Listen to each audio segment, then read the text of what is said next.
Every time I look at you, ooh, there can be no mistake. I've got my ways out of time. Where you gonna run? 'Cause you love the games that I play. Next time, please don't block. I'll be so cold. I'll lead you into the fire. Ecco. Think by now you should know. Living a dream. So far, so good.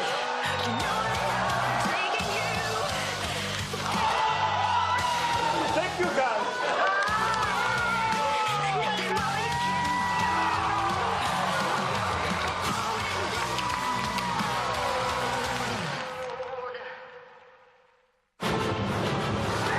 Stamets takes the win here in Barcelona.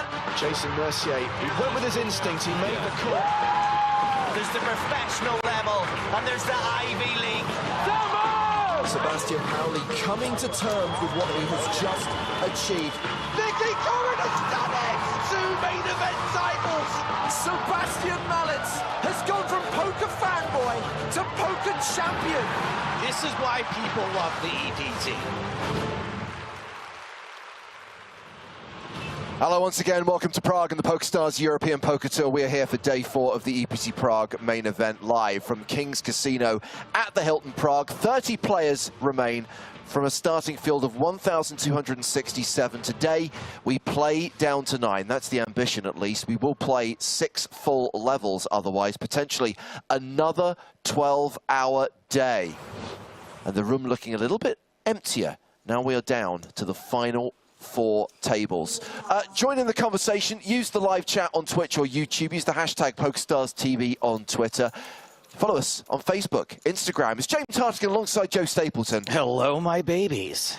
And Joe, surprisingly, I guess I shouldn't be surprised, but the bigger the field, the less the chance there is that we are going to see plenty of big names, proficient pros, and yet we still have a lot of talent in this field. Yeah, very, very popular talent. Maybe not even a lot of it, but huge, huge fan favorites. Including Tonka, who you see there in the green hat. Now, Parker is on the first table to break. That's why he will not be on the feature table. Oh, Lord. But I don't think you're going to be disappointed when I show you the lineup we've got on the main stage today. And bear in mind that we are probably going to get to see all of the remaining players at some point as we change feature table, as the field thins. There will be a redraw when we get to 16, when we get to the final 2 tables. And then, of course, the field will merge when we're down to the final 9, and that's where we'll finish play today. These are the chip leaders coming in to day 4. Luigi Del Tero from Italy, the biggest stack with just over 3.5 million. Javier Gomez, who dominated so much of yesterday, sits in 2nd place right now. Tonka, officially 6th in chips. Antoine Saut, also inside the top 10. Blinds will be 10,000, 25,000 with a 25k big blind ante. We continue to play 90-minute blind levels. And as I said, we could play up to 6 levels today in our quest to get down to a single table of 9.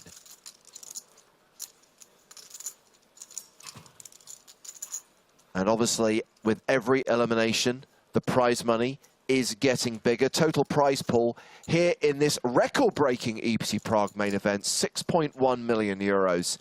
And by the end of today, we should start to hit some of these numbers. 10th place, getting just shy of 75k. More than 100 grand for 8th place. 6-figure scores for pretty much everyone at the final table, bar the winner, who will get a 7-figure score, more than €1 million up top, plus, of course, the EPT Prague main event trophy.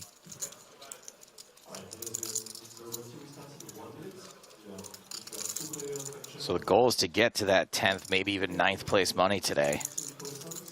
The idea is to try and get down to a single table. Tomorrow we'll come back with 9, play down to 4, and then that earlier start time that we highlighted a few minutes ago on Sunday, final day, live at 11 a.m. Central European time, playing down from the final 4 to a winner, all done and dusted, trophy presented and lifted in time for the World Cup final, which starts at 4 p.m. local time. Well, let's see who we are hosting at the feature table. Let's see some of the faces at the first feature table. I'll allow it. Tim Adams. Tim looked quite exhausted by the end of the day.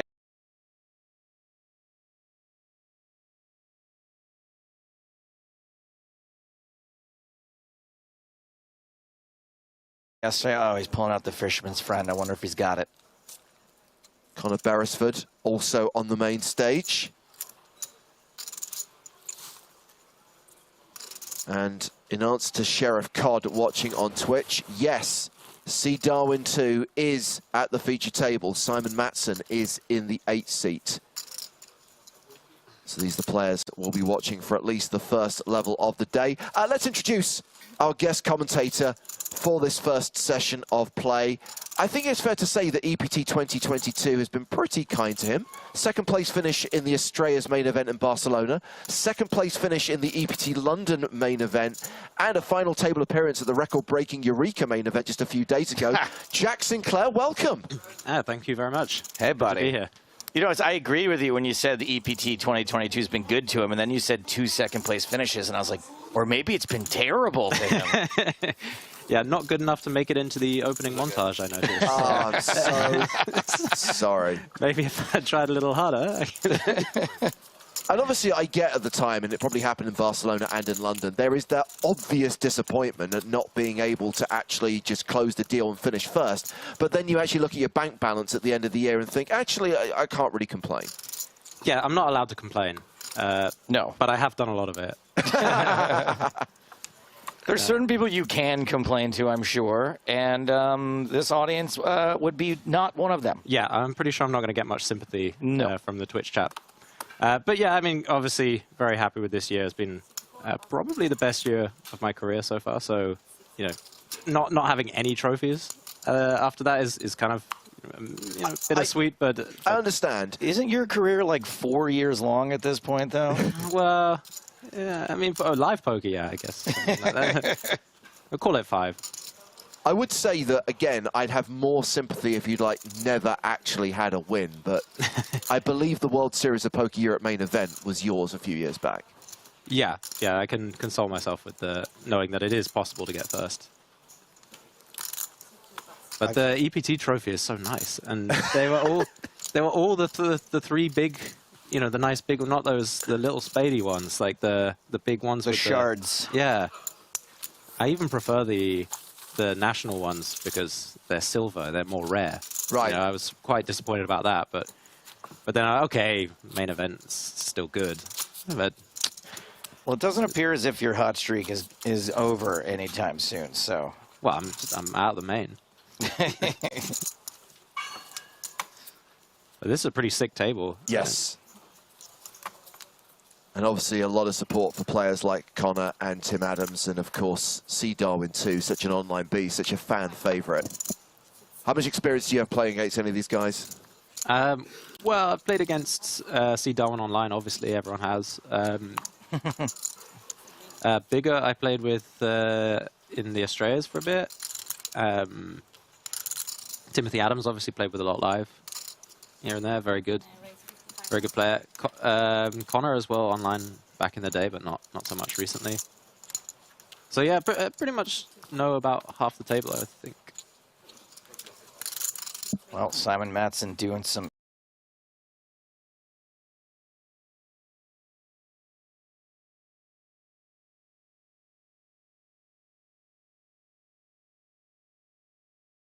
Simon Matson stuff here. This guy played with a lot, actually. Gomez? Yeah. Yeah. Live stops. Plays a lot. I feel like Gomez has always sort of been on the, not the sidelines, but just the sides of our broadcast. Like, has appeared plenty of times. I was kind of hoping that you'd have brought the Chippopotamus with you. Oh, yeah, I've got him. Fantastic!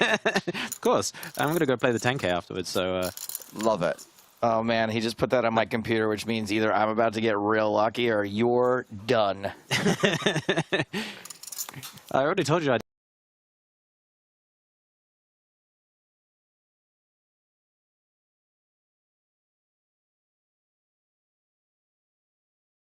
didn't cash the main, so I'm done anyway. It's I love the detail on this. The hippo is useless now. Actual baby hippos look pretty similar to this, don't they? Yeah. I mean, it's basically a carbon copy, pretty much. Nice. Shrunk down a bit. So second hand of the day. First hand was raise and take it for Mats, and Bigo deciding to fold the threes. Mats with 7-5 of hearts.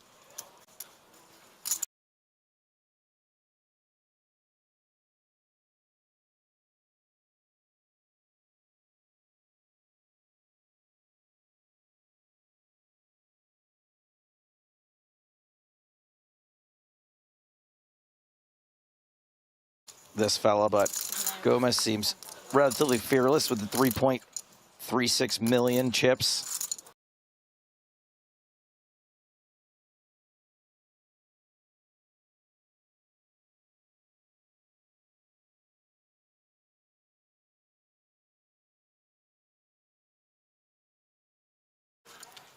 Yeah, I mean, the spot is much better for Gomez to 3-bet because he can raise, call, versus Mats and shove a bit more liberally than Adams can. It's basically all of Adams' stack. Right. I still think I would have 3-bet King 8 suited. I would just expect Simon to be opening really loose, like looser than perhaps he should be for his stack size, just on the basis that everyone's going to play tight versus him because he's C. Darwin. As an amateur player, I can go like, it's the first couple hands I just got here. I don't really want to go broke on the first hand. Is that a consideration for these players at all? I mean, not as much, I'm sure, but still a consideration, right?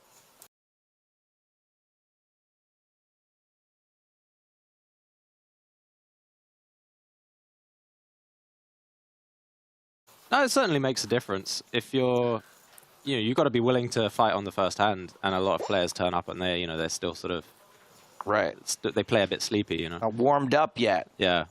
You'll have noticed, by the way, the field ticker has dropped down to 28. I can tell you that 2 eliminations out in the field. Wow. Dmitry Shepkin bust in 30th. He gets 23,000 euros. Pierre de Almeida went out in 29th. He also cashes for 23K. So we're 4 eliminations away from being down to 3 tables.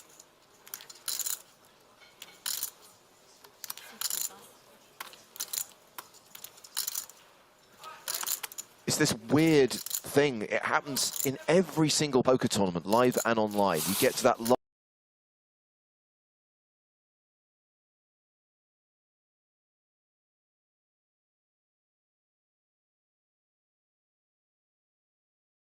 last level of the night, and everyone pretty much shuts down. And every hand just seems to be inconsequential for an entire hour and a half. You come back the next day, and suddenly everyone's ready to play, and you lose 10 players before you know it. Yeah, the psychology is real.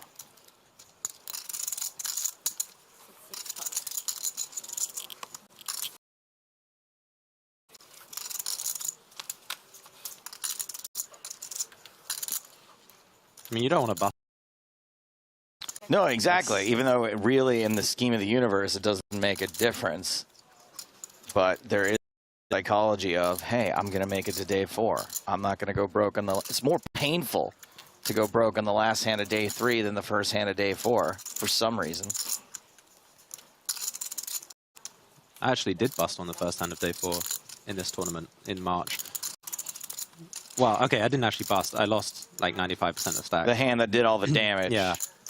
Was it a spot that you did not have to take, or was it a standard? I had kings. Okay. Yeah. No, you had to take that spot. I could have skipped it because I ran to my seat because and I saw there was like 30 seconds left before we started. No.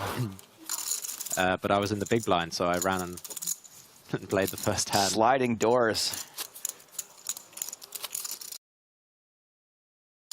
One of the things we've been blessed by at EPT Stops this year is pretty strong rails. And in both Barcelona and London, having friends and family of finalists there. And obviously, we talked to your dad in London, and I particularly enjoyed his comment about you becoming a professional poker player meant that he lost his drummer. Yeah, I mean, that's still his biggest reservation about my life choices. And you can tell he's saying it kind of like.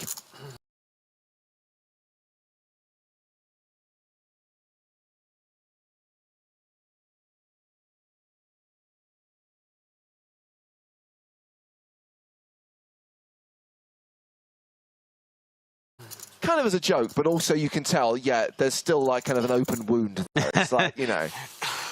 Yeah, I mean, every time I go back to London, he's always asking me, "Oh, well, could you stay like a few days extra? We've got this gig coming up, you know, maybe you couple of gigs this year with his band." I think that was in one of London that I didn't get to ask you. It's kind of weird that to have a musical career as your backup. To be the joke, actually, I say, yeah, I do music for money and I play poker on the side. That's my real passion.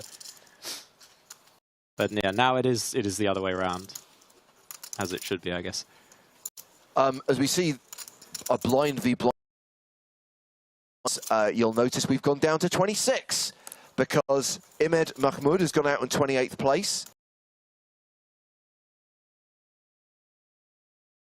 Out for 26,400. Now we're 2 eliminations away from being down to 3 tables.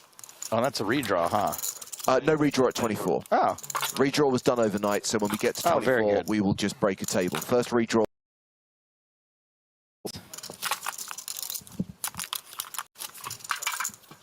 Nothing more frustrating.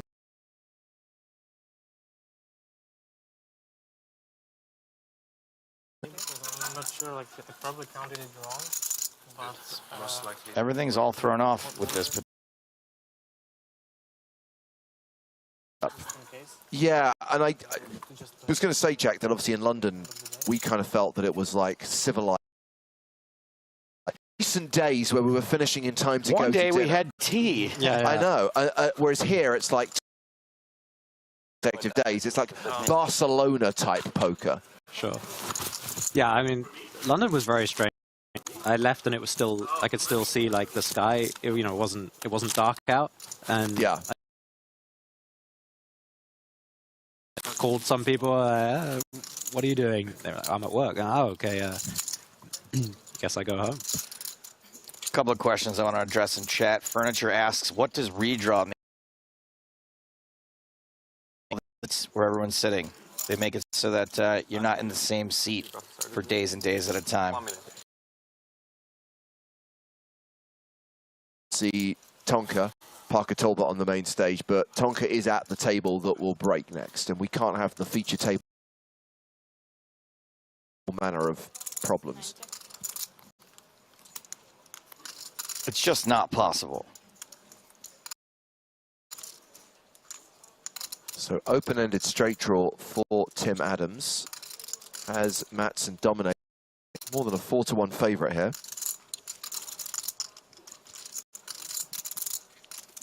This looks like a decent check raise candidate for Matson. Could also, if there's any folding versus this size. Quite interested to see what he does here. I think I would mostly check.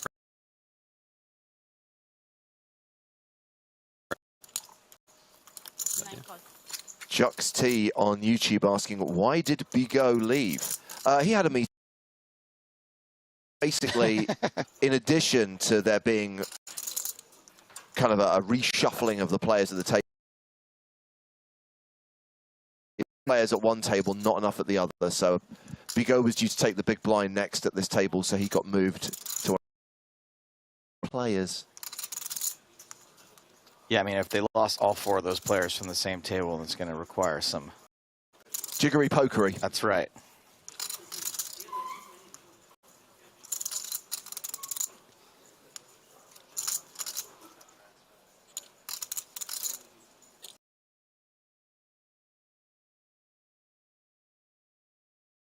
Tim Adams checking back, and for Matson on the river, but it does give Adams the straight.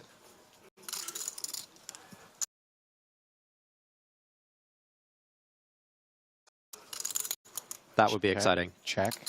Check, bet, raise. Maybe not. Shove is nice. I mean, Simon's hand is pretty bad at this point. And then bets river. I mean, obviously it's just a bluff catcher. I don't think it's a very good one. Only blocking Jack 10. But the bluffs for kind of hand. 200. That is almost full pot. So, yeah, I imagine Matson will either fold or shove. I can't really see this.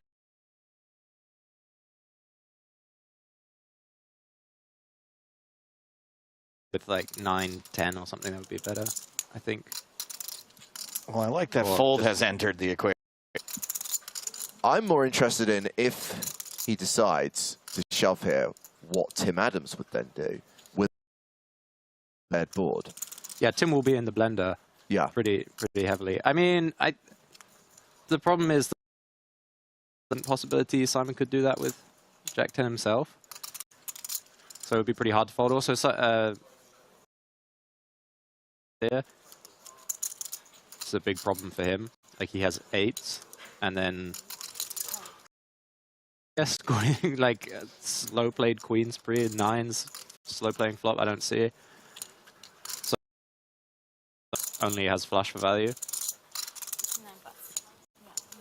So yeah, I would have been interested to see what happens. But yeah, I think it's probably a good fold there. I mean, Tim's going to check.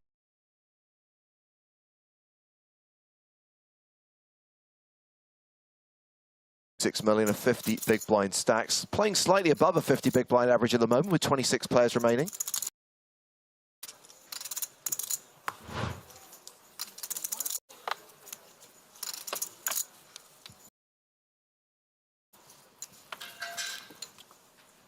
Easing into day 4. There are no side events going on. What time's the 10K start, Jack? Now. Maybe it's in the upstairs room. It's eerily quiet. Well, I say we're half an hour behind, right? So I think that's right. By now you mean? Now I mean 20 minutes in the future. Yes. Yes, I think the high roller is at 12:30, so 1 o'clock our time we'll start to see people come into that room. When did you ever? I was going to say, it's not like they're going to be sitting at the table waiting for the for the cards to be.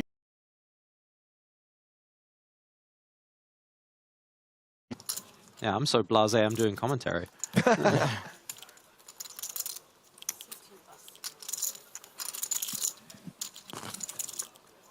I don't know how the high rollers feel about it, but in a little bit of live poker, and it's like 3 or 4 handed, I'm just like, man, do I really want to get in some crazy confrontation because it's 3 handed? Well, let's see what happens in this 3-handed battle here. Beresford with top set, and Drojd has got the.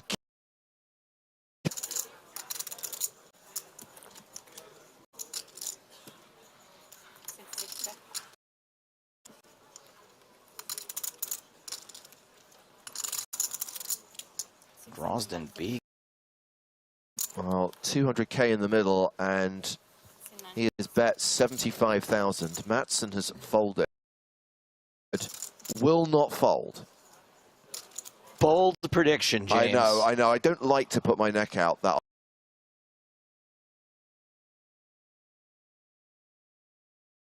How much? He could just have a bad feeling. Are we allowed to gamble on site? Well, just calling. He's giving himself the option to fold. Right, later on. Yeah. Boy. It's straighter and flushier, and it has given Drojd a street flash draw. I imagine he'll check back here. There's not too much to gain by betting other than like getting Queen Jack to call, which is probably worth it. And you do have a pretty sweet draw. Times you hit. That's what I'm thinking of, is building the pot, yeah. But I think it's probably the right one, Jack. I'm starting to doubt myself now. Maybe it is a good bet. On its own would be a pretty natural check back here, but with the diamond draw and the straight draw.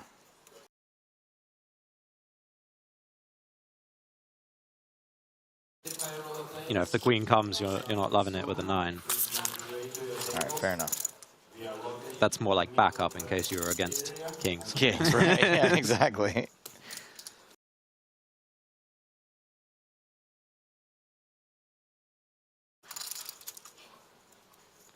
It is a street flash board, Crazy Carl. You're right about that. I guess this sizing is trying to keep like ace 10 in there, and then also if you get check raised, to avoid getting shoved on something, or seems a bit small to me. Whiff. So when you miss here, oh geez, check, nice, lucky check back. Draws it. Yeah, should be pretty clear check back on the river. King 9.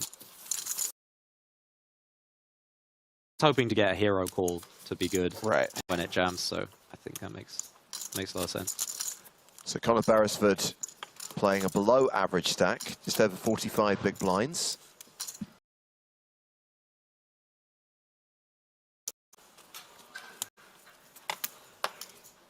And is Conor just checking there to bluff catch? Yeah, I mean, Conor's hoping that he has... Well, I mean, Conor's actually hoping that he has 2 pair, right? Or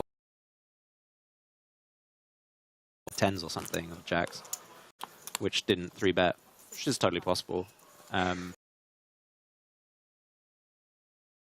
guy to shove like ace 4 or whatever, ace X of diamonds on the river too much, it's just not something that people do very often to bluff the flush draw, but it would actually be a good board for it. But so maybe he gets that as well. Yeah, I think Conor's plan on that hand is just like, I have too much blocks, too many value bets to check raise. I think if he had a lower set or the turn straight, he could. I guess my question is, why not bet himself? On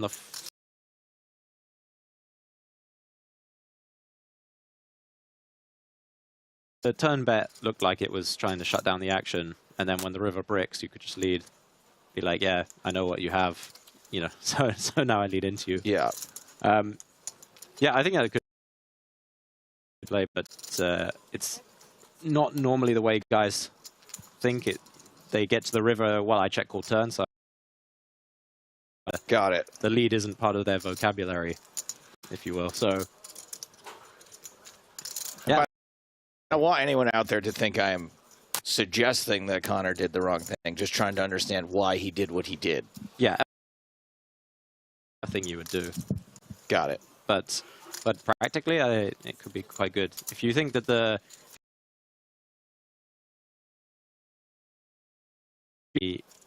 but he bets 150 when he has King 9, then I quite like the donk on the river. But it's pretty hard to know that.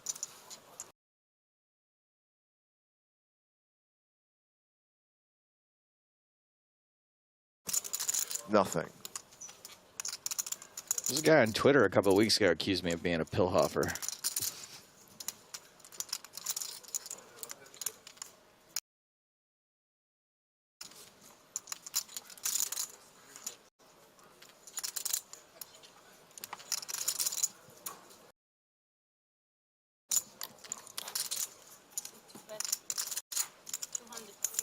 Pillhoffer.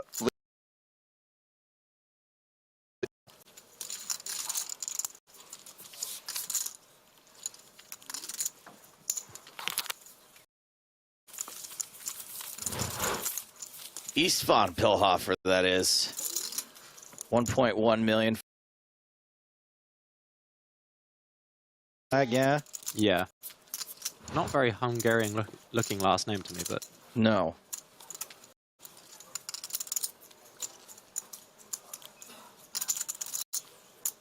but I'll allow it. I don't really play either. I'm trying to play a little bit more to be a little more well-rounded. Maybe occasionally make some beer money.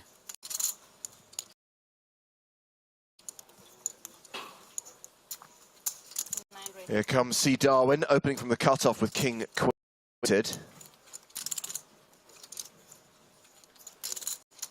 First legit hand he's raised. Looking very squidgy today. Like you want to hug him? I want to squeeze him, Yeah. yeah. Yeah, it's like a bathrobe with a hood. Right? Yeah, it does look like a cool hoodie.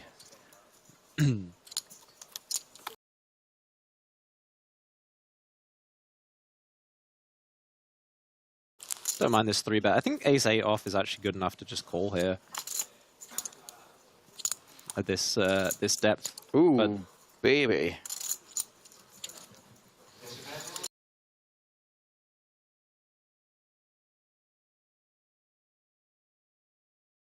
Spot for Gomez here, just piles it in, hope for the best. That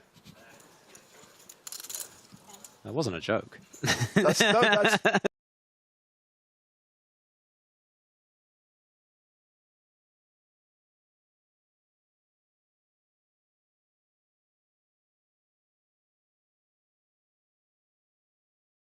That's my approach to poker in every single situation, though. Is pile it in Oh yeah, and me hope for the too. best. I'm just surprised that what I would do in this situation. I'm just a one-street guy. Yeah, I mean, there's what, almost 300k in the middle, and they're playing about 1 million effectives.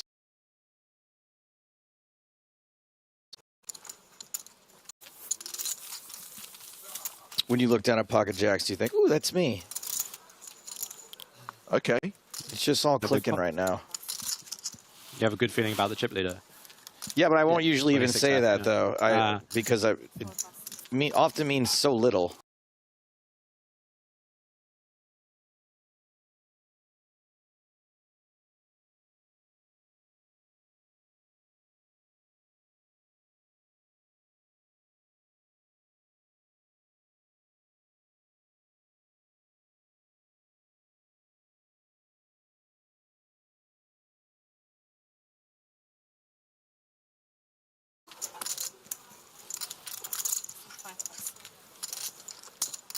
Connor Beresford opens under the gun. Everyone else folds. So 4 eliminations so far today. Shepkin, De Almeida, Mahmoud and Tekle all gone, which means 26 players remain as we attempt to get down to the final 9 today.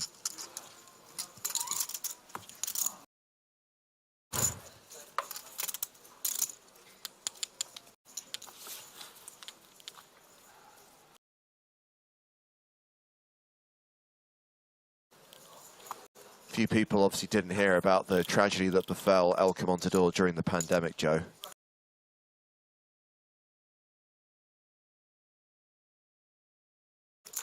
To see a Spanish player pick up pocket hacks, as he would say, but sadly, El Comontador.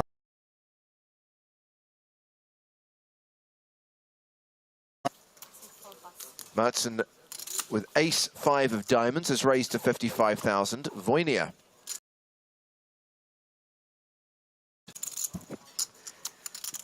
Good spot to fold, I would say. Is this guy PokerStars Pro? I believe he is a qualifier.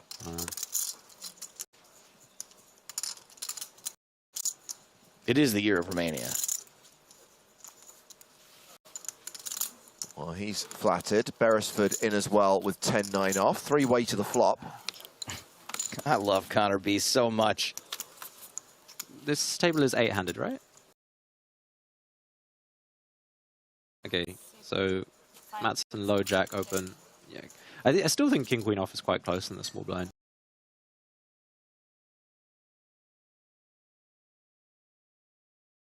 I think you can fold. Maybe I'm just a nit, I don't know. Well, Voinia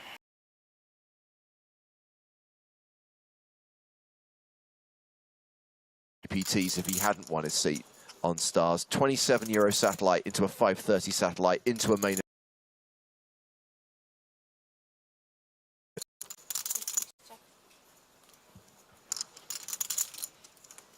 Sorry, did you say he's in?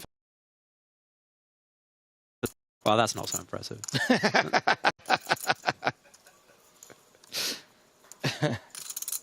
Yeah, what a loser. Probably rebought. He did. He used one rebuy. Wow, the 27 yeah, Satellite.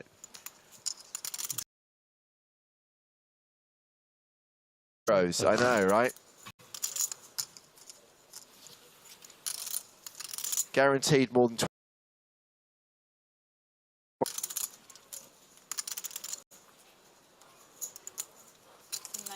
Well, I like the way he's played this. I was going to say that I obviously don't disagree with you that King Queen is foldable. It's such an easy hand to navigate post flop. Yeah, it doesn't. Yeah, Like King 10 or something. and we really love it now. Yeah, King Queen does make a lot of good. I don't think Simon will bet this river though. I mean, I make like sevens fold, which is very hard when the queen pairs. So I feel like his only like bet very big, because otherwise it doesn't make sense to bluff ace five because clubs or something. Right. When you're going for the donk lead, Not going to give him the chance. hook there, I think. Yeah. Although actually, I don't know. I mean, that could be seven.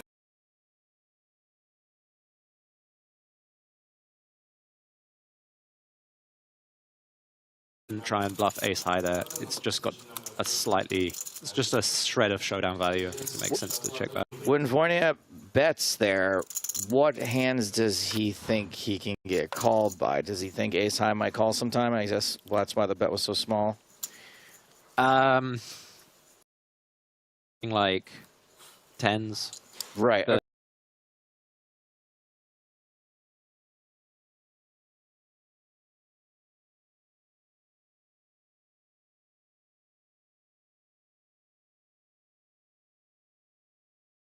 okay, that's more what I was thinking, but that seems like what. And then, you know, he thought process might be something like, okay, so I'm just going to lead and try and get called by something.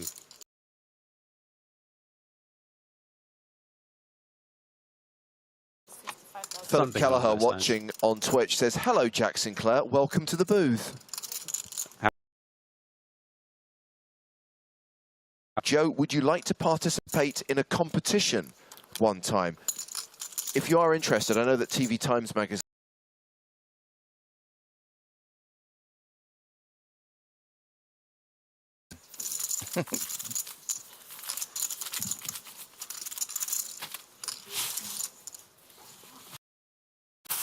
all right, I'm curious. What's the competition? How well do you know Coronation Street? Not very well. In that case, I don't think you stand a chance. The street, no, not that either. I don't know why I asked to specify. Neither. Bird in. After EPT London, right? That's right. Every day. That was pretty legit Coronation Chicken, not gonna lie.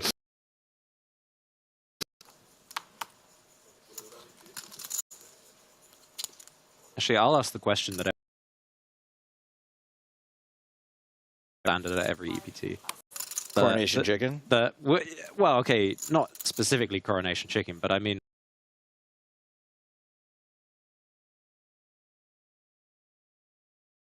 depends on space and what they're able to provide, but certainly I think. Well, let me tell you about EPT Cyprus. Yeah. Now I've been told there's a 24-hour buffet at the casino at EPT Cyprus.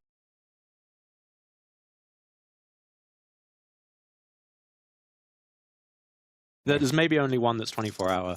That's going to be a problem. Every time I'm not here, you're going to be like, all right, we're going to have every buffet, food trough. Yeah. And they Heat lamp. have cakes. Oh, that's James's wheelhouse. Cake. I don't know all the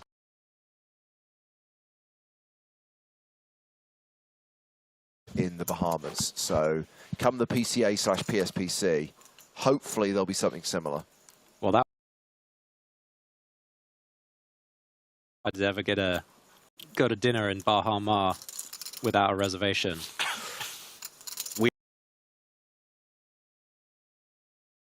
Yeah, that's like a 1 hour if you get a seat.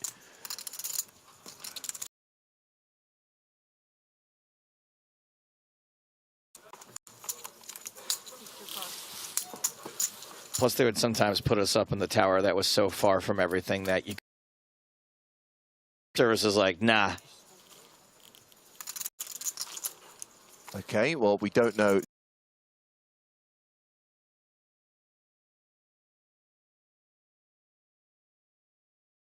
He's still in, or how is Spraggy doing? I kind of feel that the joke's unfunny when Spraggy's having such a horrible series. What having such a horrible series? He said that in his tweet. I don't know if that's 13 in cash. He said that in his tweet. I don't know if that's. No, I think that sounded pretty factual to me.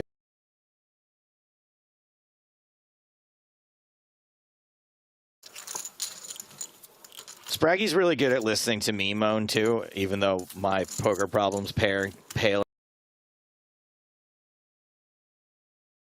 Spraggy when he's having a rough run. I guess it's just the nature of the beast, though. Sometimes you go. Spraggy's case too. He's kind of like me in that you never really hear about him getting lucky, right? Sometimes he'll eke his way into the money to catapult to the chip lead when his aces hold, or when he cracks kings. It's just like Spraggy.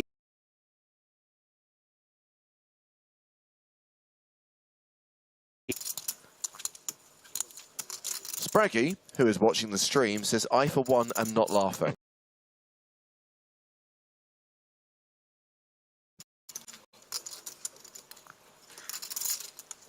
I'm excited to play again now that I've touched Jack's Chippopotamus. Put me in the 10K. Let's test it. Let's test it right now. Next tournament you play, you can borrow him. I'll allow it. I actually made a deal with someone in the Eureka main that if I beat them heads up,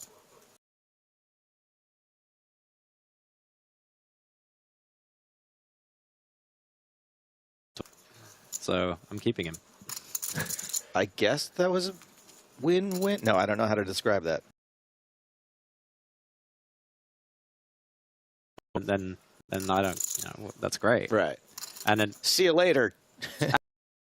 Because we get to final table, last four players, and I'm thinking like, well, okay, I really hope I get heads up versus this guy.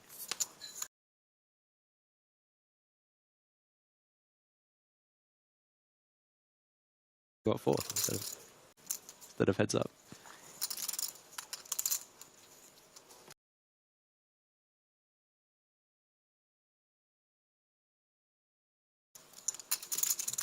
Pillhofer hoping Adams will take a stab.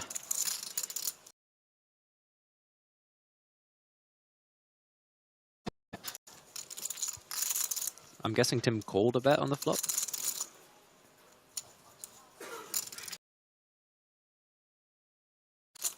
Doesn't seem like too many chips for there to be no betting on the flop, though.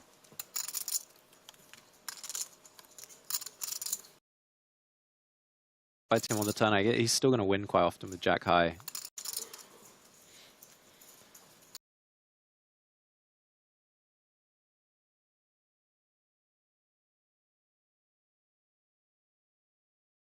He's not get many faults, and still can win with Jack high. Well,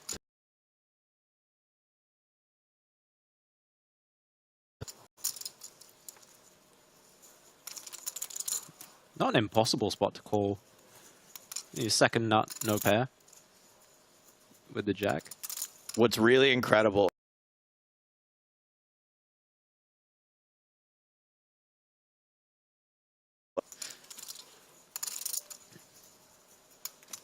I mean, I don't know what the action was. If it went check back, if I called the flop, then you could still just win against 4-5, 5-7, 9-10, this sort of stuff. And when you pay, you get to see. So to me, it seems like a nice. Not on stream, but you get a little extra incentive. Yeah, exactly. I think it's maybe a better call on outer table. It's kind of like the whole tree falls in the forest kind of thing.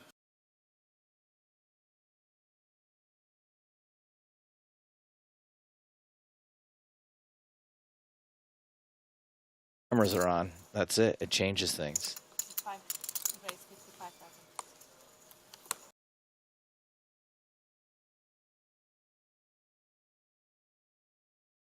One of his cards, the 10 of diamonds.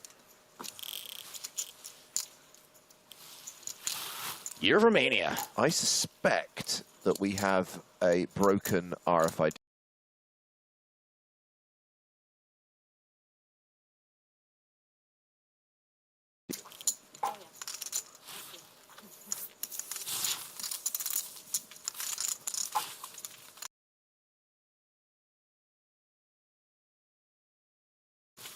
The bottom in the wrong place.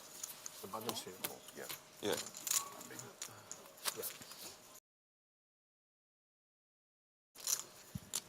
Next hand, maybe.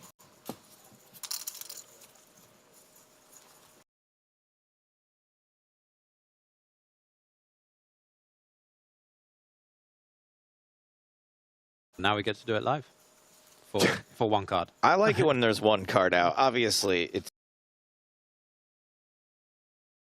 But every once in a while, someone only having to speculate. Is it, well, we've got the 6 of diamonds. Is it the ace of diamonds? Is it another 6? Is it the...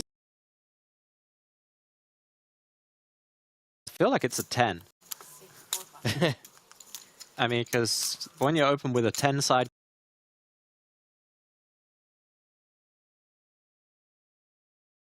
it was Gomez's hand. Okay, so it could be an ace, could be a 10.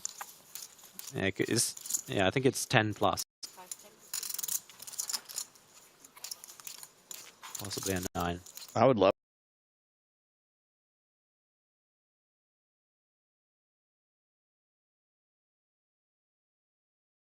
He squeezed it. Yeah.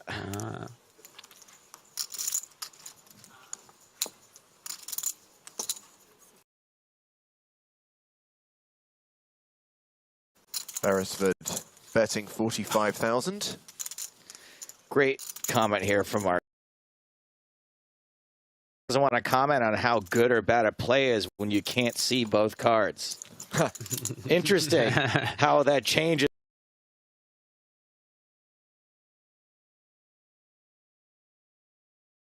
Intentional half sweat widths are going to stop because we are going to have a new deck brought in for the next hand. No. Well, perhaps someone can go through the deck and figure it out. We're just everyone's been knows that they have the hidden card and they got it's like everyone's just decided to get way out of line. Yeah.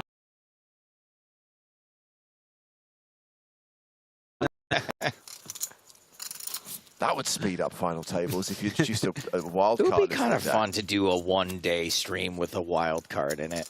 You couldn't do it at a main event, obviously, but.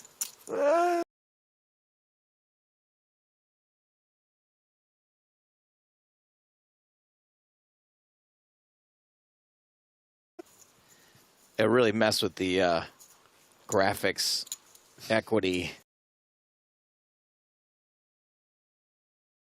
Drozd under the gun raises to 60,000.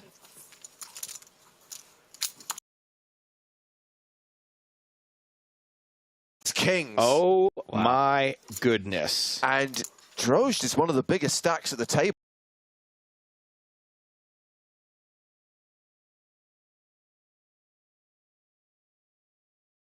The re-raise from Gomez, the table chip leader.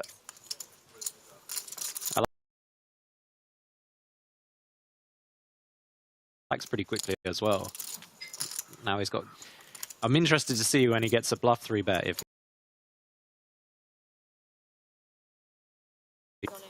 Oh, he just jams? Wow. Wow. And here we go. And ladies and gentlemen,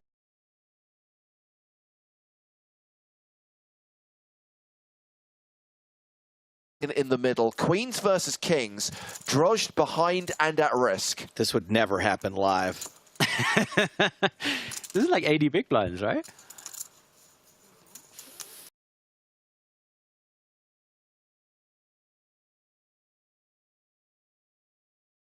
That is, that's a big jam. And he doesn't feel good about it right now.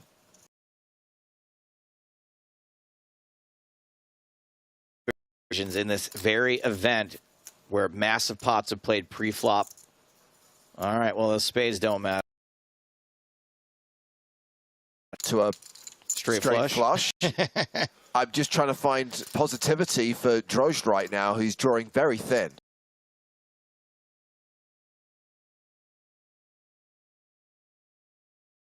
Tournament. Now Gomez can't go broke. There's still one street left for a disaster. It is not a queen, and we lose Drozd. Only 6 million. I think we can say with some certainty he is the chip leader as Drozd cashes out for 26.5K.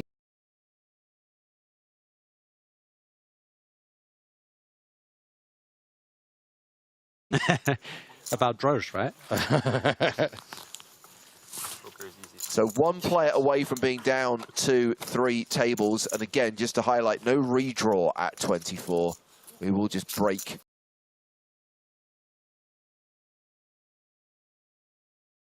Players. Exodus saying Drozd was making a...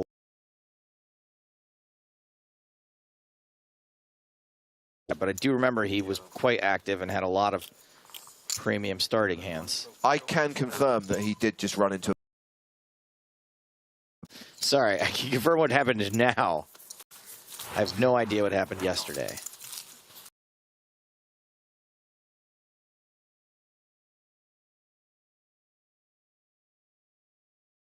Some quick maths. Usually I do the math here, Jack, but since you're... I'll let you do it. I've made a terrible mistake.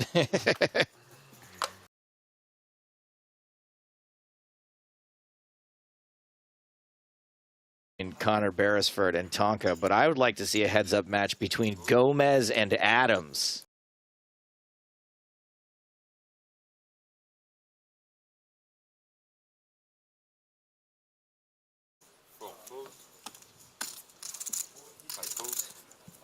And we will leave Connor and Parker in the lurch. Well, Connor here in the small blind with ace-8, facing a raise.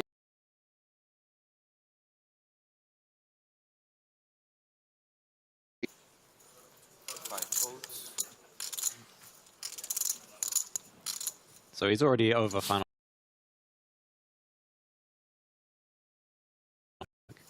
Fantastic. Just seen a little bit of conversation on YouTube about the upcoming EPT in Cyprus. A reminder, guys, if you go to PokerStarsLive.com, all the details about the 5 EPT stops in 2023.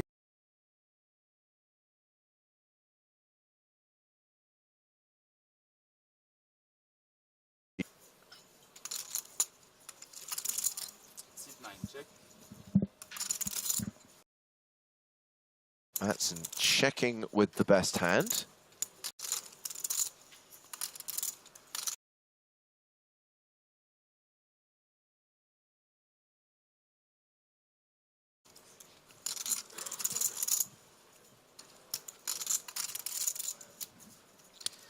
So, Jack, when you're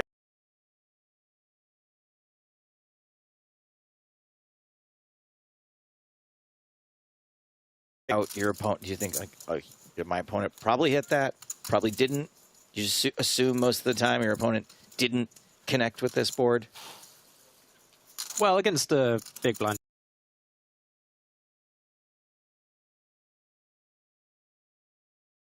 or in position, like big blind's going to have a lot of draws and a lot of pairs on this.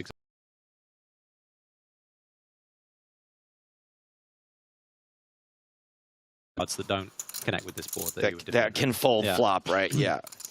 I guess is why he's sized up a bit on the flop. Also, Tim's range is going to be quite strong opening early.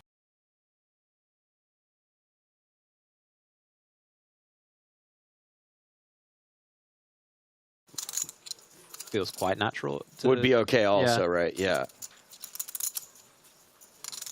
I mean, that's awkward turn spot. This is not... I mean, if Mattson had a slightly worse hand than he does,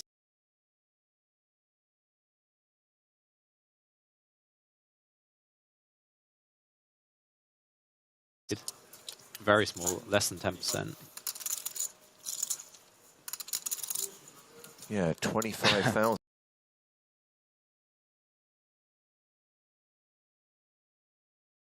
Spot, right? That sort of hand. And just get called by some.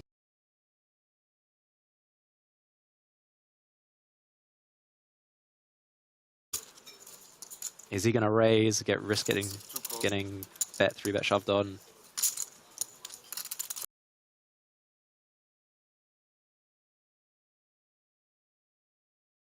Away a little bit about your hand strength also, or no?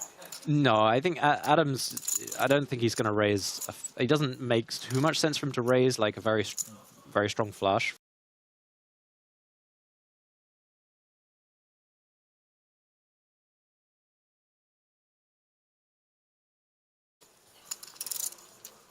Yeah, I guess maybe like ace-7 of diamonds would be quite a clear call on the turn.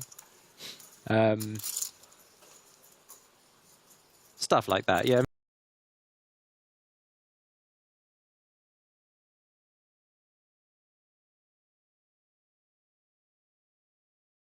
Strong hand in this scenario, getting led for one big blind. Yeah. Yeah, he's gonna have what?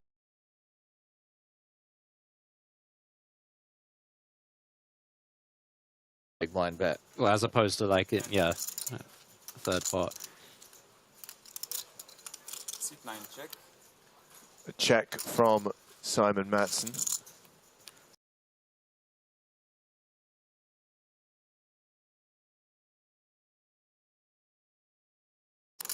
Like other than ace of diamonds 6, something like that.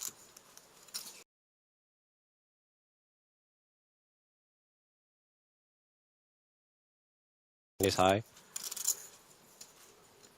I'm just wondering how big a bet Mattson would call here. Well, probably not this big. Wow.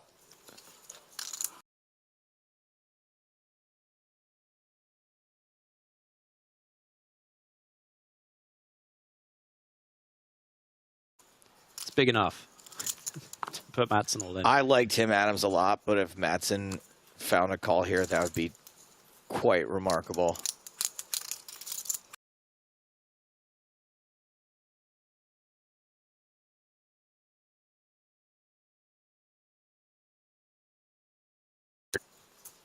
It would be hard not to celebrate this call being made.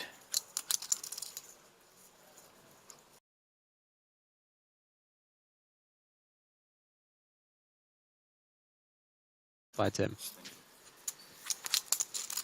It's so weird watching these guys play. Every time one of them does something, I'm like, this person's going to win the pot.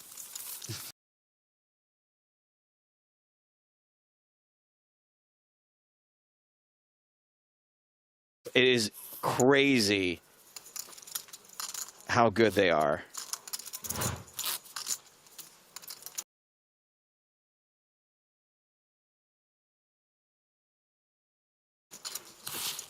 Yeah, it's one of the problem with those sort of sneaky block bet, try and get cheap showdown spots. If you play against an opponent that's gonna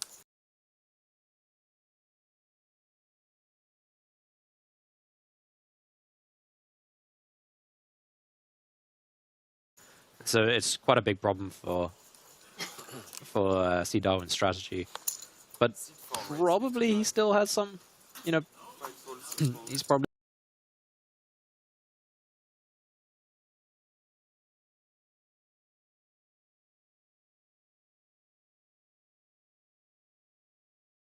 But this kind of play, like the leading one big blind and then checking river, is going to work against.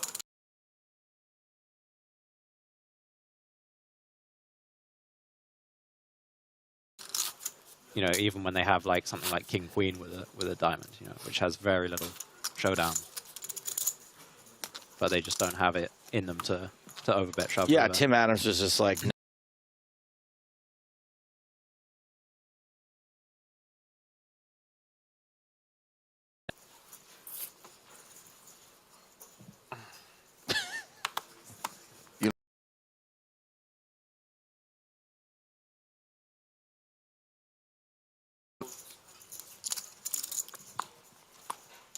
Well, let's deal with them each in turn. Last hand says, does money mean anything to these high rollers? Adams and Darwin must be filthy rich.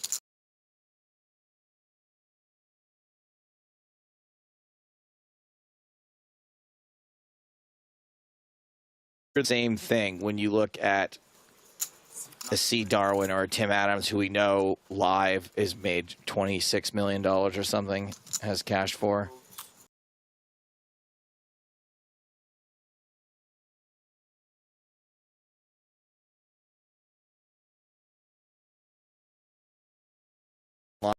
I don't know how to answer that question. I don't know these guys well enough. I don't know how much is enough. I don't know what their lifestyles are like.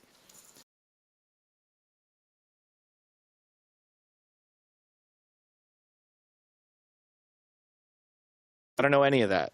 26 million in live earnings is one piece of the puzzle, right? Sure.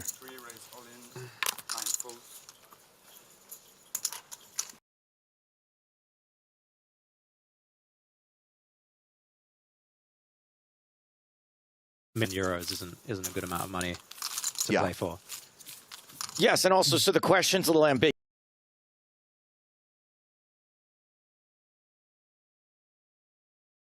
Buy-in necessarily means something? Maybe not.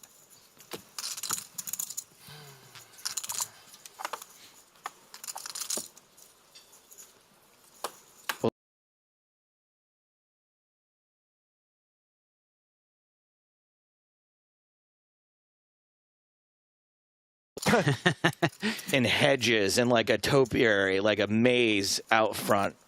But to my knowledge, none of these guys really live like that. So it's kind of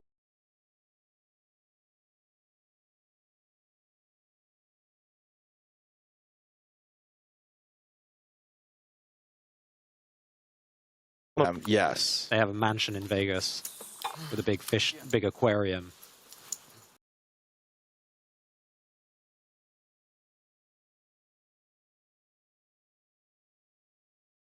I only knew the old school guys. That was all that was there at the time. The internet players were just sort of trickling in. And I can't tell you how many of their homes I went to where they had either no furniture or all their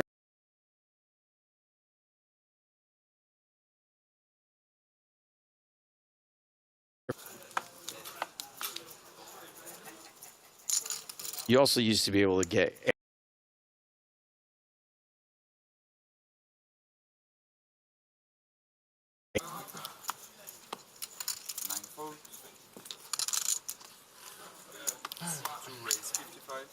Pilhofer opening the action here. Ace.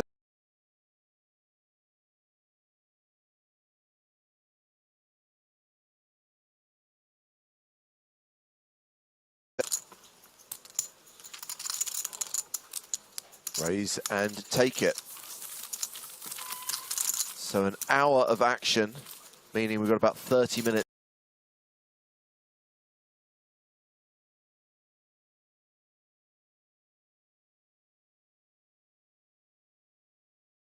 Three tables. We will redraw at 16 for the final two tables. We'll stop play today if we get to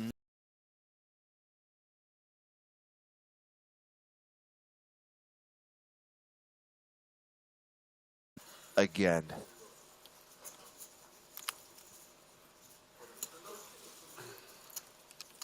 Leaping Weasel says mansion for $1.2 million in Vegas. That gets you a flat in Central.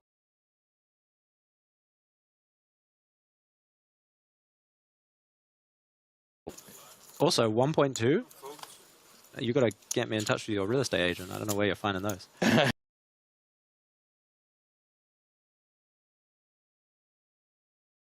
After the financial crisis, property in Vegas dropped like 40, 50%. Like in 09 or whatever? Yeah, absolutely. One more time, please.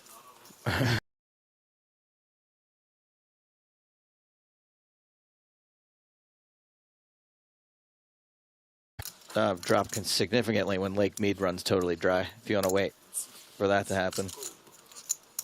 Should be like another 2 years. Right.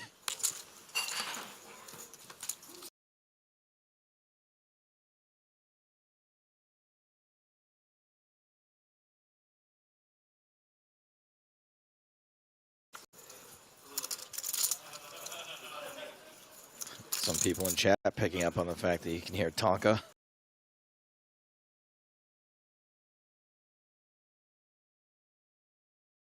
A lot, right?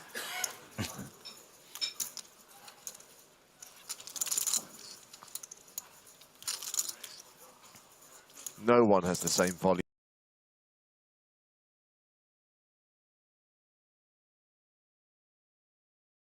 Try and match, or at least get close. Yeah. It also speaks to how likable and charming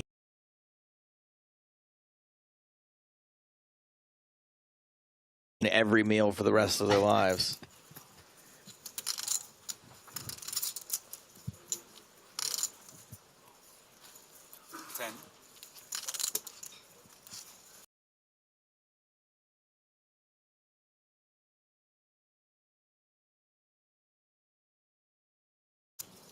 Yeah, two low hearts make sense to check raise here. So person can have just the ace of hearts, just the queen of hearts, that sort of thing. Not be able to fold.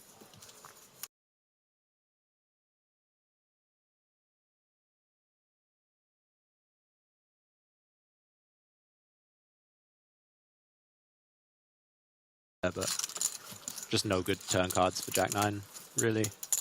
Very hard to get value if you actually do have it.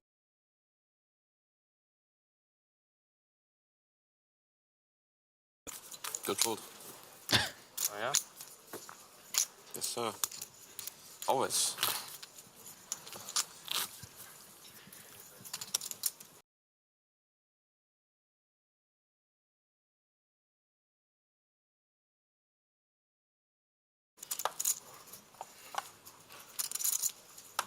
And 25 of the day, with 25.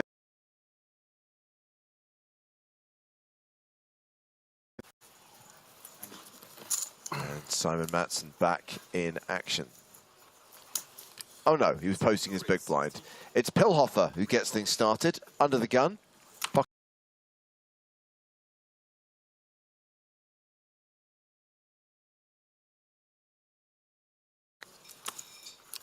Ace-4 suited for Conor Beresford. That's a good question from ABC Poker we'll get to momentarily.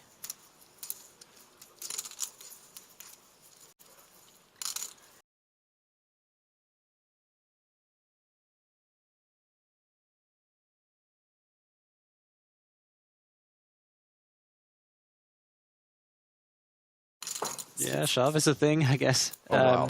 It seems big to me, and Yeah. in this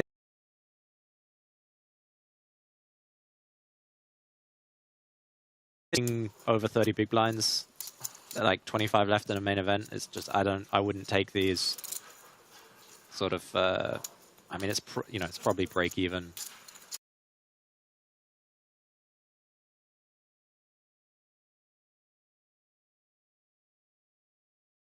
Flop a flush. Right. In the blink of an eye. Yeah, I guess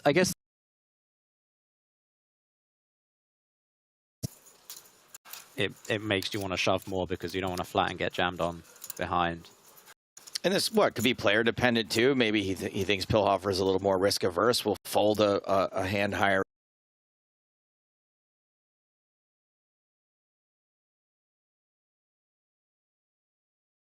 I'm going to learn a new move then if he folds tens. As Perry says on Twitch, if this guy is tanking with a hand as strong as tens, it does make this better. tanking does not equal.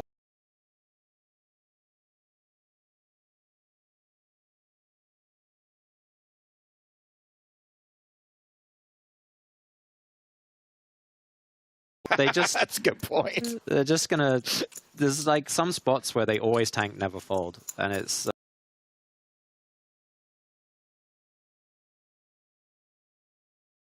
It is. Does make the call. And Pilhofer is a decent favourite here to double up through Conor Beresford. He is the at-risk player, so...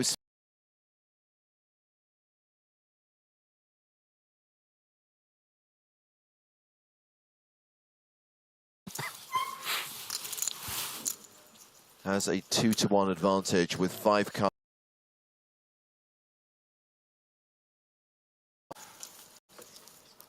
I just want everyone to remember that if you don't get the Beresford Tonka heads-up match you were looking for, we had nothing to do with it.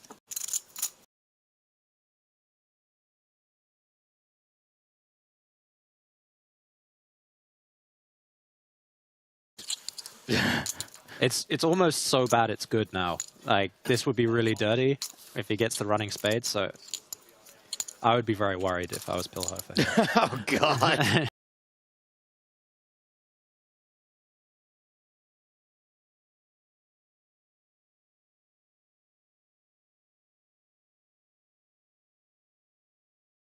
No. No. And that gives Conor Beresford...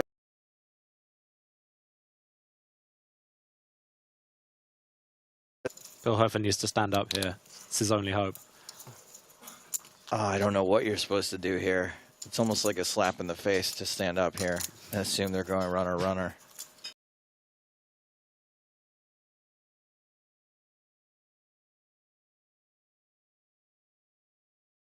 That's going to leave Conor Beresford pretty short, 305,000.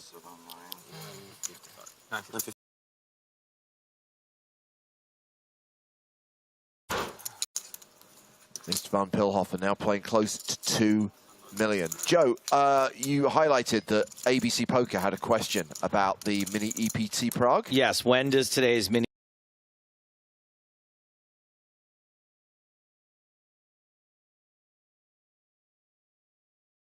is at 2:15 Central European time. So the first one is in just over half an hour's time. And the first game today is a $3.30 deep stack. Of course,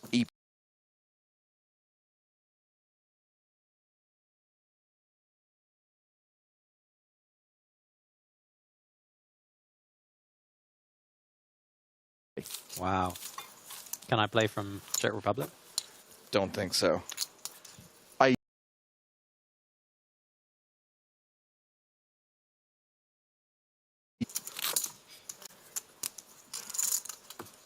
Oh, hang on, I've got my time zone conversions wrong. Uh-oh. It's because my PokerStars lobby is in Eastern time, and I'm so used to...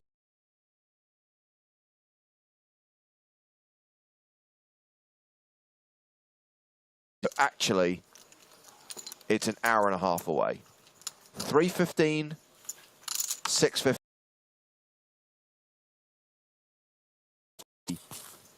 Prague tournaments, and PokerStars Strag confirms, no, you cannot play from the Czech Republic if you are not in that license already.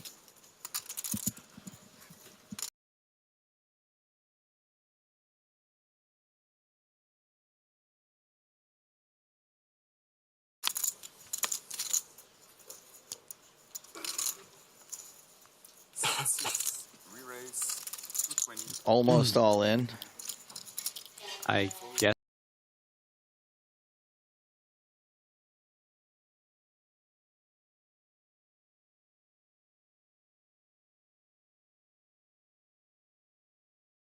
So 2 away would be my guess. Yeah, that would be my feeling as well. So I'm not sure what the...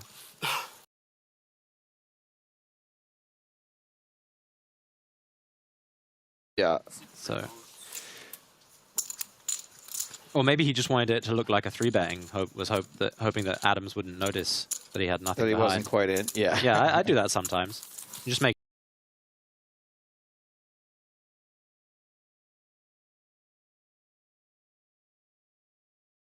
flop and fold? No. So let's say someone opens Yeah. in C8 Okay. or 9. If you jam, they call whatever they opened Right. because of odds. But if you make it 6 big blinds and don't say anything, Oh, so they might realize that maybe you might have another 14 big blinds back.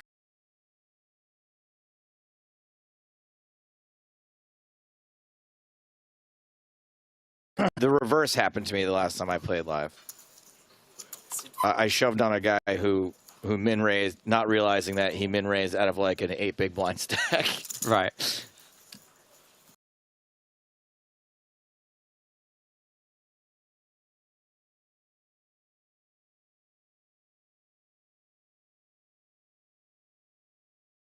And I was in like the 8.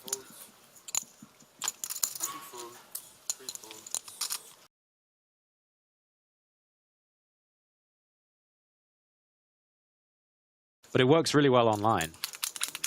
People just see the bet size; they don't pay attention. Really? Yeah. If you open shove off 3 big blinds, you should always raise to 2.5 online, because when they're in the big blind,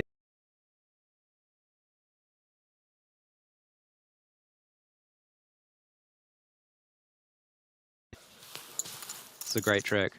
Well, Vanea and Gomez have gone to the flop from deuce 2 clubs. The card is back. The Joker is back in the deck.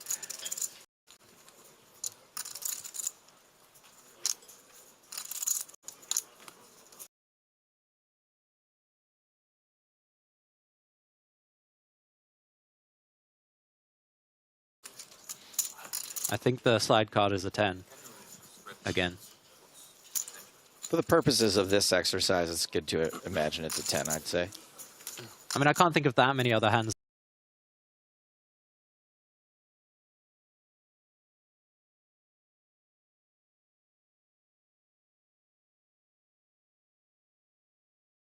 Well, if you're the chip leader under the gun, are you going to raise any ace though, or are you still going to adhere?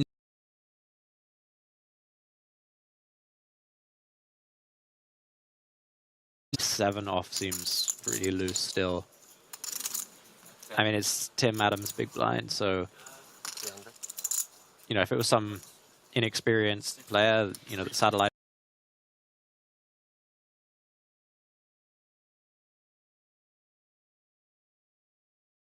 They're 300,000 into 340. Now seems like he has ace jack or ace queen. Hold at some point. But we'll never know.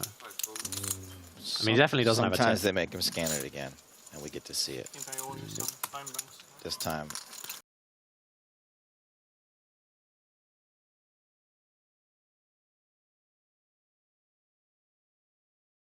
Maybe ace king. Ace king could make sense, actually.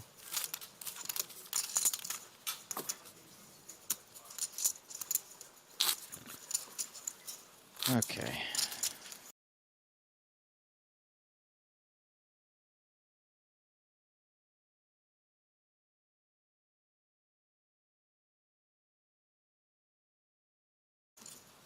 Hey, you know you banned one of my best friends on Twitch? Yeah. He always asked me to...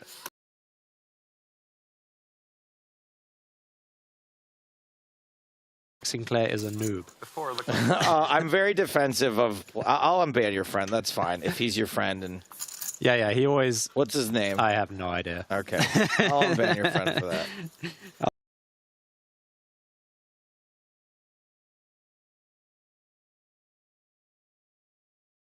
You probably shouldn't unban him. He's going to come in with some...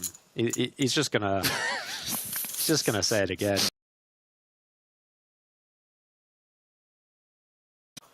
Matson Account, please. shoving, and Pillhofer asking for a count. 290. This could have been one of those situations. Yeah. If he had just...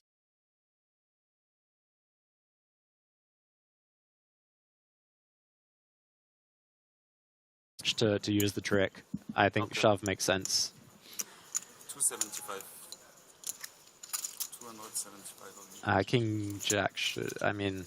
It's tough. Imagine he folds, yeah.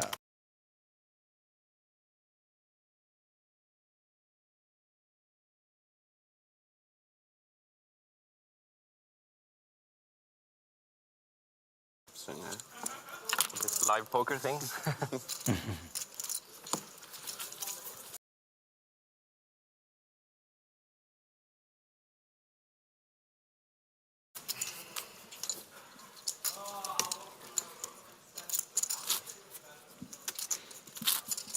It's really funny that people don't always know that we can look up what they say.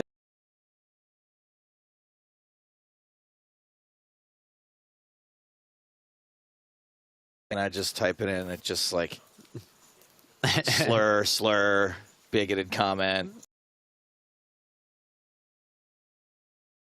Phishing scam website. Yeah, exactly. 9 folds. 2 folds. Click this.exe.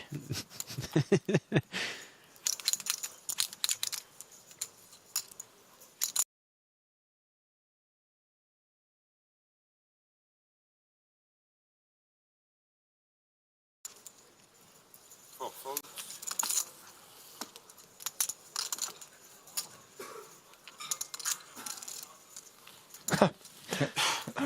Tom, our moderator.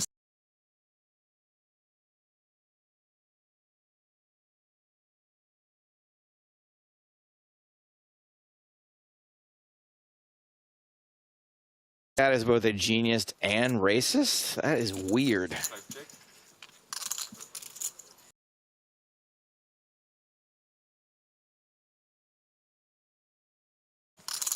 But the overpair and the very good flush draw for Adams.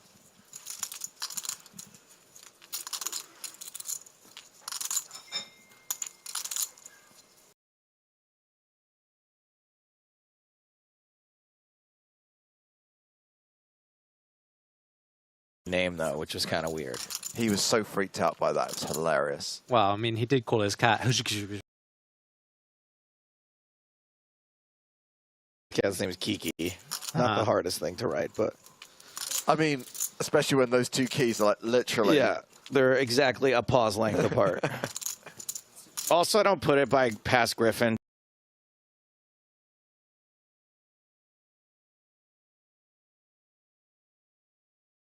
He was literally so freaked out by it, he couldn't have faked that.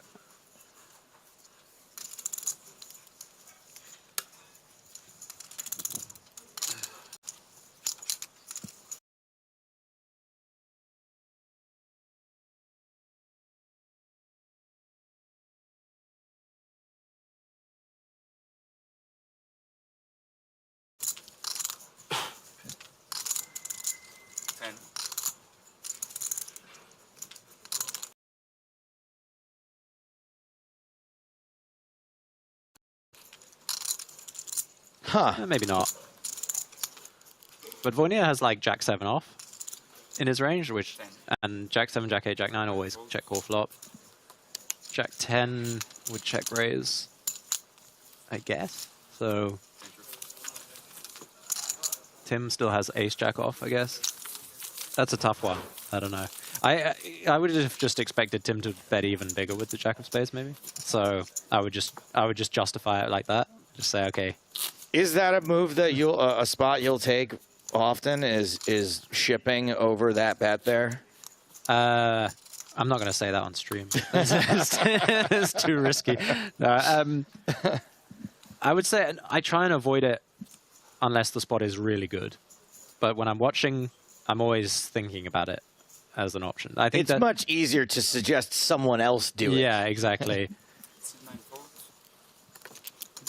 I think it's a move that you make very rarely, but I think it should always be on the table.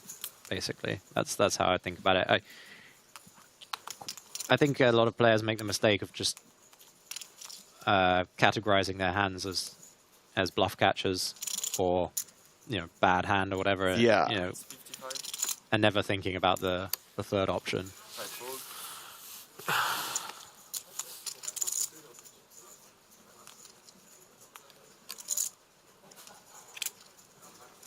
So Gomez opens on the button, gets a fold from the blinds. We've got about 15 minutes left to play on this level. Less than 15 now. And chances are we will stick with this table for the next session of play. You're gonna shove light?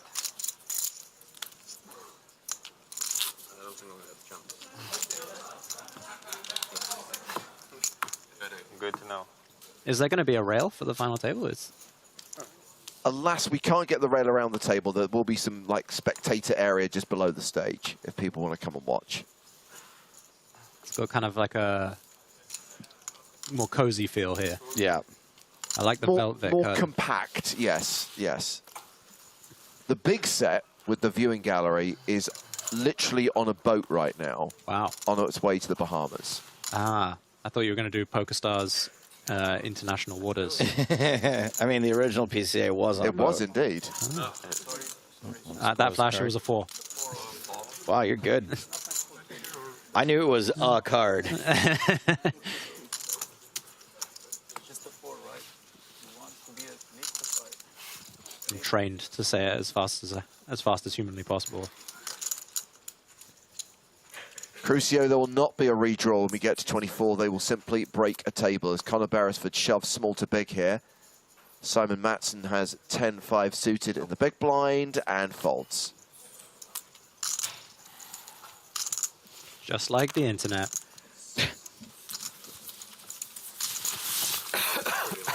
Oh yeah? About as light as it can be.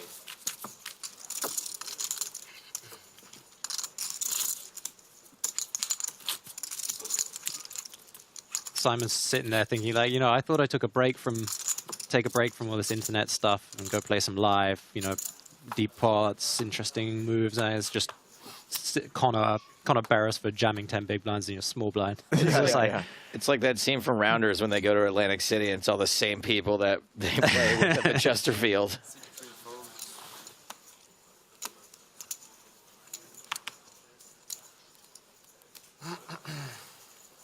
Gomez, the chip leader, has aces. He did cross the 6 million mark not that long ago. Opens here to 55,000.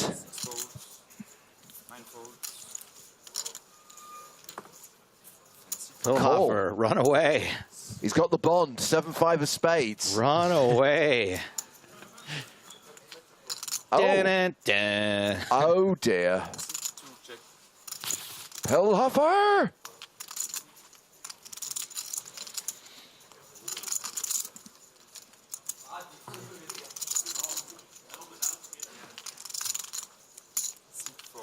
Gomez continues.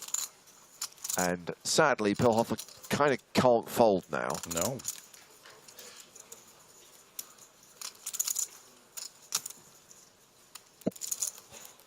And he also can't make a straight flush.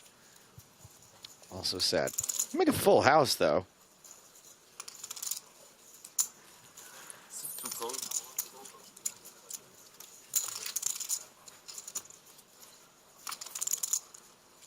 Okay. That makes things worse for Pilhofer. Very bad. That is very, very, very bad. I was about to say if he makes a full house, I think it's going to be sevens full, though.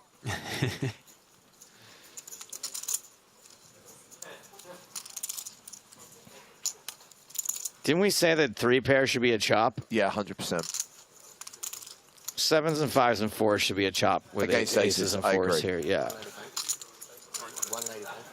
I used to play a version of poker with my flatmate where you could make a 7-card hand. You know, so it's like normal hold'em. 7-card straight beats a 5-card straight. Precisely. Yeah, all right. I could get along with that. Yeah, so 3 pair is better than 2 pair. And yeah, it's good fun actually. I don't know why it's not played more often. Is it too late to change the rules in this EPT main event?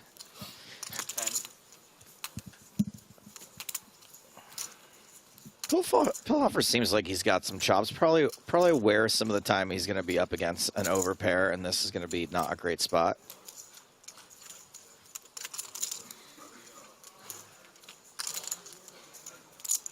I mean, if he raises turn jam river, he's going to get it through, I would think.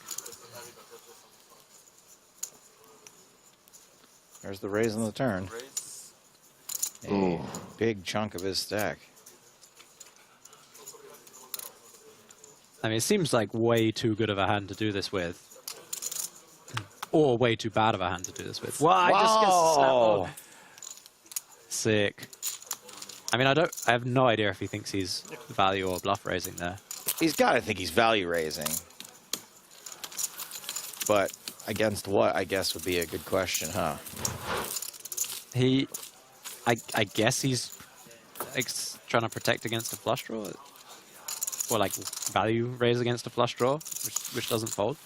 That was incredibly unexpected. Yeah. Such a quick fold from Gomez as well. Pilhofer up to 2.2 million. All right, well.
Yeah, I don't know.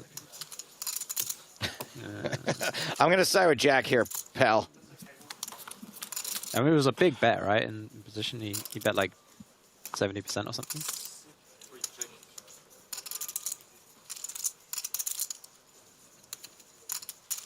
Madsen with a nice button raise off 10 big blinds. The queen 5 of clubs.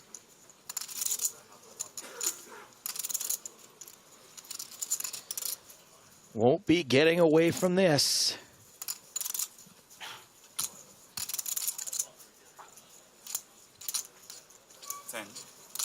Guess he's thinking about checking back. Wouldn't, you know, makes kind of some sense. Worst queen that he has. But probably just still good enough to bet. I guess he still has like jacks, which might be a better check back.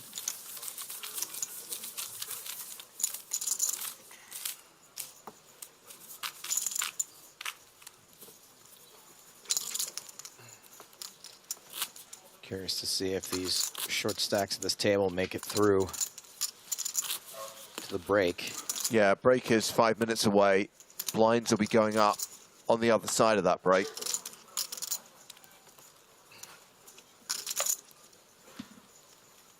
Next level, 15,000, 30,000.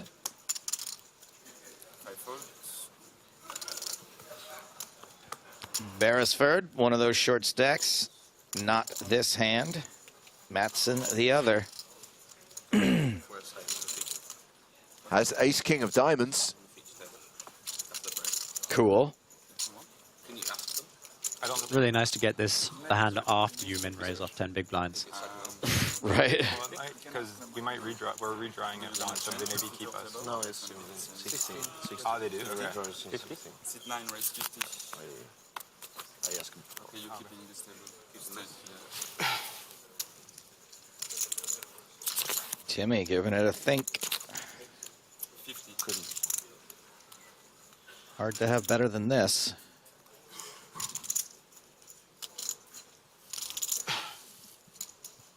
And it's worse.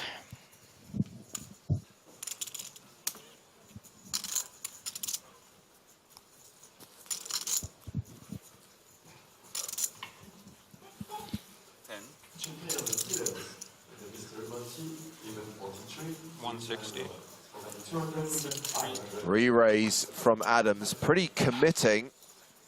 Madsen now shoves. Tough to fold. Yeah, no way he's planning to fold ace-jack here. Nope. I mean, it's quite annoying having ace-jack versus such a polarized opening range. But I guess he just thinks he's got enough equity against the get-in range, and Madsen has a lot of raise folds, then just want to raise to get the big blind out and run it. So Madsen at risk here, but does have the dominating hand. 72% equity with ace-king. Jux T says, come on, Madsen, get one off Adams. He is the heavy favorite to do so.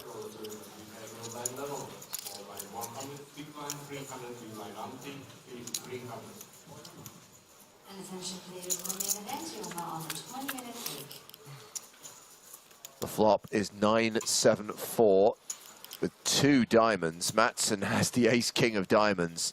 Now an 87% favorite to double up through Tim Adams. I mean, at least the jacks are live.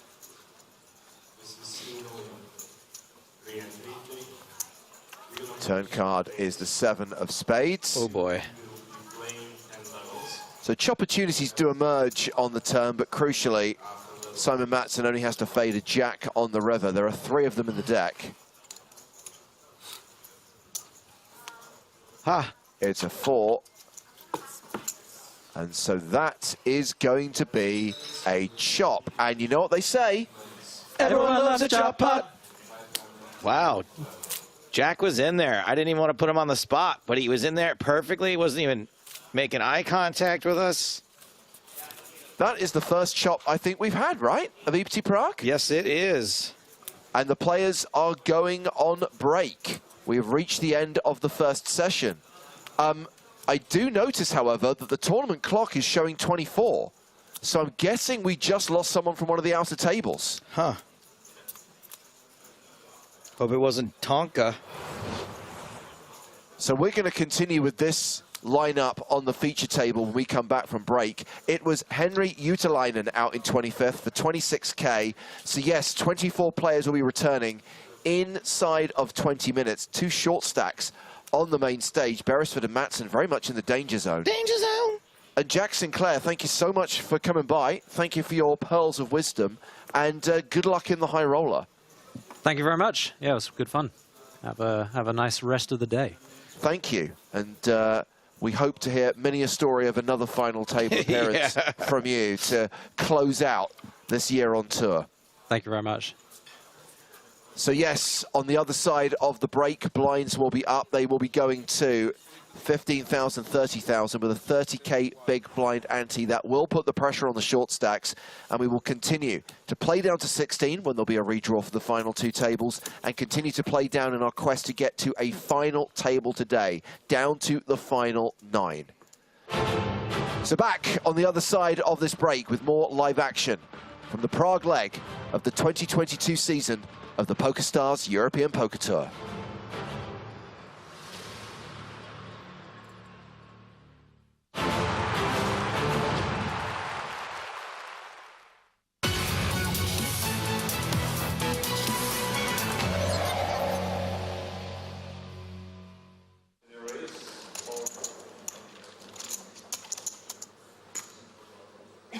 Gavitin with pocket 9s, pocket trays for Olander. And he is going to raise it up like he has got 2 aces. Spoke a little bit during one of the heads-ups yesterday about, or rather today earlier, the strength of an ace heads-up. Similar was thought of a pair. You know, you've already been dealt a pair heads-up. You play it very quickly, and that's exactly what we see here. 9s versus 3s all in. Commotion, a big shaking table as the rail leaps to its feet. Gavitin, a big, big favorite. This is 6, no change. 2 outs once for Olander. It's a 9. Just a 9 on the river secures the win for Gavitin, and that is not the end of this heads-up battle, but it is a big swing in one of the Swedes' favor. Let's see, I think Gavitin may finally have taken the chip lead after that second double up. Yeah, and I think from Olander we've seen 2 plays that maybe a little bit out of line from a 2020 perspective. And the 3s might not be so bad. It does seem like a lot of chips to get in pre-flop, though. I still don't think he has the chip lead. Look at all those stacks of blue. And it raises? Yeah, it's real close. Yeah, it's about the same. 50,000 more played. I think we are a lot closer to parity now, but maybe you're right. It seems like Orlando came in with just such a huge lead that he's managed to lose 2, to double him up twice and still be maybe even slightly ahead. I think there was some chipping away in between the double up too. So Gavitan dominated heads into this flop, but does flop trip 8. And ace king is a hand that's pretty tough to get away from heads up. Yeah, and especially on a board like this, as I just mentioned, a lot of the pairs get played very, very quickly in these heads-up battles. So if you strip out all of those pairs, assuming they re-raise pre-flop, then 8-8-4 becomes an even safer board for you, because it's unlikely your opponent has 6s, 7s, 9s, 10s, certainly jacks, queens, kings, aces. So if Gavitan puts in a raise here or continues with action, he's basically saying he has an 8 or nothing, even more so than he would do in 2020 when some of those pairs might still be in his pre-flop calling range. So Gavitan makes a large bet. Olander calls. We haven't seen a lot of large bet calling. It's usually just bet jam, but here we are on the turn, 6 of spades. And the turn is pretty bad for Olander. Gavitan's going to improve sometimes if he was bluffing with a hand like 6-7 or 5-7. You know, those straight draws. Certainly a more connected turn. So the ace-king should be a bit more wary, but he's all in and snapped off by trips. Let's see your hand. Showdown. Ace, king for Henry. So from the numbers there, it looked like Olander had about 900,000 behind, 700 something for Gavitan. So yeah, this is not over. But now Gavitan has the size of the sort of chip lead size that Olander had going in.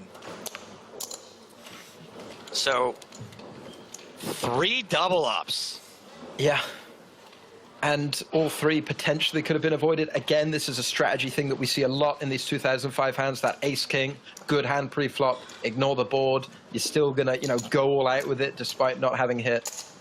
And another kind of, dare I say, punt, given what we understand now. Pretty sort of punty. Uncontrolled aggression, yeah. A real PU next Tuesday. And call. Henry now. All in and a call. All in. Yeah, it's Domination Nation. Ace-9 versus King-9. And if the statistics play out the way they're supposed to, Gavitan will have doubled up 3 times to make a hell of a comeback and knock Henrik Olander out of this tournament in 2nd place. Things working out so far for Ace High. 8-7 tray. Olander needs to hit a king. 3. And he needs to hit on the river. The river card's a 5, it's over. Gavitan, what a comeback.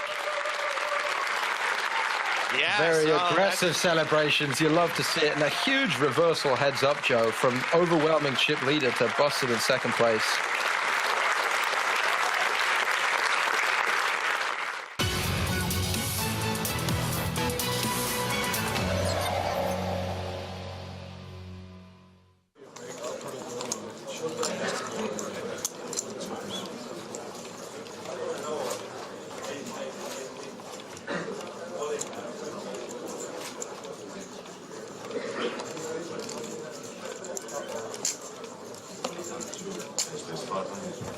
Ace-king, the hand for Campbell, and that is a raise. It's a 5x raise. And there is a significant re-raise. Joe Hashim makes it 1,500 with pocket aces. Yep. And actually, 3x in position is about the norm these days. It went from being really small, and then we got kind of thought that really big was bad, but we're kind of at about 3x now in position.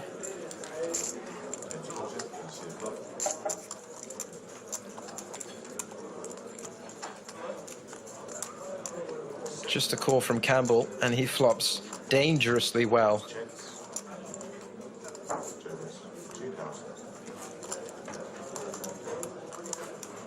Checks to Hashim, who bets 2,000, continues the aggression.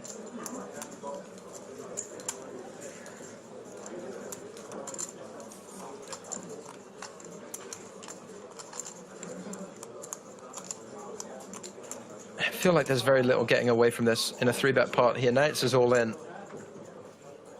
7,500 is 5,500 more. Shake the head from Joe Hashem. Perhaps fearing the kings, queens, and obviously king, queen. Queens. Now got aces. Has aces. Bit of a cooler, that one. Bit of a setup. And looks like James Campbell is the at-risk player here.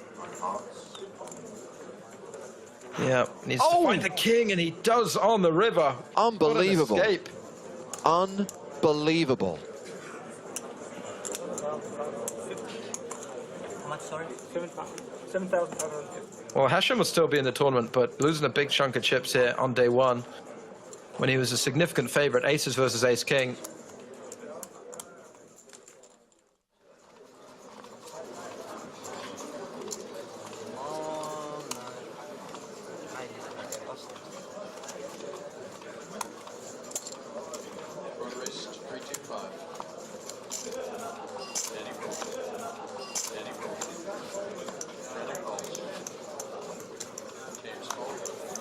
Fagerli's open with 7. Samson calls with 10s. Jensen in with 8-6.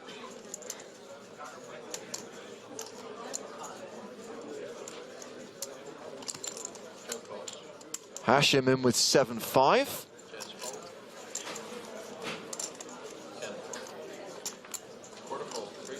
And the blinds fold. So 4-way to the flop.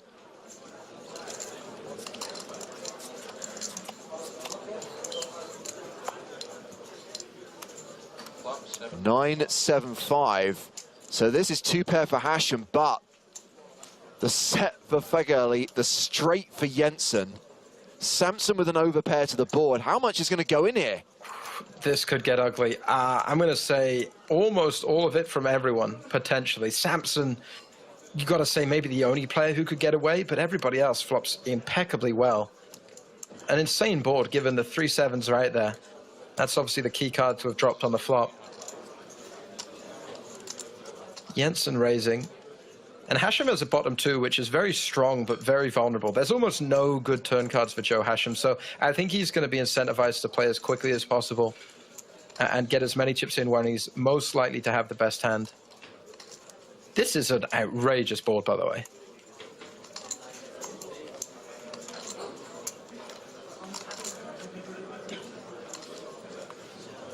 It's gone bet and raise, I believe.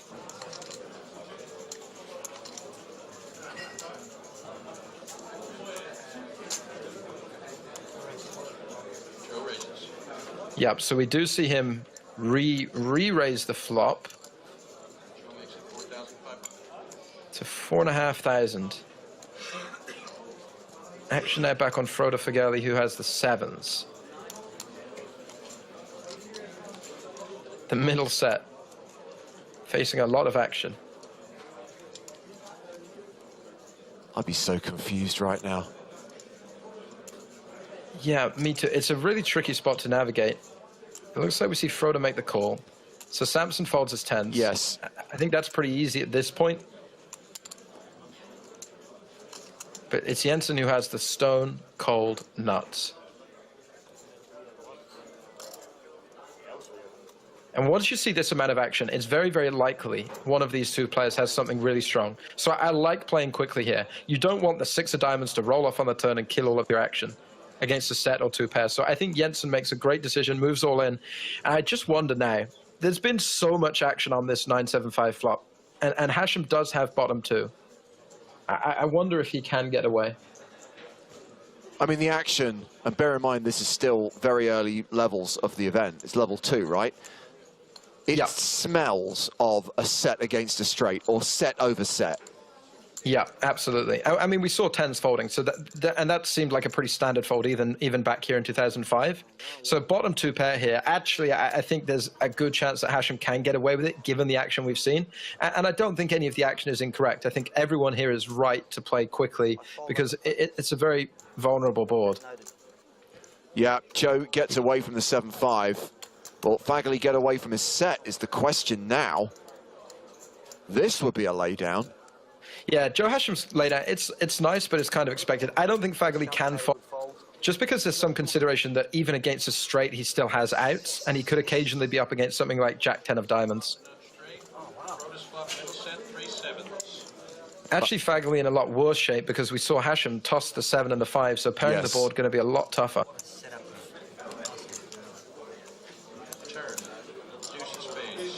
Jensen, the at-risk player, big favourite to double up. And holds. Huge pot for Jensen here on day one. Yeah. Very early stages of day one. And there are 2 clubs on the flop.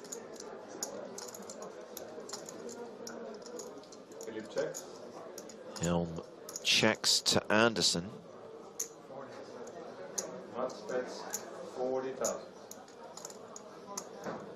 Bets 40k with just queen high.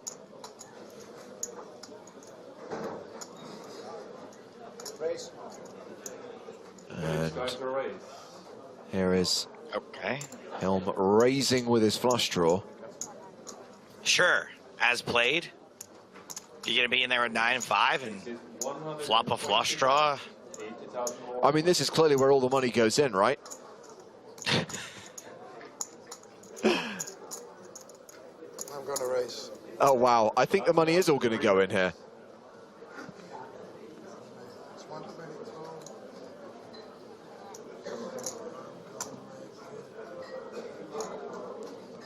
I mean, you just don't see this anymore.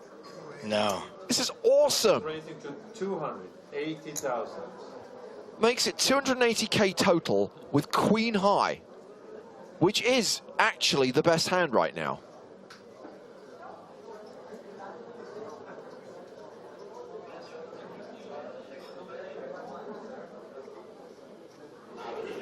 $160 to call. 160 to go. Call. And Hill oh boy, just calls on the come, as Joe would say. 280,000 times 2.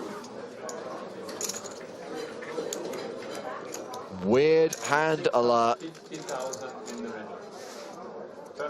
More than 600k in the middle. 6. Plus space. And now Helm has a gut shot to go with his flush draw. If he goes 6-7, that would just be incredible. But I don't know that we're going to get there. Matt says all in. And Anderson shoves on Helm.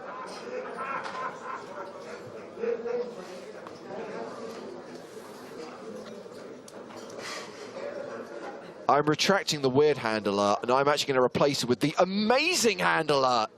Yeah, this is crazy.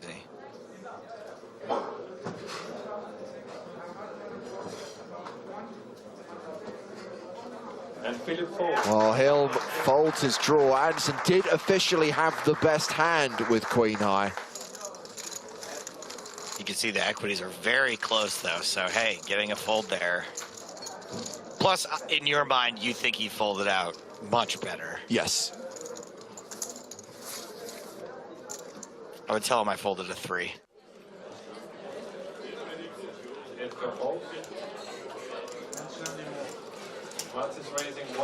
Oh, this is ace versus ace, and this could be a, yeah. All in from Scarevold, called by Anderson, and Scarevold is the at-risk player, and he is behind. Domination Nation. Dispatcher Farva out in front.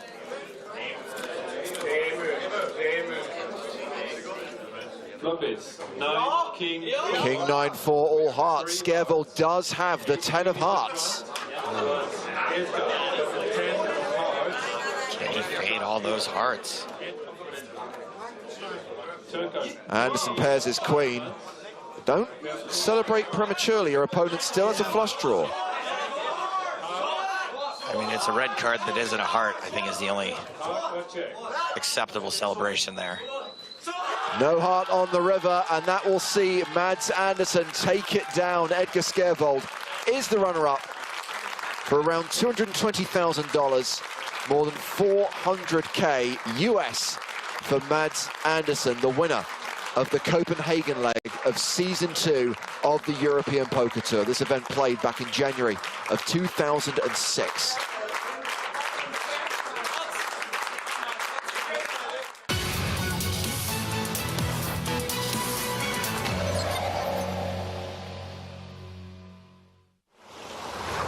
This is the moment you've all been waiting for. The Poker Star Championship. Let's go!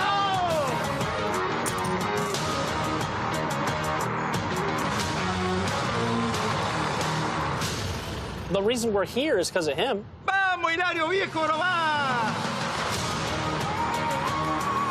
Platinum passes for your asses. Helmuth, baby. He's poker famous, right? This is my game. Welcome to my court. Believe me, bro, if you want winning this hat.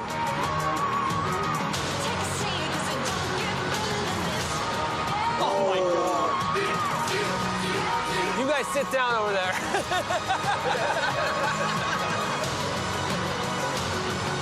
In it to win it, boys. Let's go. Let's get it.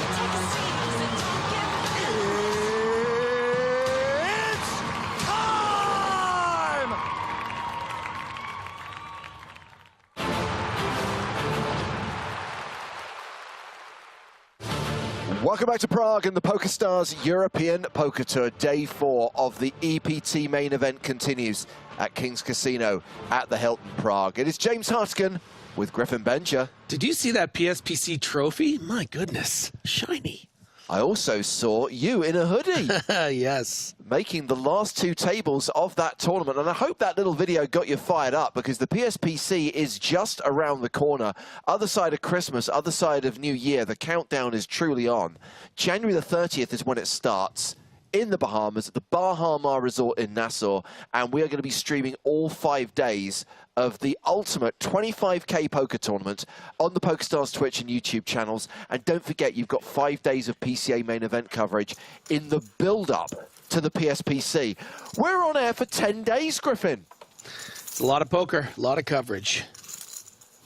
Meanwhile, here in Prague, we return from break with 24 players remaining. Right now, it is Javier Gomez, who's at our feature table, who has the chip lead with close to 5.2 million. So we are now at 3 tables. That means a table has been broken. That means we'll probably mix things up when we get to the next break. But as I just said, we are going to stick with the lineup from the first level for this second level, with the blinds going to 1530 with a 30K big blind ante. And I know we've got at least 2 players on the main stage who are pretty short right now. Both Connor Beresford and Simon Matson need to make something happen soon. Yeah, but they're the kind of players that certainly can make something happen. Some of the best online players in the world. There's Tim Adams. Munch, munch. Eat that rice cake. Yum, yum.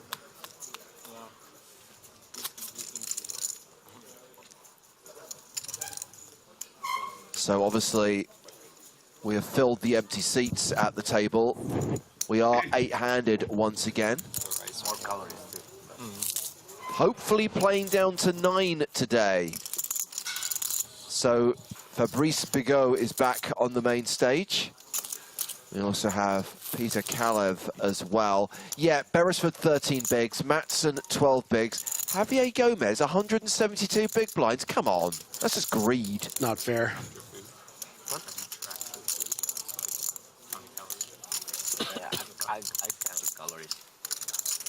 So we'll watch these guys potentially for the next 90 minutes. Of course, should we get to 16 during this level, there will be a redraw for the final 2 tables.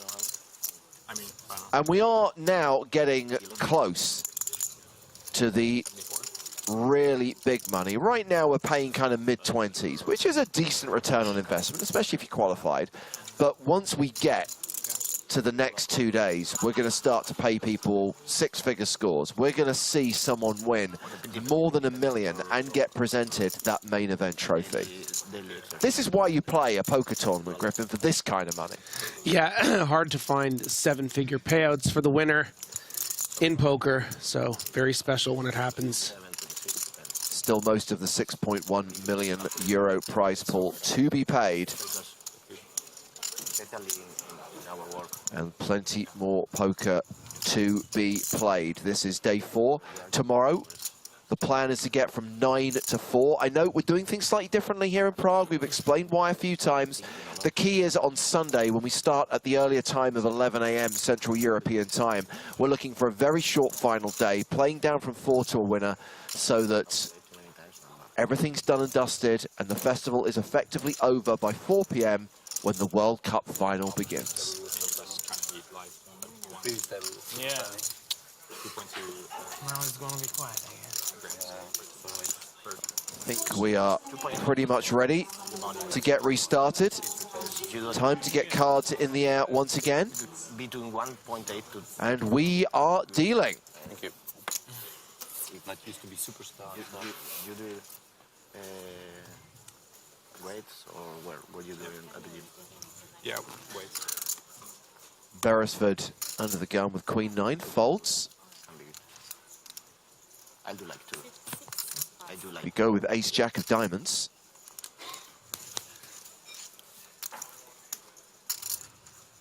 Some pros doing like 3, but... Yeah, maybe too much. It's too much. 7 raise 65,000. 685.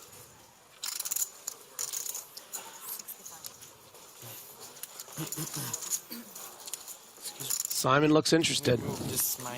Ace 10 in the hijack. Yeah, tough spot here.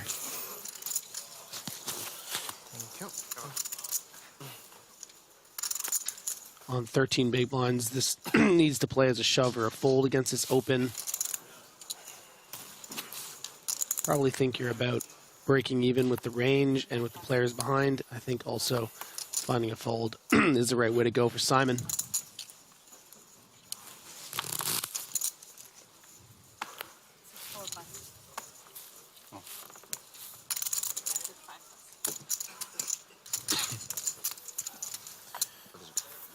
So it's raise and take it for Bigot on the first hand back from break. First hand of the new level.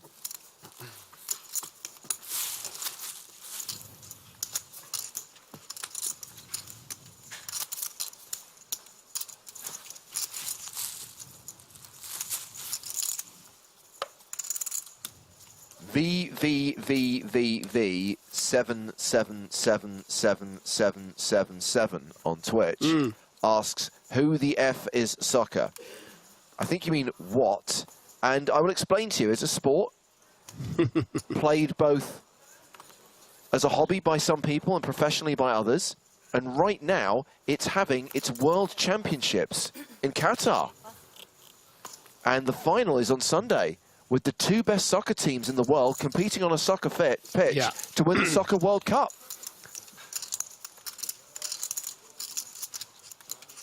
And the Soccer World Cup final will finish right around when football will start in the U.S. They play on Sunday quite regularly, so if you want to watch some soccer and then afterwards watch some football, you know, you got a great lined up for you right there.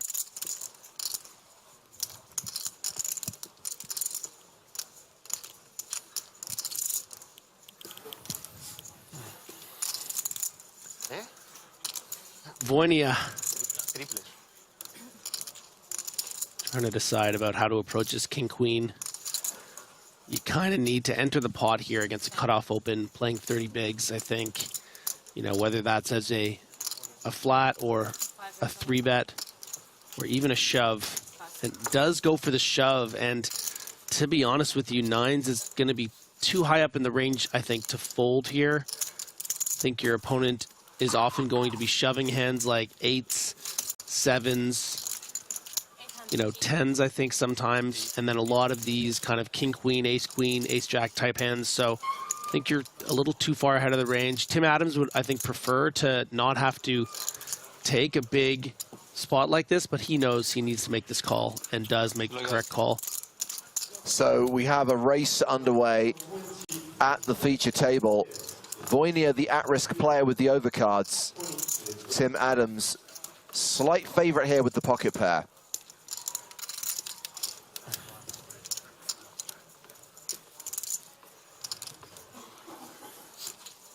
Look at that, 50-50.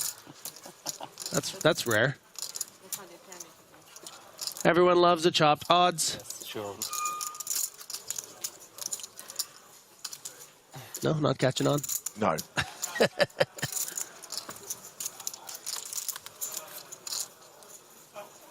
The flop is 5-5 deuce, 9's holding.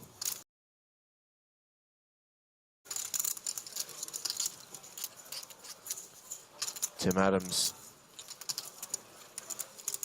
now a 3-1 favorite. Always comes on the turn, though. It does indeed. That king gives Wojniak the advantage, and Tim Adams is drawing to one card. The 9 of hearts was folded pre, so only the 9 of diamonds will see him win this pot and eliminate Wojniak. We still didn't figure out the name. 10 on the river. Wojniak wins this race. He doubles up and survives. Tim now a short stack with 440k. Maybe. Yeah, 3 very talented, accomplished players now on this table, all with sub-15 big blind stacks. I think it's going to be interesting to see how they play them. I was noticing some play from Simon Matson in the sort of end of the last level on that short stack, finding some interesting raises with just 10 big blinds. So see how these players stick around in this tournament. They're going to be tough outs for sure.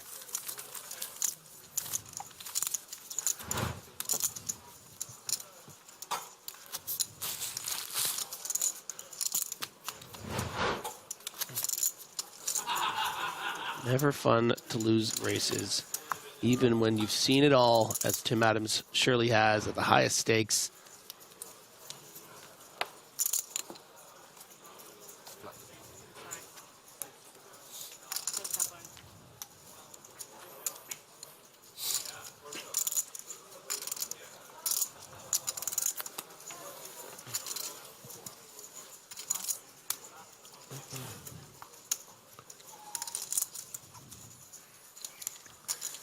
And yeah, on 13 big blinds, I think a lot of people would just be shoving here with this ace-king. But I think Simon Matson wants to be balanced sometimes with some min raises off this stack with hands that he'd be willing to fold. So he needs to be raising some of the super strong hands as well. So the ace-king is going to come in with a raise to 60,000.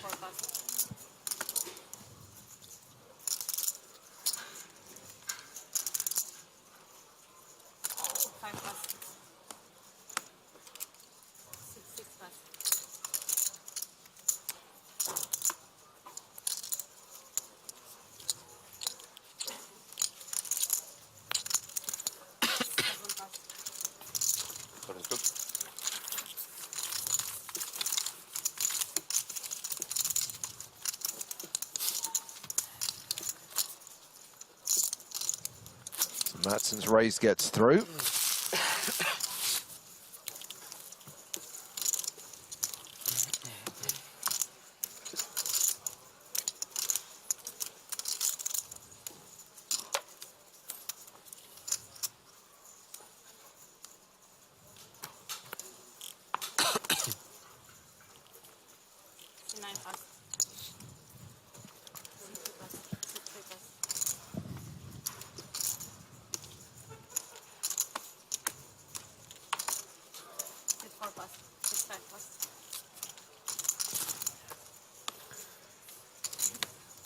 Beresford on the button with king 6 of diamonds.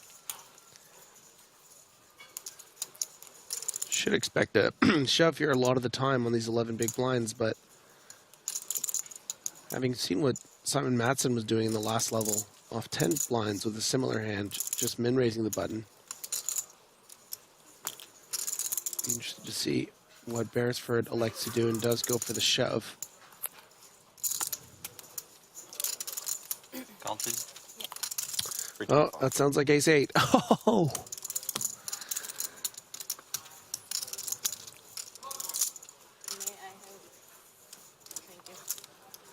You only have 10 behind, right? So this is a virtual all-in from Conor Beresford. Looks like he's left 10K behind. Call. Bigo calling. It should be okay. But like I'm not all in now. Or I am. Yeah. Okay, yeah.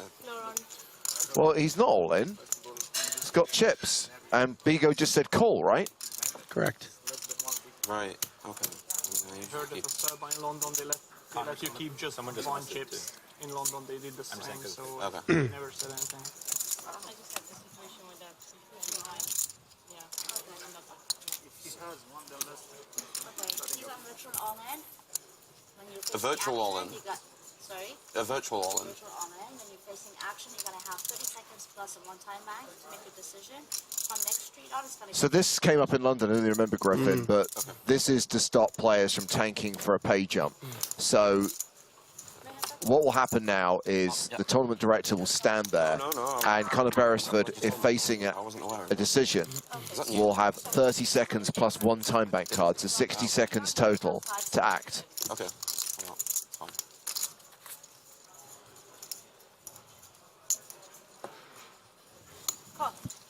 Well, we didn't need to count him down. All in and a call.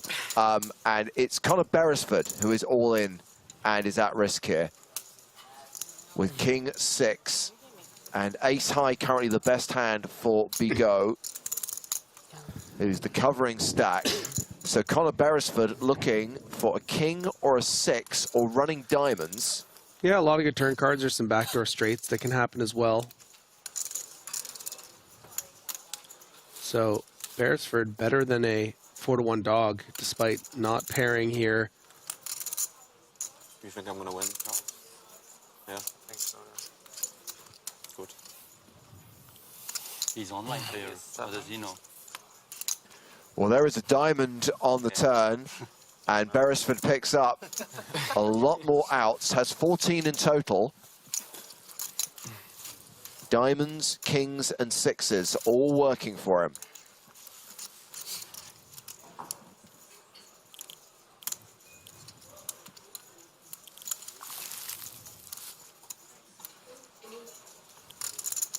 River card is the 8 of hearts, and that means we lose Conor Beresford.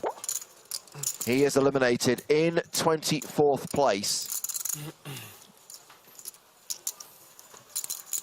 Best of luck to you all. Thank you. And he cashes for 26,400 euros. Another impressive deep run for Conor Beresford. Get this off me now.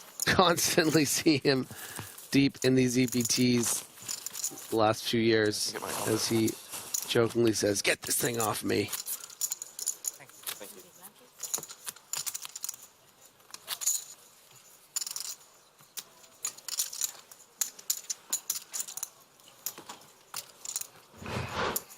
And Fabrice, up to 57 big blinds.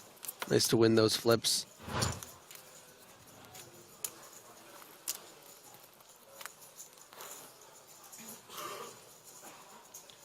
Looks like we're down to 22 on the field board in the top right corner.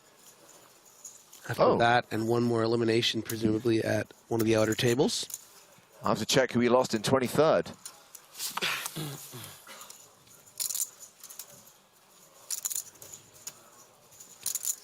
$15 big blinds for Adams with King Queen suited.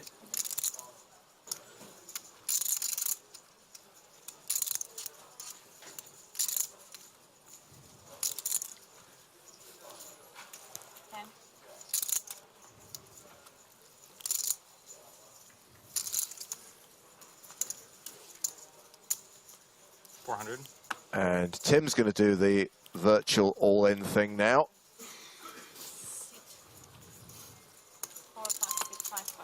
400,000, leaving himself 40K behind.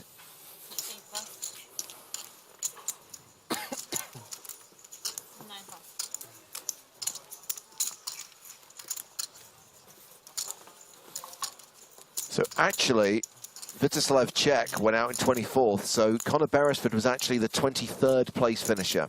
So Čech out in 24th, Beresford out in 23rd, we're now at 22.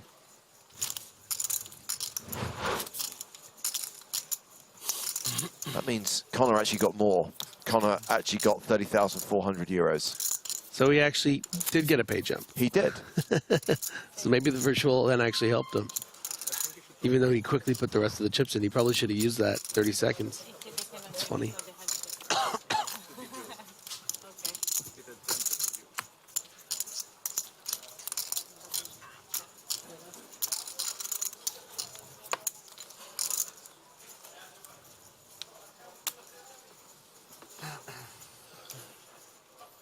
Ace king for Tim Adams. 60. Raise 60,000.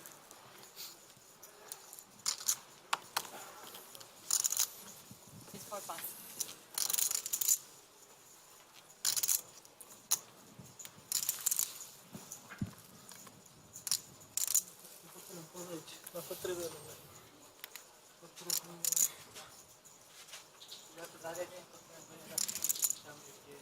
Voinia wisely folding the ace-5, but why Oh, did he go gosh, asking look for at a your count? hand first. And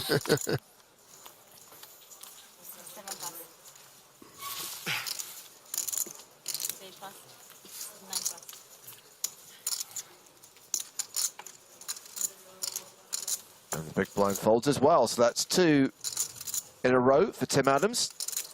Now playing just shy of 600,000.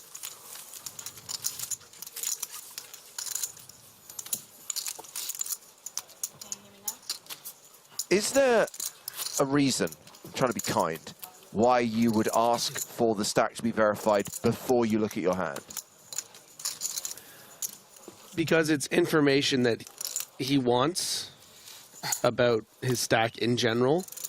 And, you know, if he had looked at the hand, maybe it's even more disingenuous. When you look at a 10-6 off and then you ask, it's like, but by asking, it's like, I don't know. There's no appropriate way to do it when you're not actually interested in the hand, but it's just a way of extracting info.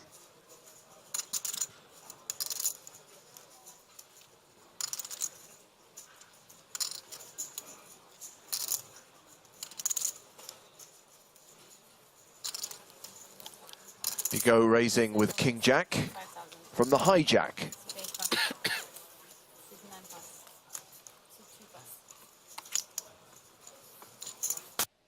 Tim Adams in the big blind with 7 deuce suited.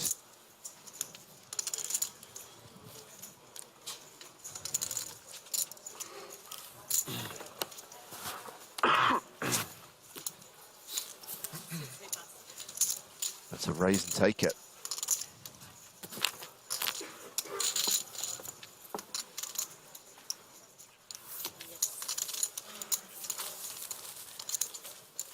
So JFK asking if there's a place where you can see live chip counts of all players. Poker News are across it. PokerStars live app is across it. But remember, guys, we are on a 30-minute delay with the action we're showing you from the feature table. If you start looking for live updates, if you start looking at the live app, you will get spoilers. Now, if you can deal with that, fine. But don't then come back onto the stream and start sharing that information. Spoiler zone.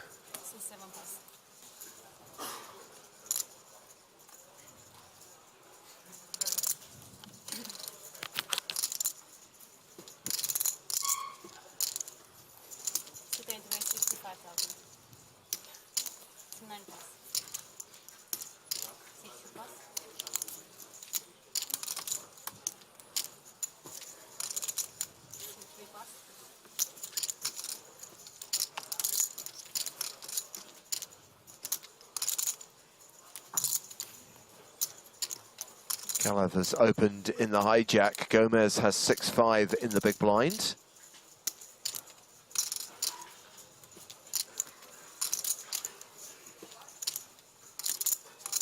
There's a chance Gomez wants to play this as a 3-bet, which isn't going to have a good result.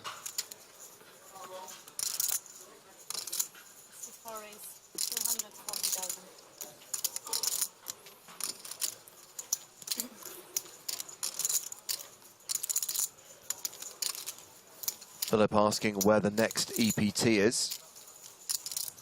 Well, this is the last stop of EPT 2022. EPT 2023 kicks off in Paris in February. 5 stops next season. Paris, Monte Carlo, Barcelona, Cyprus and Prague. But before the new season of the EPT, there's just the small matter of the PCA and the PSPC, which will be in late January. A very small 4-bet from Kalev here. Quite prepared to play for stacks, of course, but doing it in such a way that gives Gomez the room to continue pre. But Gomez elects to just let it go.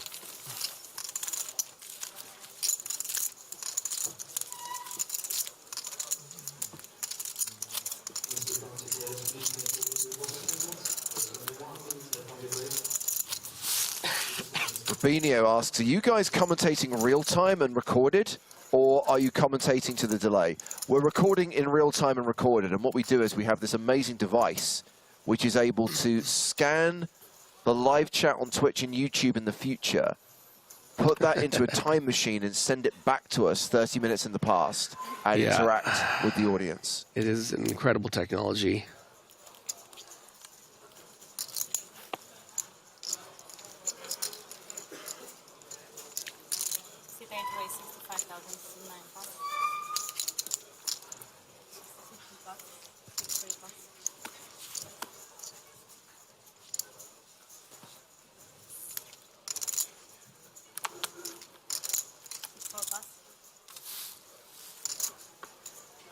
That's right, guys. Finally, the technology is there.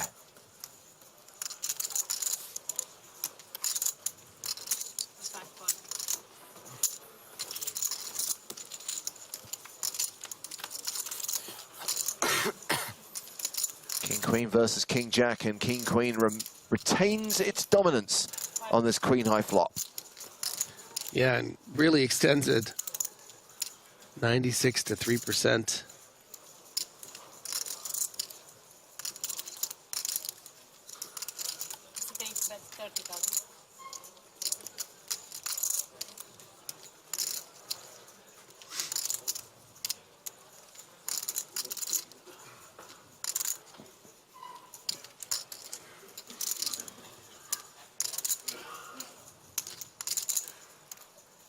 Kev says, Stapes is rubbing off on your James.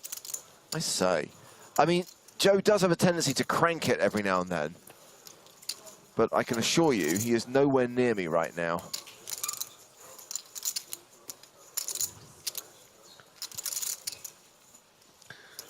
Voinia actually attacking the small bet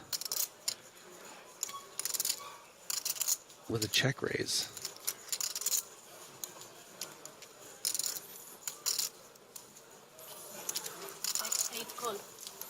Ooh, okay. So this is getting very interesting here.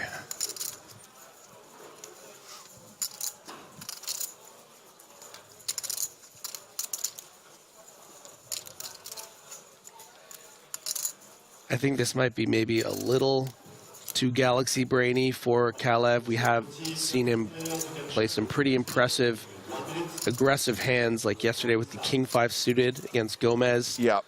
In this situation, you know, you don't have a lot of defense with the black King Jack when you get check raised on Deuce Deuce Queen, especially as we can see if your opponent is capable of value raising with just that queen against your very, very small bet. You never want to be calling check raises on flops, you know, as a 3% chance to win the hand.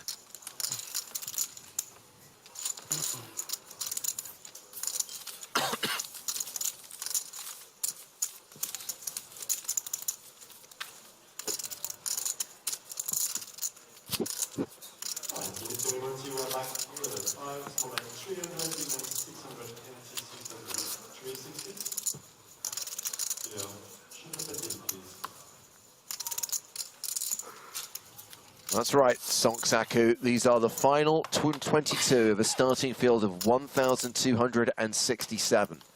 3 tables remaining in this record-breaking EPT Prague main event.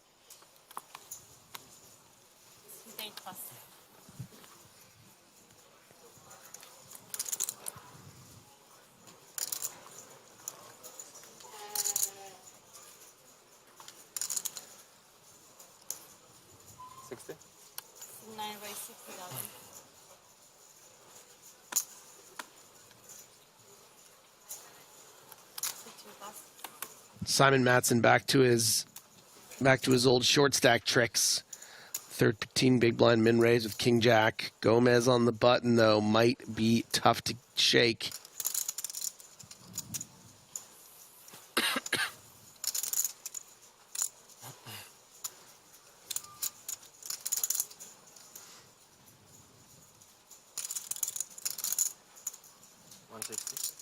$160. 6-4 raise 160,000.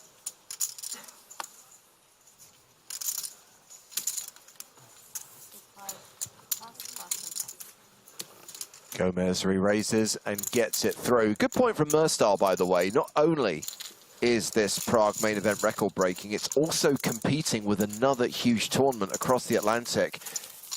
It's incredible how many huge fields we're seeing all around the world, Griffin, and live poker right now. And I guess it's fueled by this desire to play live after a 2-year absence, but yeah, that's carried on. It started in the spring and it's carried on all the way through the year. It doesn't look like it's going to be stopping anytime soon.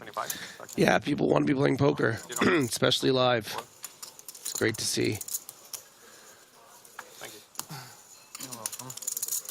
you. 2 7-figure tournaments going on at the same time. Pretty exciting.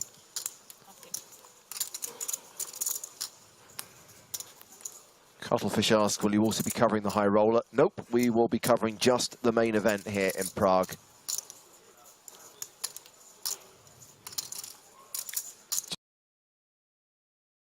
A lot of time traveling right now to Paris in February. First leg of EPT 2023. We will cover the local tour. We'll have the FPS main event final table, have the super high roller final table, and then we'll have main event coverage. I hope for Simon Matson's sake he gets away with this one, but I think this is a bit too ambitious. It's a very capable table, very strong players that have a lot of chips, and they're aware at this point that Simon Matson has a lot of raise folds off this stack. And you can see how weak this hand is. Queen Jack under the gun, starting the hand with just around 10 big blinds. Look, appears as though he is going to get away with it, though. Pretty awesome to be able to acquire chips in this way at this stage with this stack.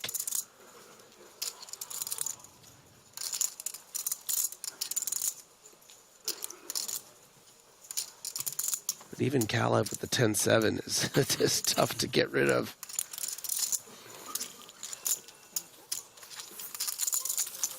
Maybe you should considering playing curling.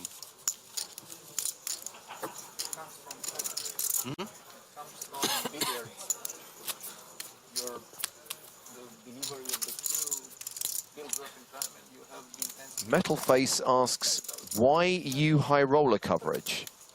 Stars can't afford your commentary fees. Hold on, it's going to run this through the translator of gobbledygook to English. If you're asking why we're not covering the high roller, it's because the high roller runs at exactly the same time as the main event. So you can't run both, it's one or t'other. And obviously we've been following the main event from day 2. It makes sense to follow that through to its conclusion.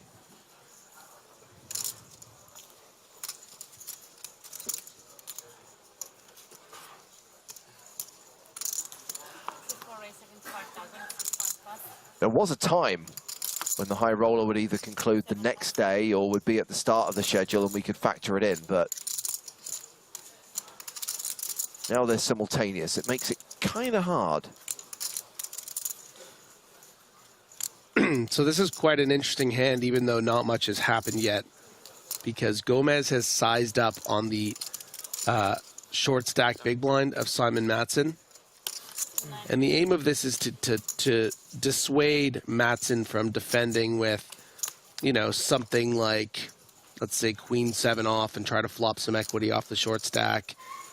Ace 5, though, is going to be a bit too strong, but also feels a bit too weak to just shove over a 2.5x.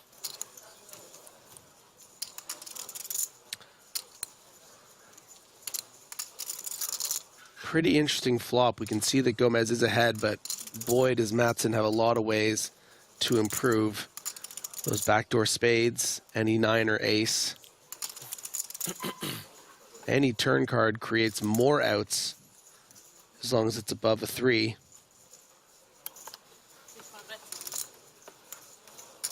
But instead, Gomez is just going to put him in, effectively. The stack to pot ratio, you know, only Madsen with only 295,000, 195,000 in there. And I think Simon's pretty aware. I think sometimes I'm good here. You know, you think about the queen 10, king queen, king 10 kind of combinations, and then all those pocket pairs that you're, you know, doing pretty well against with that ace high, 44% as we saw against the threes. But you got to fold. It's great pressure from Javier Gomez, extending that chip lead up over 5.1 million chips.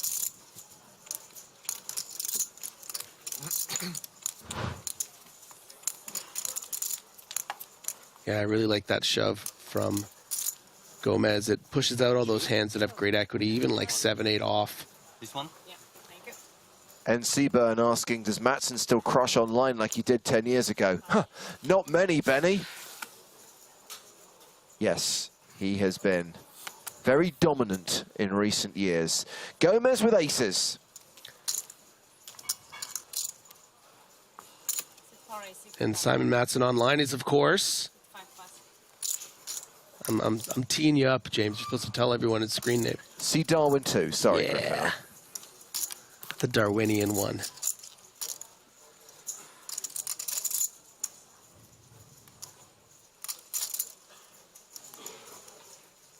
Bigot might be thinking about getting a little cheeky here.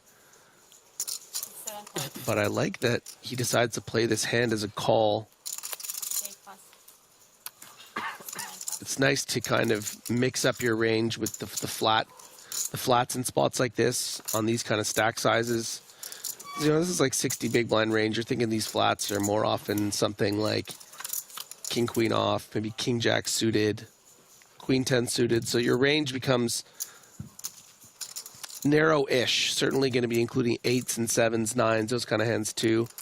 So every once in a while, you want to have these 7-6 suiteds because your opponent, I think, is going to more put you on those Broadway kind of hands. But this is all Gomez here, and I think should get a quick fold from Bigot, especially without a diamond out there. We've just ticked down to 21. Yannick Cardo eliminated in 22nd place. Ran ace-king into Jordan Sakuchi's aces. So Cardo cashing out for 30,400 euros. Whoever goes out in 21st will also get 30,400. There is then a pay jump when we get to 20. So 3 tables of 7 right now.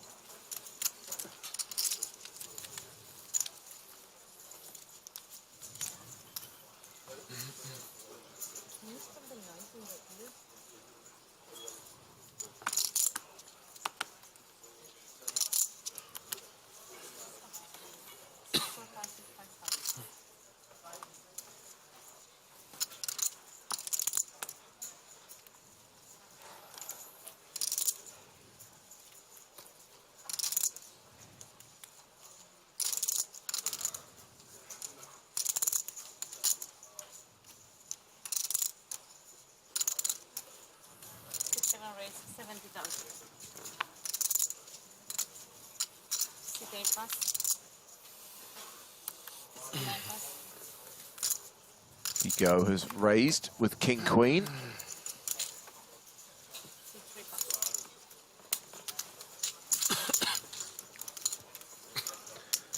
The most exciting hand in poker. Raise and take it.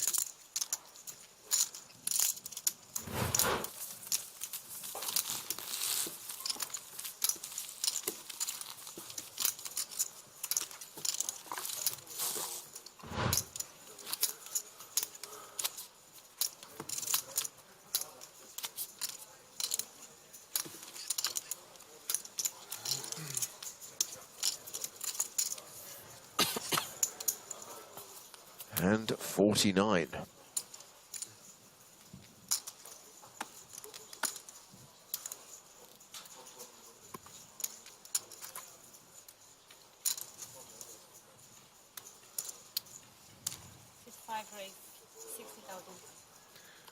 Raise to 60,000.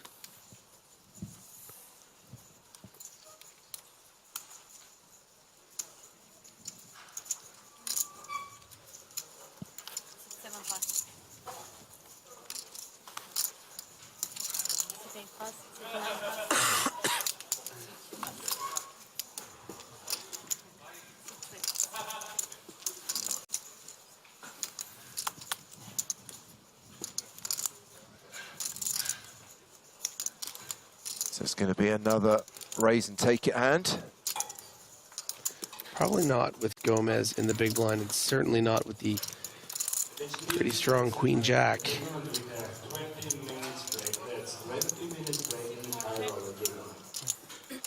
So Gomez makes the call. All spades, and that... It's just the nuts. Yeah. Just the almonds. Just the bag of cashews.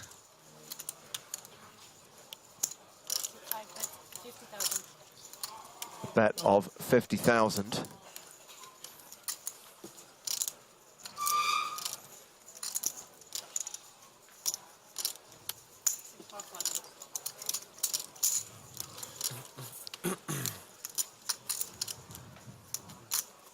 Such a horrible position to be in, Griffin, where you're drawing to the straight, but you're actually drawing dead. Yeah, especially when it comes in. Oh. Big trouble for Gomez here. Gross. I wouldn't worry too much about, you know, Gomez getting all the chips in here or anything. There's a lot of chips. But facing a big bet from the nuts here, I don't think Gomez is going to really necessarily be playing this as a check raise. So probably going to lose something close to pot here. And then that'll create a pot of around 700K. And we'll see how stiff of a bet we get from Voina.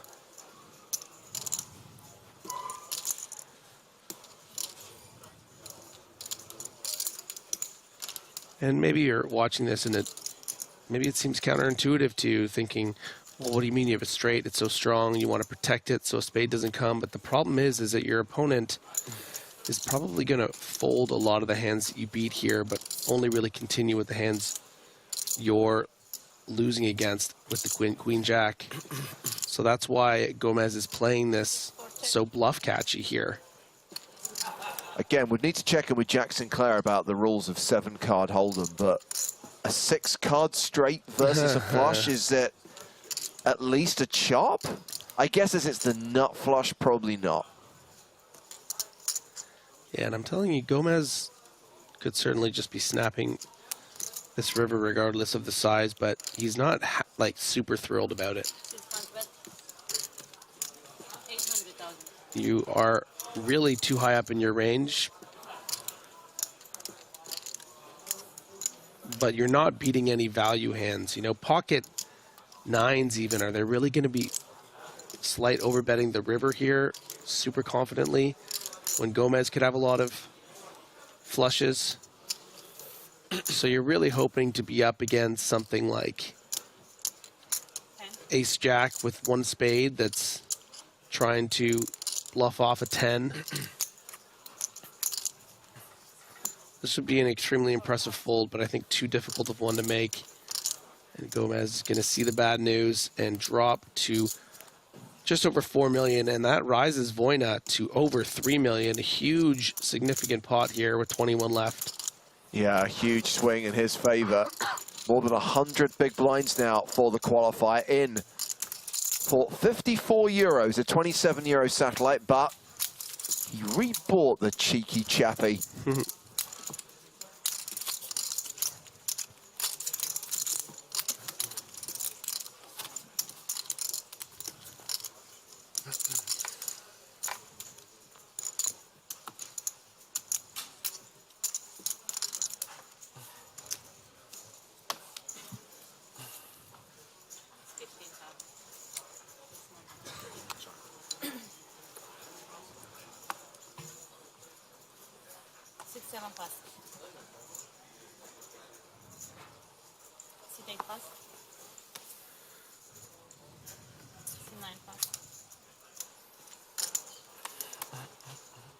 Hoffer in the cutoff with King, Queen of Hearts. Been pretty quiet since the controversial 3-pair check raise against Gomez's aces. Oh, yes. Definitely one of, if not the most interesting hand of the day.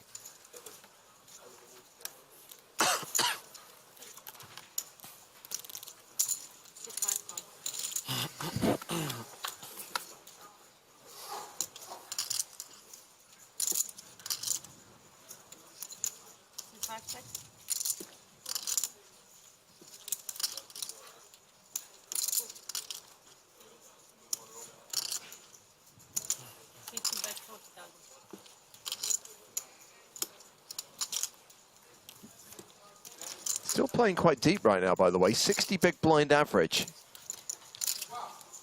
Yeah, this is going to be good enough price here for Voyna. Going to be ahead sometimes with the ace high.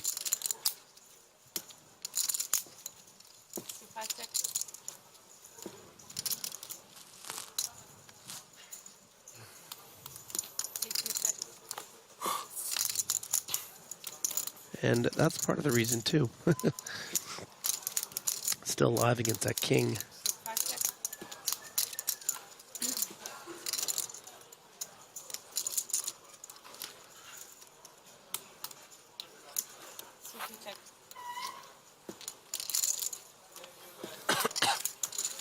Hillhofer sees the bad news. Just a spot of bad luck. Voyna. Momentum definitely with the qualifier right now.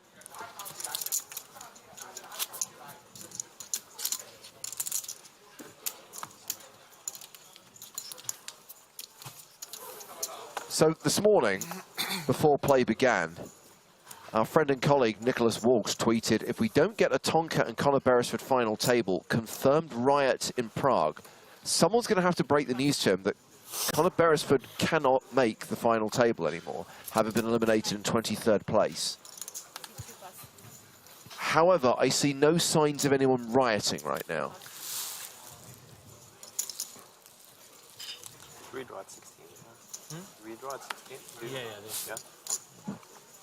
There's still a chance for Tonka to make the FT, as he did in 2018. He's still in at one of the right now. Has about 1.2 million, so it's a below average stack, but still comfortable. How can you not be comfortable in that lovely green woolly hat? Could be some fireworks here. I think Voyna has every reason to 3-bet in this spot. So far ahead of the average opening range of Gomez on the button. But Gomez is well ahead of his opening range. So I think King-Queen is going to have to be played as a continue here, almost certainly. No, The question is, tomorrow, yeah. at what capacity? And it is going to be as a call, which I think is the right way to do it.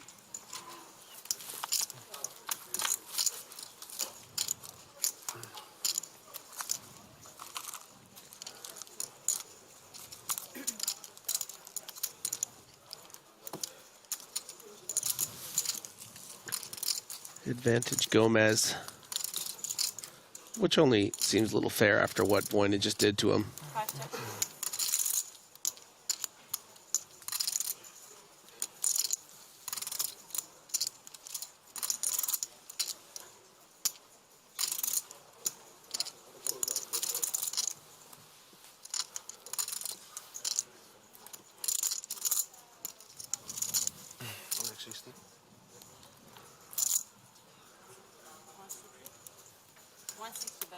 If you happy and you know it, asks, how did Gomez lose 3 million? You missed a key hand. He had a straight against a flush. Shipped a lot of chips over to Voyna. Is he going to get some back here is the question. Yeah, I would be very surprised to see a fold at this stage of the hand. Voyna playing this a little cautiously. Ooh, and that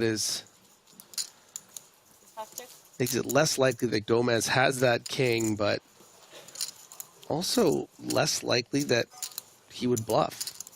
So I wonder how Voyna is going to proceed here, whether a bet comes on both the turn and river or one of the two.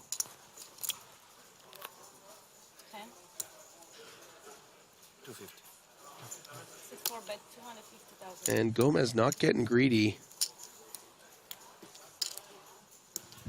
This bet is about 20% of the pot. No, I have that wrong. 215 to 880. Like just over 30%.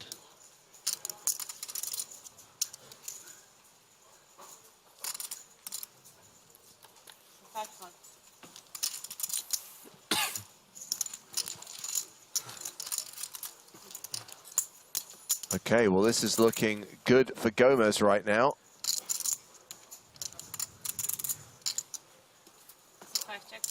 And that is a great card for Voina to get away here. Counterfeiting the pocket tens, only chopping against the... Well, your hand is effectively nines through kings now. So any bet, you're just going to be calling for a chop when your opponent has been representing the king, not just here on this river when the bet comes in, but every street of this hand. Now, Gomez needs to be aware of that too. And maybe not get too greedy, and doesn't get too greedy. Only 525 and a 1.3. I love this bet.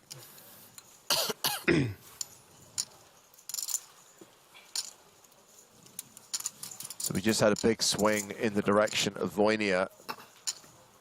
A swing in the direction of Gomez. But how big will that swing be? I guess it's a case of whether Voina calls here, not wanting to be bluffed off a chop. It's just such a nice bet, you know. I think anything above 750, Voina just maybe starts to really just believe. Oh, but it's still too smart, too good. You call this guy a qualifier? Really nice fold there. Yeah, I mean, just to reiterate, professional qualifier. Voina is an accomplished poker player. He just happened to qualify for this event for a total of 54 euros. Gomez back up to 4.8 million, has 160 big blinds right now. We are roughly midway through the level, Joe. Halfway through the level, halfway to Chat Pro Saturday, which oh no, Curdy Mafia would have done really great tomorrow. Can I just say that I'm grateful that tomorrow will be a shorter day? I'm glad that Saturday isn't one of the 12-hour days. Now, I know that we have certain license on Chat Pro Saturday for people to say whatever they want to say. Well, they can't say whatever they want to say. It's just like Chat Pros can't be wrong. Okay, that's good. By the way, guys, we talked about this earlier on. Full schedule of EPT 2023 available at PokerStarsLive.com. Those are the 5 stops next year. Paris Satellite's running now. And, of course, Paris Satellite tickets added in all of the mini EPT Prague tournaments online. There is one starting right now. It is a $3.30 deep stack. So if you fire up the Stars client, you'll be able to buy into that one. I was just going to check. Chat Pro Saturday, we don't still give license to all the people who get unnecessarily triggered by the word soccer or Voinia's mask, right? No, absolutely they still get not. banned? They're all banned. Good, yeah. Good. Just checking. Not today, everybody. I'm not to be messed with today. We've done 3 days of poker in a day and a half. 5 days of poker in 2.5 days. Mattson all in.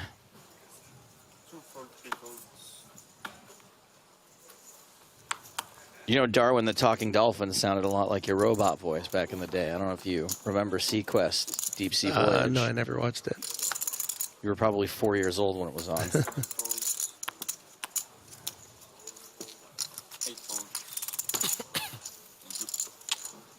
No action for Mattson, which is something that he has in common there with all the people that did watch Sequest, Deep Sea Voyage.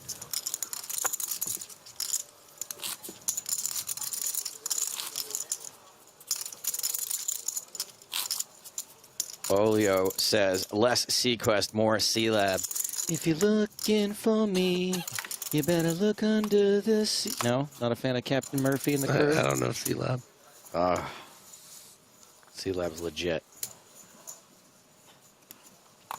They did a C-Lab homage in Archer because the same guy that created Archer created C-Lab. Okay. And I believe they had John Hamm play Captain Murphy. Are they on like season 13 of that show suddenly? It's up there. Crazy. Has the quality remained? I think I stopped after 6 or 7.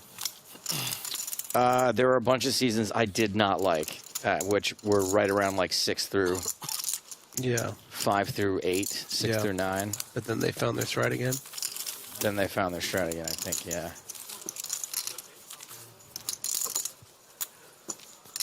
Zcat says they remember Sequest DMV, Department of Motor Vehicles.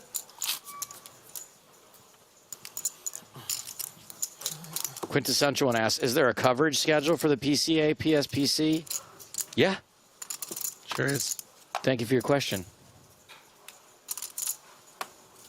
Isn't Sequest like a pattern put on like clothing? I think you're thinking of Ryan Sequest, host of American Idol.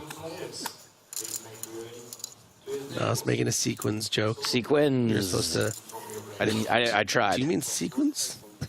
You mean numbers in a row? Nice.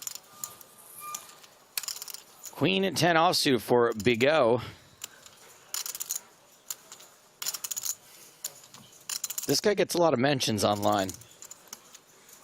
Big O? Yeah.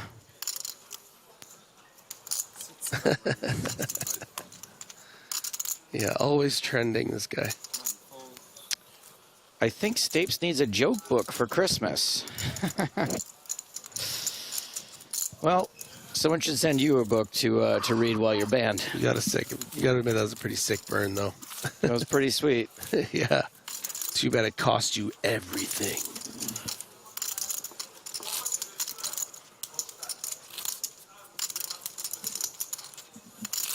If you want to figure out what the broadcast schedule is for the PCA, what I would do is PSPC is January 30th to February 3rd. And we're doing every day of that.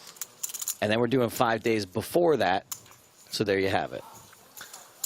What if that person was just like, had been watching the stream for years and was just finally ready to like make a little joke at your expense, and then you banned him. They blew it.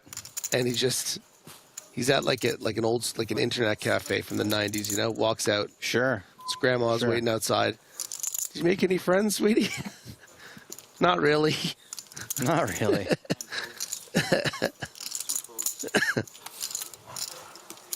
Ace Queen for Vornea. Hailing from Romania. Griff, I don't know if you know this or not, but it is the year of Romania. And they're running out of time. There are very few tournaments left. This is the biggest one left of the year, some might say.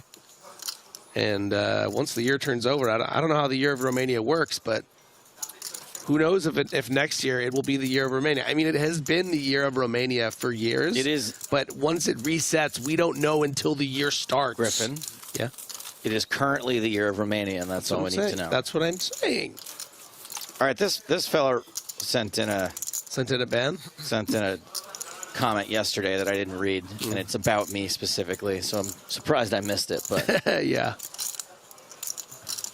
Wow, Nick Walsh really liked that one. Tori says, I went to Joe Stapleton's stand-up comedy show in London a few years back, and he started the show off by making a joke about my name sounding like a medication his grandma takes every morning. I don't remember your name being Viagra. Thank you for your question. Thank you for your comment. Vornea with 6s this time around. 2.7 mil for this human. I like it. That's still a good stack at this point, I assume.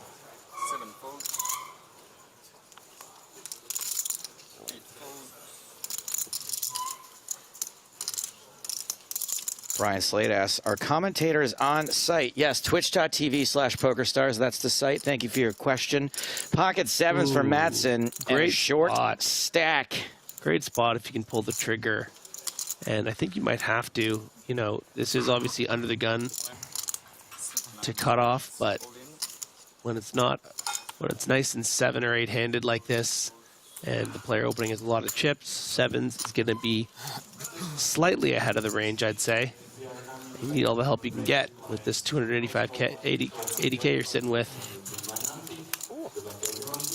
And Mattson very pleased to see one of the few hands that he's dominating. 275 you have? I think so, yes. Doing the prepaid. 280.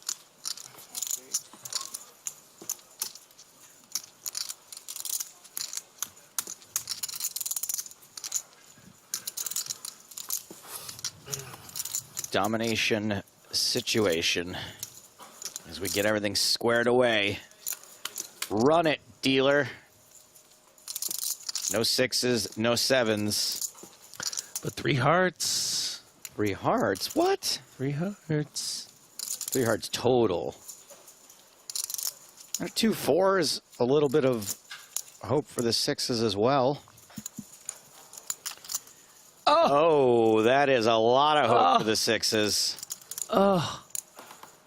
Not the survival of the fittest. Darwin. Today.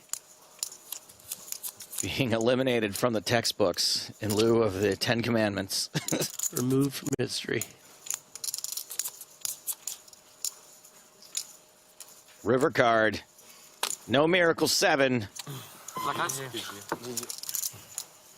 Darwin extinct. Pretty cool, though. Pretty cool. I mean, obviously not for him, not that cool to go out in 21st place, 30,400 euros. Pretty cool to see the online legend contending here. Slumming it one table at a time. Yeah. Counting chips by hand. It's nice to see these human just like us, though, you know? I didn't like seeing that 6. Couldn't hide it on his face. It's like, I was having fun. Yeah. Playing around here, doing my thing. I think that's something we don't really talk enough about, is that there's many reasons to be sad about going broke in a poker tournament, but it's fun, right? It's Being super this deep. fun. Yeah. Yeah, and also he's such a grinder. He's just like, oh, great, I guess I'll go late reg the big 109 now. It's just like, well, he's probably going to go play the 10K high roller, I would guess. Everyone in the high roller was rooting for a 7 also. Yeah. 6, 7 fold. 8 folds. 2 folds. Glad to see Pilhofer still in. 3 folds. Ninja fold from Tim Adams also still in. I'm gonna give you a 1 fold. Gomez giving a walk with the hammer. This one's here. That really is nice to give someone a walk with the hammer, because some folks are just going to, like, 5x it. Go, I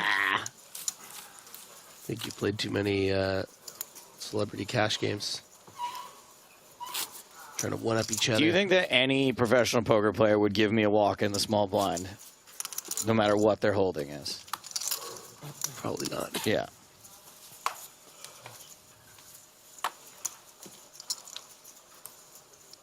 But there are more layered reasons for that, you know?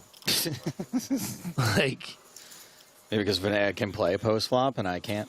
No, it's like if you for instance, if you give Joe Stapleton a particularly bad beat with some good table talk, you might end up in a comic, you know? You have I to, see. you have I to see. really, There's future yes, EV exactly. if they you make have like to, a best of the EPT clip. Like when you are Joe Stapleton, you experience things from inside the world, but when you see things from the outside, it's like there's a lot of big things happening in the Joe Stapleton world that I can wrap my head people around are trying to interact with you, you know? That's why everyone's shouting your name in the chat. People asking Zeddy to explain the comment of this is why poker is not profitable for good players. It's a meme, guys. Don't think too hard about it. It's from yesterday. It's an inside joke. You wouldn't get it. You had to be there. Gomez on the button facing a raise from Pilhofer. I have like 1.8. Big O with some big ideas for what might happen with this 10-7 offsuit.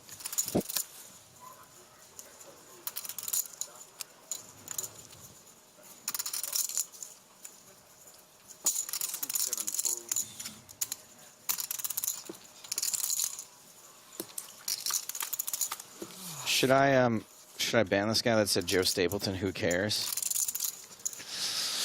It's kind of funny. Kind of. Oh, because you said who cares about. Okay, it's a callback. That's fine. Yeah. Queen Jack Jack. Pilhofer not thrilled with this flop, given Gomez's flatting range.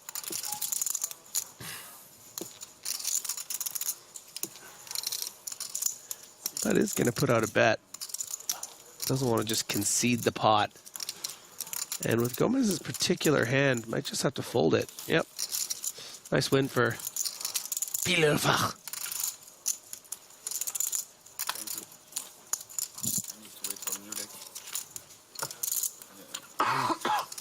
I had a girlfriend that was a Pillhofer.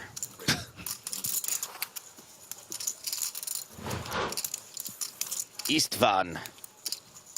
Man, we've had some cool-ass names in this tournament. Remember Oddvar? Is he still in? I think Prague brings out some pretty cool, like, Eastern European, Northern European names. Pretty damn cool.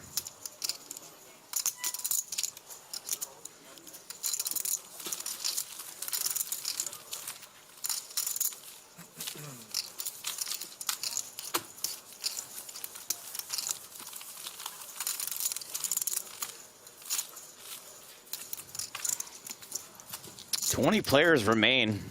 Trying to get down to 9 today."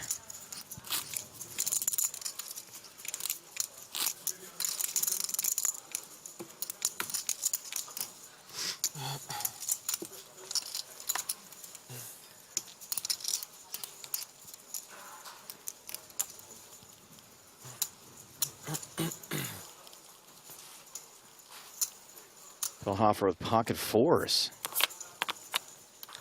UTG, I'm trying to get UTG changed to FTA. Full-time assistant? First to act.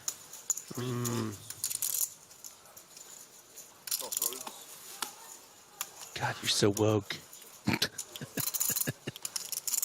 the mind virus. I think I can't really help it at this point.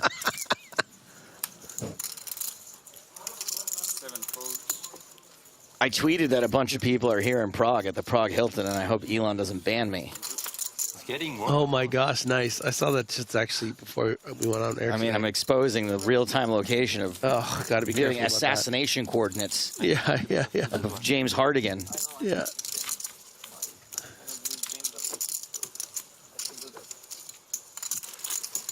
I'm going to spend the rest of the day reporting anybody that tweets my location. Taking care of the others, that's what matters.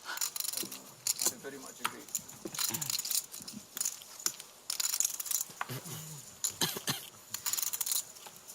Only if everybody would do it.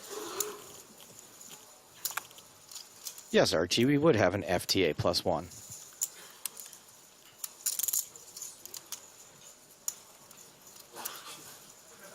Adams knows what he has to do. I know what I have to do. I just don't know if I can do it. Blinds are going to go up in 30 minutes. Got a pair. 12 big blinds. Why can't I just pull the trigger? Presto, changeo. I'm such a fraud. Ooh, the King of Diamonds and the What of Whats. I'm going to go King Queen. I'm going to say King Jack. Chat, if you guess the other card to the suit, I'll give you something. We'll never know. It's so hard not to know. Some guy says they know it's a spade on Twitch chat. Interesting. You've given me no reason not to trust you.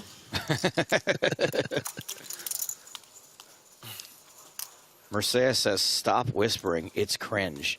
You know what is the true cringe? What? The word cringe. Yeah, who says cringe anymore? So bad. You're banned, by the way. You're cringy ass is banned. It's such a cringe thing. Oh my god, I'm so cringe. Seat 4 raise 75. 5 folds. King 10 suited for Gamez. 8 folds. 2 folds. Holds round to Timothy. Boo. He looks very sad, Tim Adams, and I don't like it. No, I don't like it either. Hey, N. Seaburn says, "I watched the card counter yesterday. Enjoyed it. Shame you didn't get more airtime." That's nice. I'm glad you liked it. Not exactly the poker movie people were looking for, but it has its merits. Somebody gonna... No, yeah, not least of which the sweet poker hand in it where Oscar Isaac. Actually, I don't want to spoil it. It's pretty sweet, though.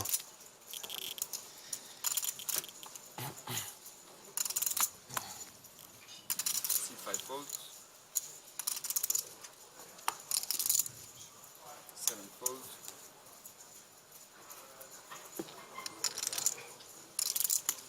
8 folds. 2 folds.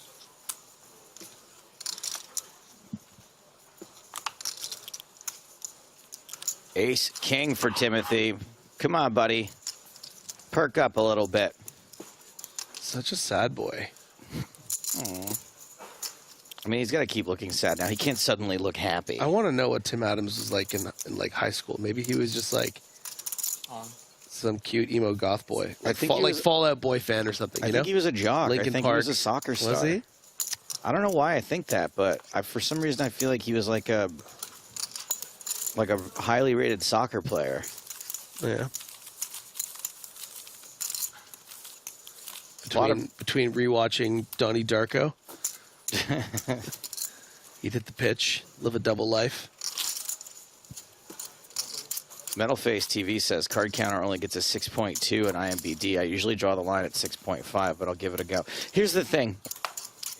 Oh gosh, here comes an IMDb speech. This is gonna be IMDb great. is here we go. Is mob rule. Buckle in. Who are the people that are rating things in IMDb? Idiots. Is that it's all user based? Yeah, right? not bright people. Yeah, it's the same people that are leaving a Yelp review for Starbucks. These Right. are not normal, bright individuals. If you Google top 10 lists for 2021, you will find the card counter on many of them. Critical top 10 lists. Learned people. Yes. Not people who are like going on to IMDb and rating Pacific Rim 2. So, first of all, be careful about your Pacific Rim talk because I'm a big Pacific Rim 1 fan. Guillermo del Toro's one of his best. Thank you for the raid. Peace and love, Sebastian Huber. Thank you. I will say, though, Joe, the problem with your theory, which I believe, I subscribe to what you're saying, is that I feel like the average person in, our Poker Stars chat is going to relate more to the people To the writing idiots. IMDb No, definitely. No, for than sure. the critics list. Absolutely. Of Paul Schrader, deconstruction of freaking Totally. Oscar You're not wrong. Isaac's Stare, or whatever that movie was about. Flush draw for Pillhofer, and the bet's going to get through. Nice little semi-bluff with tons of equity. Also, I found it an interesting choice to have the Tiffany Haddish character played by Tiffany Haddish and not like Harvey Keitel, It was a little off-brand for Schrader. Yeah. To cast Haddish instead of I mean, I thought instead she of was Michael good, but it was- Imperioli. Yeah, exactly, Instead of Giancarlo Esposito. You can see the other one. Probably it's only with. In the light, you can see it. There you go. John Delano gave the card counter a 7.5 on IMDb. It's more fair. In a corner, I mean, there was a 10 of clubs that had a dent in the corner. That's No, this He just followed up and said he hasn't seen it yet, but he wants to support Joe's theory. I mean, you can see it in the light. So now I saw it. It's like if you, If you just squeeze a little. Yeah, it's like, guys, manicures in the break. It's like we're Manicure, Okay. Just put your nails. discussing yet another deck change. Here we go. You see? You're also taking care for this. Anyway, I'm Ooh, I have a great. Sorry, Yeah, I got to please. answer this question. Yeah. What does card counting have to do with poker anyway? I'll tell you what. Counting blockers, because they're real. Is it? He's trying to trigger me. Is it working? Which one? One? It's weird. I know that card counting isn't really a thing in poker.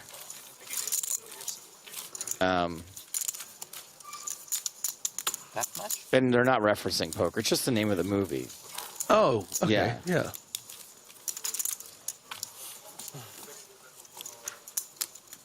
Like, I don't know if you know this, but the movie Band of Brothers wasn't about a band. Right, and you know it's even more so. They weren't actually brothers. related. Yeah. No, that was Crazy. I noticed that. But they were of. They were of. There was definitely of. Of was There accurate. was some of There was energy. of something. Yeah. And then the other thing is that then people get rid of there's no card counting in poker. I'm like, Well, what are you doing when you are figuring how many outs you have? When you're counting your outs, what is that? Are you not counting cards? You're not counting cards there? That's what you're doing? Counting the cards of how many outs you have? Are you not saying, I have one ace and there are 3 more in the deck? Not Is to that be not a counting? Schrader apologist or anything, but... All right, Pilhofer raising. FTA +1, ace-9 suited. Gomez with the domination situation.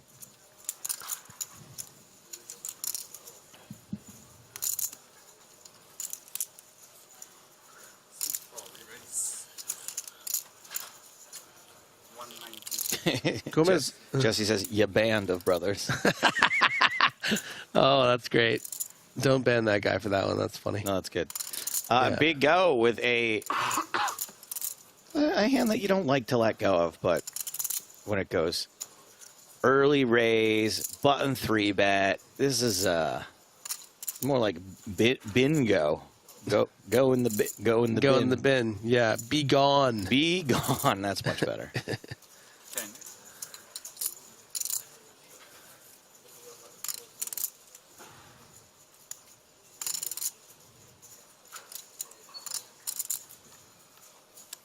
Bonus Boys, who says that we are a tough listen. No problem. You're an easy ban. I've just freed up your day. Yeah.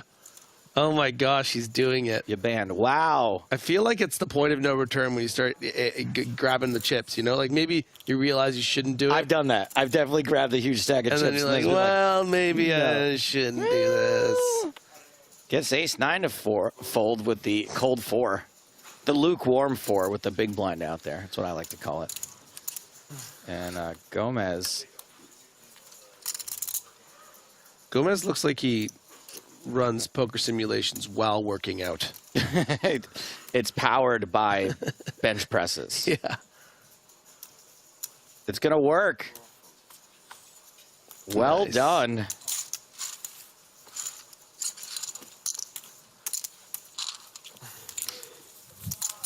Very cool.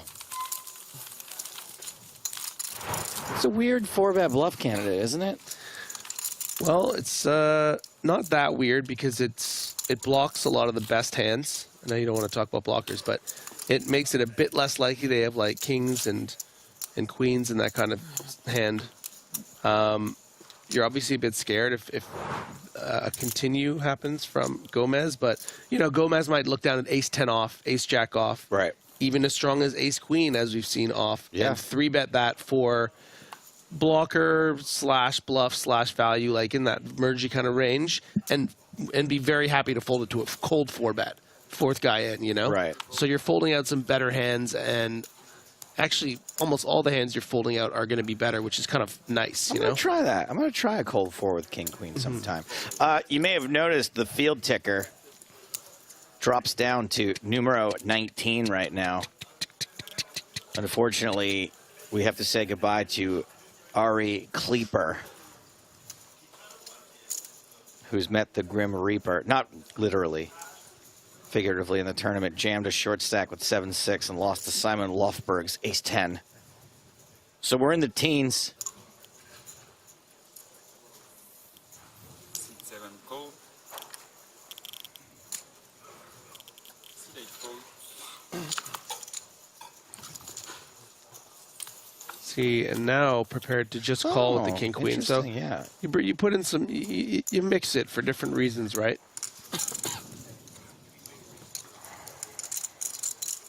I like the way that Bigot is playing.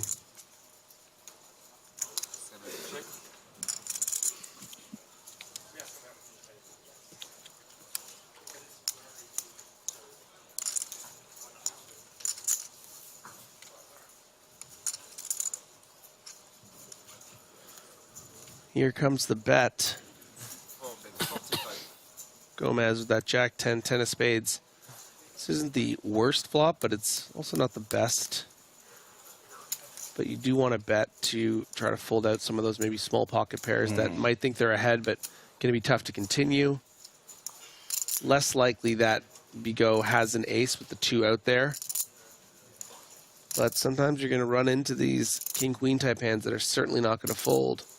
7 cold. Bigo makes the call, headed to the turn. It's a 5. Cinco de Mayo.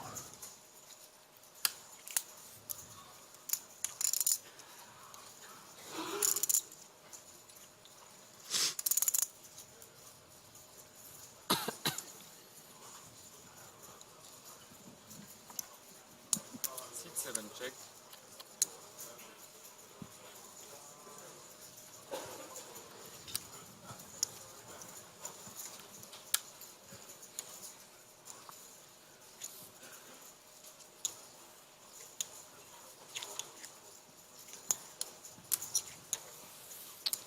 Bigo checks again. Gomez not slowing down. And Bigo is going to be fairly pleased with this, I think. C4 bet 180.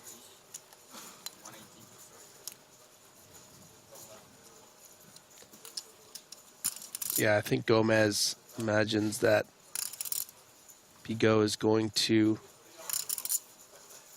have some of those queen jack, maybe queen 10 suited kind of combos that have to fold this turn. Let's just say Bigo had queen 10 of diamonds. Mm-hmm. Would be calling the flop, would be folding the turn, you know? Yep. All the queen jack combinations. So that's why Gomez... It's kind of obligatory double barrel here. Yeah, it's just like, I think that you're going to fold pocket 7s here. I think you're going to fold those broadways that are better than my jack 10, and I think it's really unlikely you have an ace because there's 2 out there. And maybe you do call with the king, but maybe on a spade, I just blast. River card is the 9 of spades. Completes the potential flush. Mort's asks, is Gomez representing an ace? Sometimes also just sort of representing Bigo's hand, representing a king. Yeah, more likely, I think, an ace, but I agree, like, king-queen would certainly sometimes bet this turn for value. C7 check.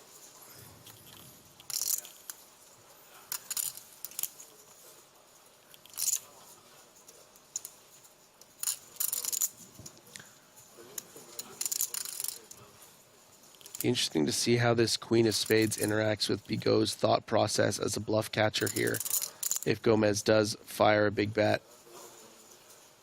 Because when you have the queen of spades in your hand, you're therefore blocking some of the bluff combos that Gomez might have here, trying to represent this flush. And we see the big bet. Gomez going for it. 6-2-5. Oh my God, Griffin, what do you do? I can see the cards, and I'm like, this is a crying call. It's hard. It's only because I can see the cards. Only because you can see the cards. Yeah, this is, you know, there aren't a ton of hands Gomez is going to be 3-barrel bluffing here. It's just these kind of combos. You know, spades are going to bet twice on this flop and turn. Little and then hand history. Oh, very nice. And then get there on the river here. Certainly Gomez is going to have a lot of the aces. Would Gomez bet 625 on the third spade is the question. Maybe not. Maybe he's just representing a flush. What about this queen of spades blocker? Well, that's the thing. I think it makes it. I think it makes it less likely Bigo thinks he's bluffing, because it means that Gomez doesn't have the queen of spades. Gomez doesn't have the queen 10 off with the queen of spades. That might, you know, would bet twice here and then bluff the river when the third spade came in. So you think the queen of spades makes it more likely that Bigo's going to fold? Yeah. Oh.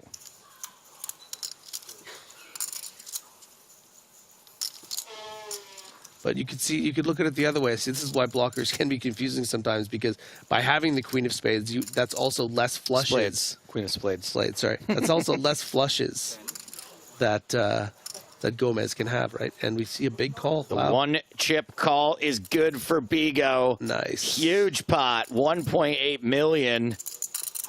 And that brings Bigo up to nearly 3 million.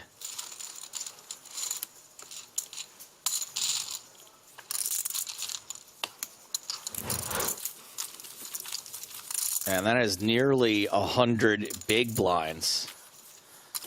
Not a bad spot to be with 19 players remaining. And I guess it's been a roller coaster day for Gomez, huh? Yeah, a bit all over the place, but been playing pretty strong. Just some very interesting kind of hands with value where he's had to kind of fold. Think back to that ace's hand or the ace-queen hand just a few hands ago. Man, there's a lot of chat pro happening here. Cutoff will never have an ace there. Lol, dude sucks.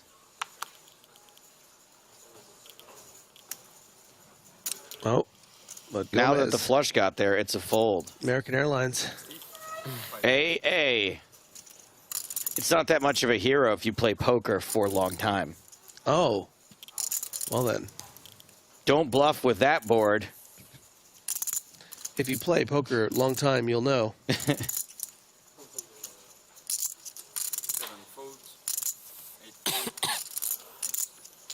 So much chat proing going on. Save it for tomorrow, my babies. Chat pro Saturday. Oh, no action for Huge. Gomez's aces. D-Doc asks, Joe, how come you don't do analysis on stream when you used to do it on TV? Because there's people here who are better at it than I am.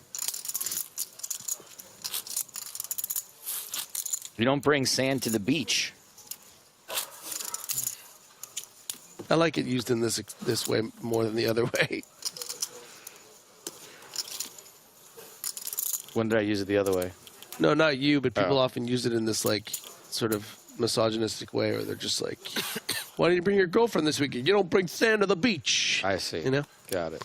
I like it better in the context of Got it. Yeah. commentary. Well, you're the beach in this case. Yes. Pocket knives for Vornea. Year of Romania.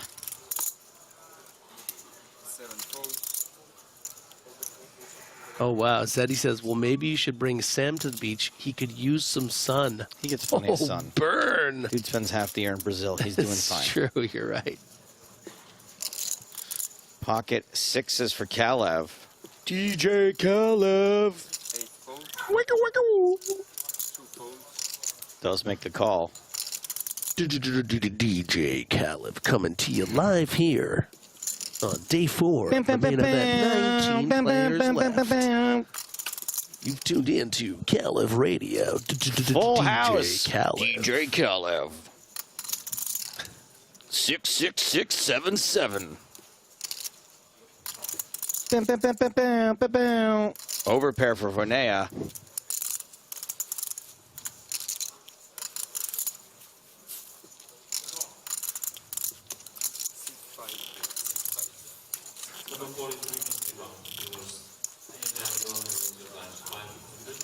That is not Kalev. That is Vigo. Hey, buddy. There we go. DJ Kalev. The house is full.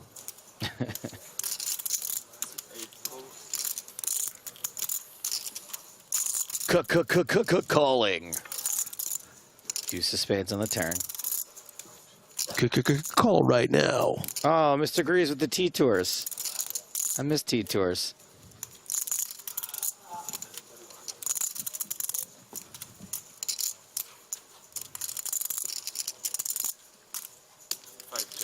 Vornea slows down. Wisely.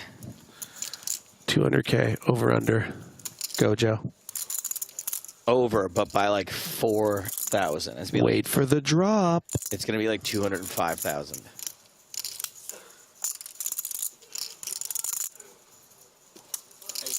Under. Oh, under. Under. I take the under. River is a 4, so Vornea is still in a pretty weird spot here with an overpair to this board. I'm very surprised by this check back from Kalev. I understand you have the stone nuts, but, you know, Vonya is going to apparently have some overpairs in his range here with this check on the turn. Some ace highs probably going to call and do a small enough bet. I think Kalev doesn't check back here. Okay, so I'm going to stick with my over or under 204? 175. I think I'm going to go 175. Okay, if he bets exactly 175, I don't know, gonna buy you dinner. Pretty smooth move after we agreed to go to McDonald's. 250. Oh, so close. And got called. Yeah, snarp. Snapped. Nice hand there for Kalev, picking up some of Vonea's newly minted chips. Could have made 500, just saying. Closing in on the end of this level as Petar Kalev skyrockets up to 67 big blinds. Griffin, I've got some good news for the audience, but I'm not sure they deserve it. Do it. Give it to them. We'll never know if they deserve it until you do it. Just do it. I'm just going to start with this, but you guys have to behave yourselves. Behave yourselves. After the break, there's going to be a new feature table. Stop. Just chill out. Chill out. It's Spraggy, isn't it? He's back. The bad news is that it is not Tonka's table. Oh, wow. What a slow roll. I feel like you have a however loaded up. When we are at 16. Do you have a however loaded up? The good news is... Oh, here we go. That I was lying, oh, and it is my God. Tonka's Not table. a new future table. Oh, okay. Wow, very exciting. Let's go. Not just Tonka's table, by the way. There are other players at it. Oh, man. Antoine Saout, Palius Vaitikunis, Klaus Lofberg, Luigi Delterio, and Maxim Shornikov. But I guess to the delight Sorry, just confusing. of the internet, I think I just read it. Yeah. Parker Tonka Talbot will be playing on the main stage after the break. Do you think people that have a more like subconscious connection to Tonka because his first name is Parker, like Peter Parker, like we all subconsciously of our generation love Spider-Man? Maybe. It's a bit too galaxy brain, isn't it? Sorry, it's too deep. Your kids are going to love that, though. It is hashtag deep.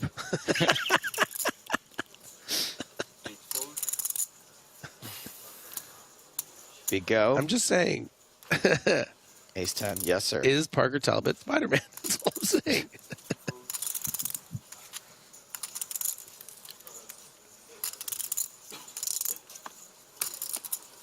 Wamidas asks, when does break start? When the last hand is over? Thank you for your question.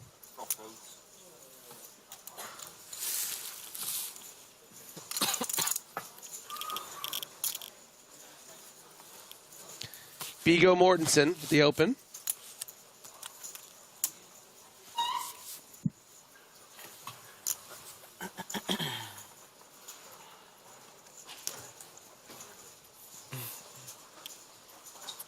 Bonea lets it go. Let me do. And if the player is getting up from their seats means anything, and I like to think it does. Yeah, it means Parker's on the way. We're going on break, and Parker's on the way. That's right. No, but I mean no, because I wanted to play like the cheaper big line. Hey, B, get out of here. B go, big blind. These players are going to D-mic and leave the stage. Javier Gomez, once again, sitting pretty with nearly 100 bigs, 3.7 million. Fabrice Bigot had a big old level there, has 74 big blinds, almost 3 million. Boinea, 2.5 million. 50 bigs right about for Kalev and Pilhofer. And Tim Adams still clinging, hanging on by a thread with 7 big blinds. We'll have to keep one eye on them, but both eyes will be on the new featured table. Antoine Saut, Paulius Vaitikunis, Klaas Lofberg, Luigi Del Terrio, Maxim Shornikov, your friend and mine, Parker Tonka Talbot. We're taking a 12 to 13 to 13 to 14 minute break. Who knows? More from EPT Prague 2022 when we return.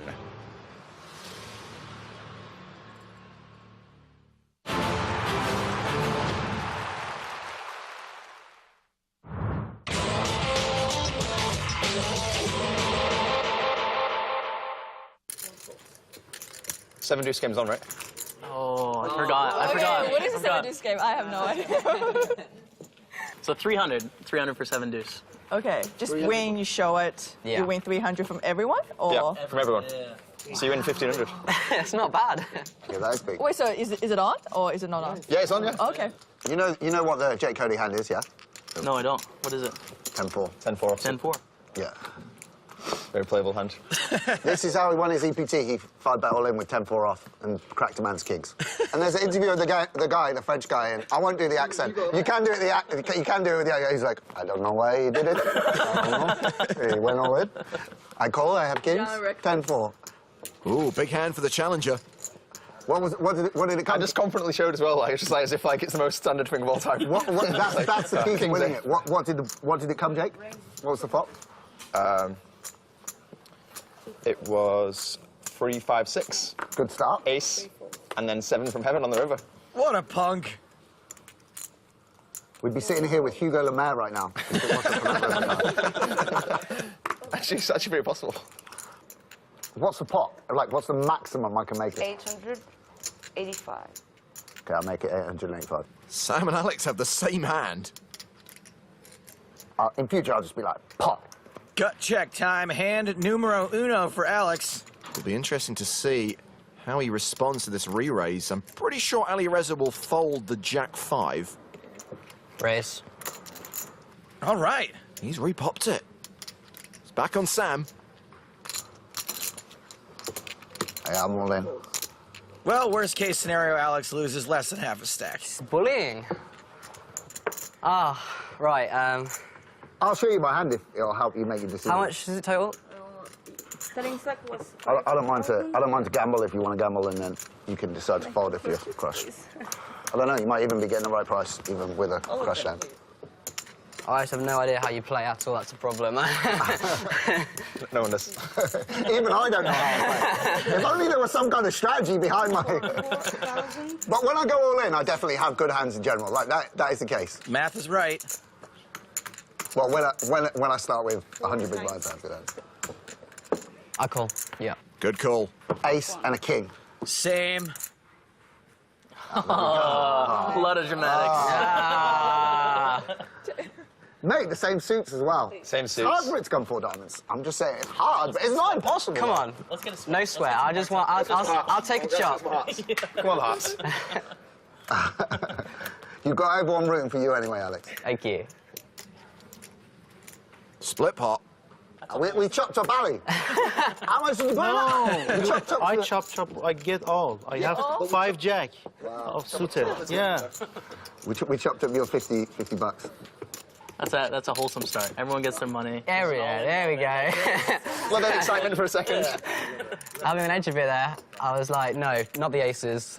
Just your friendly neighborhood game. Chop it up. And everyone loves a chop pot.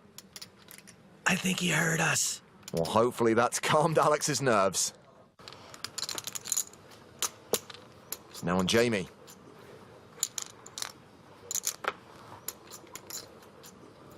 Ali Reza on the button. Has 8-3 offsuit. Everybody's just making up their own games now. 7 deuce, 10-4, 8-3. There is no prize for this, Ali Reza. He's raised to 125 euros. Sam has small suited connectors in the big blind, 6-5 of spades. And he calls. The flop is Queen 4-3. So Sam has an open-ended straight draw, but Ali Reza is ahead for now with a pair of threes. Ah, this classic matchup. Bottom pair versus the up and down draw. Oh, man. Oh, sorry. 215, yeah. Well, I would have paid 275, so that's a tell. 215 euros apiece. The turn card is a deuce. That's the straight for Sam, but it is a diamond. Ali Reza has a flush draw.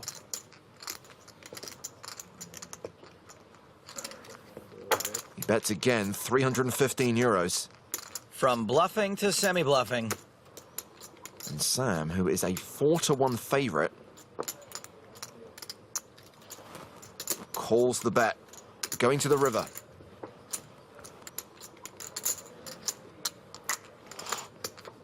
The Queen of Spades pairing the board. Sam checks.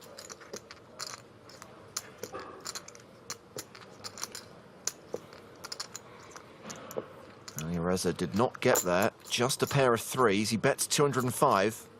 Well, if this were a bluff, I'm not sure the sizing would work. I don't know who's folding for 205. 925. Well, Sam check raises. Raising a straight on a paired flushy board?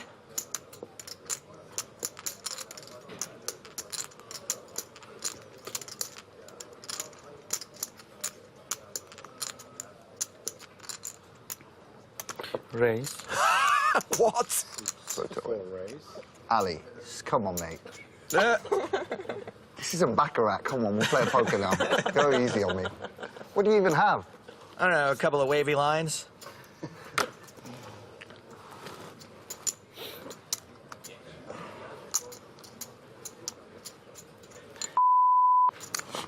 I'm so bad at poker. It's unbelievable. And that, like, why would I go on? Like, people suspect I'm bad, but why would I go on TV and prove it to people?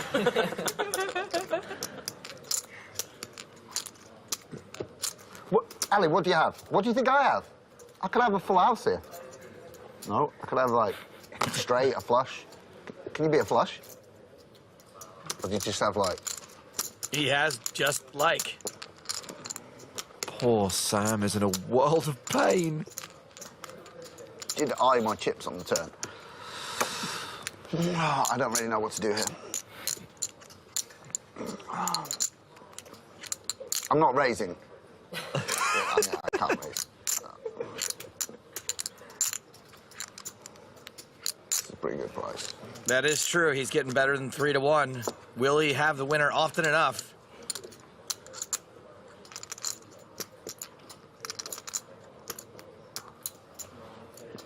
Sam folds the best hand. Is good. Shows the 3. I mean, yeah. It could be good, yeah. Nice one. We have a friend. And he shows the 8. Oh, that's so sick. What a bluff. Sam Grafton is broken. See, I'm so bad. I think you have 4. No, I didn't have a 4. I see what you're saying. I see what you're saying. What happened? As a bluff. Bluff. Yep. Oh my God. monster Can I hand. shake your hand? Monster That's amazing. Whew. It's Ali Reza with pocket 4s. And that is a raise to 225. Selena's out. Ace-6 of hearts for Sam. I doubt Sam's folding this, so I would expect a call here or a quote from Kierkegaard. He's in position on the button. 675. And he re-raises to 675 euros. Not a call. Life can only be understood backwards, but it must be lived forward. Read a philosophy book. Alex and Jake have folded the blinds. It's back on Ali Reza. Call. And we're going to see a flop. Surprised Ali Reza isn't already too full from eating Sam's lunch. 1,485 euros in the pot already. And hello, a set of 4s for Ali Reza and a straight draw for Sam. Ali Reza had Sam's number before, and this time Sam's number is 4. 825. Sam continues. 825 euros. If it were not for the fact that Ali Reza flopped the set, this would be the perfect board to continue on. Sometimes you win it with this bet, sometimes you make your straight and win a huge pot. Are you sure? I can bet 7 deuce for value, yeah? And then all my overbets, so I'm in a good spot on this board. Burn. Then raise. This is to great. keep my friend safe. Really awful spot for Sam. You do so much raising, Ali. So much. It's my job. Like, so little folding and so much raising. I'm all in. I call. Sounds bad. Oh, big hand. It's a good hand. It's good. You want to run it twice? Let's see your hand. Twice. Twice is good. God, let's get there. Let's get there. Come on. So they're going to run out the board twice, and each run will be worth 50% of the pot. I would never run it twice. Also, I would never have the money to play in this game. Run 1. Sam looking for a 3 or an 8. Boom! That's good. That's a good start. I'll take the ace of clubs now. One more 8.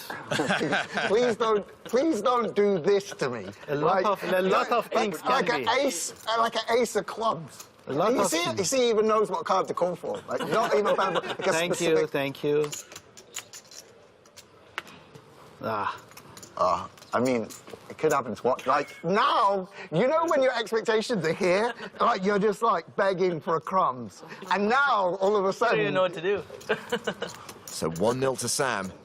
And now run 2 for the other 4,770 euros. Again? How is possible? I feel his pain. That's pretty sick. Oh! Full house! Oh, yes, another clue. That's only fair. So close. Now I feel like I've run so bad. Don't you see how bad I run? Of course. So it ends up being a chop pot, but it does not qualify for the song, Joe. But everyone still loves it. There we go. Was that from Made for TV? Is this some kind of... That was pretty good. It's pretty good dealing. By the way, you see why he gets the TV table? That was good dealing for the fans at home, yeah? That's pretty impressive. Oh, man. Nice doing business with you, Alex. Nice doing business with you. Nice work. No, I'll take that. I can't be greedy. I can't be greedy.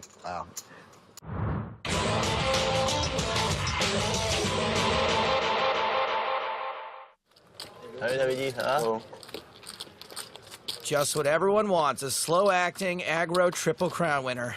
Another new player at the table, Andreas Klatt, who won the national championship here in Monte Carlo just a few days ago. He's folded under the gun. Paul Tested also folds.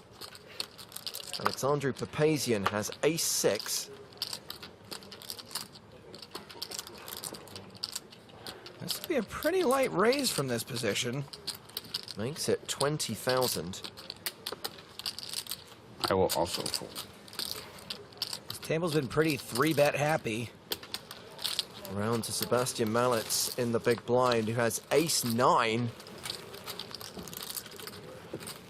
Now let's go to the flop. Sebastian has Alexandru dominated.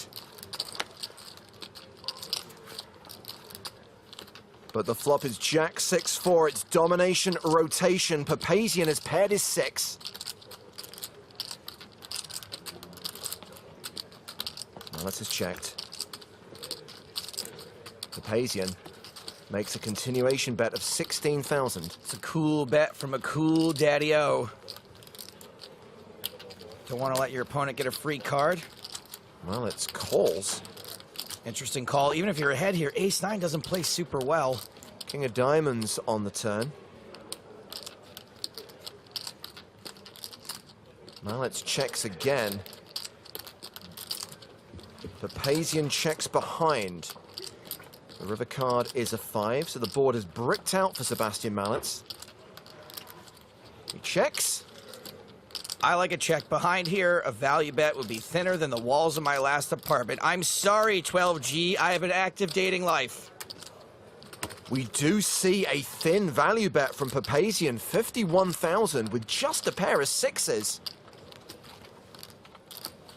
And Mallets is reaching for chips. Yeah, he's not just calling. A check raise from Mallets. He bluffs for 199,000. And this is why I don't care for going for thin value here. This is an excellent bluff by Mallets. And unlike every automatic shuffler I've ever been given by a relative for Christmas, it is going to work. The pain of Papazian.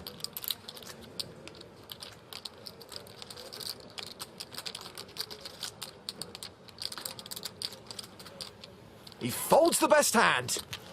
Kid knows what he's doing. Adds 99k to his stack. Tough hand for the Romanian beatnik. Hey man, aren't they just like all of our chips? And Mallets, now an above average stack.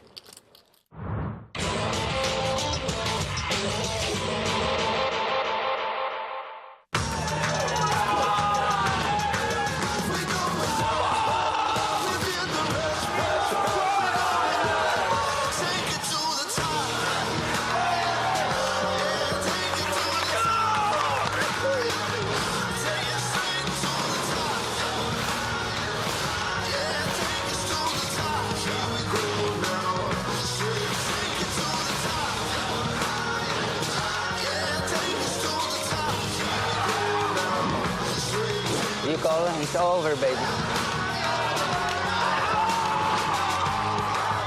Welcome to my world.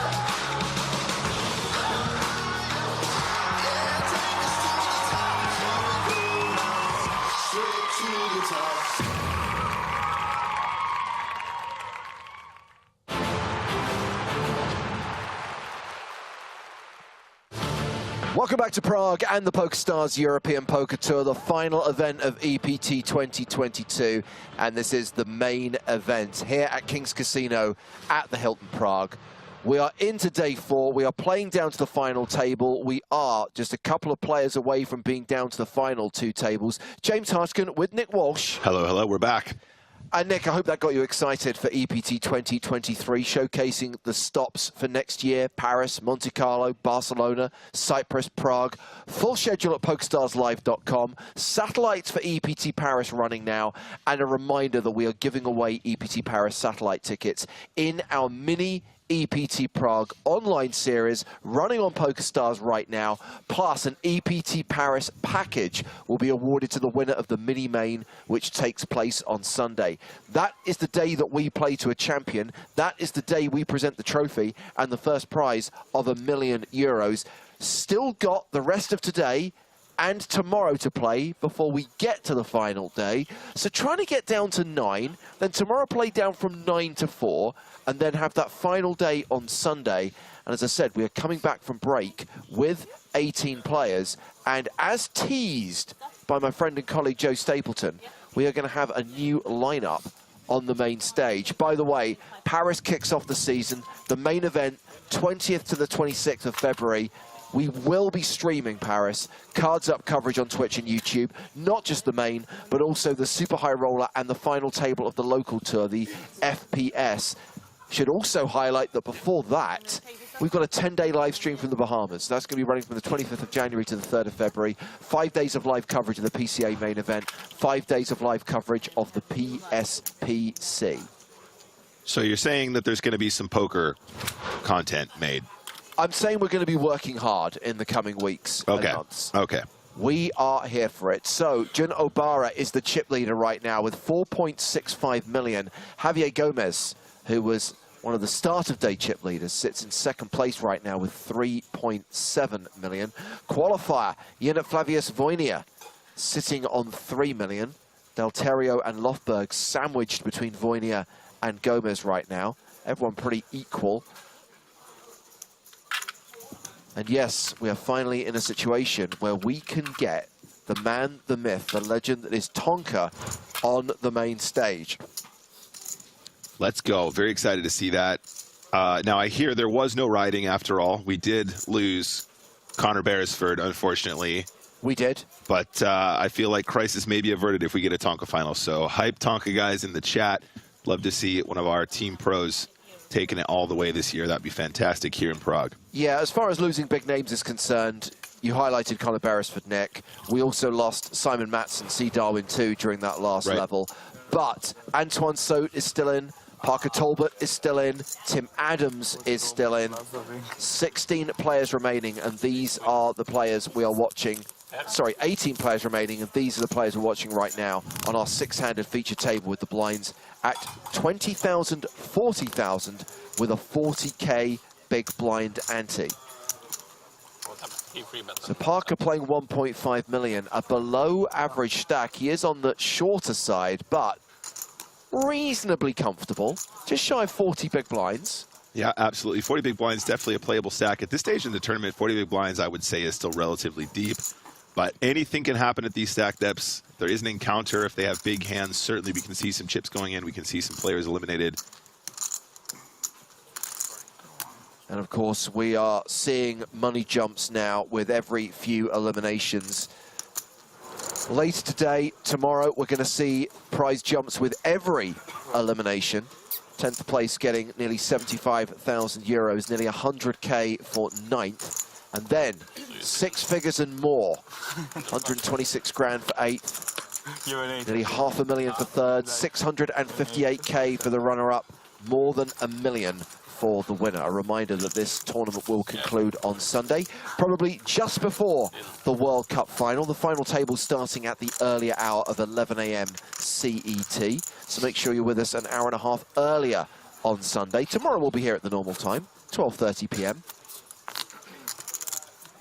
And just a quick shout out regarding the mini EPT Prague series. The $3.30 deep stack started just over an hour ago. Late registration still running on that one. There is a pot limit Omaha event later today. And that is a $11 buy-in with a 6K guarantee. Get involved, you guys. Pull up a table. Play some cards, watch some cards. What could be better? Thank you. Thank you so much. Oh, you got one. Wow, congratulations. You won it. I bet you look great in it. It might be a $5.50. Says 11 at the top, $5.50 below. Okay, so I'm going to say $5.50. I'm going to say it's a $5.50. Are you in the rush? When you go to buy-in, you'll find out. Hand number 70 getting underway. Chips. It's a splash. Back in the action. Dale Terrio. Huh? Under the gun with the old queen jack off. Oh my god, look at this rich guy. No, we have a 100,000. Holy shit. 6, 8, like 80,000. 9 plus.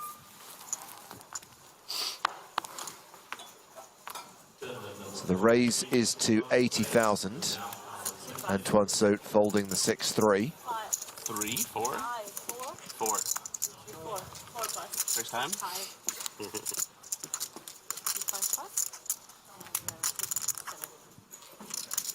Got the old big blind here, 8-5 suited for Lofberg, and a very probable defend. Does decide to make the call. Is this the first time we've had Lofberg at a feature table? I feel like I haven't seen this guy before. Yeah, it could be. Somebody use one of those to just... And very interesting flop. Lofberg with middle pair. Obviously, Dale Terrio with that earlier open from earlier position. Quite comfortable, probably repping an ace 8-6 board, trying to represent ace king, ace queen, ace jack, ace 10. That kind of jazz. Queen of diamonds might be useful on later streets if he wants to turn his hand into a continued bluff, turn, and river. Does also give him some backdoor draws directly as well. And the short stack. We'll have lots of chips. So there's 220K in the middle, guys. It's a bit, yeah, it's fine. Quite deep here. I know I will have to get it all in soon, you know, so I'm stressed already. 105,000. 6-7 call, 105,000. That's true. So I believe there's a bet and a call on the flop. And still looking good for Lofberg. 6-7 check. Is that mine? I'm going to go ahead, check.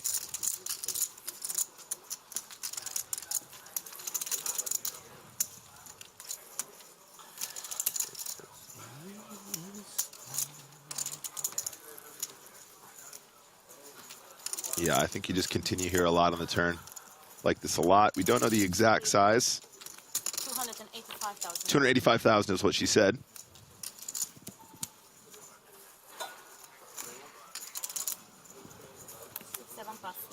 And a pass. Nice second barrel there from the Queen Jack. That's exactly what you want to be doing. You want to use your perceived range on those ace-high textures and bully your opponents. You want to apply pressure in situations where you know that they are capped, and you can have all of it. You can have all the jewels. Oh, we're getting rich. 42,000. Huh? Yeah. We will redraw. No, I'll redraw. Redraw at 16, yeah. Instead of 24, because we redrew a new day at 30. Yeah, exactly.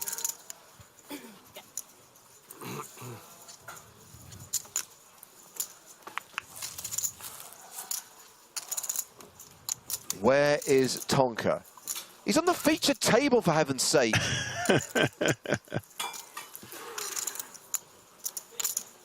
Can't win. He's on an outer table, people want to know where he is. If he's on the feature table, people want to know where he is.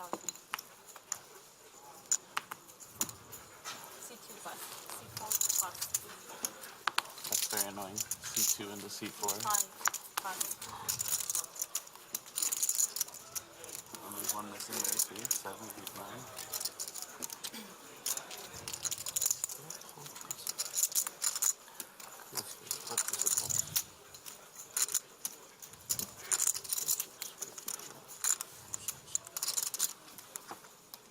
Does Lofberg know it's his go? He's waiting for the card graphics to show up so he knows what to do.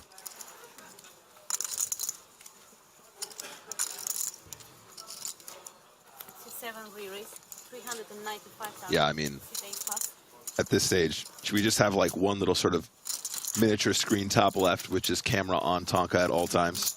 Tonka cam, dedicated Tonka cam, mini cam.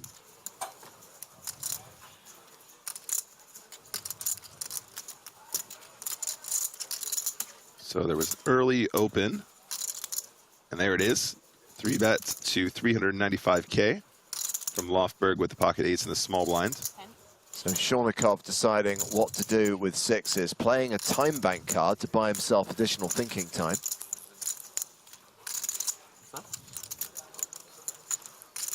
It is quite shallow here, guys. He's got 490K behind. So this is an effective all-in at this stage in the tournament, I believe. It's a huge portion of Shornikov's stack.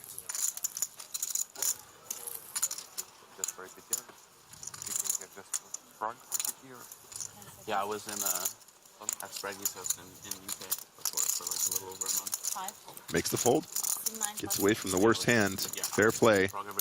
Lofberg with a well-timed 3-bet there, picking up a few chippies.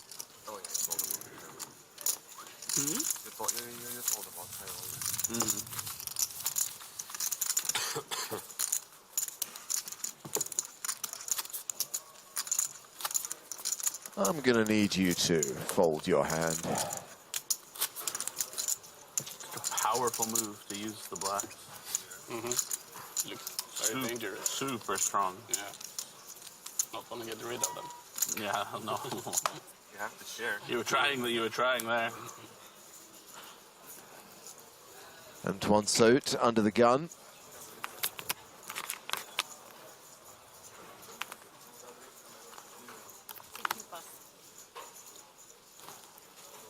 Okay, we're going to see Tonka play a hand. Are you happy now?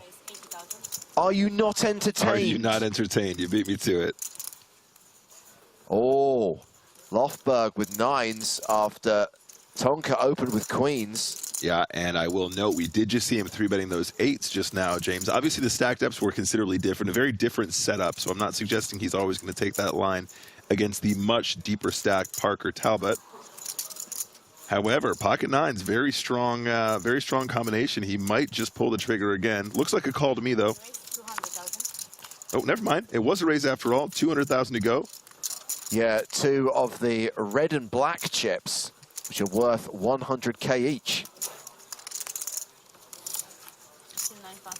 Yeah, I really think this one could go either way with Parker being stacked that way. Under 30 big blinds effective. Pocket queens at this stage in the tournament, I believe, will just be a 4-bet right now. I don't think there's any slow playing at all. He is all in. And a quick call. Lofberg calls the all-in, and Parker gets it in good. This is a true set hand, do you know that? Tonka, huge favorite with queens against nines. He does have, I hate to say it, James, he does have the stars nuts. It's fine.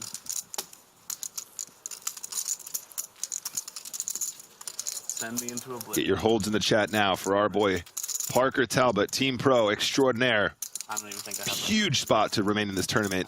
88% equity.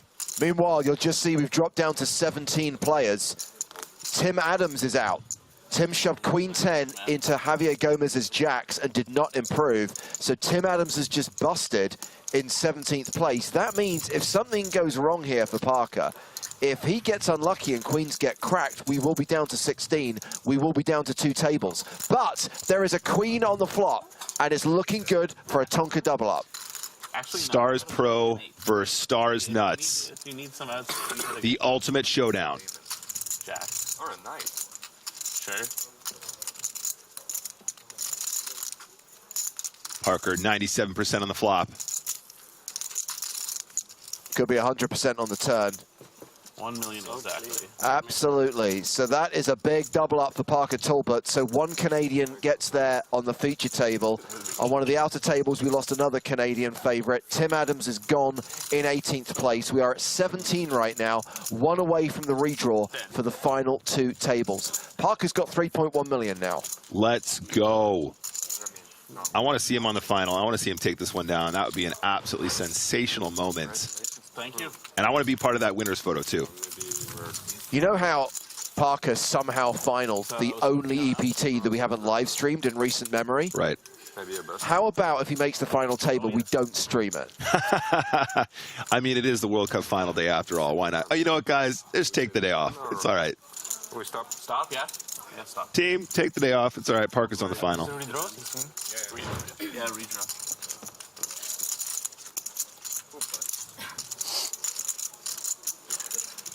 Absolutely beautiful spot there. Queens and a 9s. Bit of a setup, really. I don't think anyone did much wrong there. 9's very strong from that position against the open from Tonka. And I fucking have, haven't I? Yeah. I can't help but notice that we're not dealing.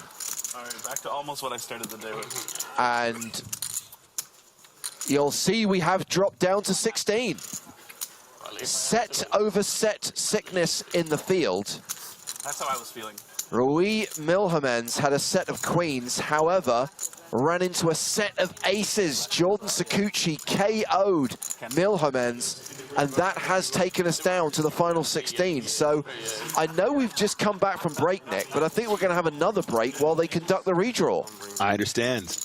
Needs must. Got to do what you got to do. New seat assignments will be decided for the final 16 players. We are down to 2 tables of 8. We have just lost Tim Adams and Rui Milhamens, but Tonka just got a double up.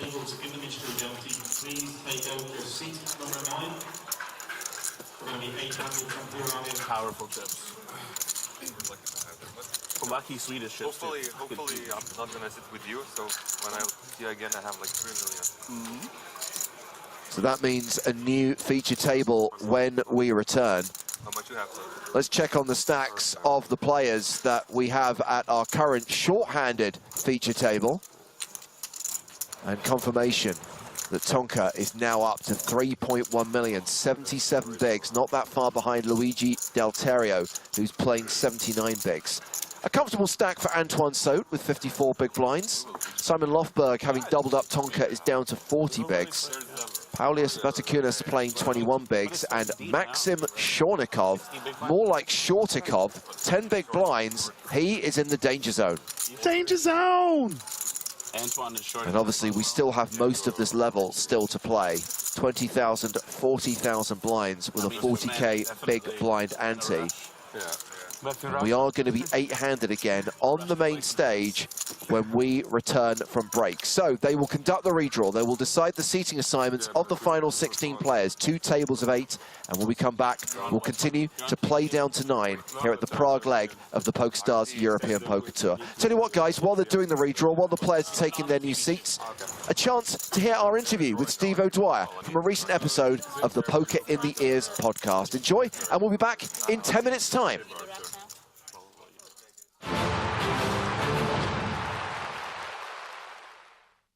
Remember earlier on in that final table, I called him down to the bottom pair in a blind versus blind spot where he had a full house, and you guys were like, oh, what the hell was that?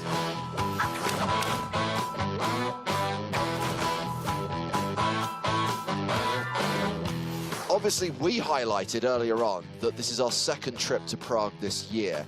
And during our first live stream back in March, you were a notable participant in the conversation on that stream, highlighting why you have not come to Prague for many years, because you are not prepared or were not prepared to hashtag embrace the squeak, which is why I told Toby Stone, EPT TD, to email you to let you know that it seems they have hashtag eliminated the squeak. I heard that, yeah.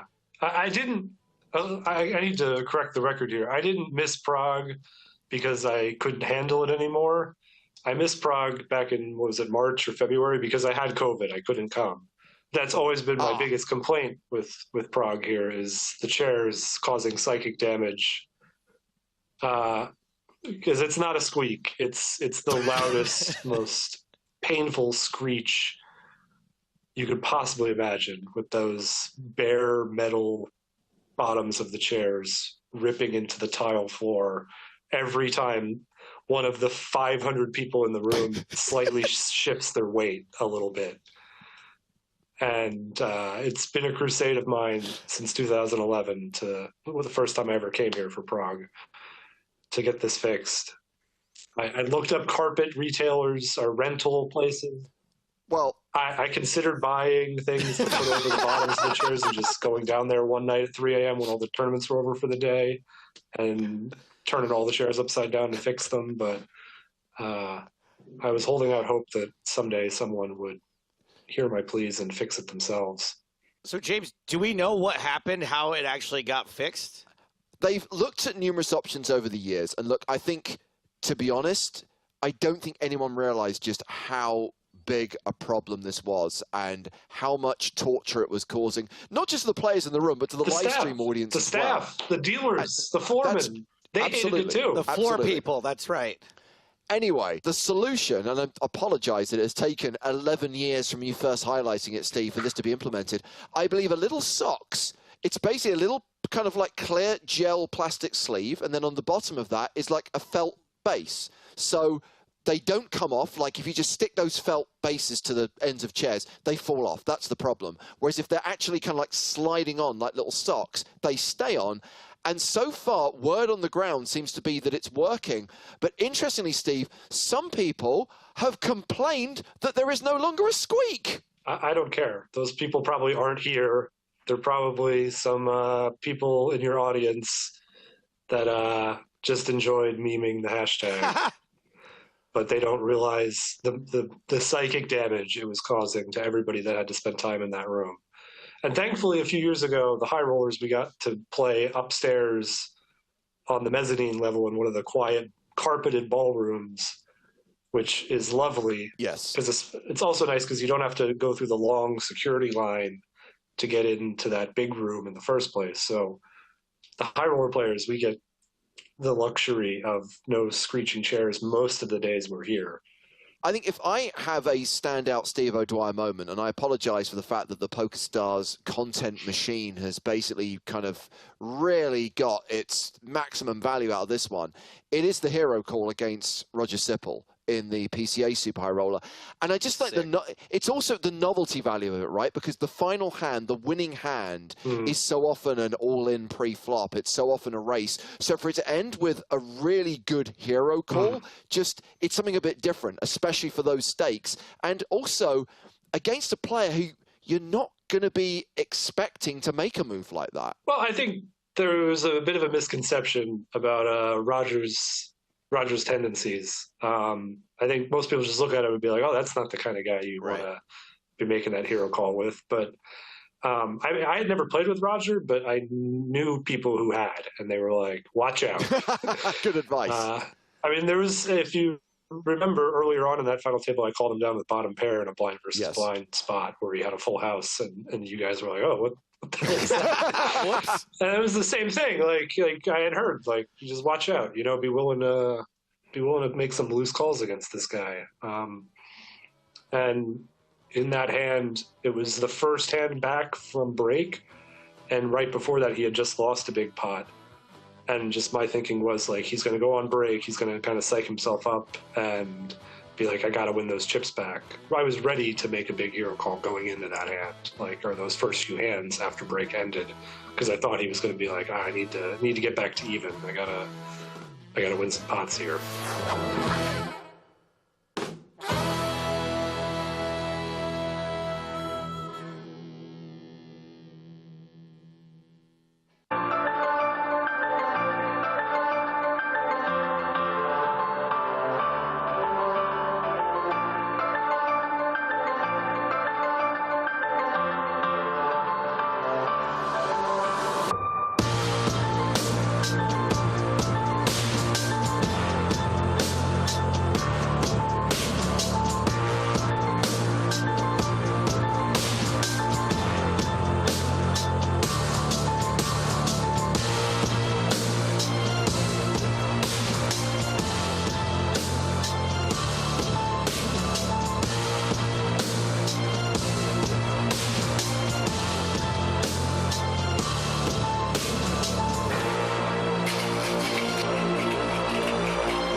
The atmosphere here is just incredible.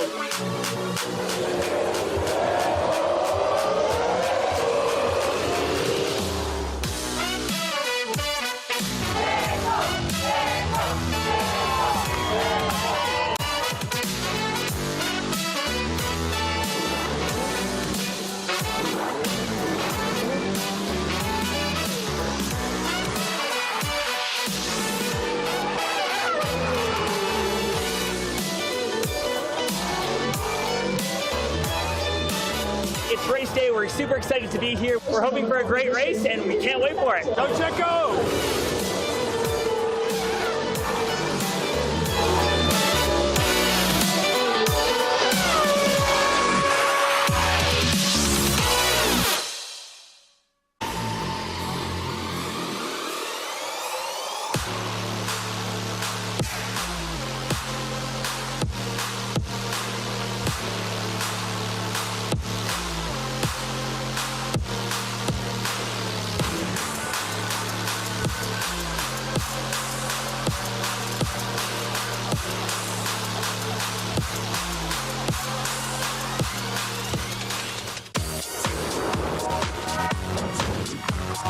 Hallelujah! It's a miracle. Hard attack, like. Bang, bang, bang, bang, bang!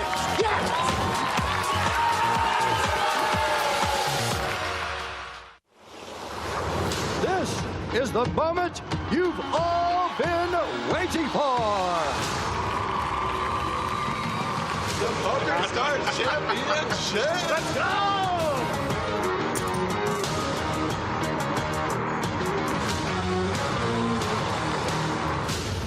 The reason we're here is because of him. Vamos, Hilario Viejo, nomás! Platinum passes for your asses. Helmuth, baby. He's poker famous, right? This is my game. Welcome to my court. Believe me, bro, you weren't winning this hand.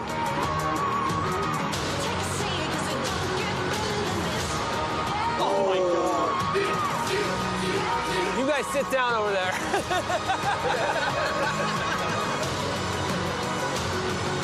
In it to win it, boys. Let's go. Let's get it. It's time!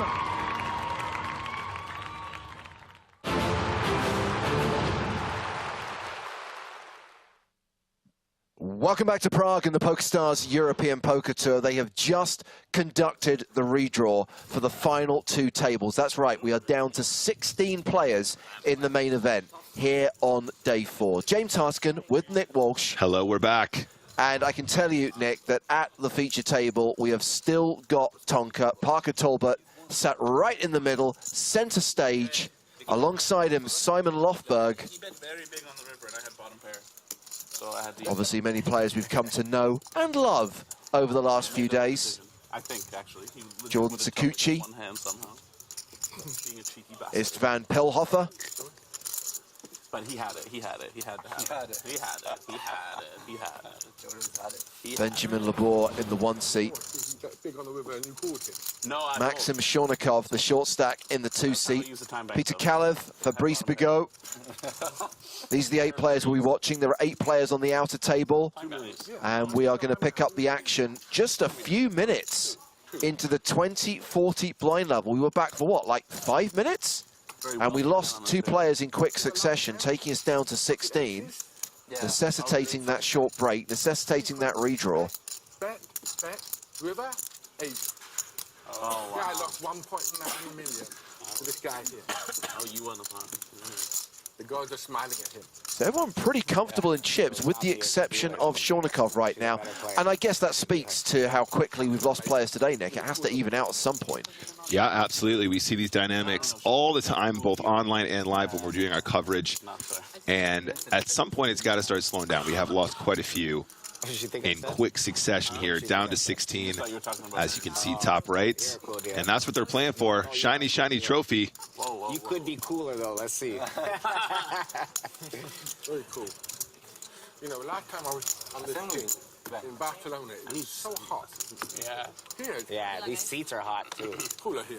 Nicer. Because people are cold in this room. It's cold in this room. This one? Yeah. Oh, I love like it. Downstairs, I think it's cooler. It's nice, though. I prefer it to hot. He was saying the seats are hot because like people are sweating. The Canadian prefers the cold to the hot. Who'd have thunk it? Me and you both, my friend. Well, here's another Canadian, Jordan Sakuchi, opening out of a 4.5 million stack with 3s, makes it 80K.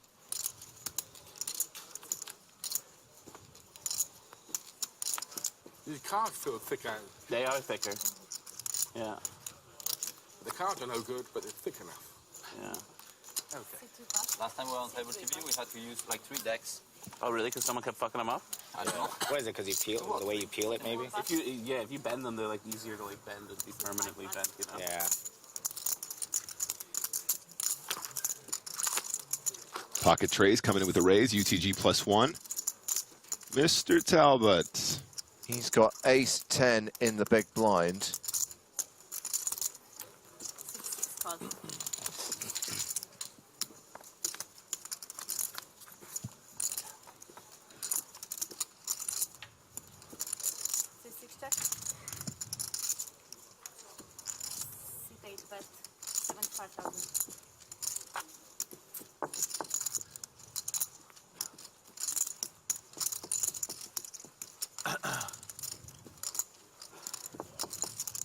What a flop for Sakuchi. Bet 75K, gets a call.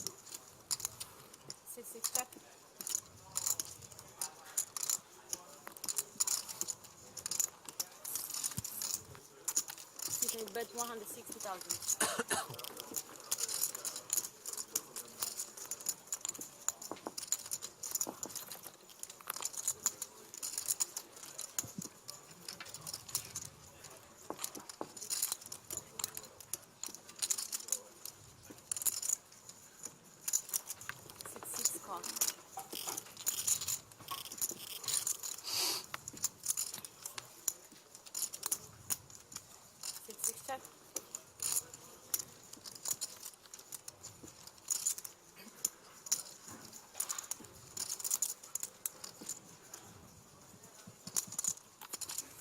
Bet 400,000.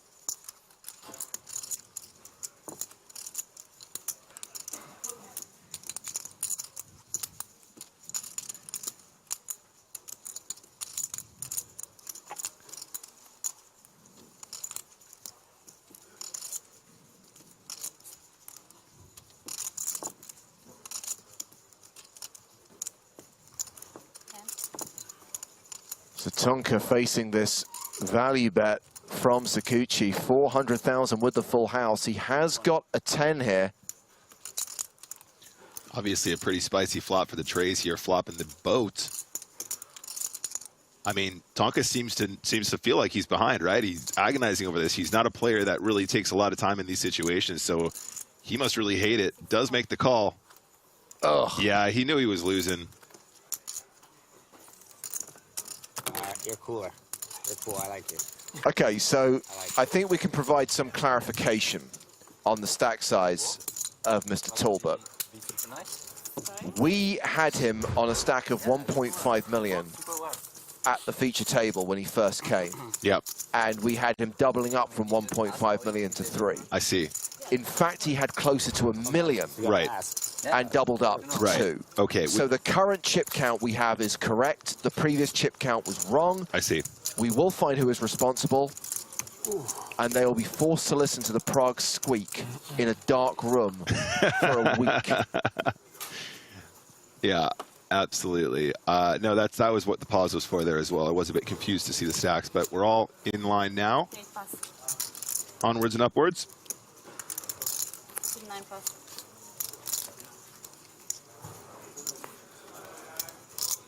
Yeah, it is good to see that Tonka had the right vibe there, though. He felt like he had to call, felt like he didn't want to be exploited, but also was pretty confident he didn't have the best hand based on his body language there. As we see Labor opening here. Ace Jack off, repping that GB flag.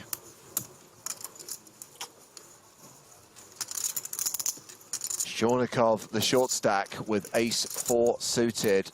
Going to wait for a better opportunity, lets it go.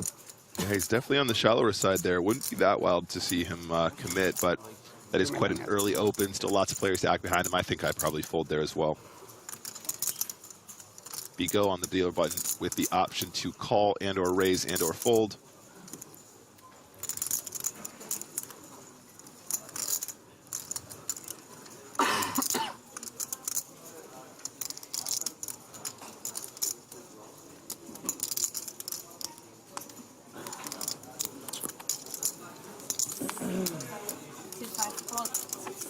He does make the call in position, Queen Jack off. Gabby on YouTube asking about the lineup at the other table. The good news, guys, is that the live updates team from Poker News are now synced with the stream. Now we're down to 2 tables. The live updates being provided on Poker News are observing the 30-minute stream delay. So you can be across Poker News, be across the stream, follow the action from both tables simultaneously with no dangerous spoilers. Celebrate good times. Come on. 145. Yeah. I like my 5s. Looks like a bet and a call on the flop. And stacking up them chippies. So again, just to clarify one last time, and it's funny, Nick, at the point that Tonka was all in, you noted that he said exactly 1 million and we thought he was mistaken. Right. Tonka's double up was from 1 million to 2 million, not to 3. He had 2 million at the start of this session coming back from the redraw, then lost a significant pot to Jordan Sakuchi. What did you have?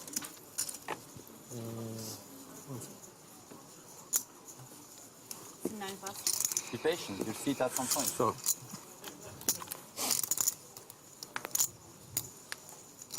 Oh. Piece of rubbish. Shornikau, again with that shorter stack, doesn't quite find the hand to continue to put in that shove, commit the rest. Obviously these luxury blind levels, meaning he does have a little bit more time to be patient. Will not blind out as quickly as if we were playing a turbo, for example. Bigo here in the cutoff, Jack 9 off. So far, really impressed with this guy. He's been playing very, very solid. Seems to be very composed. Not afraid to have a bit of a wider open here as well. Love to see Jack 9 off in the mix here once in a while. 90? Big blind, 10-8 suited, easiest defend of all time. Absolutely love this hand. These are the moments you get to play some of these more speculative drawing hands, and the flop is ace queen 4. I think that's pretty much it. I would pretty much always expect to see a check from the 10-8 suited, a continue from the Jack 9 as a bluff, and a fold from the 10 high on the flop.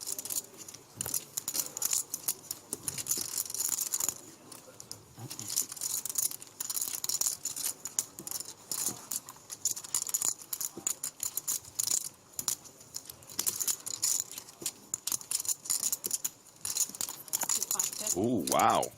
In fact, we do see a check on the flop from the Jack 9 off. Pretty unconventional line on the Ace Queen 4 flop. But I do believe that the delayed c-bet will be just as effective here, unless Sakuchi decides to take action first. Does make the check. Queens are easy here, man. Not these at all. I mean, once he's checked the flop, he might even consider trying to take Jack high to showdown once in a while, but I do think we will just see the continue on the turn, the delayed continue. There it is, 240K, small bet, and a take it. The continuation size on the turn there, guys, about half pot, something like that. Great bluff. It's a great bluff. Good bluff. Zephan says, nobody wearing a nice watch at Prague. Jack Sinclair was here earlier on. He's wearing a very nice watch. Definitely has upgraded, shall we say, since we saw him in London. Ah, what was it, Joe? What was it, James? It was by, I don't want to kind of like make him a target. Okay, well then, a nice watch. We'll leave it at that. Yeah. Maybe the French, different bag of tricks. Yeah. Let's put it this way, it's the kind of watch you don't wear in London right now if you don't want to be mugged / robbed. Love it. That's obvious, I guess. If I knew that, I might have played it different. Baby pink children's G-Shock. Can't go wrong with a G-Shock. When the French are betting that they're scared. All right, so under the gun here, 6-7 suited for Labor. How are we pronouncing that? If this is if he's repping Team GB, do you think it's Leiba, or do you think it is Labor? I would go with Labor. Okay.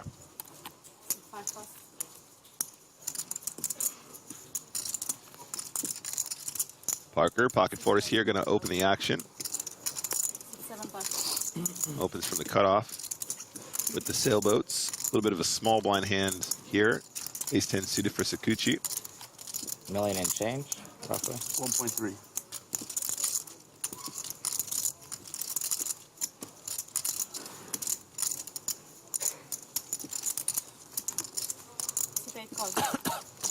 Does decide to flat this one. Hillhofer, King 7 off in the big blind, is also going to come along as well. King 7 off, bit of a tricky hand to play multi-way, but Hillhofer feels as though he has a decent enough price just to call and see how it comes. And the board is 3 ace queen. Best hand now for Sakuchi with top pair 10 kicker.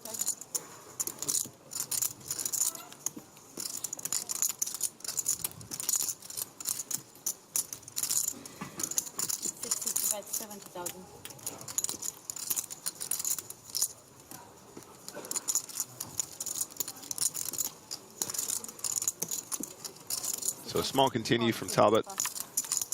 Quick call from the ace-10 of hearts, of course. Hillhofer absolutely not going to get out of the way. 9 of hearts, no change. Ace-10 still the best of it.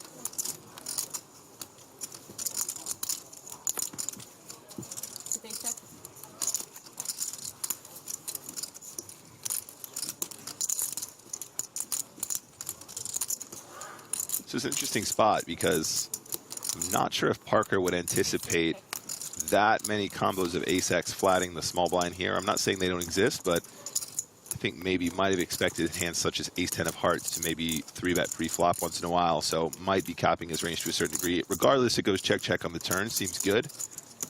And Tonka about to lose another pot to Jordan Sakuchi.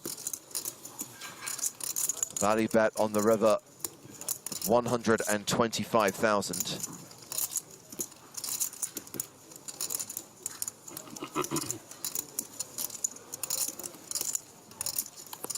Tonka folds the fours. Playing less than 1.2 million right now. Big hand again? You're going to see it anyway. It's 10 of hearts.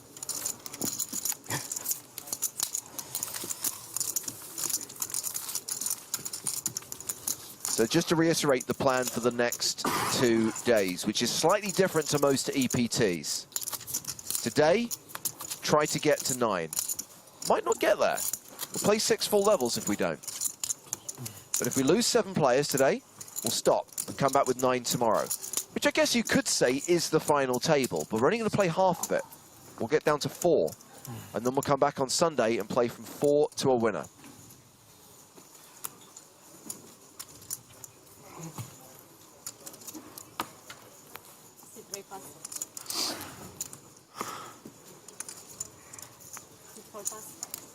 No, Arvid, he didn't have 3.1 million. That was a mistake. Apologies. He actually had 2 million and he lost a lot of it.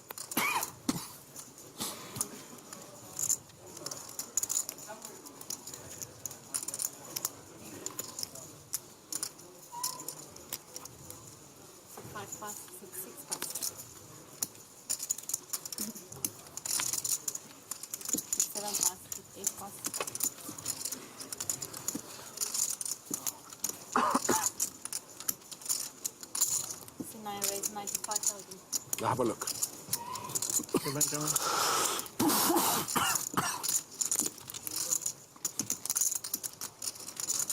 One's faster, the other pick. On the other table, yeah. You get all my chips. The boar folds the big blind to Pilhofer's raise in the small blind. Second tile with the 2. Good neck. I could have played it. Then I re-raise. Okay.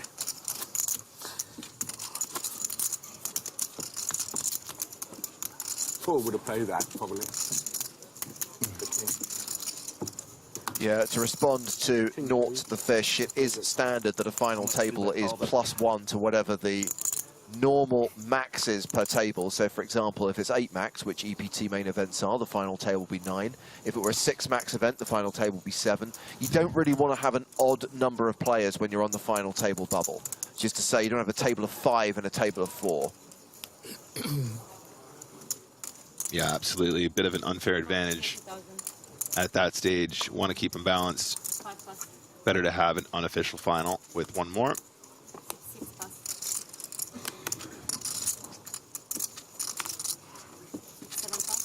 Sorry.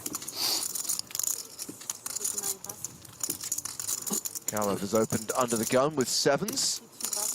Round to the short stack in the big blind. 9-6 of hearts for Shonikov.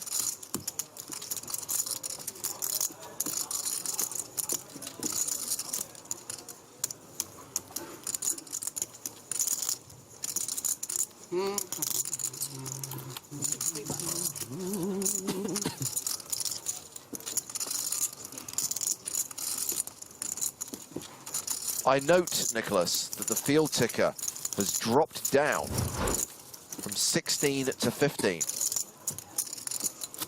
It appears that we have lost a player from the other table. Details to follow. Super short. I don't see him, yeah. He could be in one seat, but I can't see him. I don't see him. I think he busted. Who? Timothy? I think Gabby must be watching another stream. John, please say it. It's not soccer, it's football. Do we have a John? Hold up, where's John Staples? Where's that John? Get out of it. Ace-3 suited here for Pilhofer in the cutoff. I really like this hand. I'm a fan. I'm a big fan of this hand. Dealer 6-7 off. Oi, Mr. Leiber.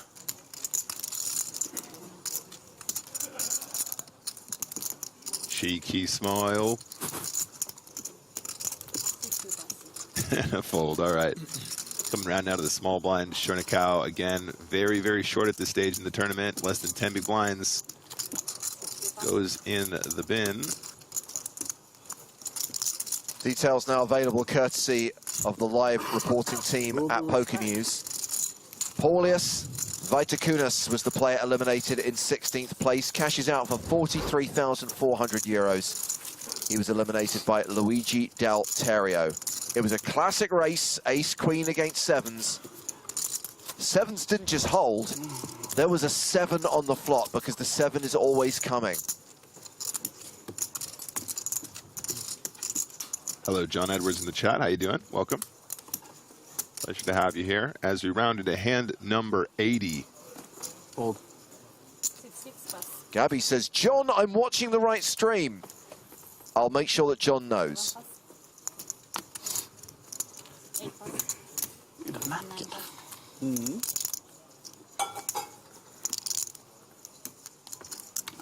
90,000. You don't know? You raised 90,000. Stick from coffee this morning. Yeah, I took it from the coffee cup.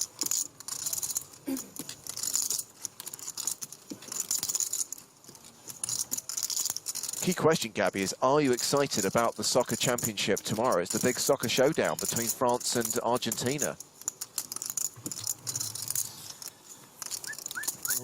Hope to see a lot of field goals. How much? Hot, man. Holy. Hot? Yeah. Yeah? Well, it's okay. Usually I'm really warm. Yeah? Yeah. Swear, usually I'm cold. Damn. Yeah. So Shonikov is all in. Will get called in at least one spot. DJ Kalev.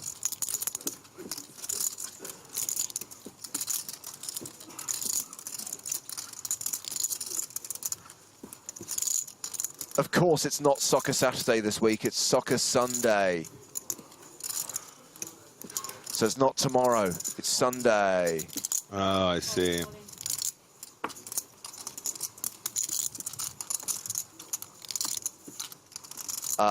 The moment that Kalev reshoves, Shonikov knows it's not good news, right? Yeah. However, in terms of equity, actually not too bad. 2 live cards. Potential to make a diamond flush. There is one missing, of course, in Kalev's hand. This is almost certainly some Hollywood.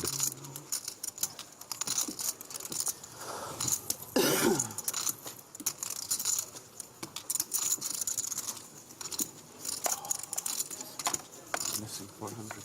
Huh? Missing 400. Nicholas says, do you watch all the World Cup, James?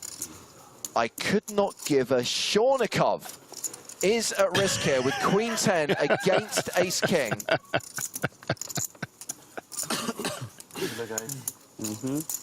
Racist. Live, very live. Very live, very live. Those are the words I would use to describe this. Queen 10 off, Queen 10 of diamonds, excuse me. 2 live cards, not dominated.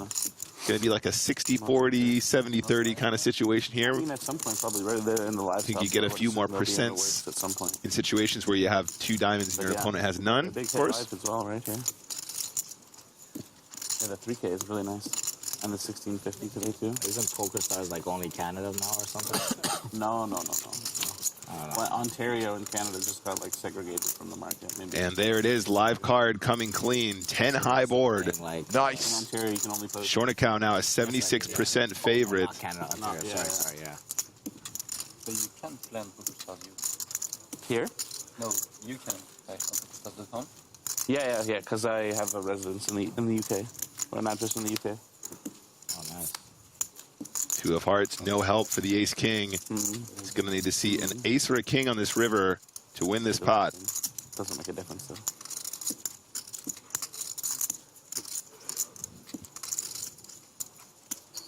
Barry Greenstein.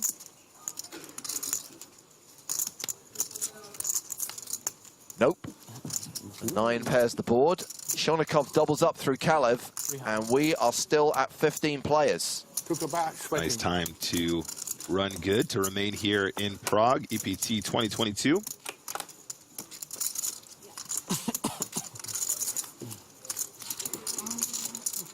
My timing was not very good with it.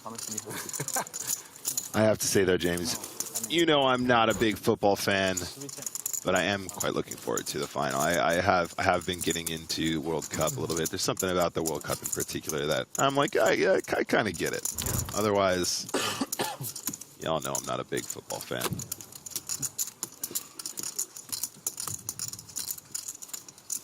Nice double up there for the Queen 10 suited.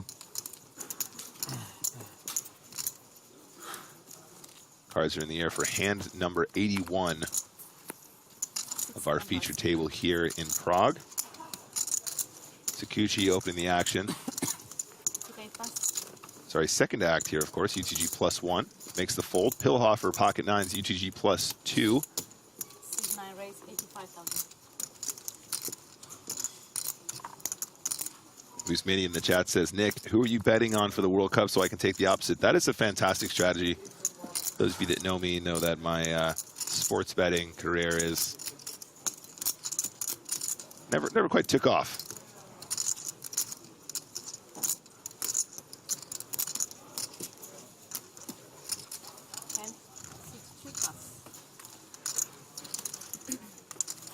Showing account now freshly doubled up to 790K. King 4 suited, not good enough.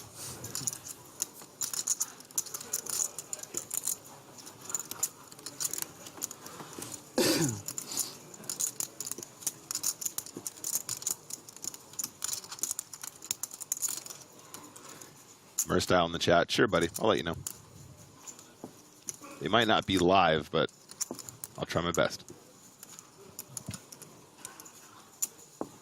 5 call.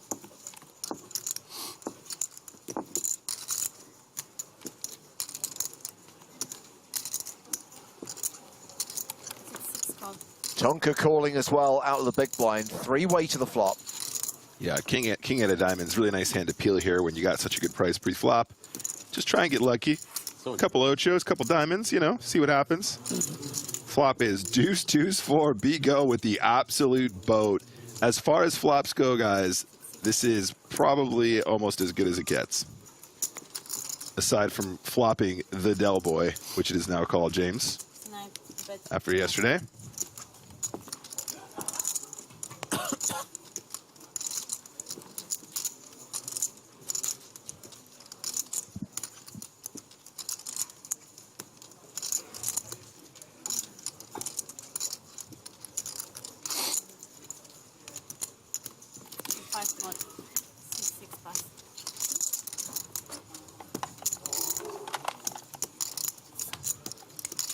Okay, no help for the 9s in the turn. Pilhofer now 3%. Needs to find a 9 on the river to stay in this pot and win it. Another check. Now, he is in the small blind here. Pilhofer's probably thinking he's getting value from hands like pocket 3s, pocket 5s, pocket 6s, those kinds of things that might still have a flat from this position. Little does he know, he is barreling into a 97% favorite, having flopped the boat. Oh, this is such a critical part of the hand as well, James, right? If he flats here, I think very frequently he has to check again on the river and hope for a 3rd barrel. How do you extract max value at this point when you flop this hard? I think I like the check raise.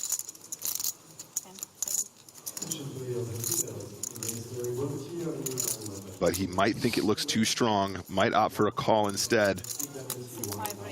There it is. Love to see it. Love to see this.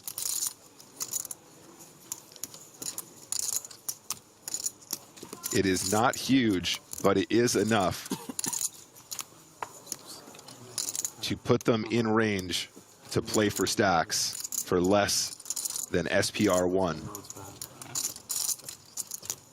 the time back and make the right decision. It's okay. We saw a lot of hands play out like this yesterday, guys. A lot of players finding a call turn out of position, check river, and just not enough ways to win an entire stack. I think Bigo is making a great play here. This might look too strong. This might put Pilhofer off the pot, but I think if you want to try and win the entire stack, this is the time on the turn, and I really, really like this line.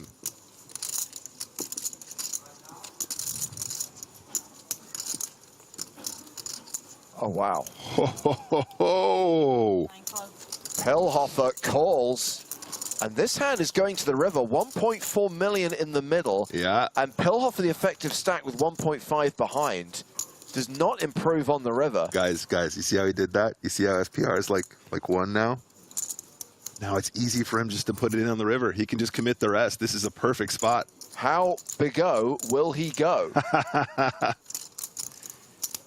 Don't take too long. Timing.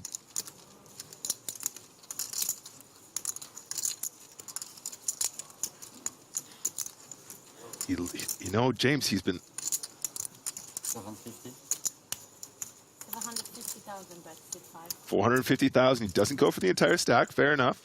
That's still a very, very sizable amount of chips to try and win on the river here. And I feel like he's actually timed this really well. If he thinks his opponent has 9s, this might be the best way to get value. A shove might have actually put the 9s off, given the board texture here with the queen overcard, but it really felt like he was queuing up for that river jam.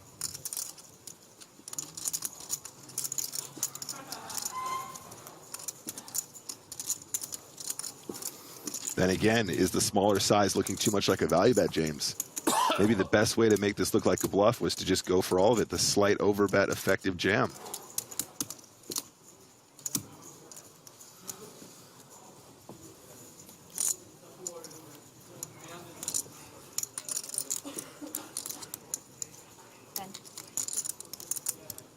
Cool.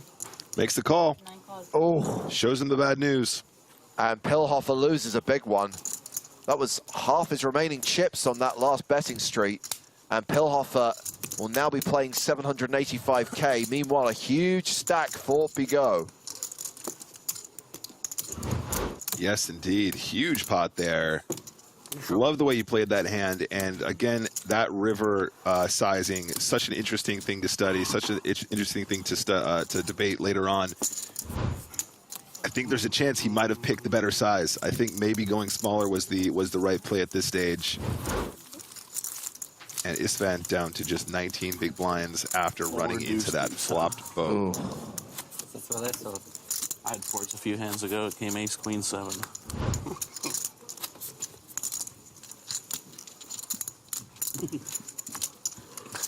Nice hand. Thank you.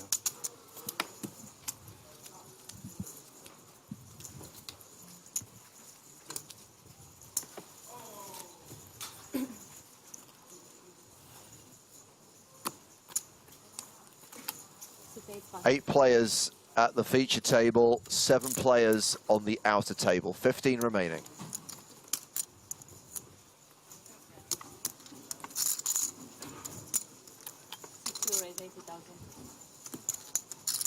The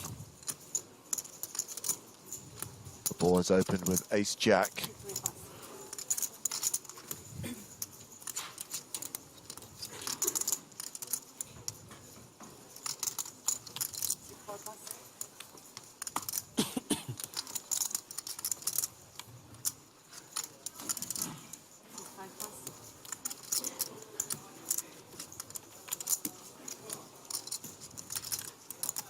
Tonka with ace-5 suited in the small blind.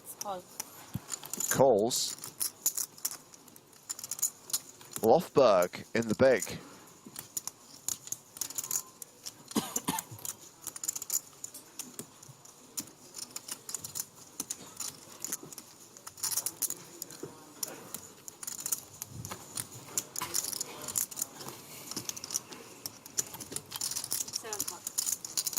Does decide to call.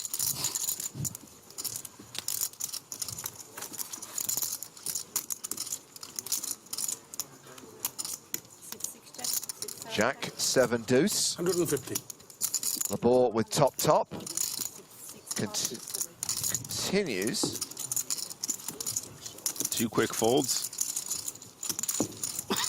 You got a pack. A suited ace. I had a pair, so I apologize. I told you. That I might be able to always. Greedy fucker. Sakuchi is the table chip leader, 5.45 million. Bigot playing 4.19 million after that huge pot against Pilhofer, who's now the shortest stack at the table, has 5,000 left in Shornikov. Have many chips now. My rush is coming. Tonka says his rash is coming. Can we get him some cream?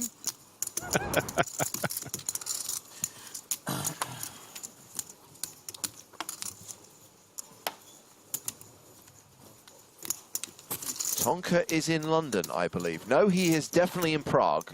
I have visual evidence. Can confirm. And when he's in the UK, he is a long way from London, because he lives in Spraggy's bathroom, and Spraggy lives in the sticks. 3 folds. 4 folds.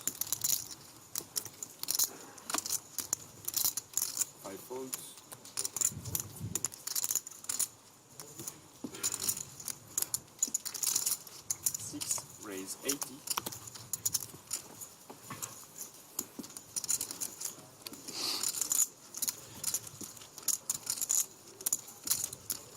I mean, we did have a debate yesterday about what city EPT Prague was taking place in. Of course, were it taking place in London, Tonka would be in London. But controversially, EPT Prague is in Prague. 7 call.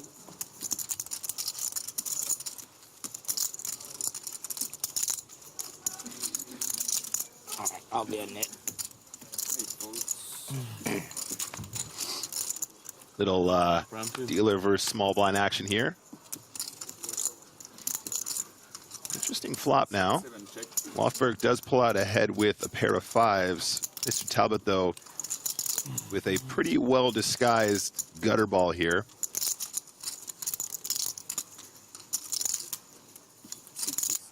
Check, check. Seems good. You got a gut shot. You got queen high. Clubs on the turn gives Parker an additional set of outs here. The clubs will give him the best hand, as well as the 6, queen, or 7.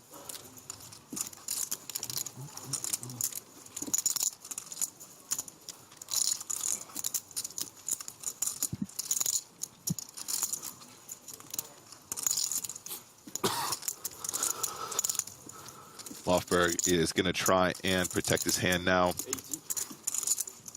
80,000 into a pot of 240. That's a 1/3 pot sizing. I think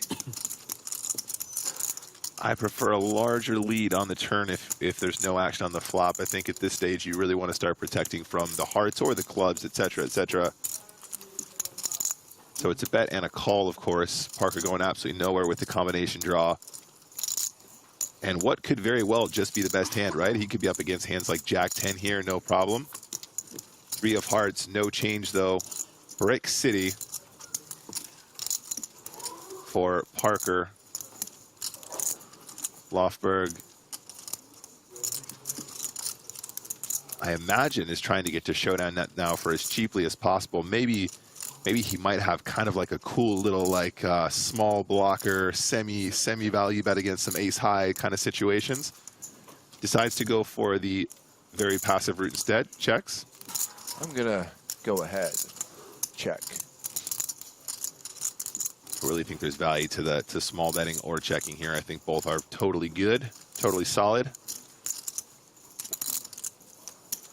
Juice Man says, come on, punt it, Parker. All right, 220K is the bet. I will respect Lofberg if he can make this call with just a 5. I think this is a very, very reasonable call. I would go so far as to say I'm not even sure if this is a hero call. I'm not saying it's an easy call to make, but I think given the flop action and given that run out, I think you're just beating a whole bunch of stuff. 10. Yeah, it does make the call. Very good. Tonka loses another one, down to 590K. Woof. Queen 6. You had 5. That's what I call a player. That's what I call a player, says Labor. Well, this is what I call a commentator. Joe Stapleton, welcome back. It's the nicest thing he's ever said about me. Super play. Is Parker sad, sick, tired, embarrassed? What's going on? All of the above. Yeah. 2-9. So. I think it's probably extra embarrassing. I think he and Lofberg are quite tight GTO wizard. He knows as friends. He does, yeah. You know each other well. Unfortunately, yes.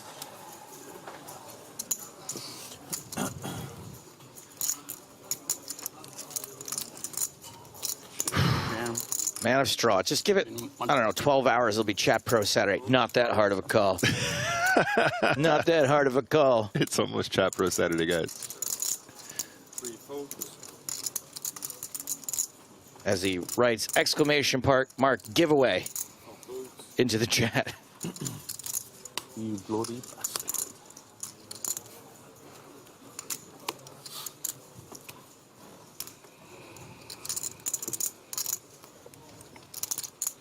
I don't understand why so many people have a problem with Labor. 90. Which one's Labor? The English guy in seat 1. Oh, well. I mean, that explains a lot. I can think of one reason.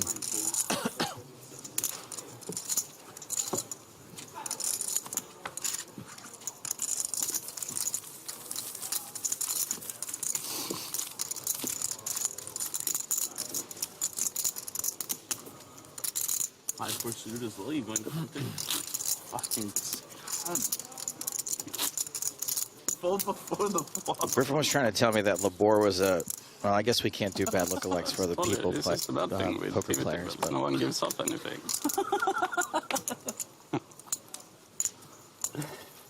Ay. Oh. Trophy looking lit. Started off. Quite literally, it's the light Like shining out. actually Yeah, lit. the Yeah, light shining out. absolutely. Okay, that makes sense. DJ Kalev. DJ Kalev. Boy, boy, boy, boy.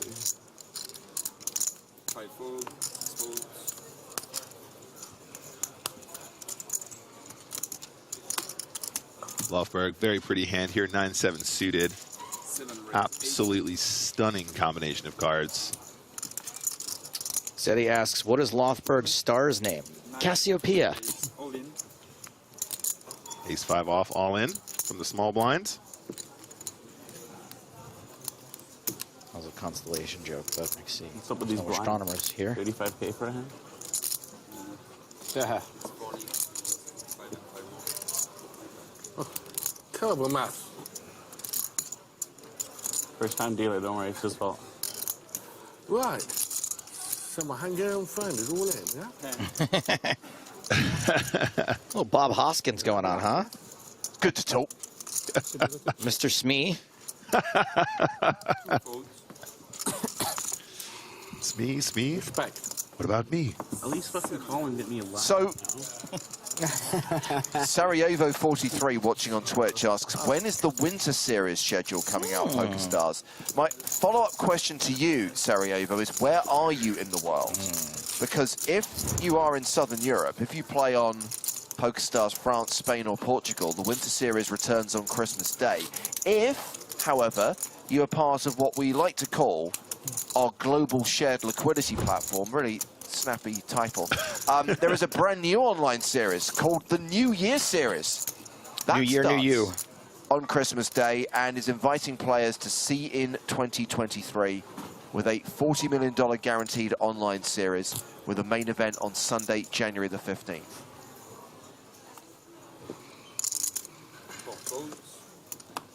Imagine just spiking a nice juicy payout right in January, right off the bat. Set yourself up for a great year. Sounds good to me. 7 raise 80. Lofberg again with some pretty cards. Jack 10 suited here in the hijack.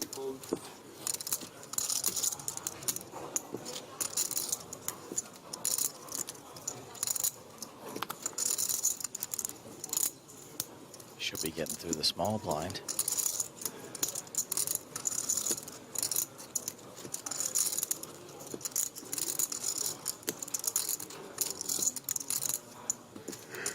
Labor's shirt reminds me of my dad at Christmas dinner. He would always just wear an undershirt so he wouldn't get spaghetti sauce on his clothes. It's really making me homesick right now. He's got, my dad looks like that too, with like a beard and glasses.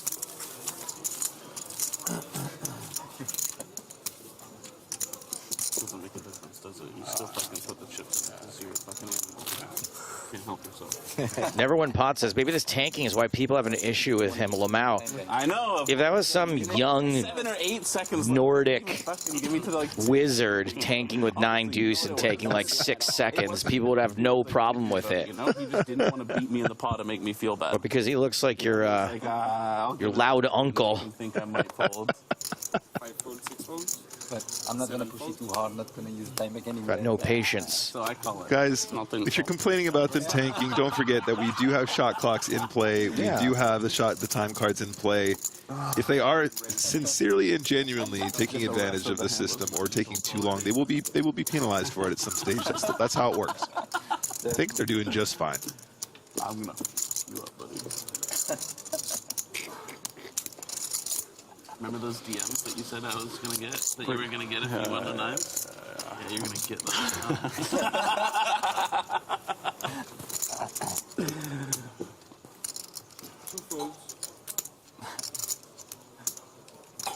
Windbreak, half an hour.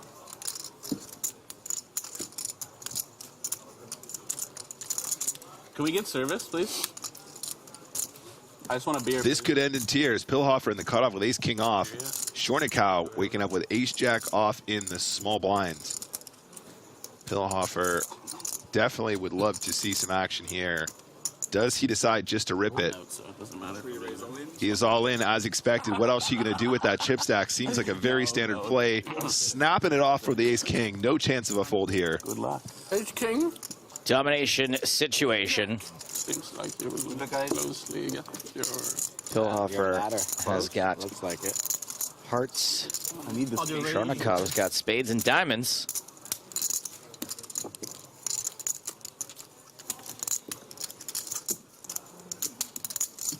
There really is nothing quite like a Shornikov totem. Ace on the river. Are you happy with that?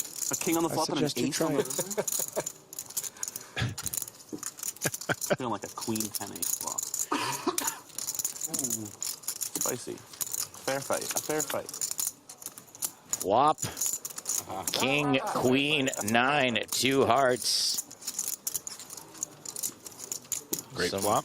ways for Shornikov to straighten eyes. It's spike, here comes the 10.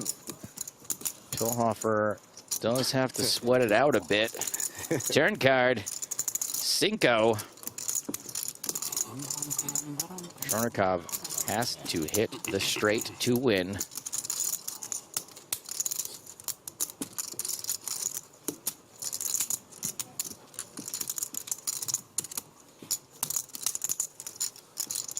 Two 10s in the deck.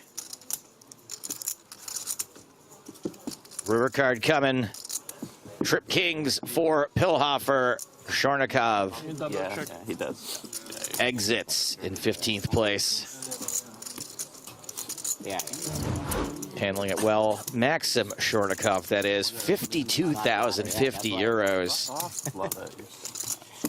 You're supposed to bust 2 before and then bust back with 2. 7 and 10. Yeah, that's more than 800. Oh, Yep. Solid score. That means we are down to 14 players as we see Istvan Pillhofer stacking up his 41 big blinds, now 1.655 million chips. That 50K score is nothing to comb over, is it?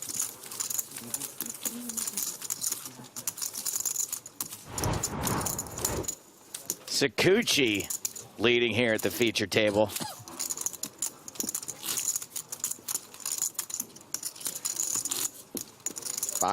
$5.3 million. You win a prize for second flop. Jux T is heartbroken for Shornikov. Yeah. That's what you do, huh? 6 folds. Quads 7 folds. 8 folds.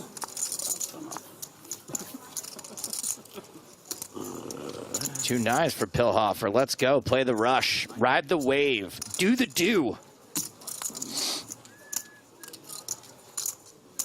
Other brands of soft drink are available for rotting out your teeth. How much do you have now, Sabine? 1.65. Thank you. Doesn't matter. Do you know that Big O's name was originally Bigfoot, but they had to cut out the other FO? Causing too many problems at airports. Do you already know every place you can find Paris? Place you have to visit in Paris? No, where do I have to visit? I would start like very touristic, so I would say go out of like the usual hours. Just go to Montmartre. Okay. Very fancy one, and you have the view over Paris, so you can like. Oh, very nice. What is it called? What is it called? Montmartre. Montmartre. There's a place in France Like it's basically on the top where of the naked ladies the dance. access to, like, Montmartre. it's very touristic, so if you go like at May, Yeah. too Busy, much busy. people, Yeah. But of tourism, but besides that, it's quite nice. We will be on the Champs-Élysées, my friend. You know, some artists doing stuff that you can watch. It's a very good one. Is it at the Aviation Club? Is that a thing again? The Aviation Club no longer exists. Okay. It is going to be at the... I thought they were bringing it back for our triumphant premiere. That would be cool. It's going to be at the Hyatt on the Champs-Élysées. The Hyatt? Ooh. The Champs-Élysées.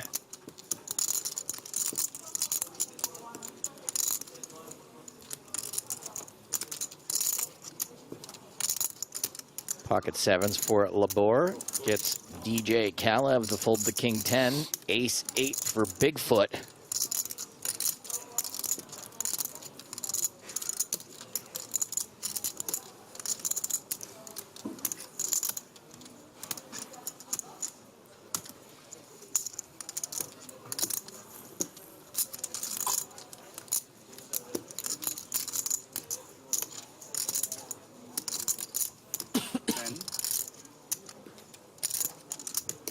And Bigfoot is not just calling. I haven't seen these chips before. Red and black. 325. And really can put the pressure on Labor.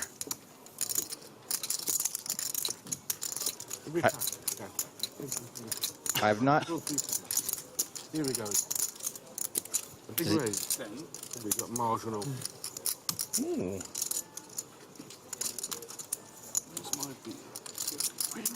Labor just indicating he's aware he's been 3-bet from this position once before.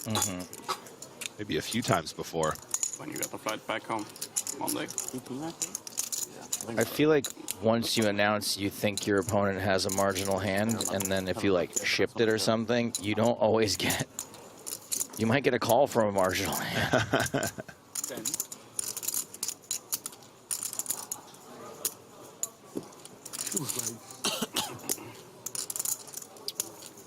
There go the sevens. The moral victory in that situation isn't the same as winning the chips. A nice pair. Like if you're like, I think you're bluffing me, and then you fold.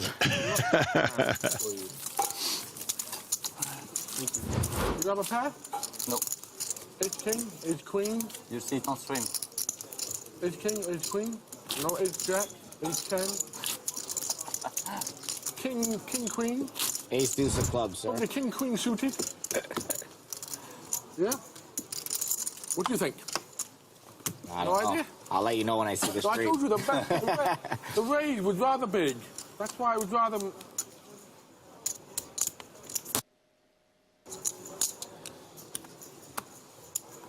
Eight folds, 9 folds.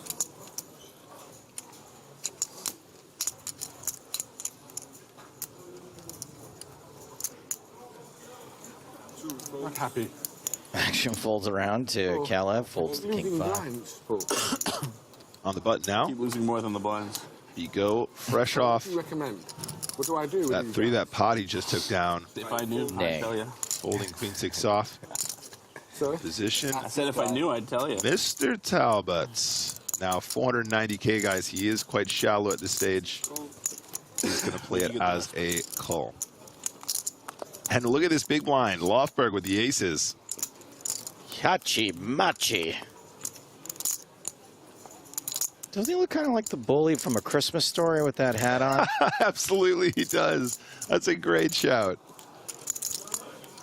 These two have a lot of history, obviously. This is a spot where he's going to raise Tonka's limp a ton, so I really feel like this could get messy. I don't believe Parker has limp jack 4 suited to fold to a raise. That doesn't seem like a very solid strategy. You bastards. He does, in fact, fold, though, and manages to fade the aces. Does he show? So you get the same treatment. Should just raise. Should have just raised, he said. Parker Talbot will definitely shoot his eye out. In fairness, though, guys, he was actually exceedingly short there. I forgot how short he was going into it, so it does seem like a pretty reasonable limp fold after all. 2.5. I was thinking he was closer to 20 bigs, but closer to 10 there, in fact.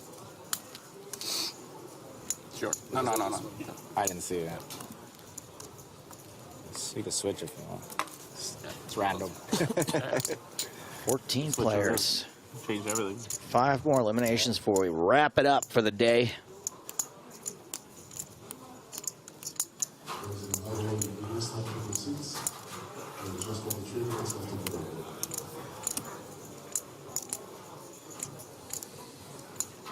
Labor weighing up his options here. I would argue ace-7 off is a little bit too wide from this position. Plenty of shorties as well around to try and get you a little bit closer to another ladder. Hello, my guy wakes up with another playable hand here. Bigot now in the cutoff pocket jacks.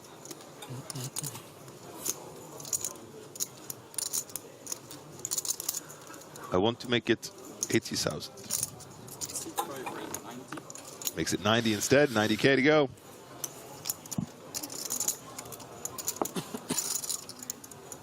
Lothberg with a foldable hand in the small blind, and the big blind, Sikuchi, not going to defend. Not going to defend Queen 9. I like it.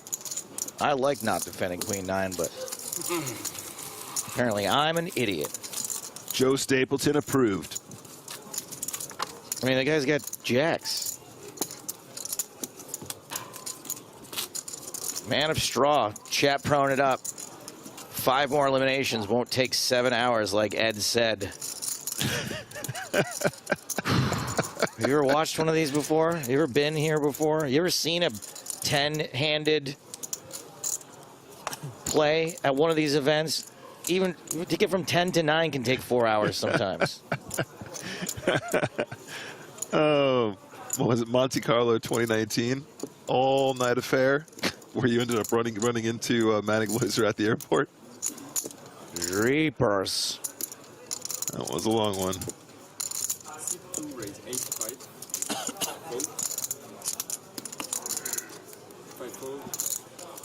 Before not playing Queen Jack off there. Sorry, excuse me. Queen Jack is being played after all by Labor. Very good stuff to like take breakfast. And when you're on top, you can actually see there's 2 really good stuff to actually breeze go late at night. Okay. And you can actually see the sun going down on the That sounds nice. That sounds really nice. Very early. Late at night. Ace Jack versus Queen Jack. Domination situation. Headed to the flop. But it's domination, a rotation.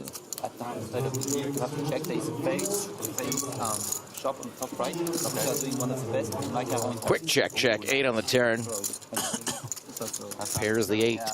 We will have to find that. Yeah, you definitely have to go there. Yeah.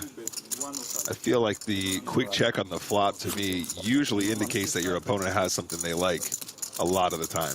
Yeah, that sounds good. Okay. I mean, I don't know. I like that read. Queen 8-4, you just snap check the flop. I mean, you're going to have at least like pocket 5s or something like that, right? You're going to have at least, you know, ace-4 suited. And even a lot of people prefer just to bet that right on the flop anyway, right? So I think the check immediately makes it quite strong, and I think you're very willing just to get away at that stage. There was a little bit of a grin there from Pillhofer as well, as if to say, I know what Nick would say in the booth about this. Peaky Blinders remembers that. I do. Oh, he top pair, right? Peaky Blinder. Oh. Peaky Blinders reference. Thank you. No problem.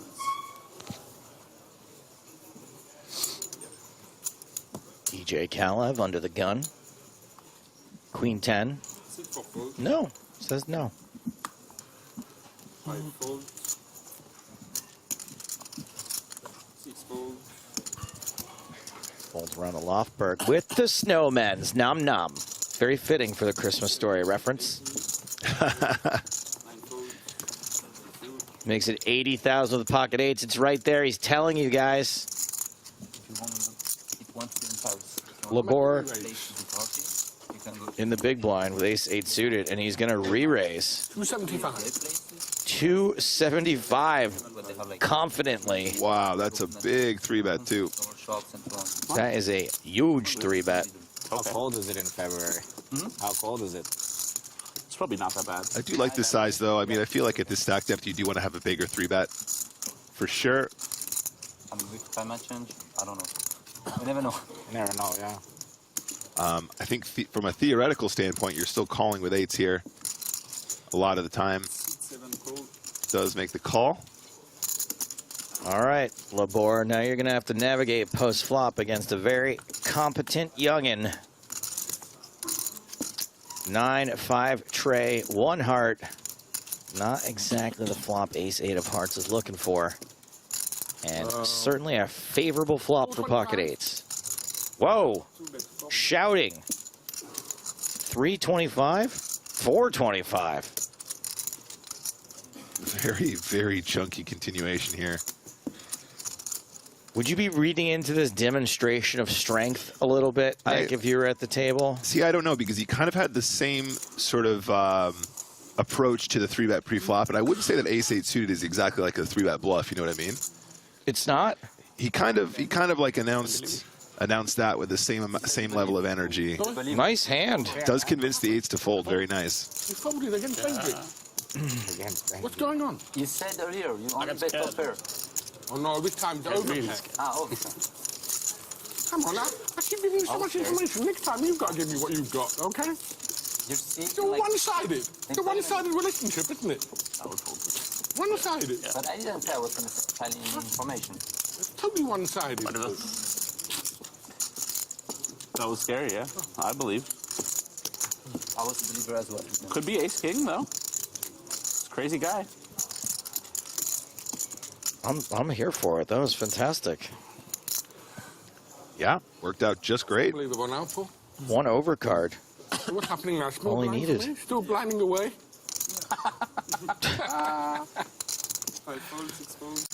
Buddy, half my stacks in the big blind in a second. Don't worry.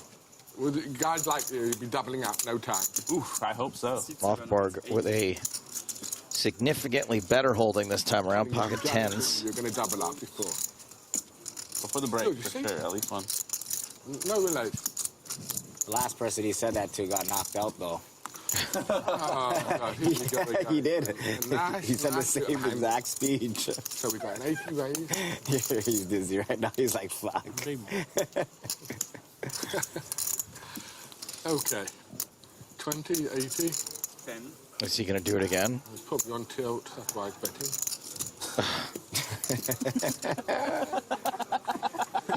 What a character. Love to see it. That's fun. What's funny is that Griffin saw him and thought it might have been John DeBella. You like that one, yeah? And I'm getting kind of John DeBella, sort of amateur but having the time of his life type of vibes. On this guy. Right? Mr. Lothberg, 54 big blinds, 2.16 million. Probably worse. Marginal, like Jack 9, that. Suited maybe. Jack 10. Jack 10 suited. Right now, he means. Not right now. I'm better, actually. Better. Queen 10. He likes his combos. It is better. Parker folding, 5-4 suited under the gun. 7 folds. Lothberg out. Sakuchi, no thanks. Pilhofer, El Foldo. Oh, that's more like it. Labor. Make a raise. Thought I made this up. King, Queen. This time I'll make it 95. Makes it 95. 95. Seems reasonable. 40K big line, right? DJ Khalif. Whoa. Well, this is a slam dunk 3-bet. Yeah. And for 1.64 million, how many big blinds is that? 40? Yeah, it's around 40.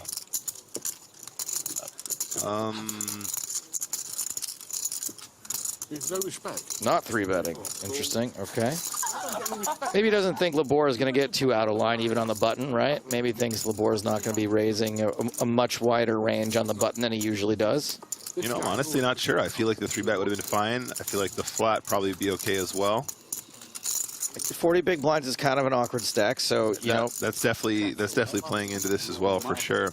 And I would say third stuff. Ace queen faring well, check check. 6 on the turn. Ace queen still faring well. Again, and then I will ask you again when you can take me, or I'll ask you again. But there's no way I'm remembering these things right now. You can tell I want to tell me. Checks. Yeah, that's okay. Yeah, I'm coming. We have a nice party. The board checks. River is an 8. Ace high is good. Yeah, given the action, I mean, Ace Queen's got to feel pretty confident they're winning at this point. Yes. 175. Wow. And Labor is going to throw up the Hail Mary. Trying to steal this on the river. Oh, man. DJ Khaled can definitely hero call here. A bit of a glance. That glance really says it all. He's like, bro, what are you really trying to represent here, for real? I love my top pairs. Your what? There is no top pair here. I'm calling this all day long. Yeah. 10. Does make the call. Ace high. Ace high is good. DJ Khaled. Bam, bam, bam, bam. Bam, bam, bam, bam, bam, bam. Bam, bam, bam, bam. Ace high is good. Yeah. As soon as he said that, he grabbed the chip. Yeah. No, when he said he loved your top pairs, he grabbed the chip right away. Big one. I knew he didn't have it. Still, I couldn't get him off. Yeah. Sticky player. Impressive. DJ Khaled. Bam, bam, bam, bam, bam. Up to 50 big blinds. To my hand. Sorry? I was attached to my hand. It was strong. Awesome. Ace queen. Cheers. Ace jack, I fall. I kept pushing you, and you still played it. Big one. Oh, back to square one. Caffeine is life says, this guy is so bad. How TF is he here? How TF are you here? Oh, wait, you're not. You're banned. Thank you for your comment.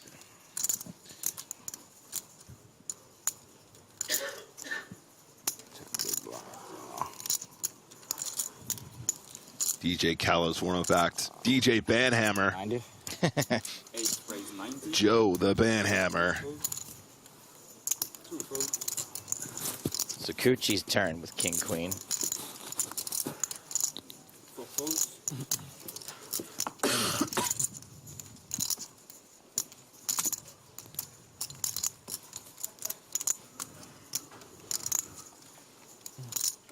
You have like 5 million. We go with the old ace tray suited. Oh, not a nice feeling when that happens, knowing that I was right. How much you have? Not a nice feeling. You have about 3, 4. 4, 3. 4, 4 maybe now. Parker. Some pot odds. Bigo and Telbo.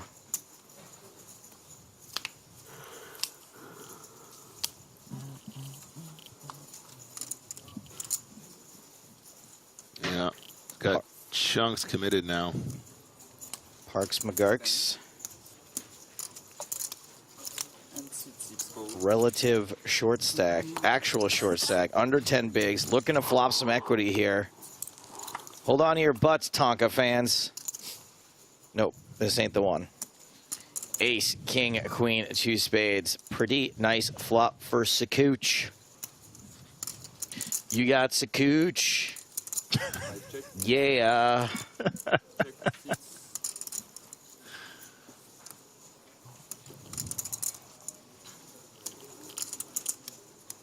Tooper for Sakooch.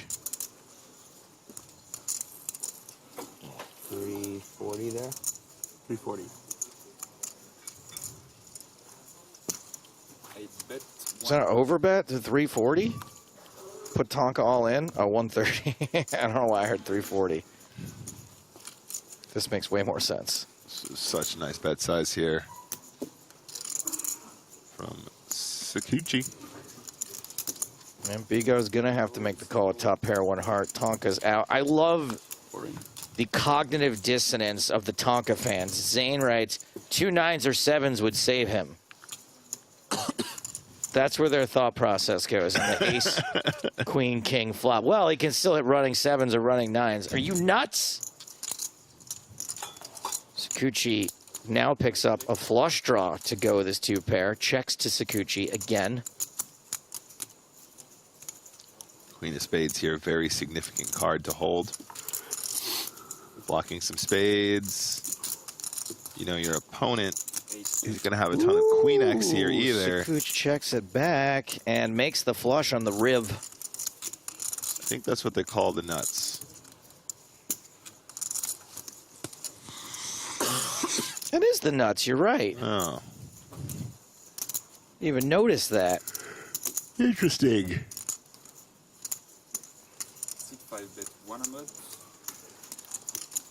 A bit of a blocker bet here for Bigo. Gucci looks down, just checking he's got that queen of spades, and then he's like, how do I get max value? Now, when your opponent blocker bets on this river,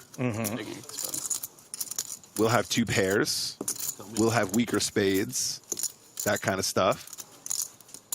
The 2 pairs probably don't call any raise of any variety, so at this point you probably just want to target the other spades. If you think they might have the 10 of spades here, that kind of thing, you just want to probably pump it up to like 400 or 500K. Yeah, love it. 500K to go. That's exactly the size I was thinking. Probably don't get a lot of action from hands like ace-3 of hearts, but of course when they do have, you know, queen jack with the jack of spades or queen 10 with the 10 of spades. I'm not saying these are hands that Bigo always calls with in this particular position given the pre-flop action, but you know where my head is at. And Bigo lets it go. Will Meister asks, will we be getting the recreational views of Maria anytime soon? Yes, in fact, we will. Probably if I had betted a bit more. My bet which was more. In 30 minutes' time, you're going to hear from the commentary team's top non-pro, Maria Ho. Gave me that option. Only a couple of 450 would have been the correct. Correct? That's right. You have to think a bit harder.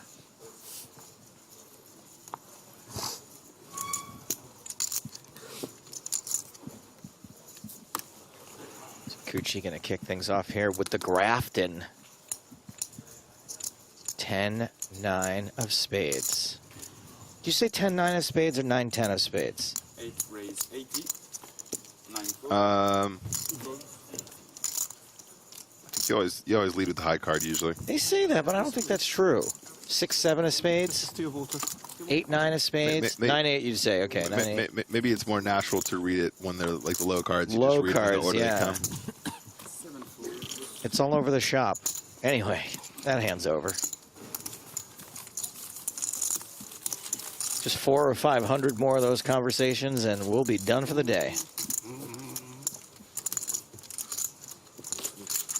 Finally, get this direct message from Griffin. Let's check it out. Oh, is it about video games? It's from IGN. High on Life. Not all of High on Life's jokes find their punchline, but with memorable boss fights, unique alt-fire abilities, and exploration, and way more terrible movies to watch than expected, this wacky journey is definitely worth your time. Our review. Thank you, Griffin. It's getting an 8. 9 raise 90. Ace-10 offsuit from Pillhofer.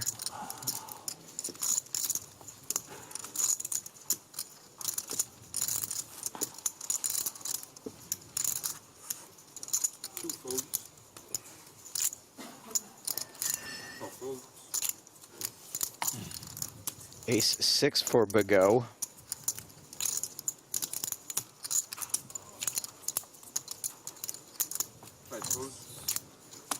I was going to say, I feel like you can fold that one. The flat tire for Lothberg. How much? 90? King 7 suited for Sakuchi. That seems like a defendo. Oh. Defendo. Pilhofer, reasonably short. Not reasonably short, I shouldn't say that. Well covered by Sakuchi, we'll say. Ace, 7, deuce, 3 clubs. Pair of 7s for Sakuchi. Top pair for Pilhofer. Sakuchi checks to the razor. C-bet from Pilhofer. I think so. And Sakuchi just gets out of the way. No reason to get cute, even with a pair of 7s. Yeah, a couple tighter folds you've seen from Sakuchi so far in the big blinds. Just straight up folding that queen 9 off earlier. The opportunity to defend against one opponent. Straight up folding that middle pair there with the king 7 as well. Just doesn't want to continue on that monotone board, I guess, with the ace overcard. Like I said at the time, that was an Antoine Saoud classic.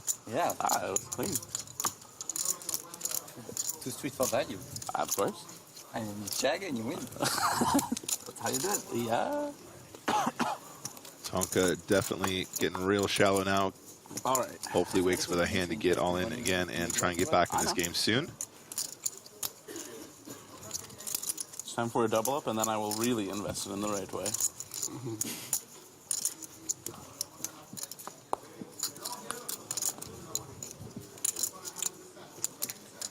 Labor under the gun with 9 high. Yes. I guess I'll fold. Yes. Yeah.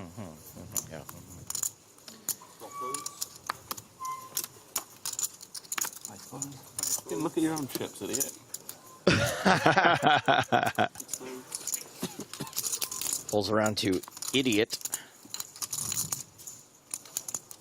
Lofberg. Said with love. I was just repeating what Tonka said. No, I know. I have no opinion. I know. I'm just joking. 4, 3 of spades. No, it's 3, 4 of spades. Yeah, you might have a point, Joe. Ace, ace, deuce. That's a straight draw for Sakuchi. King high. Leading for now. Ooh, drills it on the turn. Flicks 50K in there. King high is going to be the best hand here a reasonable amount of the time. And on the double paired board, Sakuchi checks. Yep, concerned about that boat now, I guess.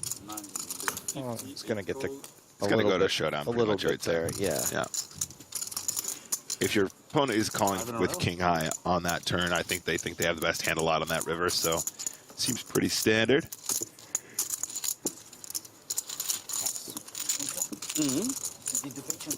I did? Yes. Yes! Oh, wow. I'm nice. rich. You are? I am rich. 10,000 euros in my own pocket. That's big. Big, honestly, huge. That's huge. What are they celebrating? Yeah, but he's going to outlast me. I think he might have longer. It might have won his last longer. Hopefully. Did we lose someone in 14th? Why is it every one person now? Where you need I so can't much see. money. Oh, it's Donation, random donation. Donation. Sounds like we might have lost somebody from the outer tables. Come on, feel the noise. Girls rock. Quiet riot, all right.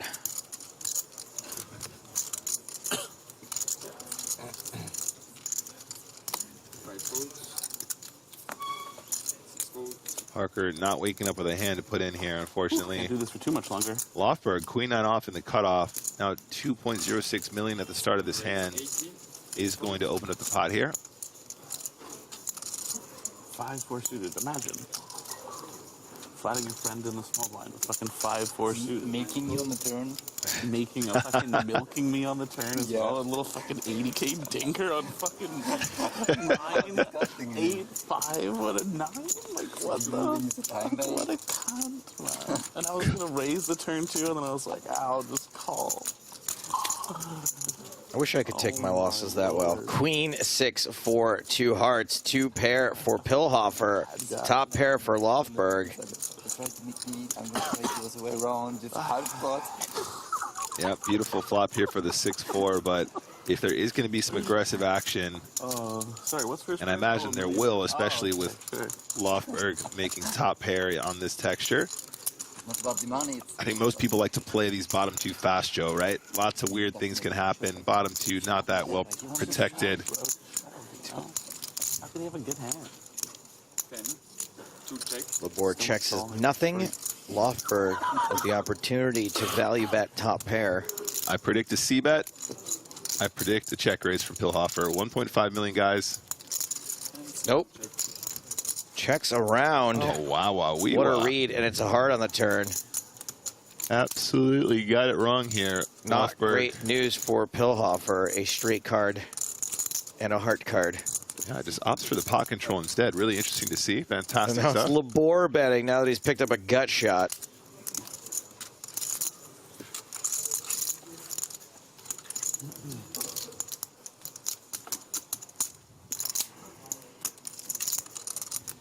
Not going to fold out better this time.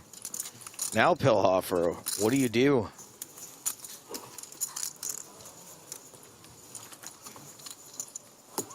Just calls. Huh. Very interesting. River is an ace. That doesn't change But they're gonna what? anything about this hand, literally.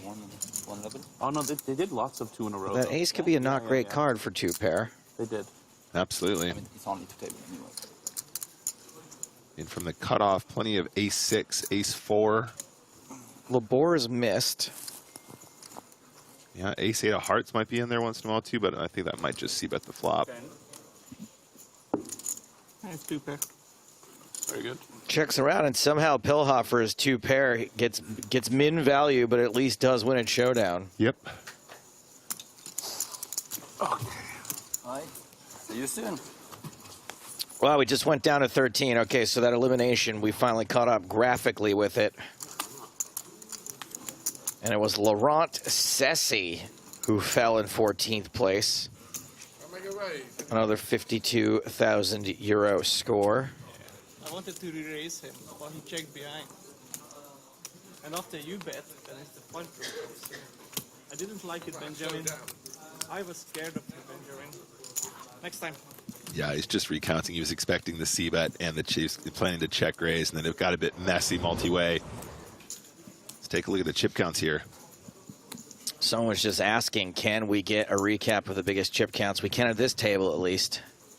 Jordan Sakuchi cruising. Fabrice Bigot doing just fine. Labor, great. We start getting into the awkward stacks. Kalev, Pilhofer at Lofberg, but living on borrowed time is your boy Tonka P. Parker Talbot. Just 6 big blinds and not much longer left on this level. Or is that it? That is it for the level. We're at a break right now. Yep. Time just flies sometimes. So Tonka will be coming back. We'll be on Tonka Death Watch. At least he won his last longer. And 13 players remain here at EPT Prague 2022. We are going to take a brief break. Usual time, 10 to 12 minutes. Back after this. The blinds are up. 8,000 and 16,000. Running ante of 2,000. That means there's 32,000 in the pot before the hand starts. Here comes Elke again, raising it up. At this point, Elke's going to just be putting the pedal to the metal. He's going to be raising with any 2 cards he finds. He doesn't care. Tangling with Richard Toth again, who's called his raise. And what's this? Aces again for Theo Jorgensen? This side is so rigged.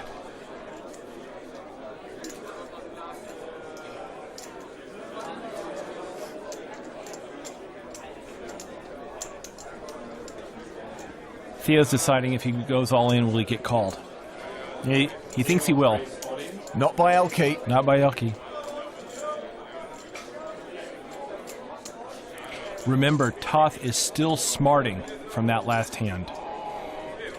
I don't think his mental facilities are at their peak right now. Well, how does Queen 9 actually rate as a hand, four-handed?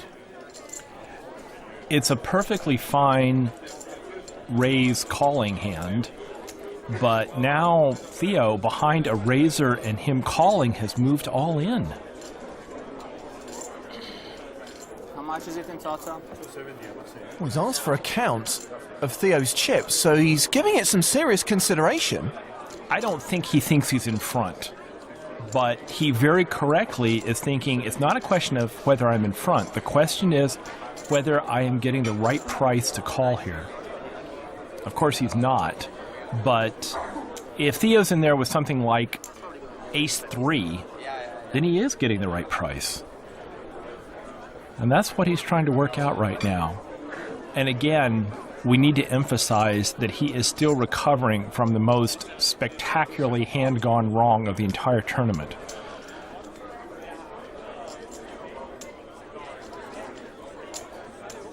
He wants to get a bunch of chips back right now. It's really hurting him.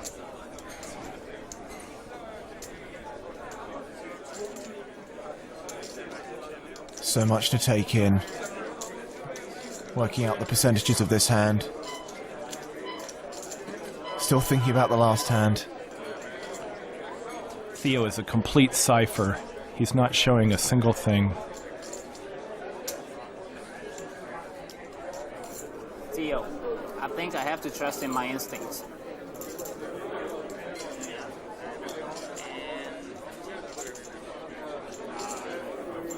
It's as if you've got nothing. He's making the call, and he's going to see his instincts were wrong. Theo Jorgensen has the aces. He has Queen 9. His instincts were very wrong. He's a 4-1 underdog behind Theo. Listen to the crowd applaud. The Danes want to see the homeboy win this pot.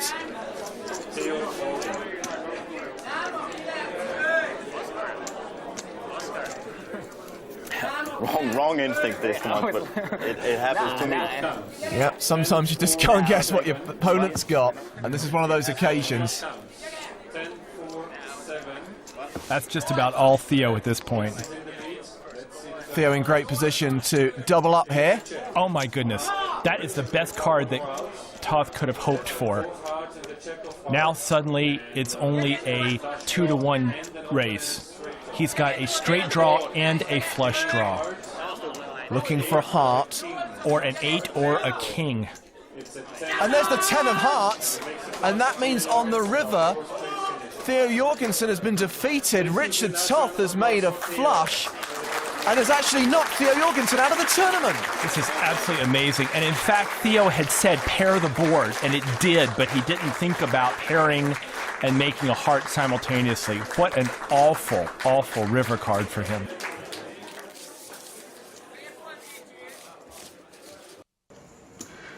Sven Reichardt has kings. He raises to 160k. Olivier Busquet is on the button. With ace-deuce suited, he has fewer than 20 big blinds. For Olivier's sake, I hope he's just thinking about flatting.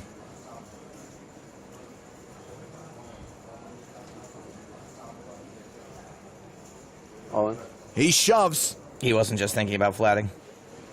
Klein folds the small blind. Trickett folds the big, and Reichardt's calling. That's bad. And Olivier Busquet is at risk. Reichardt's kings, a 68% favorite. Is Olivier Busquet going to finish 8th in a super high roller again? That would be brutal. Reichardt almost flops him dead. More than almost. He's got less than 1%. 8-8, you win. Ace-ace. 8-8. 8-8. Or ace-ace. Oh, boy. Busquet now has 2 outs. Great television.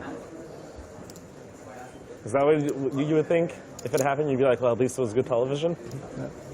That'd be so sick. Sick doesn't cover it. Busquet needs another ace to survive. And it is another ace! So you're saying there's a chance? Unbelievable! Less than 1% on the flop. And runner to make a better full house. You're taking photos of this? I've never seen that. Yeah, obviously. They put the kings away. Olivier runs ace deuce into kings and gets there in incredible fashion. All-in. All-in call. All-in call. E assim, o, tá muito forte. O Santana provavelmente tem uma mão como um Ás e Dama, um Ás e Valete, e... Uou! Uau! Ai! Oh, meu Deus do céu! Olha o começo dessa transmissão, começo dessa mesa final de main event do WSOP Minas. O que acontece, Felipe Moraes e público de casa? Vamos ao River Será? River Card, o rei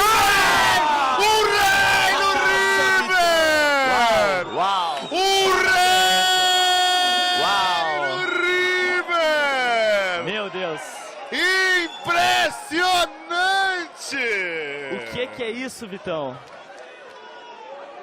Estão todos atordoados no salão. Uau. Quadra contra full. Seu Ciro acerta um rei no River. Uau, uau, uau.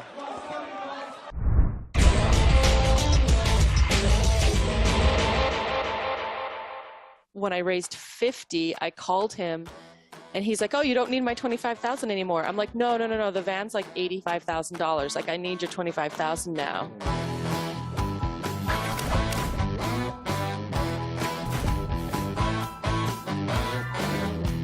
Well, look, congratulations, and I think the best place to start is that for anyone who doesn't know the story, please tell the tale of KL and the van.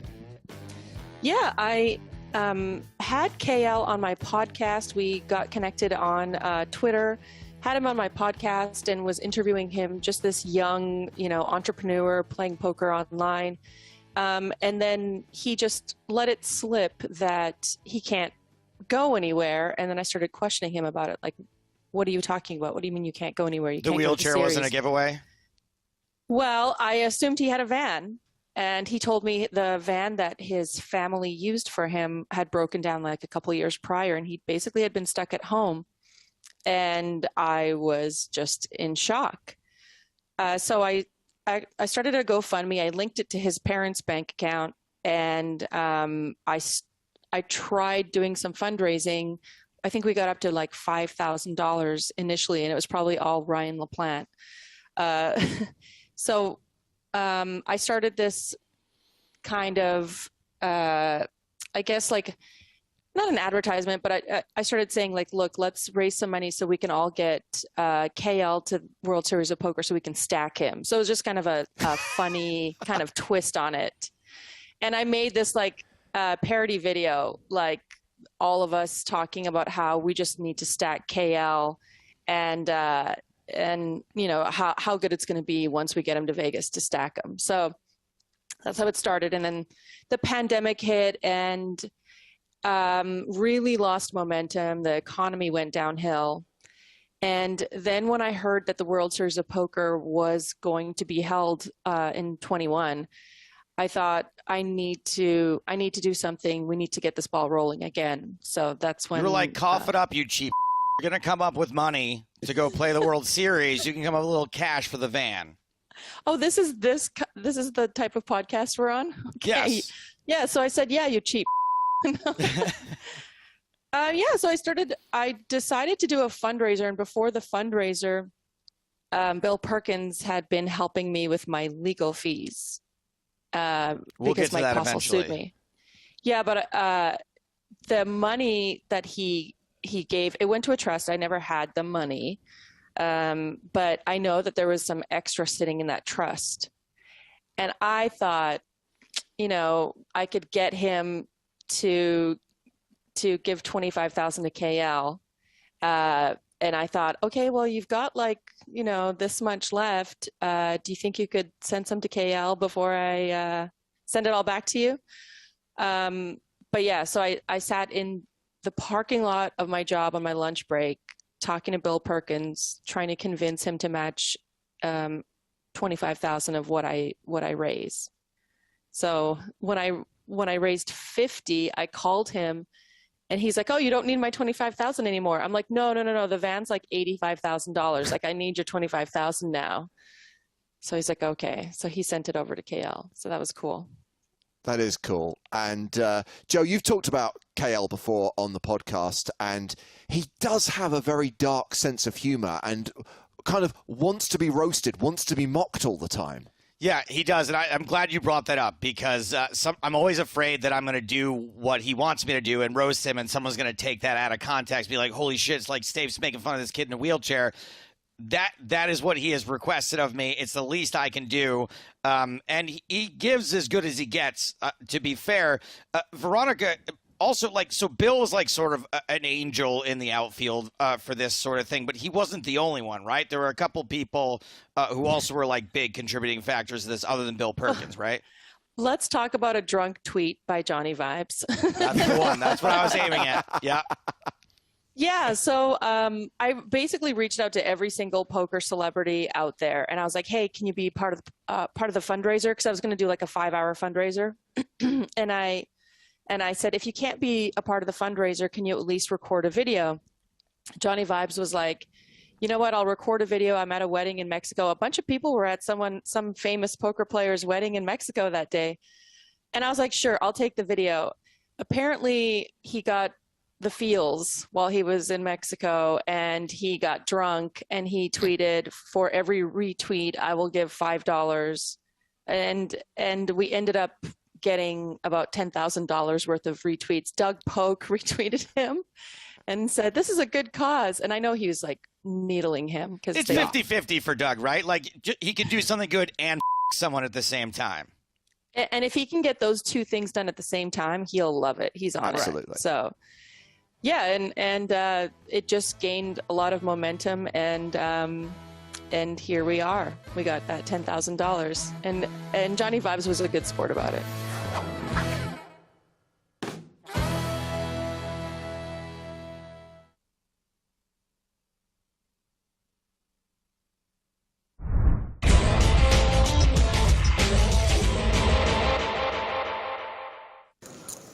Back at our main TV table. Action's been folded to Philip Gruesome. He'll give up the 3 deuce. Robert Heidorn folds. 10-5 for Jan Heitmann. That'll go in the muck. Andreas Kaufeld also has garbage. So action on Max Lemansky. Jack King of Diamonds. You know, now that I think about it, Lemansky's little photo there bears a striking resemblance to Austin Powers. Behave. Speaking of behaving, Lemansky is just limped. Odd. 16. 1-6. Barry Greenstein with Jack 3 suited on the button is raising, makes it 1600. Barry's attacking that weak play. Stashko's finally got a pair. And he lets it go. Seemed like a pretty nice spot for a squeeze, but what do I know? I can see the whole cards.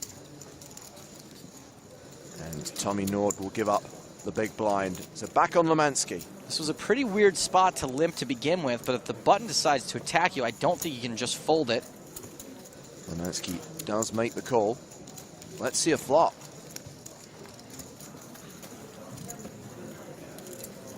$8-8-6. Ha! Stashko would have flopped a full house. That awkward moment where you realize you would have flopped a boat. I'm pretty sure if Monkey C-bet, Monkey do win this pot, and we all know what Barry's going to do. Greenstein continues the bluff, makes it 2,200. Assume Lemansky's going to fold any second. His reaching for chips is all right. If Lemansky's floating, he probably does have a decent shot at getting Barry off Jack High. 9 of clubs on the turn. So all kinds of stuff just came in. If Barry had any kind of hand, Lemansky would have a hard time repping anything since A, he limped pre-flop, and B, big draws are going to raise that flop pretty often. Luckily for him, Barry's got just Jack High.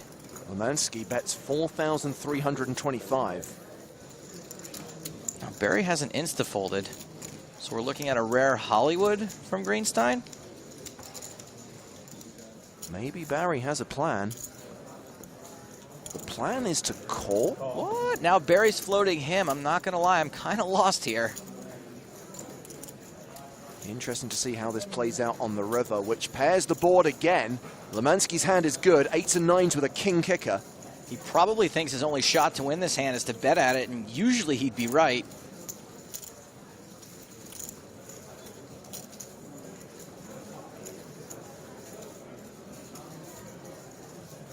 He's counting out the bet. 7,600. This is a fairly small bet relative to the size of the pot. And look at that, Barry raises to 20K. Barry is bluffing this river like a boss. It's a great bluff based on a great read. Lemansky limp called pre, called the flop, then led the turn, made a tiny bet on the river. His line makes less sense than the plot to Battleship.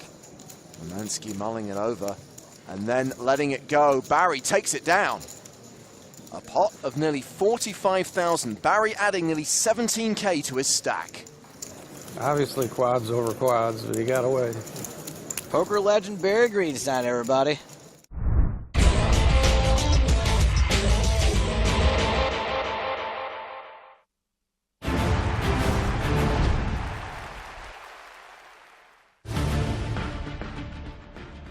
Welcome back to Prague and the PokerStars European Poker Tour. Day 4 of the main event continues. We have got down to 2 tables. Now we need to get down to the last table, the final table. It's James Harskin alongside Griffin Benja. Hello, everyone. And we are coming back from break, Griffin, with 13 players.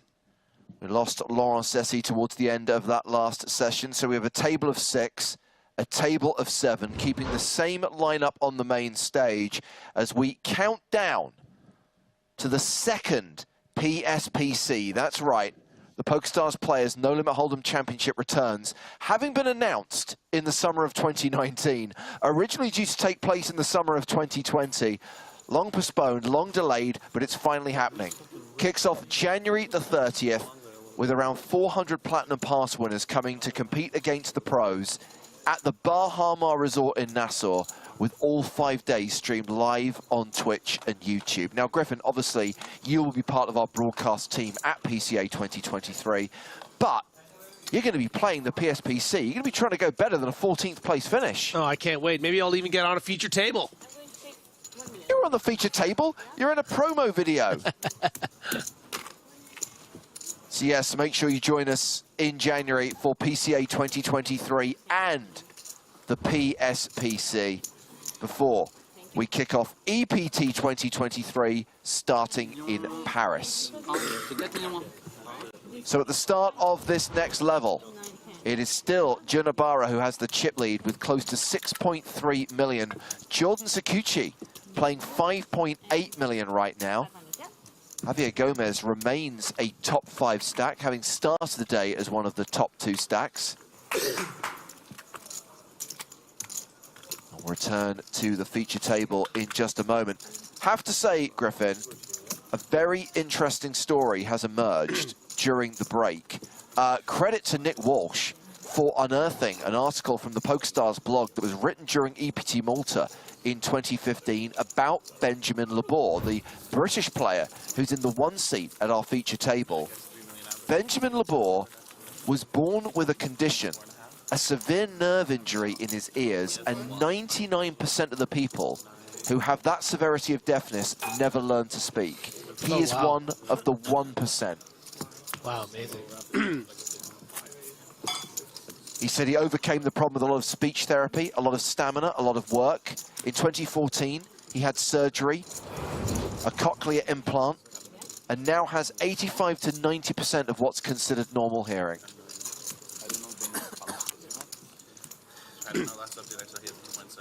And he is playing 2.6 million right now. He is 3rd in chips at the feature table. Tonka, I mean, we have to highlight the obvious. He is in the hyper danger zone. Yeah, very short. Just 6 big blinds right now as we go to 25.50, 25,000, 50,000 with a 50K big blind ante. You know, I did kind of thought he looked like John DeBello in disguise, but that's a heck of an alibi.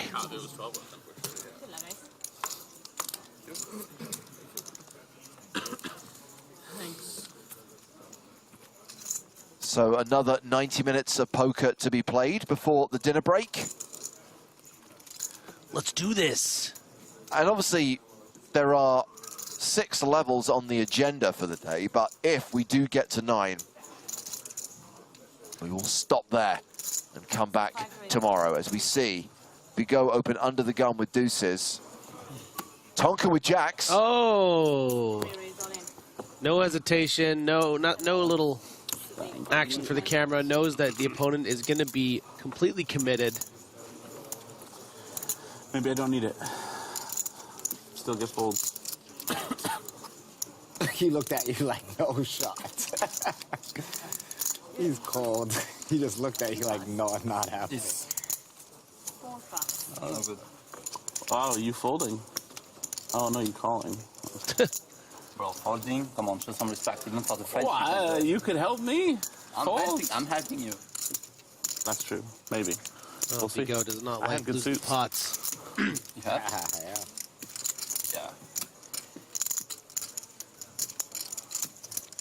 Maybe you shouldn't raise deuces under the gun then. Although ducks do tend to fly together. It makes me nervous though when kid loses this. Ooh. 2 deep ones.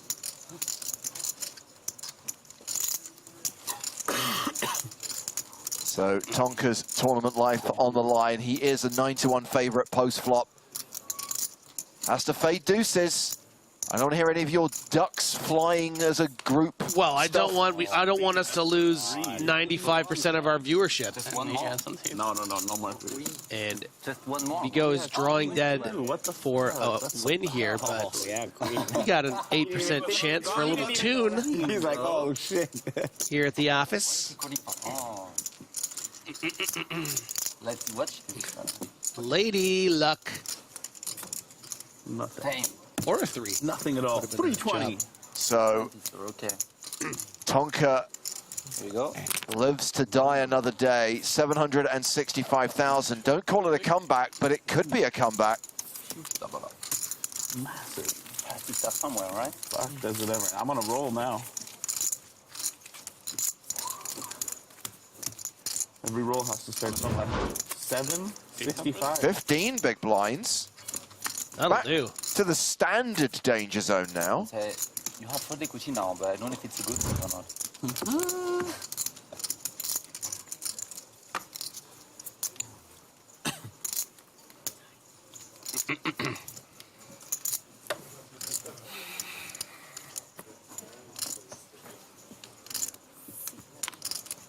Still not enough chips to play that. Sakuchi. What's that dope little thing around his chest? More like Saguchi. Here is Benjamin Labor. Pocket 7s on the button. Sunglasses. So bright, dude, without my glasses. Yeah, I can't. How are you not wearing your glasses? I'm not blind. About 37 big blinds here for Kalev. Light contacts more. Certainly an argument for 3-bet and be prepared Yeah, you're to not that play blind. for stacks off this depth. See better in them? Yeah. But maybe something you'd be more inclined to do against. It's not nice. One of the dealers let me use his glasses, and they were like Sort of almost exactly my regular professional. Instead, just shoves it and doesn't want to face a 4-bet shove from something like Ace-Jack and have to flip. Obviously some ICM considerations now with just 13 players left. So crazy, you know? The swings. I'm feeling so good right now, obviously. But when I had like 1.1 million from like 2 million even, I was like, ready to go. But now you feel better. But now I have 700K from 300K, like, and I'm like, crazy. good game. Players in the background discussing the phenomenon that is momentum in tournament poker. Talking about how, going from 2 million to 1.1, you feel like the sky is falling, but when you go from 300 to 765, you're on top of the world. Very relatable. No discount. Made it, Ma. Top of the world. Shame.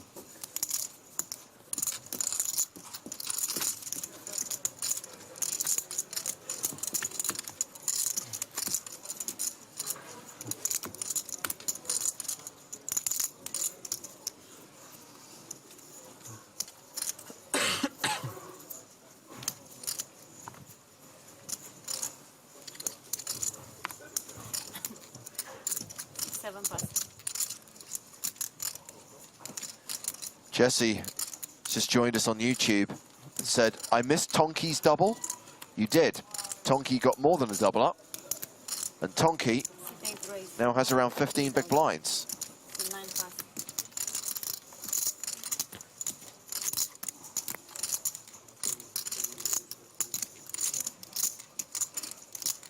Sakuchi has raised to 115,000. Labor in the cutoff with sixes. Yeah, I think this is okay on 50 big blinds for Labor. Might be made a little difficult with some of these talented regs on his left.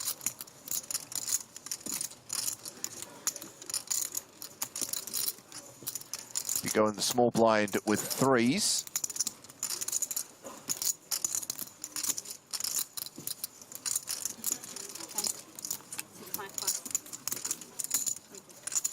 Decides to let it go. Tonka in the big blind folds 8-7 off. So heads up to the flop. Okay, if there's a 3 on the flop, I'm going to need the cameras to pan over to the guy's face with pocket threes. Instead it's 7-5-4. Pretty decent flop for the sixes. 4, 5, 6. Almost a straight. Almost. Time max, yeah. And with Sakuchi checking, Labor bets 300,000. From far. Yeah, you know, I think the strategy here with ace queen when he played as a check would often be to check call. You don't want to just get bluffed off by hands like, you know, king jack, that kind of hand situation. But facing a near pot size bet, I like Sakuchi's discipline there. You know, I don't need to win this pot, fight for it against someone that is playing it so aggressively. Griffin, we are not alone. Joining us live via hologram. Pleased to welcome Maria Ho from Las Vegas. Hello, Maria. Hello, hologram. That is new, very fancy. I was just remembering when CNN debuted hologram technology in their coverage of the presidential election in 2008 and used it for a couple of interviews, one of which was will.i.am. And just, it's a standout moment in my mind. CNN, Wolf Blitzer, in all sincerity, saying, now joining us live via hologram, it's will.i.am. One of the ridiculous moments in news history. But if we were going to utilize that technology, Maria, it would be for you. Sadly, we can't see you. We do not have a holographic version of Maria displayed on our desk. Well, you know what I always like to say is Maria Ho is the will.i.am of poker. You know, I've heard that before. I'm not sure you came up with that one. No, I took it. I stole it from Joe.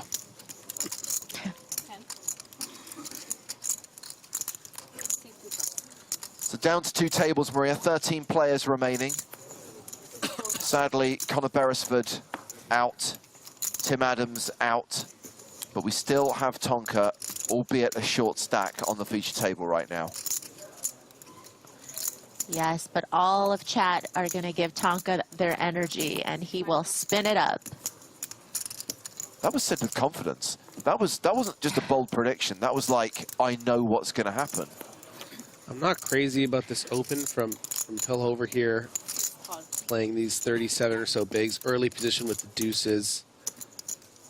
Tough opponents here in the blinds, and Talbot deciding to call with the ace-6 suited. I'm a little surprised by this hand selection. Playing 13 big blinds or whatever it is. But it is a fair fight against these pairs.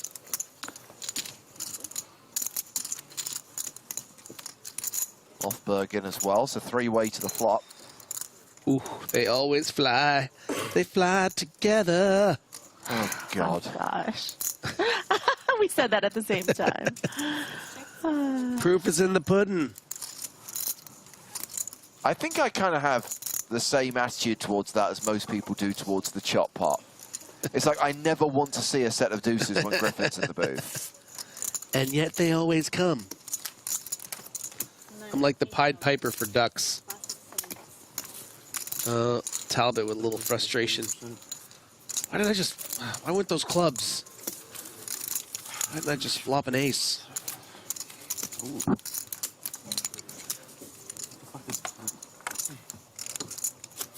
shit. 15? God damn.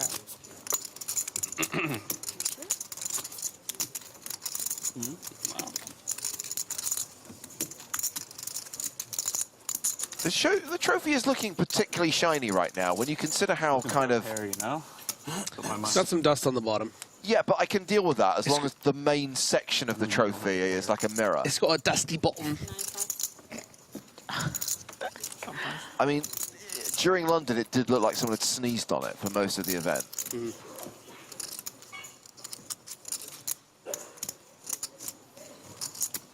I'm liking the way that Labor's balanced timing pre-flop is just utter disgust at these stupid hands he's being dealt. Unbelievable.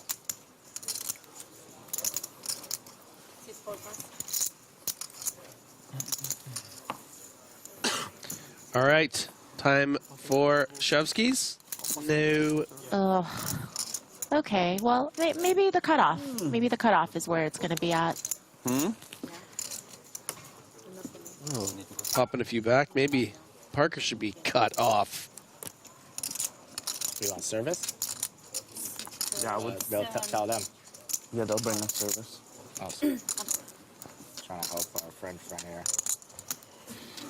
Sakuchi with some options here. Yes, you do. Excuse me. Can I just ask for a bottle of water? You're welcome. Get your drinks orders in, guys. You wearing the hat right now if you could? Yeah. For sure. Good luck. Sakuchi playing a very healthy 115 big blind stack. Yeah. What? Going to be top 2 or top 3 with a stack like that. 2 Canadians on this feature table. So, gentlemen, I don't know if this has already been discussed and I just missed it, but, you know, aside from the really long days you guys are having out there, can we talk about how I just found out that there's such a thing as a third place game for the World Cup? Who cares? I don't care about the final, Maria, so you're going to get absolutely no argument from me about the third place Okay, playoff. so I have a personal gripe with this comment, Maria, because my dad took me to the World Cup in 1998 and in France, and he could only afford getting a single ticket from a scalper, so he got me a ticket to the third place game between Holland. So I actually have been, the only soccer game I've ever seen, the only football World Cup game I've seen was a consolation final, and I gotta admit it was a pretty special memory. So I fight against this.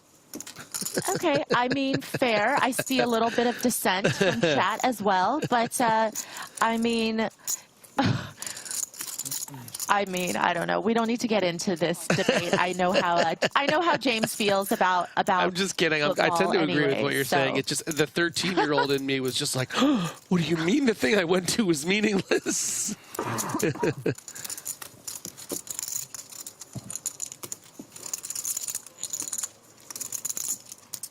Just be clubs when I peel small blind.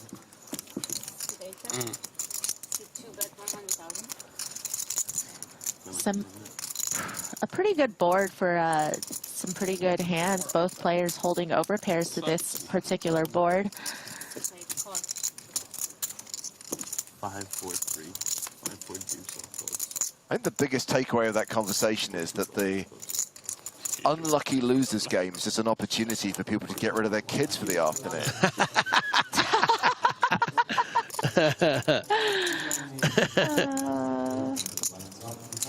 Trying to slide in there.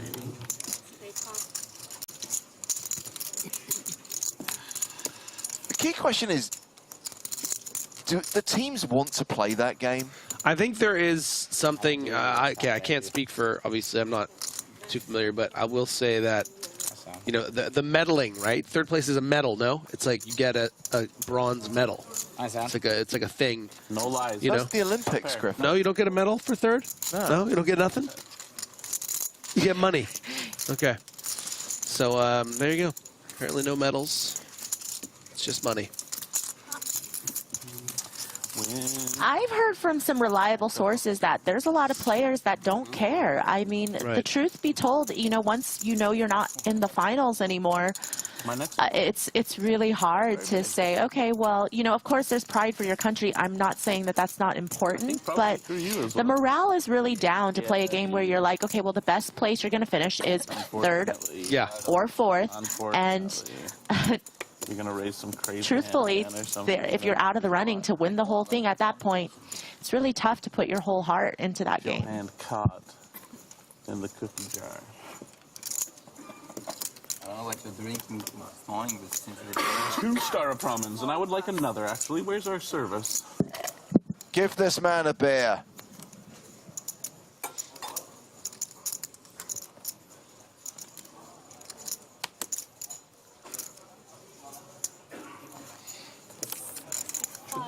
It's a call, I guess. Oops. How embarrassing. Everyone saw that Bigot, and I'm not letting it go. Hey, chat, did you guys see that? He meant to raise, and then he blew it. He messed it up. 13 left. EPT. Embarrassing.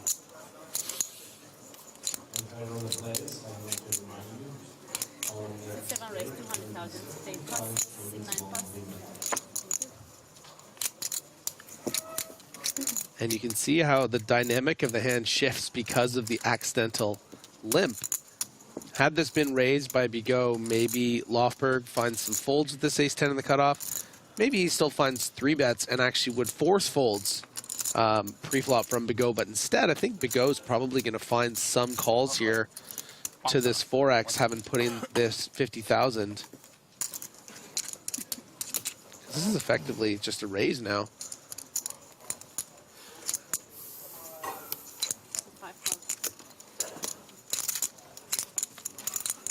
Apparently, a lot of people claim they do get medals.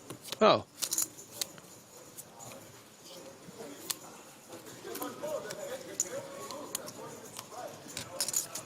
Producer's now feverishly looking it up, doesn't believe it. I mean, I seem to remember like seeing a World Cup game where like the players get like individual medals in addition to the World Cup because they can't all get the trophy. So they're going to be medals like for whoever finishes third, I guess, as well. You have to give them something, otherwise it's even more pointless than it already is. Yeah.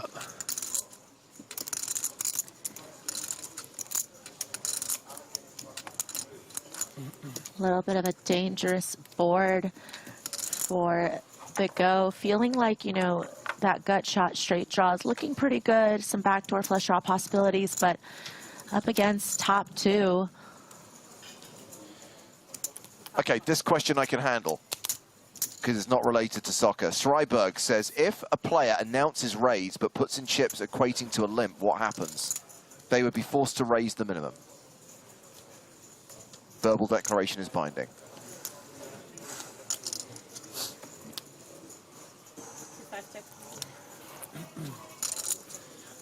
And Lofberg is so thrilled by this situation.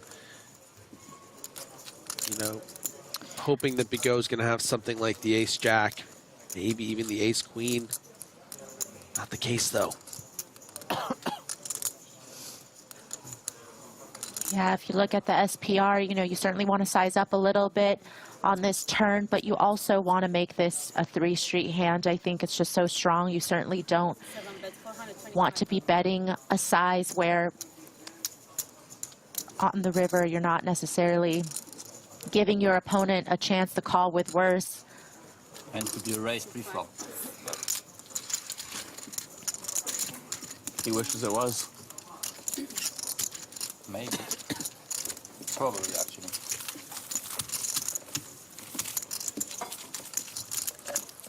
Just. Can I have one beer, please? We get it, Parker. Jeez. Liquid energy required for Tonka. 2 more levels after this. Dinner break after this. Okay. Small blind? Yes, please.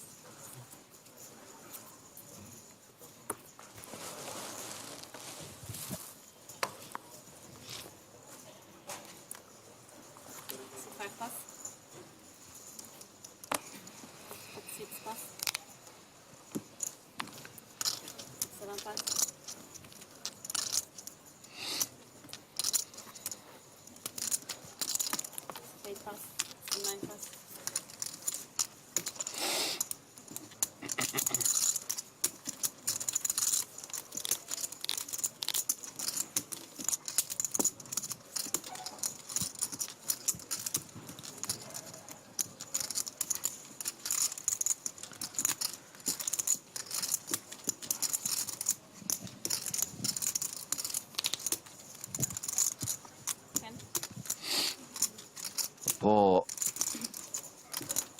folds a small blind, gives Kalev a walk.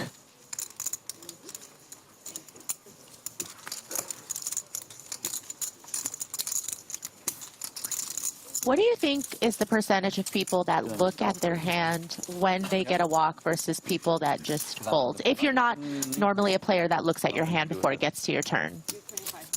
I look 100% of the time. I know some people are superstitious and don't look, but it doesn't really tilt me or affect me. It's more of just like a funny thing to look at, you know? What about you? I never look until, I almost never look until it's my turn, period. So if I get a walk, I just fold. Wow, you don't want to look at those aces, huh? I don't think it would tilt me either, but yeah, I mean, I haven't encountered that just because I haven't allowed myself to. So you'll never know. So it's just like, I will never on. know unless I'm on a stream, I guess, because the RFID will still know. Give me blues.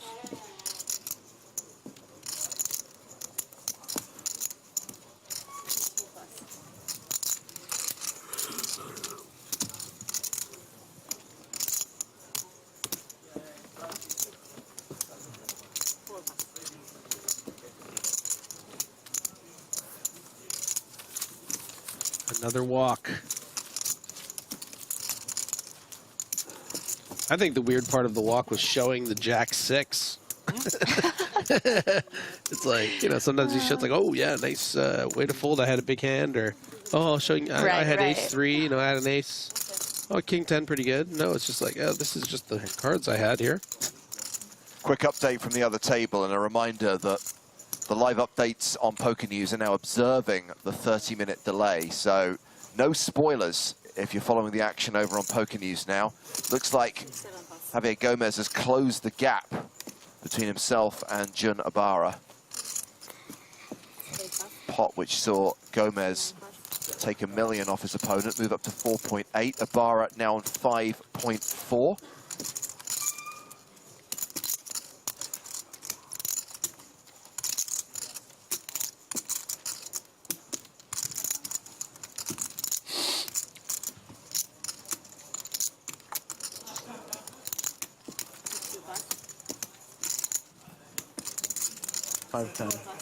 We are round to the blinds.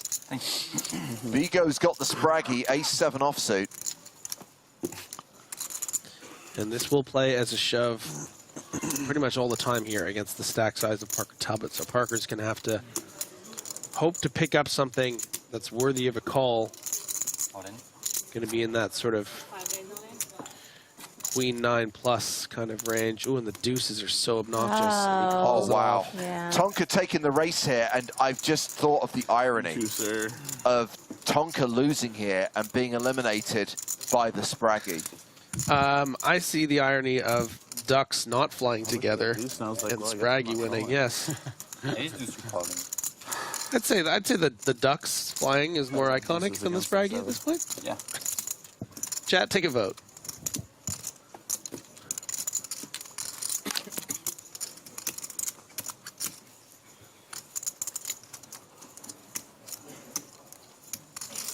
So Tonka needs deuces to hold. It's such a sit and go snap.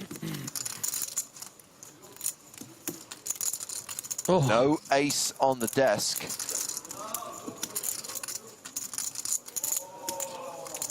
Five for a sweat. Just pair the board. Now he needs to fade aces, 8s, and 7s. Yes! The board does pair on the turn, and now all the way. There are 13 cards that Tonka's going to have to fade on the river. Will he still be here when his beer gets here? Queen of Hearts. River card is a queen. So deuces hold, and Tonka doubles up. Yeah. He defeats the Spraggy. Quack, quack. Like the chicken I gave you. Finn. Like I said, I did say it. I didn't want to say it in the hand. I didn't want to jinx it.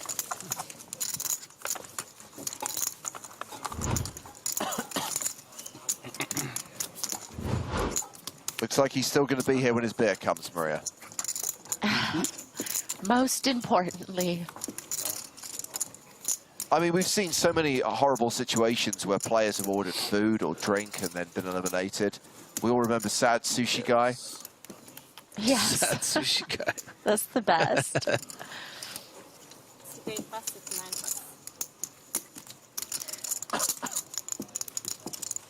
I've definitely been at that awkward stack size where I'm like, I don't think I can order food. I'm really not so sure I'll still be here. But the drink thing, you know, usually it still feels pretty safe, but then you never know.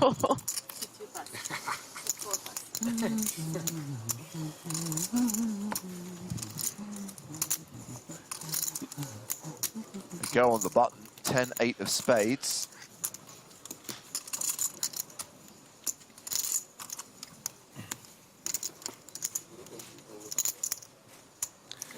But go for it.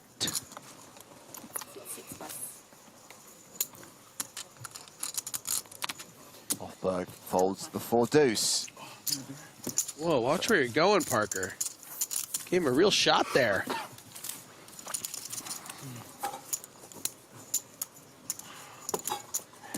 One more snooze, please. And the 10. Be sick if that was some intentional metagame stuff. You know, you win a big flip, blind on blind, then you're just adjusting and you just elbow the guy next to you afterwards. It's like, oh, sorry, man. Just marking my territory. I dare you to shove into my big Yeah. I will literally shove into you. Well, do you remember on day 2, our first feature table, we started off with an empty seat. Sam Grafton was kind of laxed, stretched out, using it as an armrest. And then the moment that someone took that seat, he was slightly annoyed that suddenly he had to confine his body to one seat. It says a lot about entitlement. It says a lot about privilege. Yes. Something you may know a thing or two about, Oh, Griffin. no. Pelhoffer's opened under the gun with queens. Labor's got kings. You're going too far now. Yeah, he gets so mad. So greedy. Yeah, just take the lucky ride.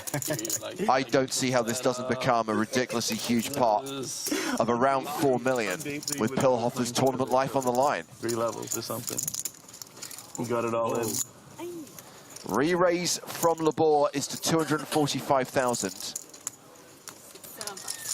I do wonder if there is a version of this hand playing 40 bigs. Wow. Oh my Oh my goodness! gosh. No, this Shot is to the us, front guys. door.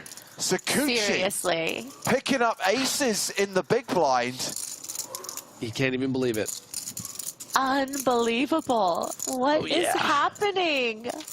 So now the question is, can anyone get away from their hand? No, not with these stack sizes. Like, it's absurd. I It think would be Pelhoffer absurd. has an opportunity to. I think he does. I think he does, but also, I just think, I don't know. So what? We'll have to Are we see. 6 or 7-handed? We're 7 We're here. 7-handed at this We're table. 7-handed. Yeah, we're 7-handed. You got the chip. I mean, one of the big chip stacks at the table. Just coming in for the cold 4 from the big blind, but.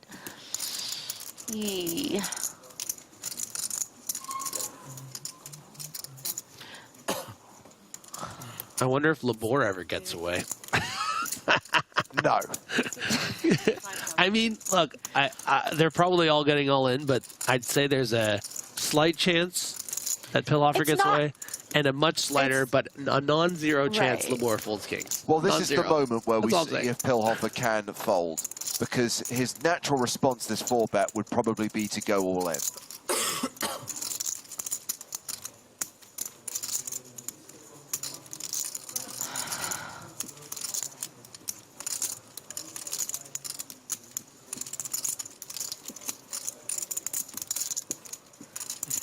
Yeah, listen, no- 675,000. Nobody's saying it's going to be a snap here with queens to and it's very hard to conceive of, you know, potentially finding Yeah. a better spot off of that stack. But and yes, you're hoping you're up against Ace King, obviously, but I think it's important to if think you- about too, like, sorry to cut you off there, Maria, is just No, the no. dynamics we've seen over the last few levels with this feature table as we see the massive fold. And this is why I Wow. suggested it was possible. This is very unorthodox from what we've been seeing from this table. Not a lot of pre-flop leveling, a lot of kind of honest pre-flop play. And then suddenly, you know, the tightest player at the table in Labor, 3 bets, which probably hasn't been seen much of. And then Sakuchi, no real reason to attack this tight. This is, of course, going... And it's not all going in. Wow. Yeah. So 2 incredible moves there. Great fold by Pilhofer, and now just the flat from Labor. I mean, definitely, as Griffin mentioned, you know, some of those dynamics with table image comes into play, you know, something that I definitely might have missed just hopping on now, but really interesting so far. Oh, the queen high flop. You guys! Pilhofer throwing up in his mouth right now, and a board that neither of these players is going to get away from. And by players, I mean player, I mean Labor. Unbelievable. And Sakuchi is not absolutely in love with this flop. When you break down Labor's range, queens are actually going to be a good percentage of it. You'd think kings would go in. I look at Pilhofer speaks for all of us right now. Yeah, you know, Sakuchi... Obviously, when... Go ahead. No, it's fine. Go. This is crazy. No. This is just crazy. I'm just saying that, you know, you make the right fold when you have queens here, but you immediately are filled with regret.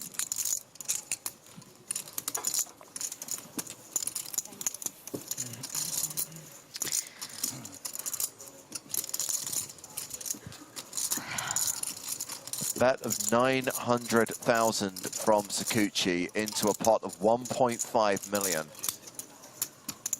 Labor, the effective stack here, just shy of 2.7 million.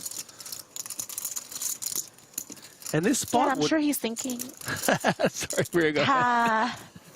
today is that day.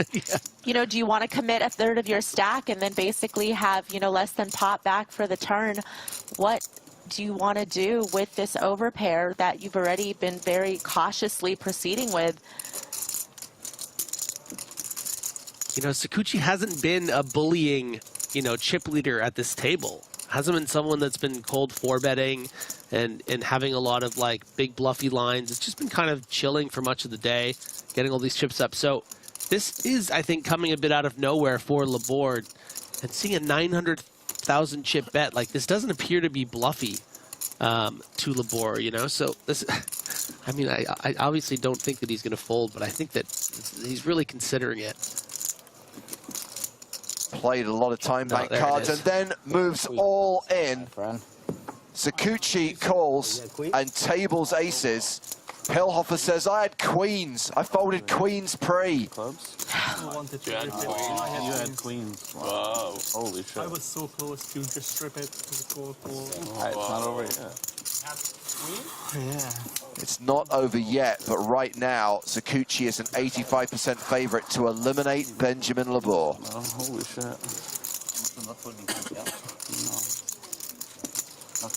I mean, nice fold. I wouldn't fold. You were just talking here. Yeah, I'm just sitting talking to your queens, kings, and aces, telling some dumb story. Of your dumbass, actually. I know he's a bad spot now. Oh, yeah. Maybe. Let's see. Oh. 10 of clubs on the turn. So Labor does pick up the club draw. A club or a king on the river saves him. Any other card, and he's gone. And Sakuchi wins a 6.9 million chip pot and is going to have a huge chip lead in this tournament.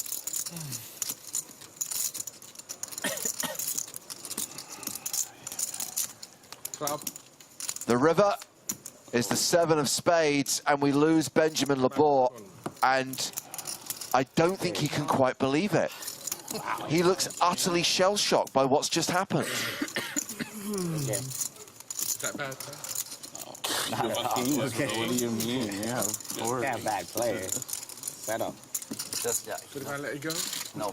Unlucky. There's nothing you can do there. No way. He knows he has to leave, but he can't. I would have been in with his queens. He folded queens. I would have put the queens I in also for like sure.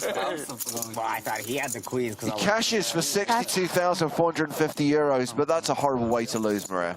Yeah. Yeah, that's heartbreaking to watch, you know, and just to have him ask his table mates, could he have folded there in a spot where nobody would have folded? And, you know, sometimes you just are really hard on yourselves when you think you can potentially avoid a very unavoidable situation. Jordan Sakuchi now playing 8.6 million, nearly 175 big blinds.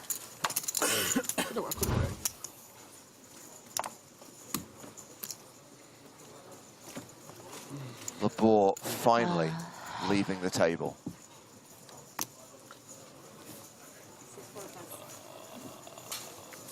Damn. 3 people used time banks on that hand too. That was the longest fucking hand of the time bank stage for sure. Well, that's going to take us down to 12 players. 2 tables of 6 now.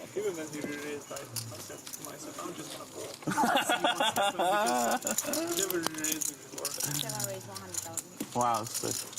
You would have so many. I kind of naively thought that we'd see a little bit more sympathy from some people in the audience toward Benjamin Labor. But it seems there are some real a-holes out there. Yeah. I would have been harder for him. We got a couple people saying give him another chance, let him rebuy. But redo. Yeah, a little redo. Ace king of clubs or queen, yeah. Wild. That was a big pot. That was a big pot. Yeah. I think there was a new chip leader, if you were not already. I think he was already. I think you were already. Sakuchi definitely chip leader right now with 12 players remaining. 8 million or some shit?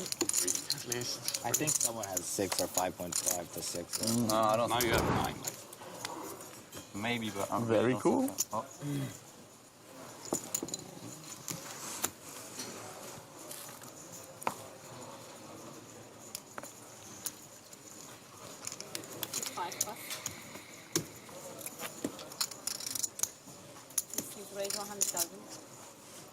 Yes, Parker. Yes. Oh.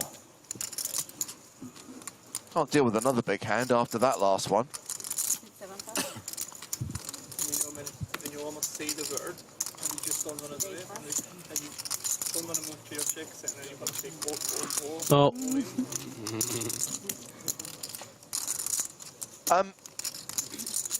Brad on Twitch saying, I've never seen aces versus kings versus queens before.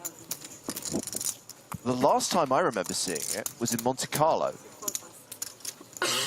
A player by the name of Adrian Mateos had the queens, and guess what happened? Yep. Queen on the board. So if you ever find yourself in a situation where you have queens and you think the other players may have aces and kings, get your chips in. Lady luck. There is, based on a sample size of 2 hands, there are always You like fair fight. Falling in a call on the flop. Yes. So there's a pretty strong chance that this is going to end in a chop.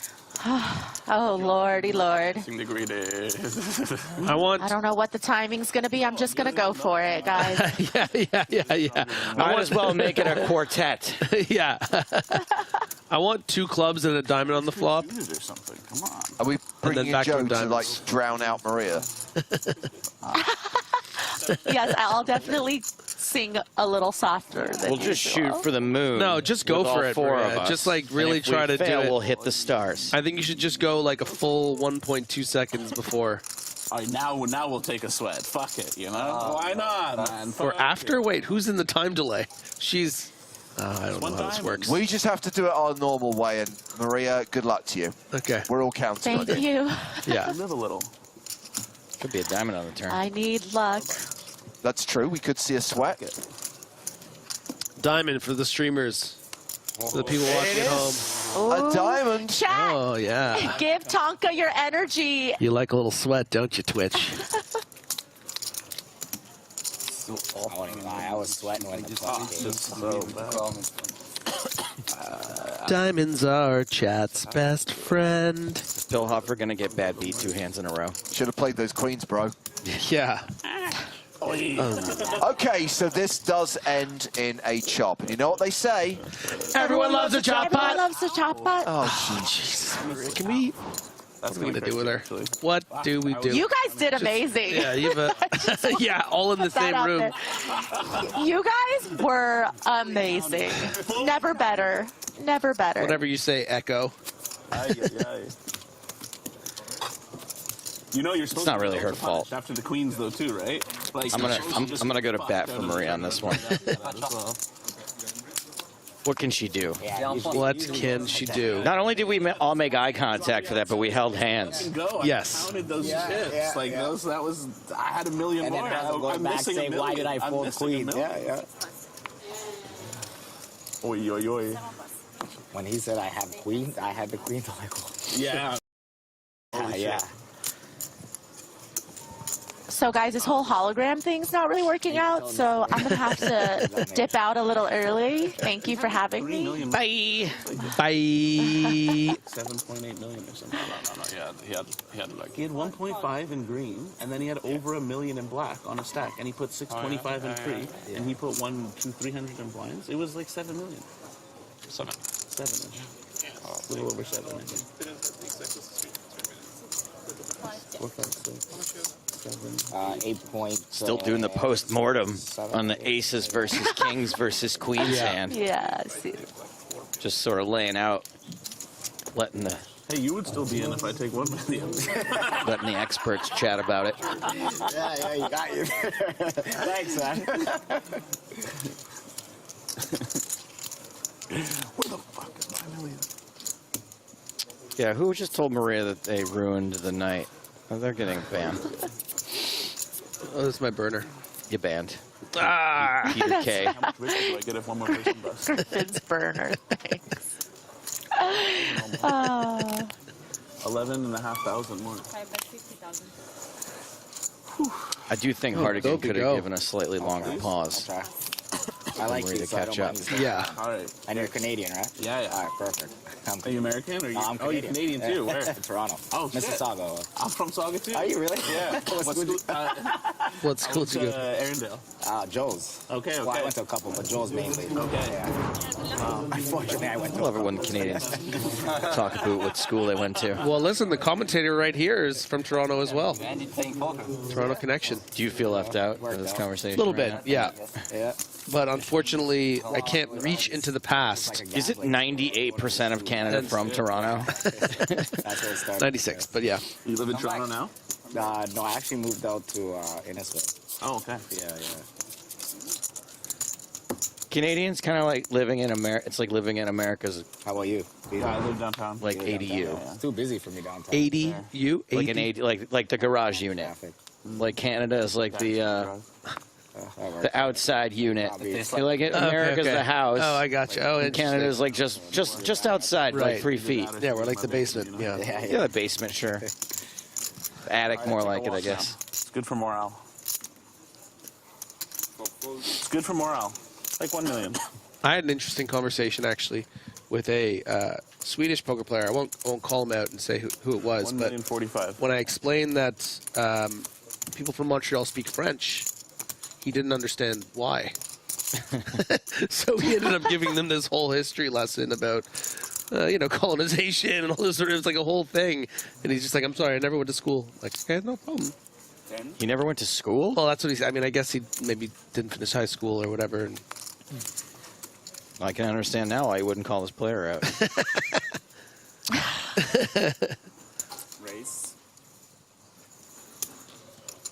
156 race 150. he couldn't believe that they would travel that far from Europe. He's like, I don't understand why they would go by boat from France all the way to Quebec. Parker, yes.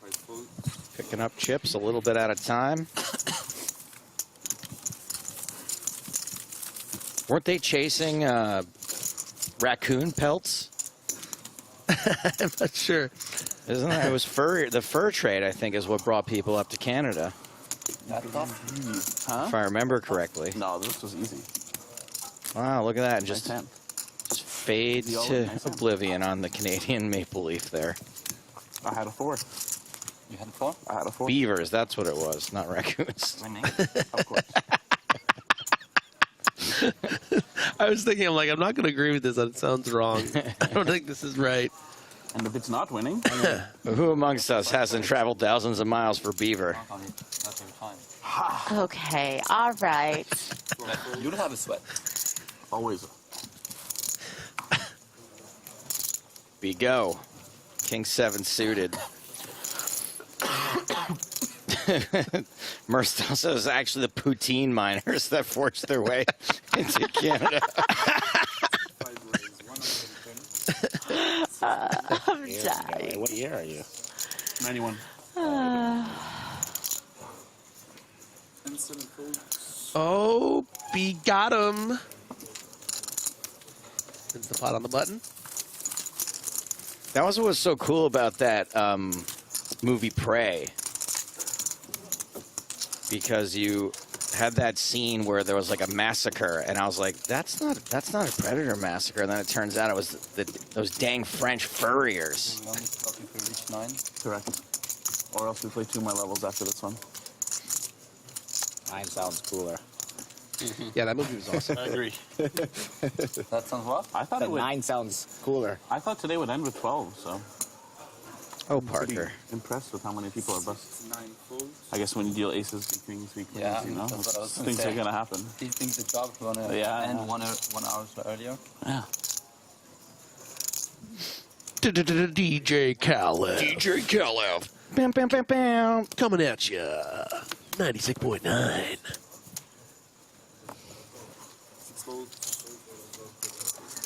Man, he was sad to bust, that guy. He was. Didn't want to leave. He Didn't want to He leave. was. Yeah, He was sour. Take it down, DJ Khaled. Take it down. Yeah, he's good. All the hits. Always a bit of struggle. Like you I keep mean, playing 4 days, the same guy, same people around, and then suddenly just stop. It's sad to bust with kings v aces, obviously, but it's even sadder if you think you can fold, which, like, he definitely thought he could have, you know? So he's going to, like, beat himself up over it now, too, Yeah. on top of fucking getting dealt kings versus aces. Couple of hands over there probably played a role, though. Yeah, plays a little bit of a role. Yeah, fair enough. So that's why he probably couldn't.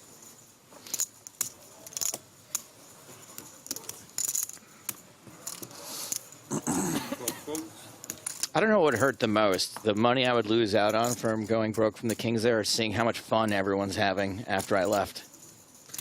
Yeah. Are we having fun yet? Hey, all right. Nice Party Down reference. Did you see the little teaser Of course yesterday? I did, yeah. You're a Party Down guy? Love Party Down. So good. I need to rewatch that, actually. In my entire relationship with my What's girlfriend, I haven't crazy shown about to it her. is how accurate it is. I mean, I worked the catering scene in Right. Los Angeles, and it is, I mean, it is almost a documentary. Okay, awesome. 1-9? Thank you. Queen Jack versus Queen 7. We'll offer defending in the big blind. Sick, actually. Decent flop for go. After the folding three. We'll offer checks it on over to the free flop razor. It's supposed to happen like that.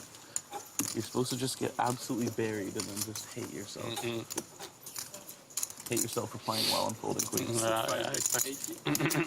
Parker can't get over that hand, even though the entirety of it going on, he was telling some story to other people at the table. Queen high. I mean, and then the ace on the river, you won that part. Yeah. that one. It made him money, didn't it? Sick one, too. So you're getting aces v fucking queens and kings quite a bit, huh? It's not bad. Not bad. Are there 3 official languages in Canada? English, French, and swearing? Pops a top set as well? And you winning? We're werewolves, Parker, not swearwolves. I'll say it now, but this is your tournament to lose, my friend. Nice. That's a good chirp. Getting his head a little bit. Everyone's watching you now. You're expected to win. You just got to get through all these mega sharks. We go with 9-8 under the gun. 9-8 of diamonds. Oh, yeah. It's coming in for a raise. Oh, yeah. C5 raise 110. 6 folds. Parker folds Queen Jack off suit. Hoffberg out. Sakuchi likely to be folding the button. Yes. Pilhofer, queen 4, a bye-bye. DJ Kalev. Defending. Nope, folds. Sometimes you just gotta let it go, DJ Kalev. Now, I know it hasn't been that long since Sakuchi got in aces versus kings and now has a pretty big stack, but I remember, Griffin, you were saying that you felt like Sakuchi was playing a little bit on the tight side before that, maybe, and just generally this table is playing a little bit more tight, and I think I would like to see Sakuchi start to wield his big stack and push some people around a little bit more. He hasn't really had the right spots, you know, it's been only an orbit or two, but I think that that is definitely an adjustment that I would like to see, especially if you have a pretty good table image, you got a lot of chips.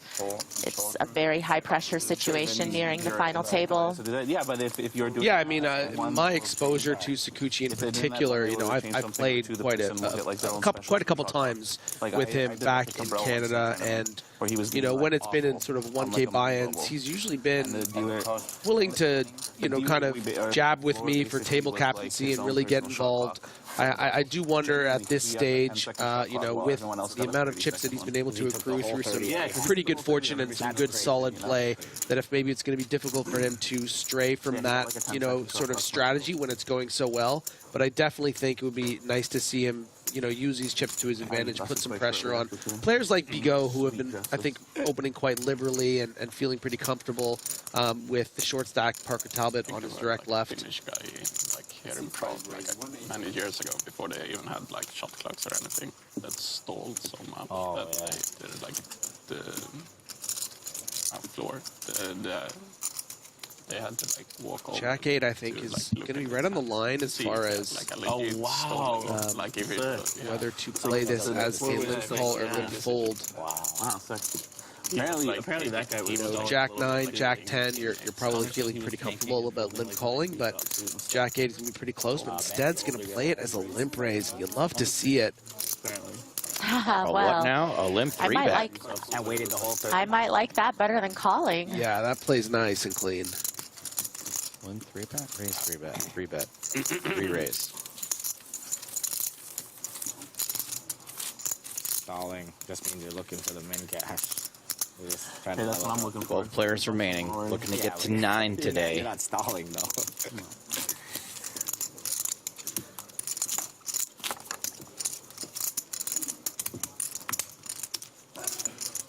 Got a real breakfast club shaping up down at that end of the table. Bunch of miscreants and ne'er-do-wells. Okay. Ne'er-do-wells. A walk is good for morale.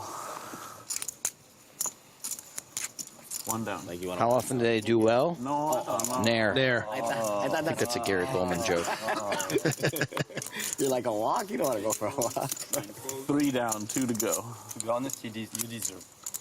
Yeah. You deserve the joke. It's not happening. Oh. I thought I deserved the walk. I thought you were saying I deserved the walk. DJ Kalev, 1-card poker.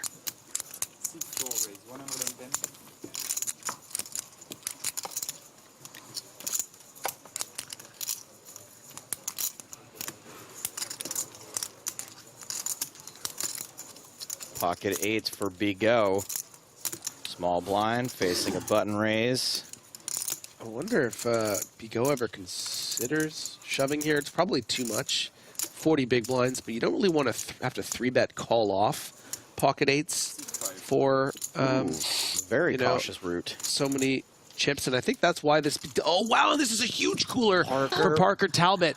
Oh my God, this is such a good spot for Parker. I mean, I think Bigot is so under-repped here with the 8s, is going to have to call these 20 big blinds. Yeah, definitely. Parks McGurk's all in for 1.1. There's the snap call from Bigot. Has he even seen the 10s yet? And a massive spot for Parker to get back in this event with just 12 left. It's wintry outside. Will we see the snowmen's? Nom nom. Or will the best hand win for once? The snowmen's are hungry. Nom nom.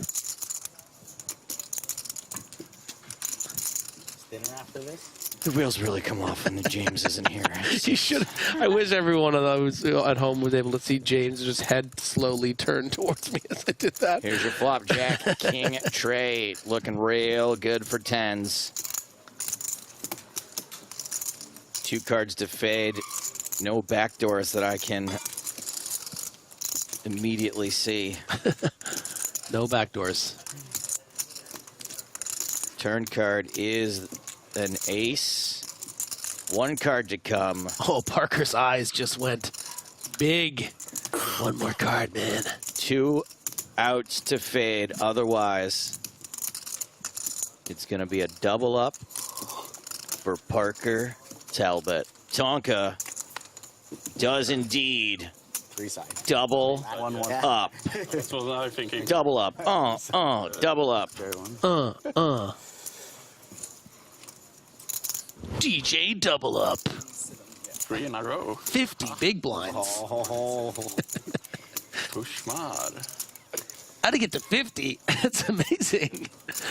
Had 6 to start the level. Hey, Maria, I'm just going to... it's just going to be you and Griff for the next little while, I think. Oh. I don't know what I can really add So we can to the conversation talk over each here. other and interrupt each other. I just, yeah. No, you go, Maria. It's okay, you go. Not sure. I'm really needed here. Never happen if James was here. Greedy man gets. Nice hand, nice hand. Okay, you're from Saga. You know, it's a good thing. I played those 10s so sick. That's so funny. You're like Toronto, and then you know I'm from Canada, so you have to be like Saga. Yeah. Yeah, I had to, right? I had a friend, my old roommate's girlfriend from Toronto. Yeah. And every time I would tell a friend or something, the person we met that I'm from Toronto, she'd be like, no, you're not. You know, like... Yeah, you're from Saga. Yeah, it's like you're from Saga. I'm like, okay. I like this Il Professor comment here. See that? Go ahead, Griff. It's on your Twitch here. Caso continui. No. Commentatore de Colo. Ridicolo, yeah. He's talking about you, buddy. 115, 115. Sakuchi makes it 115 under the gun with Queen 10. Or as I like to call it, first to act, FTA. And folds around to Lofberg in the big blind, also suited. The Motown. I will say Lofberg isn't the Swedish gentleman that didn't know about Montreal, but he was there. Wow, he's really narrowing it down. Lofberg does defend. And I see a jack in the window. Very interesting flop. Please talk for a little while, Maria, so Griffin can't. I just assumed he was going to chime in somehow, so that's why I just laid out right after I said my piece. Up and down for Sakuchi. Top pair for Lofberg. So I thought you had less. You're still really rich, though. I have like Lofberg bets 100. Sakuchi calls. That's okay. I take someone. Ricky turn. My Saga friend is going to give me a nice. Yeah, it does feel like sometimes, you know, with the straight draw, you want to try to barrel your opponent off of some of their weaker one pair holdings, but he does go for the check back and gets there on the river, although the flush comes in as well. I might give him a little more chips to knock you out. Stop that. Okay, 100. Lofberg checks. Just makes some nuts and bets 1/5 pot? Yeah. Okay. I mean... Some pretty casual poker happening Yeah, here. yeah. This is like your friend's home game. Like, I didn't even want to bet on you there. You're my buddy. I got there against you, but I had to, you know. Well, this is an interesting stat. Jordan Sakuchi up 7.9 million from the start of the day. That feels like it's pretty good. That seems good. I have a question. That's obviously tobacco, but do you guys smoke? Yeah. And yeah.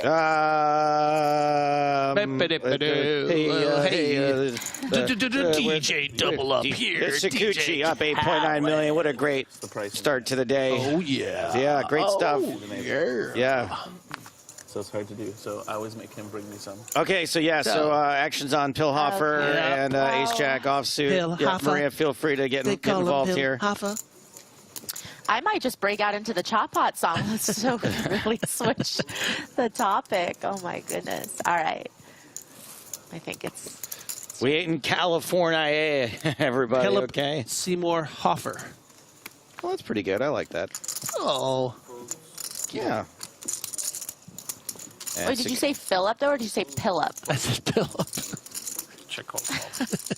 Philip Seymour Hofer. Sakuchi defends the big blind. Dominated. King 5. Yeah,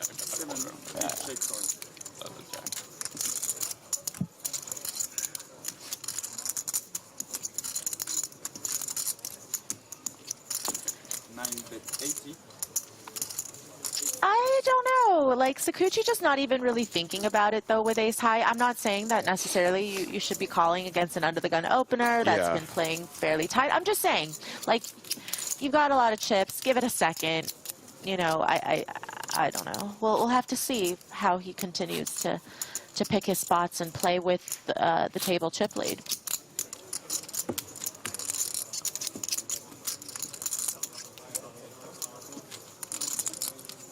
I mean, when Jack Sinclair was in here in level 1, someone had a 4.9 million chip stack, and he was like, oh, that's average for final table. Get us paid a couple bits. So 8 million, you really don't have to fight that hard, I don't think. Yeah, but these are still the places where you can acquire, right? I get it. There's so much more pressure on these middling stacks. I mean, look at... Talbot should not be this comfortable. You know, I appreciate that he has 50 big blinds now and he wants to start playing some hands, but this is way too comfortable to have 50 big blinds and raise 10-6 suited the cutoff with the chip leaders in the small blind. And it's because and that's because he's not getting pressure to his left. Yeah. That's plain and simple. I mean, yeah, like this is Stapes. This is not a satellite. You know, it's not like, oh, once you reach a certain number of chips, you can just sit back. Maria, No, keep the pressure on. This is going to seem like it's a... I'm being told that we have to say goodbye to you, and not just because you're making a fool of me. The voice on my own agrees. broadcast.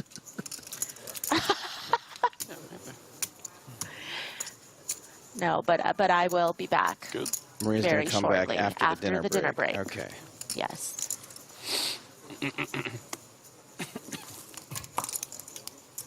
We'll say goodbye after this hand. You can make it one more hand, I think. Hopefully. Unless you're gone already. Hello? Surprise, I'm still here. Well played. Lothberg opening with the 3 clubs. And that's going to do it. And that's going to do it for Miss Maria Ho, but just for a little while. We are going to speak to Maria again later on, assuming we make it that far. Well, I think if everyone's playing like a huge net, we will. Okay, all right, I'm done. Okay, bye. Bye. Bye.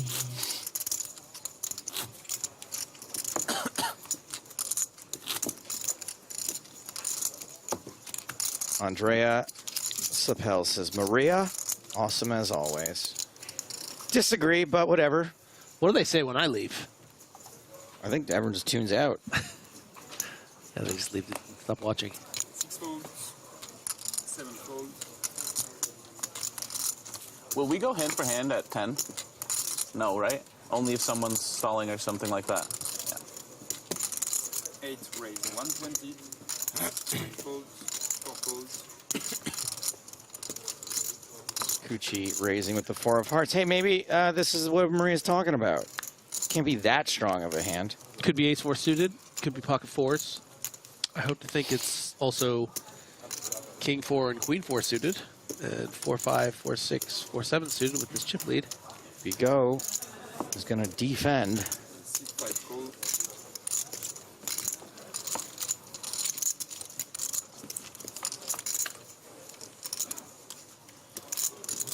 That feels like a decent flop for 10-9. King 4 suited, unlikely for Sakuchi. Oh, why? Why do you say that?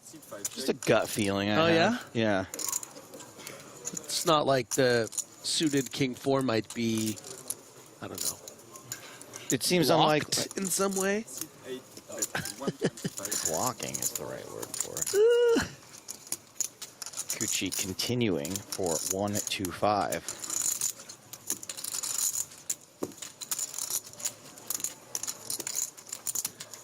Okay, whoever correctly guesses the other card for Sakuchi gets a platinum. No, I can't do that anymore. You cannot do that anymore. Got a start warning. Problem is we may never see the other card, right? Or does it sometimes reveal? We have not been seeing the other card. People are still doing it in the chat. Maybe this is the time I'm serious. Sakuchi. If we get to a river, we'll see it. Does get called by Big Go. Board pairs 8. Classic open-ender. Or gut shot in this case. Or open-ender. I mean, if Bigot doesn't lead the turn, there's a decent chance this goes to showdown, but of course he does, and there's no card that Sakuchi could have where I think he would call this turn, except the 8 of Hearts, which could possibly have been a raise. But every other card that he's going to have there, I think, finds its way into the fold pile for Jordan Sakuchi. Well, Bigot has fired. If I wasn't on this table, I'd probably raise my friend, but because I am, I'm gonna. I was going to say the camaraderie, I think, has a little bit to do with the lack of fighting over these pots. There is definitely just happy to be here energy that Jordan Sakuchi that I'm not used to seeing from him, because my experience of playing with Sakuchi is, you know, battling it out in local 1Ks where he's just, you know, a bit more of like a table boss and willing to battle it out. Here, though, he's just... So you're saying he's more respect for these guys than he does with you? That's one way to look at it, Joe. That's so funny.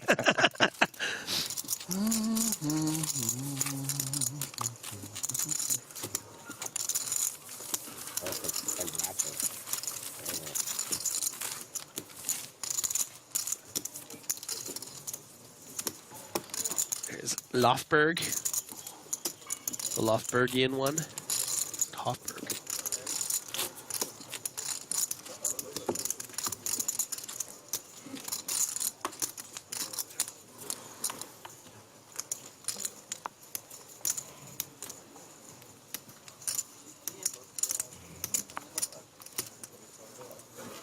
Seven fold. 8 fold. 9 fold. Still waiting for the walk. 4 fold. 2.5.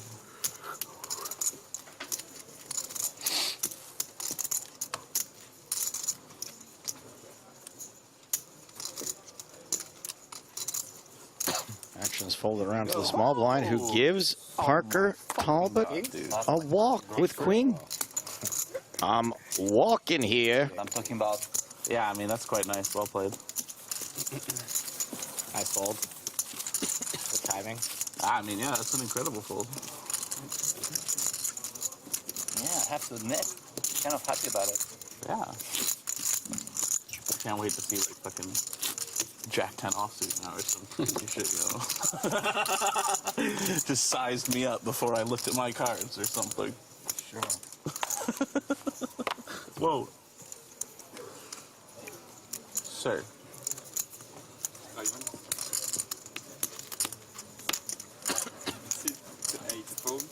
Kuchi folding under the gun, King 9. 9 raise, 110. King Queen for Pilhofer.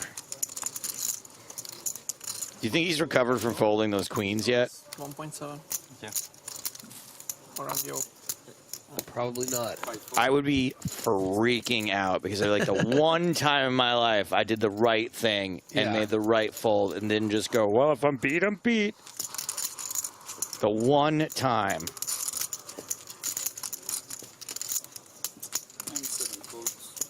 Raise and take it for Pilhofer. That's what you said. It is. Have I lied? What headset asking the important questions on Twitch? Like if Tonka wins, will he give away a chair like he did last time? Ooh, yeah, that's not. Who knows? Lost the deuces. The deuces aren't that. The deuces kind of loose. Yeah, I was gonna say really good hands, but deuce is not a good hand, is it? Would you have 10 bigs though? 10 blinds. 10. 50, so you had 300k. Yeah, but when I called him deuces against his A7, I had 500k. But yeah, no, when I came back to break, I had 320. Yeah, Parker has really been chipping and chairing this for the last level. 6 big blinds. Now is around 50. Pilhofer raising under the gun, A7.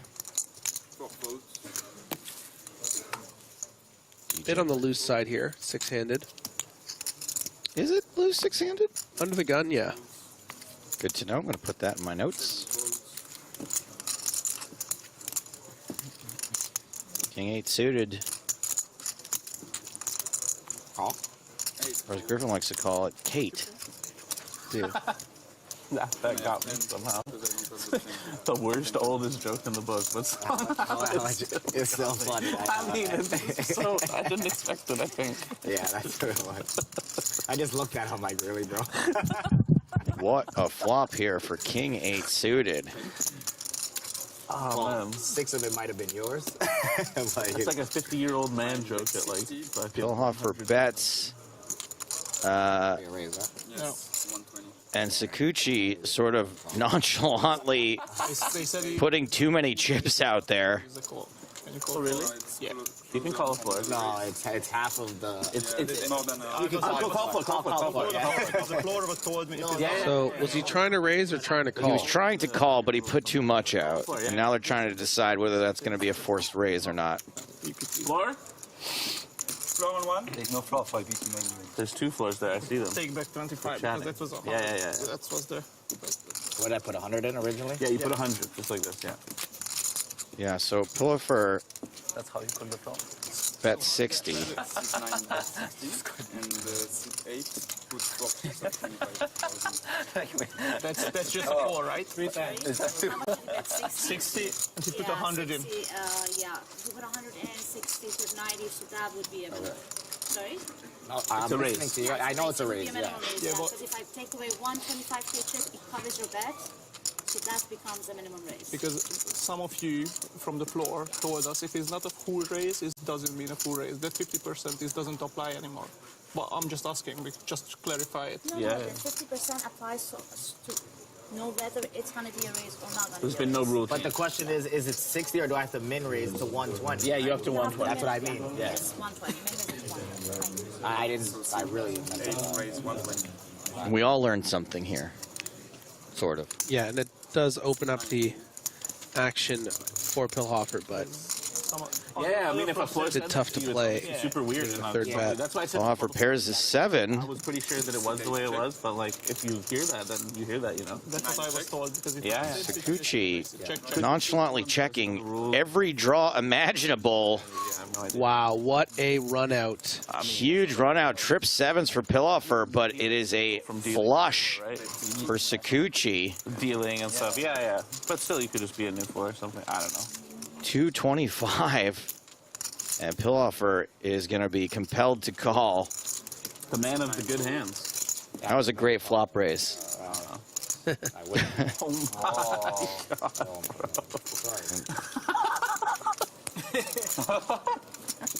Oh my I mean, sometimes it's just your day, right? Yeah. Like Sakuchi literally making mistakes and backing his way into 9 million chips into massive coolers.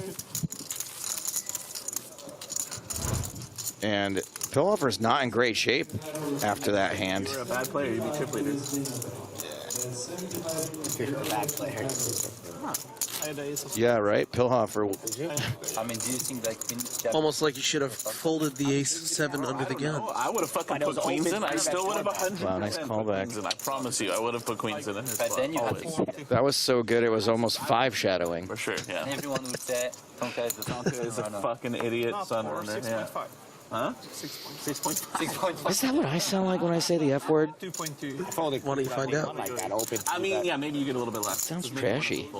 Why do you think you sound like that? Just because he's like when he says the F word, I'm like, ooh, F word. But I know I say the F word pretty regularly. Probably not if you. Well, why don't you say it and I'll tell you? No, First act? not now. Yeah, you were. Yeah, I think I'll be So you probably bet, and then you probably. How much did he have? Yeah. No. If I go But we're allowed to swear, right? We shouldn't, but he's an adult. I'm not allowed to swear. You're not allowed? Am I allowed? I thought he was talking on the What flop. kind of poker you playing? A different fucking planet poker or something, I think. I don't know. I mean, I should have called now. You thought he just watched you. Yeah, no. Oh. Doesn't matter. Is this all part of a metagame by Parker, by the way, to like slowly chip away at Pilhofer's psyche by bringing up the Queen's Fold again? A little bit, I think, yeah. Yeah. I think it's. Like, oh no. I think one of Parker's strengths is that he has a good sort of like social game, good social like dynamic amongst the table, and this is kind of like the bit at the table, right? Like this is the thing. This is the You event. can almost like dismantle like, your yeah, it's mental game without seeming like that's it's what like he's we're, doing. yeah, it's like we're all buddies here. This is the most important thing that's happened. I'm gonna bust your balls because we're buddies. But Right, really, but you're it just actually bringing up this the works to worst his thing that's ever advantage. happened to him, this Yeah. player in the history of poker, when they're just trying to focus on the next hand, Still thinking about the. and he's just constantly making references. Oh, you just lost that pot there? Oh, wow. Should have put those queens in, right? Good fold, really. Really pretty genius on Taka's part. All of it. He just got it all. Sakuchi raising from the button with 2 9s. Jack 7 for Kalev. DJ Kalev.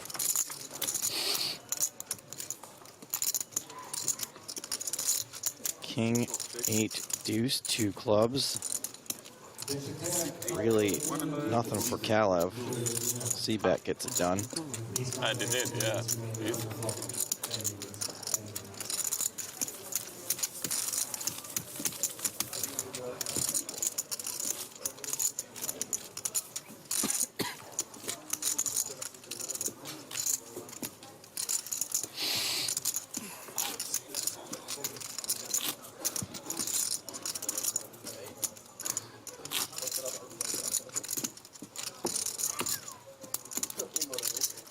Sir Mixstar says, I'm having major Davs Jew with this. Don't think that's the way the word goes, man. Just thought I'd let you know. Maybe Davju is something else. Yeah, maybe. 6 fold. 7 fold. They're standing. Yeah, there wasn't all. They just banged the table. I think someone buffed. Yeah, looks like it. Get us paid, baby. 8 raise 1 softy. 1 not softy. Sakuchi now with ace jack. 4 folds. Over to the big blind, suited. They tell me you're supposed to defend anything suited in the big blind. Vigo does not want to risk it with that stack. I can't min quick no more. Juice it up a little bit. Yeah, a little splash on top. Oh, that was rude.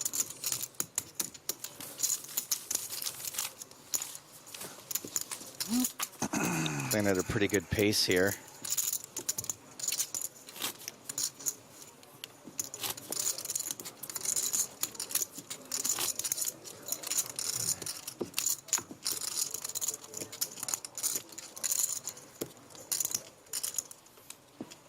Petrov says that trophy is nice. Oh, super sick. Have you seen it? Thank you for your comment.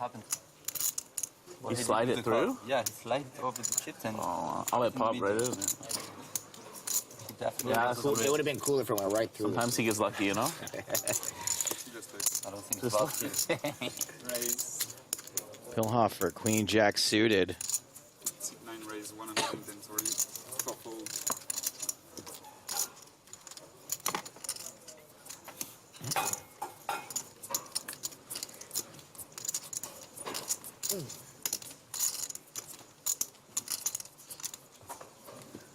Five folds. And 6 folds. Big hand. Thank you.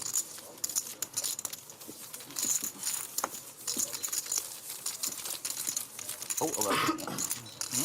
11 page jump, right? Oh, yeah, we're down to 11. Getting. Elimination. My case money, bro. On the other table. What? Ionut Flavius Vornea in the year of Romania, eliminated in 12th place for $62,450. You're like, I'll fucking beat it. What do I give a shit? No, I just, shouldn't be thinking that. Don't jinx it. Yeah, exactly. Fuck, I think it's too late, honestly. No shot. No shot, my friend. I think I will have 10 million in a couple hours. For me, maybe 20 minutes. Not even.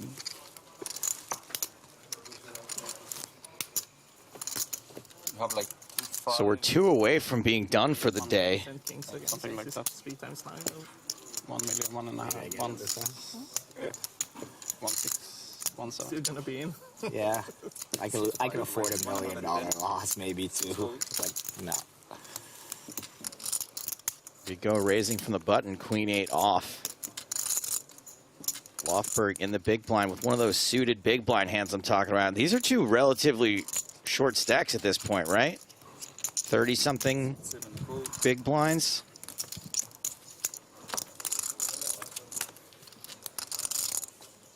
Three deuce, big whiff for both these players. Yeah, I think Lofberg can find a call on some bets on this flop. Would like to have a club in the hand. Might make 9 the next level here. Dude, yeah, maybe. I really didn't think it would play down the final tonight. It really depends on the sizing, you know. If Bigot really sizes up here, it's tough for Lofberg to defend, because you also have to consider how you're going to approach future streets. You're so sort of low in your bluff catching range. 4. Oh, 4. They said 4. Right. But I mean, all of that is like subject to change, depending on how long things go. Like if it's super quick or whatever, if the players really want to play, and it's fine with it, you know. But yeah, usually goes how they say it's going to go. Yeah. Actually, the final table from 9 is 2 day.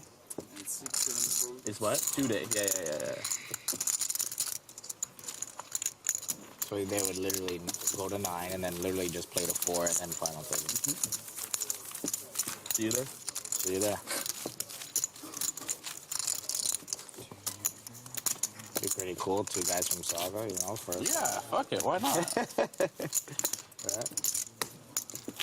We lost our other Canadian brother, Timothy busted. Timothy busted, yeah. Toronto as well. Toronto, yeah. Real Toronto though, not like us. Fake guys, yeah. We're from Toronto. No, 905. Or the fucking 647 now. Oh, 647. 437 too. 4372, yeah. 365. I already know that one. Yeah, there's 365. Oh, wow. I mean, Mississauga just keeps on getting bigger somehow. Yeah. 105. 5 folds. DJ Kalev. Fold. 6 folds. 7 folds. Ace jack off, and Sakuchi is going to flick it in and defend with 5-4 off now.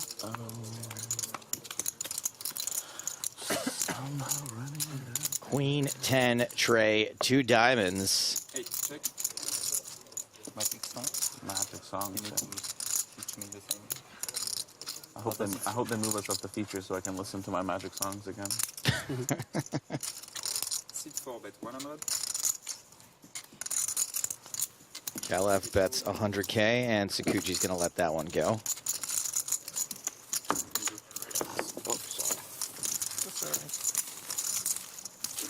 You're supposed to make the 60-year-old man joke where it's coming that way anyway. Yeah, so. yeah. I thought he was going to say it.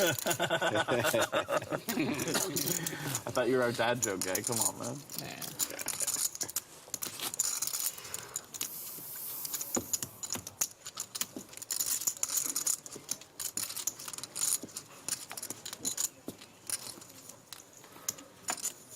I miss Benjamin actually. Glad they're all having so much fun. Hey, it was fun. And then he got back from break and he was just a mute for like... No, but I think he took his thing up because I'm talking to him and he's like... Oh, yeah. his hearing I told aid. him that he's giving away information and he was mute. Oh, really? I don't know. Yeah.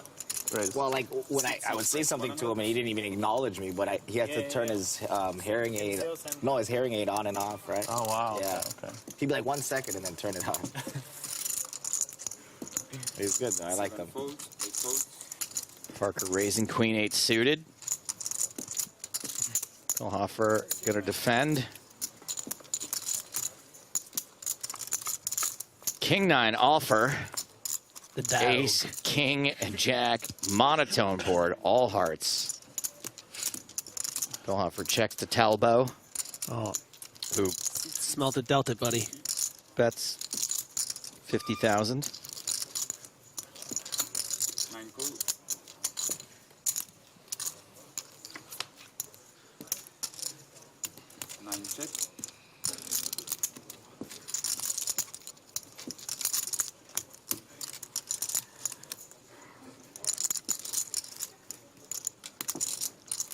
Trey on the turn.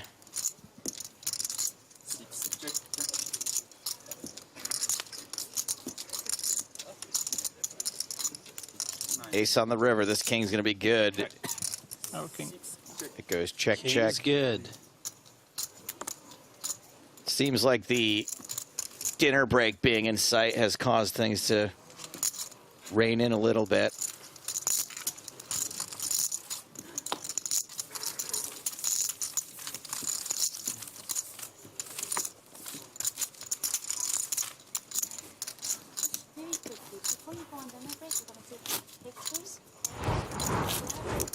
Look at the chip counts. We're not going to switch tables. We're going to stay.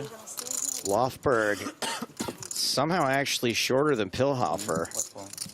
Just for the stream. Just above the 30 big blind mark for both of them. Okay. Makes sense.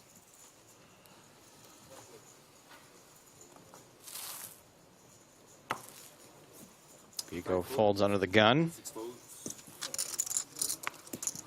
Parker's out with 10-9. 9 deuce also folding. Sakuchi out. Oh, God, that's hot.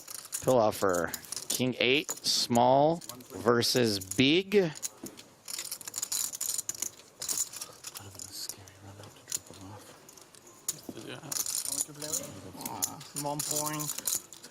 1.67.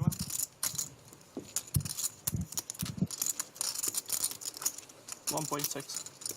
Kalev trying to get a read on Pilhofer's stack. 10. 350. 6-4, we raised 350. 9 folds. Kalev attacking the raise and times it well. Steals some chips with 5 high.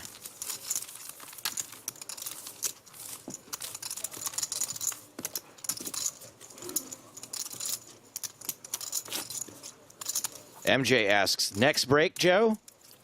Yes. Thank you for your question. Thank you for your question.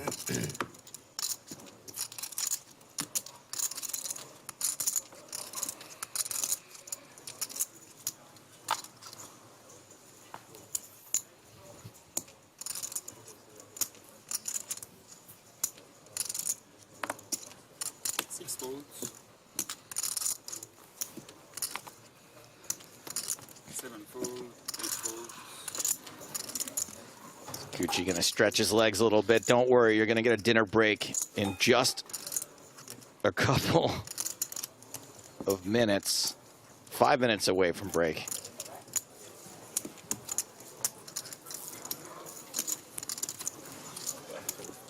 $2.325. DJ Kalev. DJ Kalev. 6-4 raise 170. DJ Pocket Jacks. Bam, bam, bam, bam. Oh, boy. Yeah, I don't know. Maybe I should always bomb that queen 8. Oh, boy. Maybe. Yeah, I think so. About time. Pocket tens.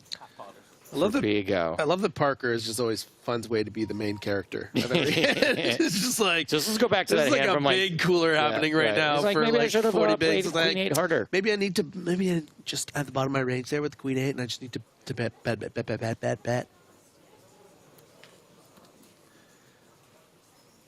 Oh, such a cooler for Bigot. Two very talented, aggressive players. And Bigot might be thinking, what are we, we're at 50K still? Yeah. 40 bigs. Probably wants to play as an induce, but could just play it as a shove with ICM to consider. You don't want to 3-bet and get 4-bet shoved by ace-jack or something here and Not lose a quite. massive flip, but it's just probably a bit too strong, and I think... Yeah, not quite an all-in, but a large re-raise, 450,000. Poor Bigot. I wish I could just reach through time and shake him. Sorry, man. Yeah, it's a little pat on the head, maybe. Yeah. But this happened 30 minutes ago, and you're probably getting coolered. That's just the way she blows. 10. There's the all-in from Kalev. And Bigot makes the call. Now, these stacks are very, very close, so we're probably going to have to hand verify them. The system's pretty good here. We've got the slight edge, 10,000 more for Kalev. But sometimes along the way, the chip counts can be a little off. So we're gonna manually count them down. And I wonder if this will be the last hand before the break. It's rare to get a manual countdown. It's so old school.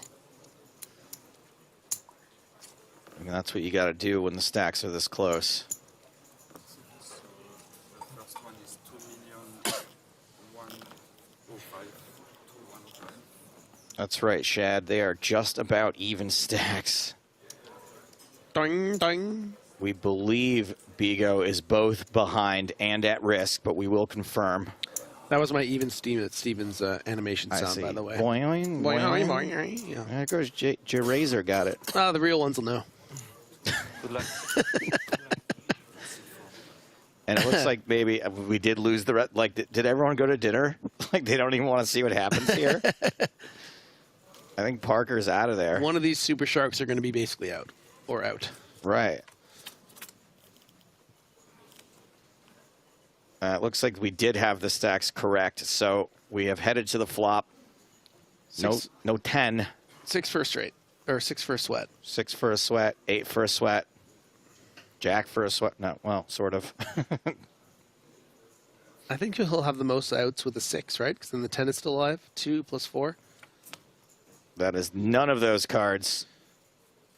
So 1 card to come, 2 outs to save Bigot.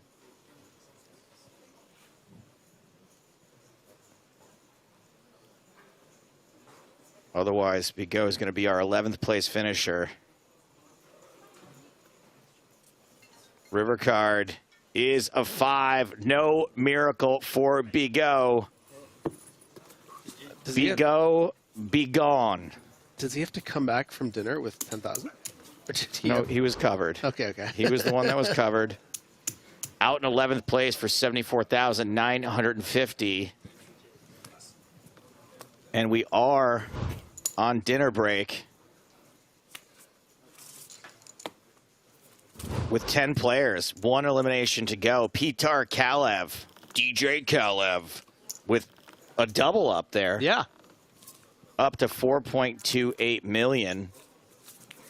And we are on the cusp of the unofficial final table.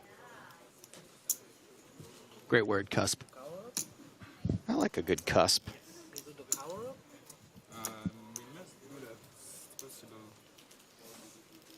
And now's a good time to be late for dinner, counting those chips.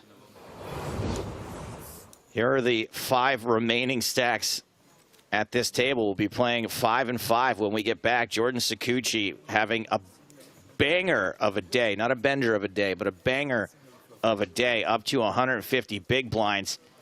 Kalev also quite healthy. Parker, living on borrowed time, worked his way up to 50 bigs, hovering around 40 now. And at 25 and 26 big blinds for Pilhofer and Lofberg, respectively. When we get back, blinds will be 30,000, 60,000 with a 60,000 big blind ante. We are going to continue play after the dinner break. 10 players remain, calling it quits for the day at 9. But that aforementioned dinner break starts now. Back for more from EPT Prague in just over an hour's time.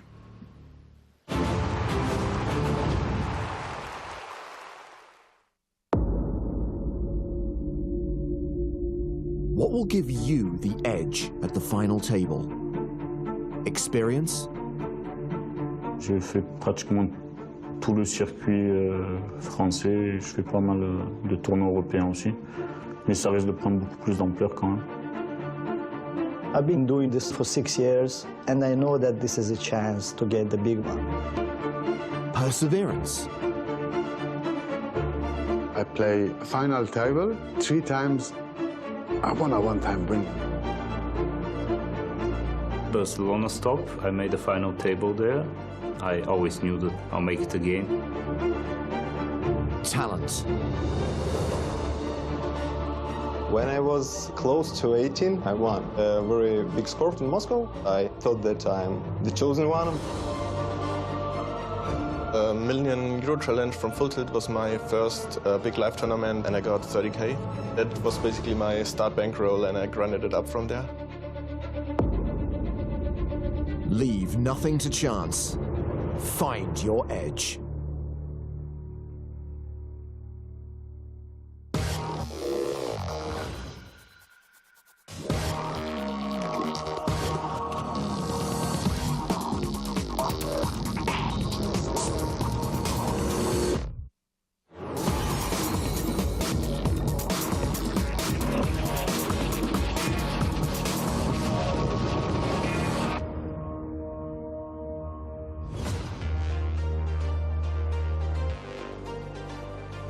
We've come to the beautiful Czech Republic for one of the most eagerly anticipated stops on the PokerStars.com EPT.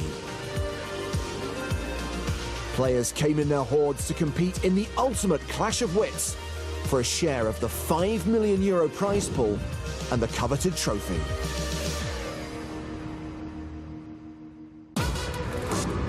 The Chip Daddy brings a stack of 10 million to the final table. It's like a dream, of course. I was expecting once in my life to come to final table or something like that, but to be in this position, yeah, that's a real chance. And look forward to using it. Hussein Ensan has gained a reputation over the last couple of seasons for being a bit of a wild card. I don't play tight. I am aggressive. You can win one tournament when you aggro. Ensan came third in the EPT 100 main event in 2014. The 8th place finisher in that tournament was Slaven Popov. I feel a little bit more confident. I've done the table before. Now I just want to play to win. Thomas Butzhammer is also haunted by the ghosts of EPT's past. I'm really glad I made the final table. Last year I finished 16 in the same tournament, and I was a bit disappointed, and so I'm even more happy that I made it this year. Gleb Tremzin is a young online pro with a lot of faith in his own abilities. I'm feeling 100% confident about my game, about my experience. I will play my best game. And finally, short-stacked Olivier Ferrero will be looking for an early double-up. Actuellement, je suis en table finale. Actuellement, j'ai 1 700 000. Je suis short stack, mais ça va, je me sens bien. Pas de pression pour le moment.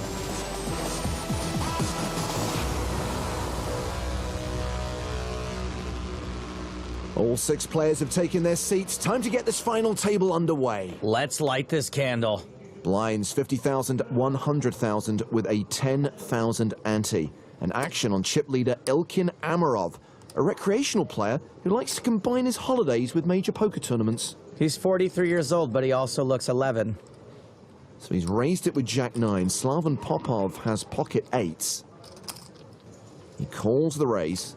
I think a flat call is the way to go. Even though it invites a squeeze, you don't want to have to 3-bet fold or 3-bet get it in. Folded to Olivier Ferrero, another recreational player who owns a couple of businesses with his wife. He passes, and Ensan gives up the big blind, so heads up to the flop.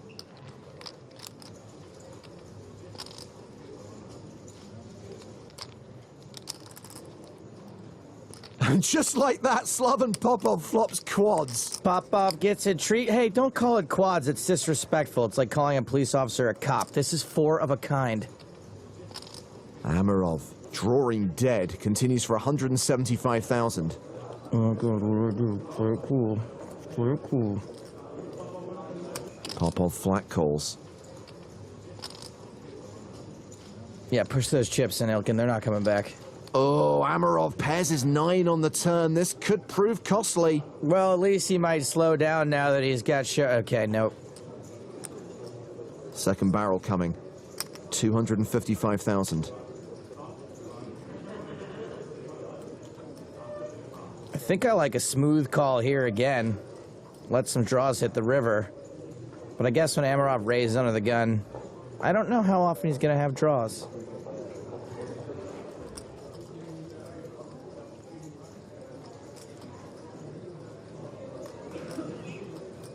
Popov raises to 660,000. He can rep a draw.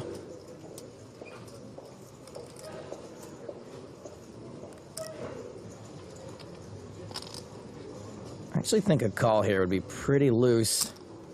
Amarov does call. We go to the river with 2.3 million in the middle. It's the 5 of spades, so a few of those draws got there. So maybe that'll save Amarov some chips.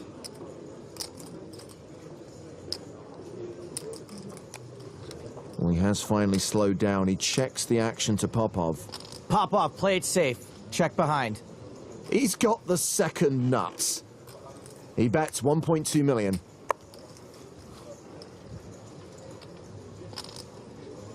Amarov thinking of getting loose again. The hell yeah. Just quads. Thought we agreed we'd call it 4 of a kind. Whatever. Nice hand. Amarov lets it go. Good fold. Well, this is Popov's second EPT final table. He's also won a scoop event online and is a very popular poker writer in his home country. I think he's wearing the exact same outfit he wore last time, too, which I'm guessing has to be for luck. By the way, while we're talking about online achievements, Gleb Tremzin has 3 W-Coupe titles and 6 six-figure results online. Gleb with his shirt all buttoned up like he's straight out of Compton. Tremzin raises with 9-6 of spades. Ferrero has 5s on the button. He shoves. St. Anselm with ace-queen. Me too. He calls all in. And Tremzin can fold his garbage. We have got a race like Ryu versus Ken. One of these two hands has a slight mathematical advantage. It's a battle of the short stacks. Hussein Ensan officially at risk here with the overcards. Short on short fighting, like the movie Time Bandits.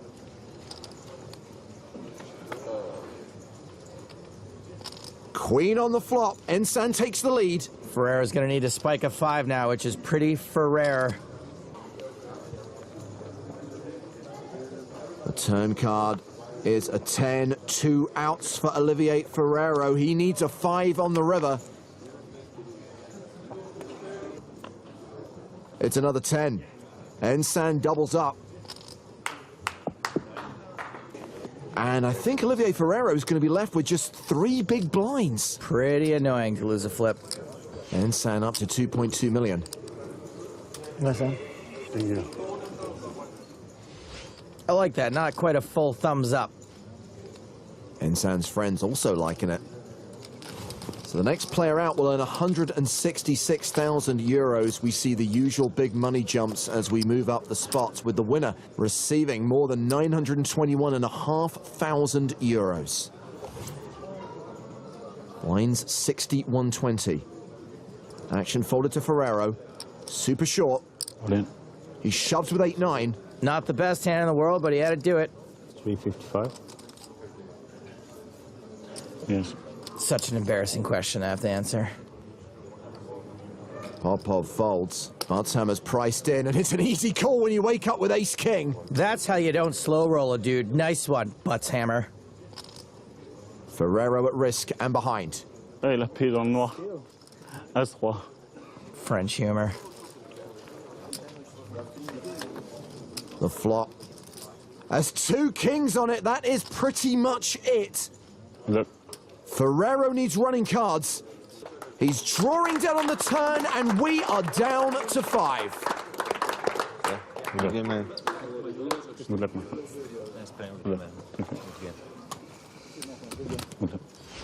Olivier Ferrero cashes for 166 grand. Lost the flip, lost with live cards. Now I know why the French make such dark films. 1 down, 4 to go.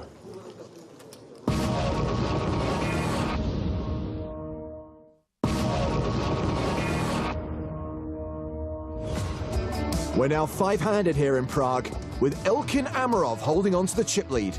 He's the first player from Azerbaijan to make a final table on the PokerStars.com EPT, and he got here in style. On the penultimate day of the tournament, with just 13 players remaining, this happened. I'm all in. I mean, 2 all-ins in front of you, then you wake up with kings, you got 2 players behind, you have no choice, you have to put it in.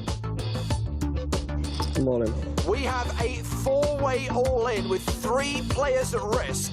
I saw an ace, but after these crazy decisions before me, I just snap, fold it, and leave you alone. The flop was crazy.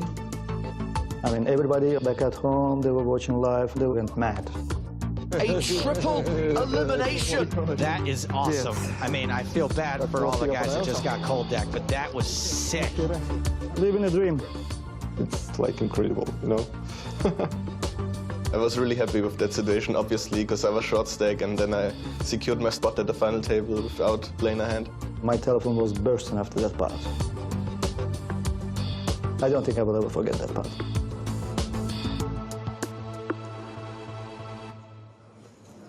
He had missed calls from over 10% of Azerbaijan's population. 41 calls.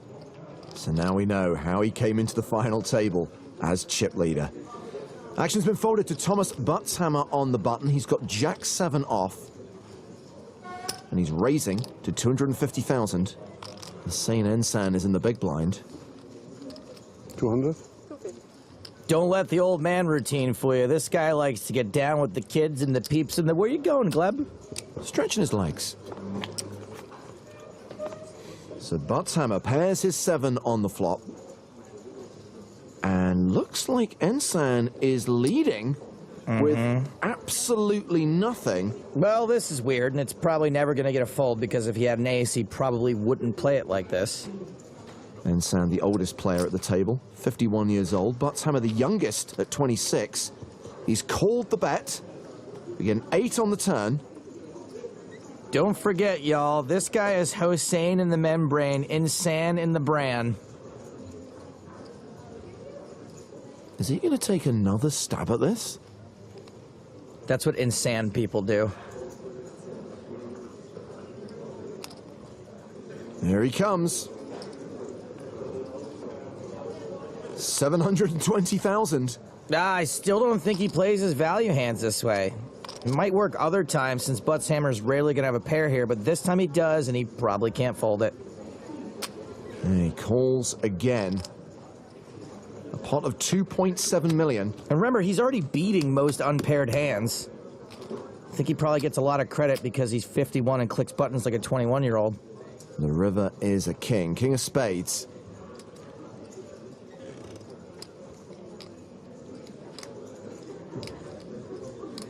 Triple barrel bluff? Nope. And Buttshammer can't value bet. He can't really expect to get a better hand to fold. You say that? Huh.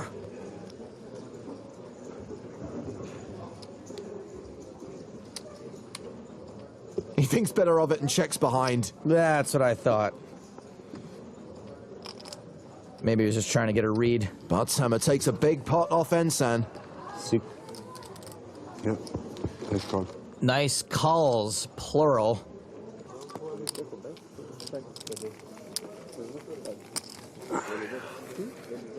There's Ensan's rail. I call it the Ensan Asylum. Those guys are crazy. So back to the action. Gleb Tremzen under the gun. He folds. Ensan raises with fours. Sure. Ilkin Amarov has King 10 on the button. Sure. He calls the raise. Popov in the small blind has Ace-Jack of diamonds. Are we going to see a little squeeze from the Bulgarian? Yeah, he raises. 3-betting to 825,000. Barthammer folds. It's back on Ensan. Wow. He moves all in. Wow is right. Amarov's folded. It's back on Popov. I want to play heads up with you, man. I have good hand. This is You can show my this is card. the only reason that I would not I go. don't know what you have, but I have big hand. Yeah. Let's play heads up, huh? Okay, man. I'm going to go ahead and say the speech was great. The play, Sorry, I cannot just call push or fold. Sorry, man. Yeah, that's You do what you have to do, man. Okay, man. I heart these two. They should have their own TV show. Popov and the Ensan.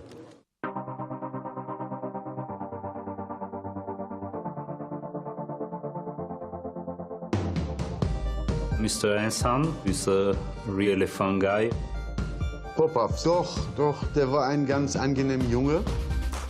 After the final table in Barcelona, when we see each other, we exchange some words, and he's a really nice gentleman. Und meine Mitspieler sind sehr wichtig. Das ist ein Charakterspiel. Poker ist ein Gentleman-Spiel. Back in Barcelona, I didn't get involved with him in many hands because I just lost him quite early. He's a really tough opponent and really tough to read. Das ist nicht nur Karte gucken. Und mit Poker kannst du mal Menschen kennenlernen. I'll try to avoid him, but when we play the heads up, then I have to play all the hands with him. Blinds are up to 80,000, 160,000 with a 25,000 ante. Hussein Ensan is raising with Queen 7 suited from under the gun. Buttshammer in the small blind. Buttshammer. King Jack.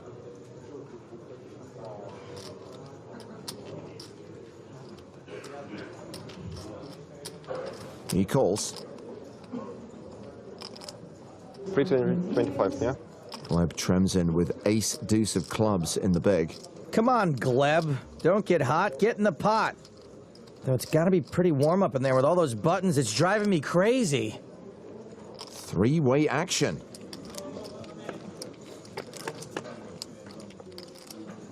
Well, the flop gives Ensan top pair. Nut flush draw for Tremzen and nothing for Buttshammer. He checks.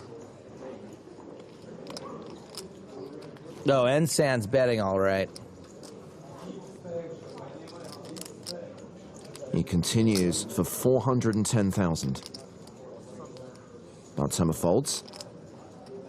420. 410. 420, I'm out. 410, you got yourself a turn card.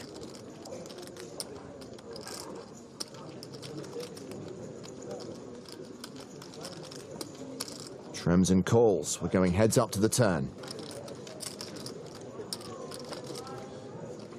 King of diamonds. So Ensan still ahead. Now a 71% favorite. Action goes check, check. I would have liked to bet there. Oh, Ensan improves to trips, but Tremzen makes his flush.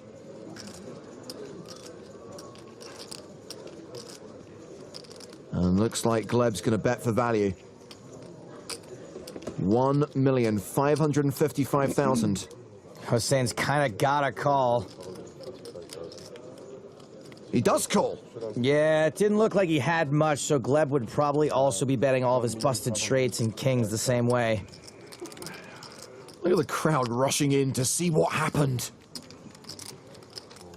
Yeah, that's the appropriate face. Nice one. Yeah, thanks. Nice river. The best possible river card in the deck for Gleb Tremsin. And the online beast is now playing close to 8 million.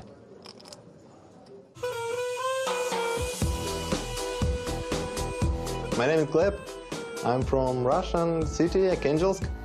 Hello to everybody who's watching me, rooting for me, my friends, my wife. I appreciate it very much. So I must win in this tournament. I'm playing more than 10 years and I didn't win big tournaments. I won some small tournaments, but this, you know, it's crazy money. When I was 18, I got second in some tournament in Moscow, and it was a very big score for me. After that, I have some tough years because I thought that I'm like the chosen one, but I wasn't a good player, and maybe now I'm still not the best. But I will play my best game, and I come to take a trophy. He's so smiley because he's that random Russian you're always losing to online. Blind still 8160. Buttshammer under the gun folds. Tremsin's out. Hussein Ensan on the button has ace-jack, and he's raising with it. Amarov folds the small. Popov with ace-deuce in the big. I'm all in. Call. Shoving a call. Popov at risk and dominated. Yikes, folding ace-jack before to shove here is also a little... Good luck. He could have been flipping before, but now he is dominated.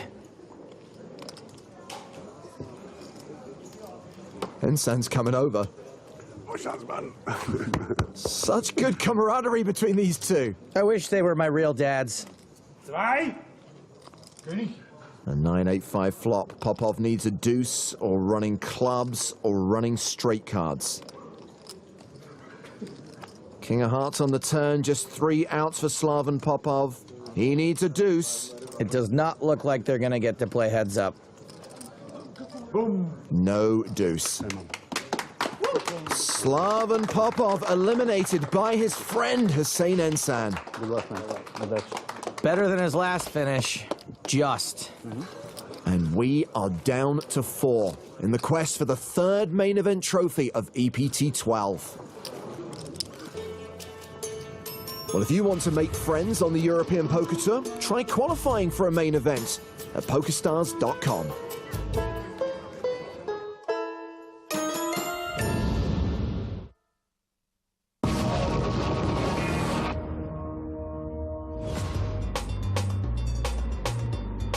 Hussein Ensan just proved there are no friends at the poker table, dispatching Slaven Popov from the pokerstars.com EPT Prague main event in 5th place.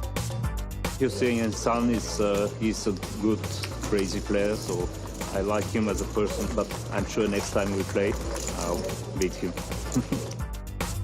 And now, he's hoping 3rd time's a charm. I play final table 3 times. I want a one-time win. It's a trophy. Please. Well, he asked nicely. The guy's insanely polite. Blinds are still 8160. Gleb Tremsin's first to speak. It's only big blinds, yeah? Don't have to worry about that online. He's got Jack 10. 370. He raises. Action on Hussein Ensan. Looks like he's going to play here. So tell you what, Joe, let's try and play against Hussein Ensan. Let's sweat with Gleb. But I don't want to play against Ensan. He's going to be my adopted uncle when my real parents die in a big game hunting accident. Ensan has 3-bet to 635,000. Tremsin calls out of position. I think I already know what we're going to do. We're going to call, and then call, and then call, and then call again if necessary. Top pair and a gut shot for Tremsin. Checks the pre-flop aggressor. And Ensan continues for 450k. So far, my plan is checking out. Step 1, call.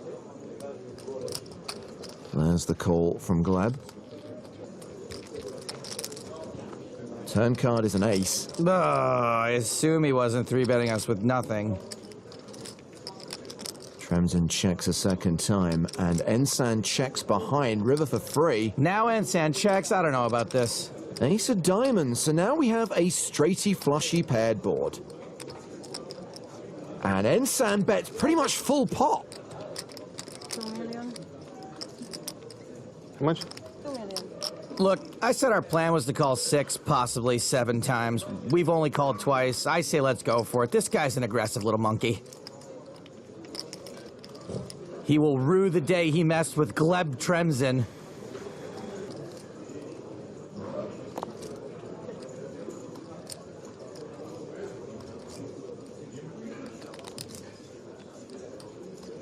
Gleb calls. Ensan. Table's queen 10 of diamonds for a flush. No, diamonds, are you serious? Come on. Well, at least my adopted uncle's gonna be rich. Ensan. Now playing a stack of more than 9 million. Well, Hussein Ensan certainly has a unique and aggressive style. Also Frucht in dem Sinne, ich kämpfe für meine Stake. Why so much? Call. He calls, and Hussein Ensan is drawing to a 9. That is thin. Kann keine sagen, dass keine Fehler gemacht hat. The river card is a 10. 1, 2 Fehler ist es immer, aber da kann man reparieren. Ich habe versucht, immer dieses Spiel besser lernen. Ja, ich habe alles probiert. With 3 final tables in a year and a half, he's clearly doing something right.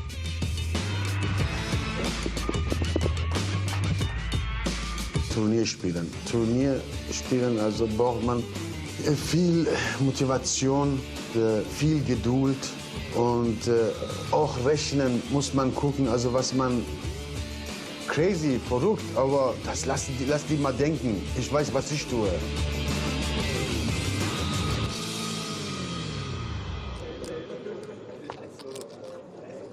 Hussein Ensan is now the chip leader.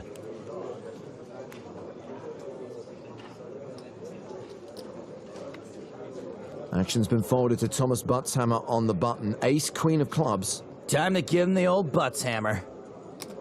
He raises. Ensan is in the big blind with Jack 10.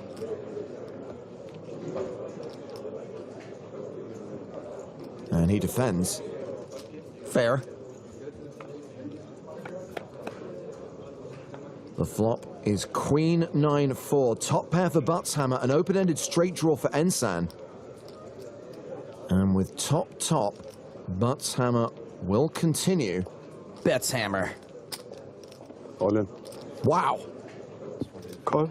Blimey, that pot got massive rather quickly. Oh, man, Hossein Ensan has 0 chill.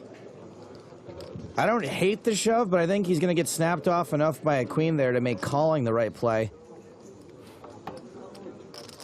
Buttshammer's at risk and has to fade 8s and kings to double up and survive.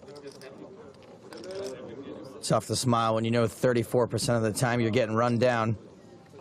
8 on the turn, and it's over for Thomas Buttshammer. Ouch. I guess shoving was the play. Sorry, man. That's that game. Takes down. You know what?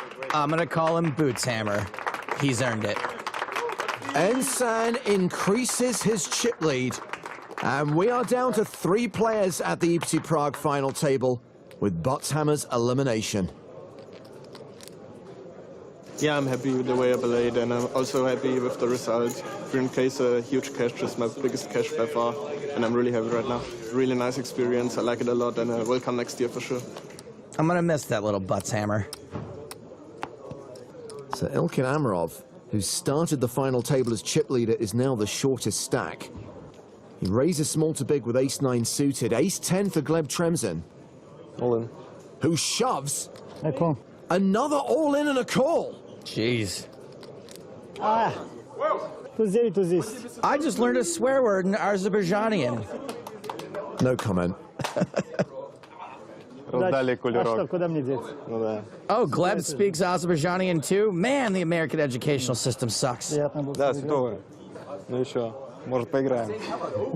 Amarov at risk and dominated.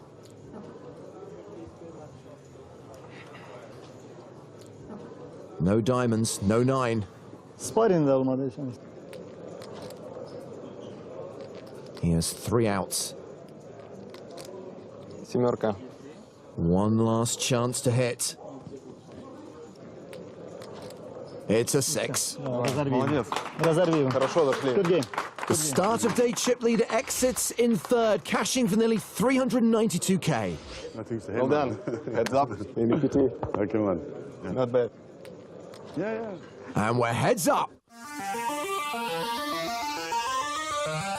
Ich bin so happy und ich bin erleichtert. Ich habe verdammt sehr gute Gefühl. I come to take a trophy. He's a nice guy. He's a good player, but I think I'm better. Ich habe mich nur entschieden, für ein Turnier hier hinzukommen und meine ganze Kraft investieren. In heads-up game, you need to fight for every pot. You know, it's pure poker. Also Heads-up-Spiel, so einfach ist er nicht. Heads-up-Spiel für mich ist nach dem Flop Turn und River. I will just play my game. We will see. Ich bin ein ganz fairer Spieler. Wenn ich gewinne, ich freue mich sehr. Ganz hart dran gearbeitet. What's your name? Gleb. And you are? Lip. Hossein? Hossein. Lip. Gleb. Lip. Glib. Gleb. Glib. Yeah. Hossein. Ja, хорошо. Хорошо. Gleb, Gleb, Lip, Gleb, Gleb, Hossein, Gleb. So as the guys are pretty even in chips, they agreed a deal. They agreed to chop the prize money and play for 30,000 euros, and of course, the title and trophy. I love it. What a display of sportsmanship. Tremzin's on the button. First to act. 10-8. Wait, what's his name?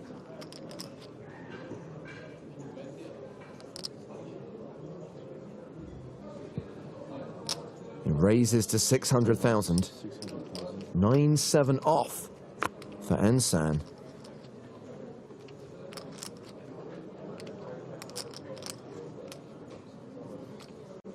Hossein, remember what you were saying about it being a post-flop game?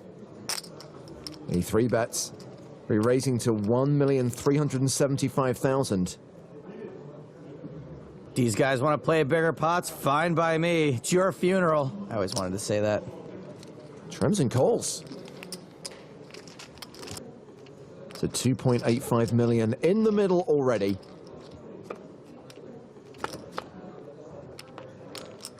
Tremzin flops top pair, nothing for Ensan. Best hand flops best. Well, we know Hossein's not slowing down. He slows down. He does not continue. Okay. Action check to Gleb.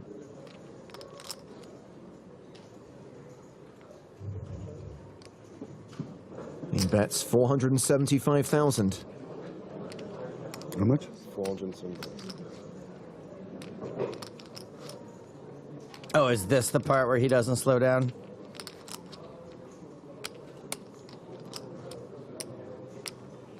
That's why he didn't continue. He wants to check raise.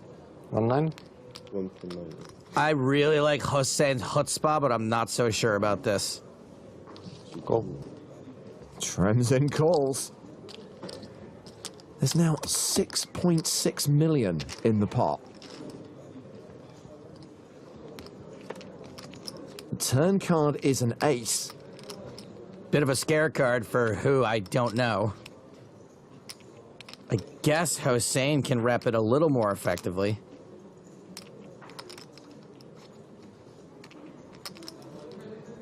He's loading up. He bets 2 million. This bet is so small, even if he did play with nuts this way, it wouldn't get a fold here.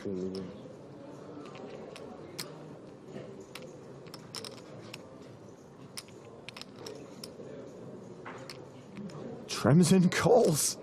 So now the pot is more than 10 million. Neither player has a pot-sized bet behind. Ah, cool.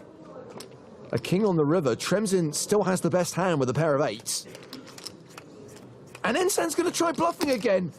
Super small, 1.3 million. Insanely small. Would he really value bet an ace or a king this small?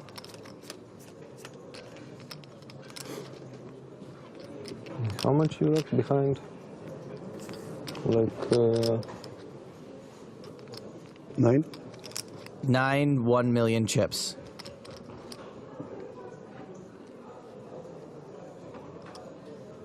All in. Tremsin shoves! Was that a bluff or a value bet? As much as I love Hossein, Gleb played that hand like he had some really good leads. The Gleb-Gary leads. And the young Russian takes a 2-1 chip lead over Hossein Ensan. Now, will you go to lunch? It started off so friendly, but things just got serious.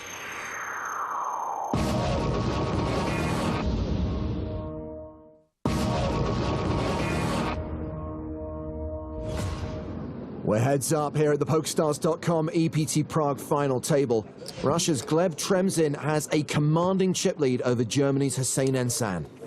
The lines are 150,000, 300,000 with a 50,000 ante. And Joe, we're going to give you another go to play against Ensan. We're going to sweat with Gleb once again. Of course we're going to sweat with Gleb. He refuses to take down that top button. Dang. Ensan has raised. Tremsin has ace-king. Hossein said he doesn't like to play big pots pre-flop, which is the reason why I want to make this pot bigger now. 1,600,000. There's the 3-bet from Tremsin. Hossein doesn't seem that thrilled about it.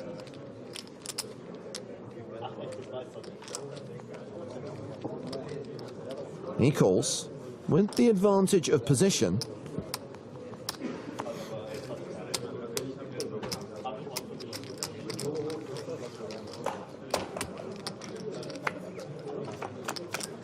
The flop is 5-5-4.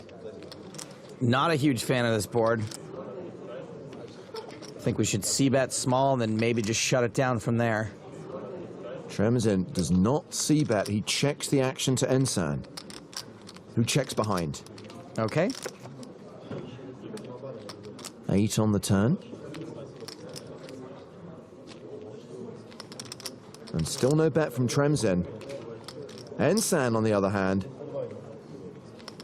will bet 700K. This bet is so small, we have to call. I think he tends to bet small when he doesn't have it. I think. Tremsin calls with ace high. The river card is a 10. I say let's check one more time. Hope for a free showdown. There's the check. I don't think Ensan's checking behind. He is loading up. Maybe he's just building a chip castle before he checks. Oh. He's really loading up.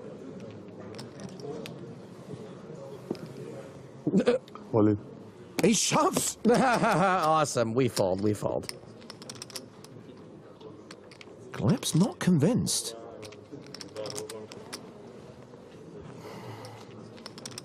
Could ace high be the best hand here? I mean, it's possible. Oh. He calls! Ensan, table's a full house! Yes. I don't know. This dude's kind of random. I was just flipping a coin back here anyway. He flopped it! And got the absolute maximum. The ultimate hero call from Gleb Tremsin, and it cost him. You can't really blame him. Hossein is confusing. I mean, his name's Hossein Ensan, and he's from Germany. He's already a bit of a conundrum. What did the Russian rail make of that? Wait, is Igor on the German rail or the Russian rail? Kurganov's on the Russian rail. EPT 8 Prague winner Martin Finger is on the German rail. So it's almost even again. Tremzin with 8-4. Cool. Completes. Ensan checks his option. His hand, queen 5. And he's still ahead. Bottom pair now. Action goes check, check. Deuce on the turn, doesn't change anything. Tremzin has picked up a gut shot, and he bets it, 400k. It's the most passive pot we've seen them play so far. Ensan calls. Nice try, Gleb. Now give up. 6 on the river, so Ensan still has the best hand. And he's going to bet it, 400k.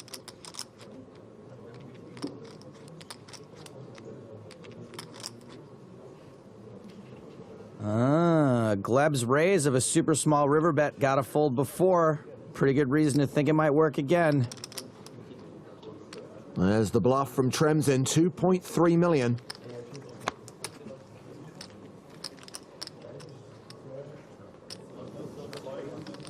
It doesn't look like it's going to work. Ensan re-raises. You call. You call? Yeah. You win. I'm just 5. 5. Yeah, good call. I think there's some confusion here. I think Gleb thought Ensan was calling. Uh-oh. Yeah, I win. Yeah. Yes, I win. 4,6. 4-6. I said good call. Call, you call. No, I said good call. I call. I raise. Hey man, I you didn't call. say it. I call. I call. I call. I say I call. Floor? Yeah, he bet 400. Of course, I'm not calling. We say. This is I raise. This is I raise. You said raise. Like it's clear. He didn't say raise. Raise, my friend. And you said call. I said good call, not that I'm calling. How can I call with 8-4? Well, this is awkward. Let's go back to the tape and hear what Gleb said. Good call. Good call. You win. He thought Ensan was calling, and he praised him on his call. Yeah, good call.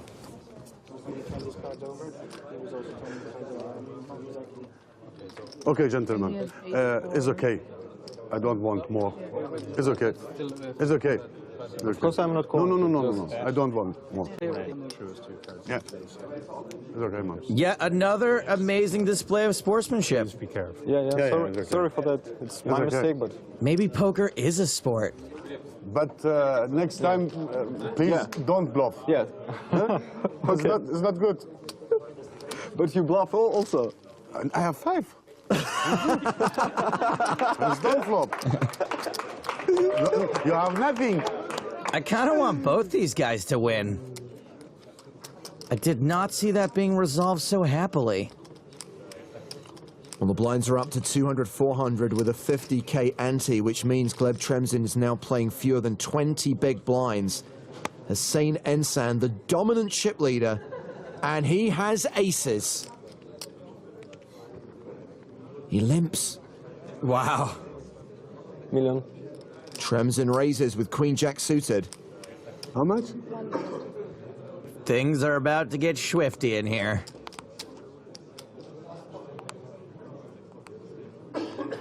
Ensan continues to play it slow. He flats.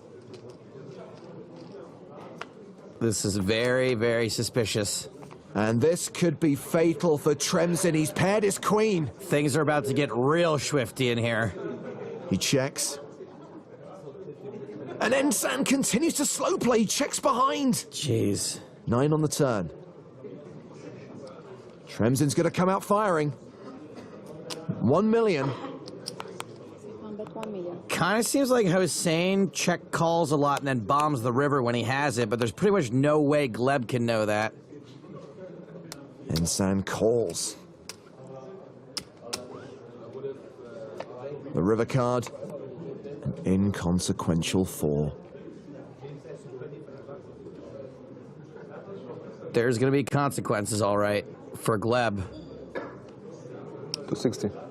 2.6 million. I go all in. And Ensan shoves on him.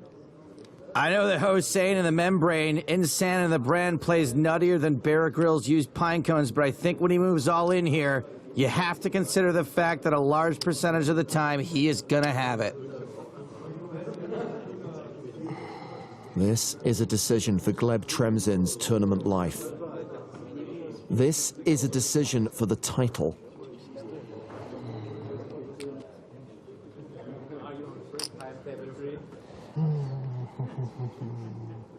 Can I fold in this bank? Really tough to fold here and leave yourself 3 million to his 30. Tremzin calls all in and busts. It is over. Good game. Yes! Hossein Ensan is the winner. He is the champion of the Czech Republic. So good. His third EPT final table, his first win. Such a great vibe at this final table, such great camaraderie between the final two. Remember, they chopped most of the prize money, but the title and trophy was still up for grabs, and they both go to the EPT 12 Prague champion, Hossein Ensan. Hossein Ensan, 3 final tables in the last year and a half. You finally win one. Don't you know poker's a young man's game? What are you doing? I think poker is for all people. I am young too. Yes. It's 50 or 60 is doch not too much old. Are you happy? I'm happy. He's very happy. Let's get a big round of applause for EPT 12 Prague champion Hossein Ensan. Very good.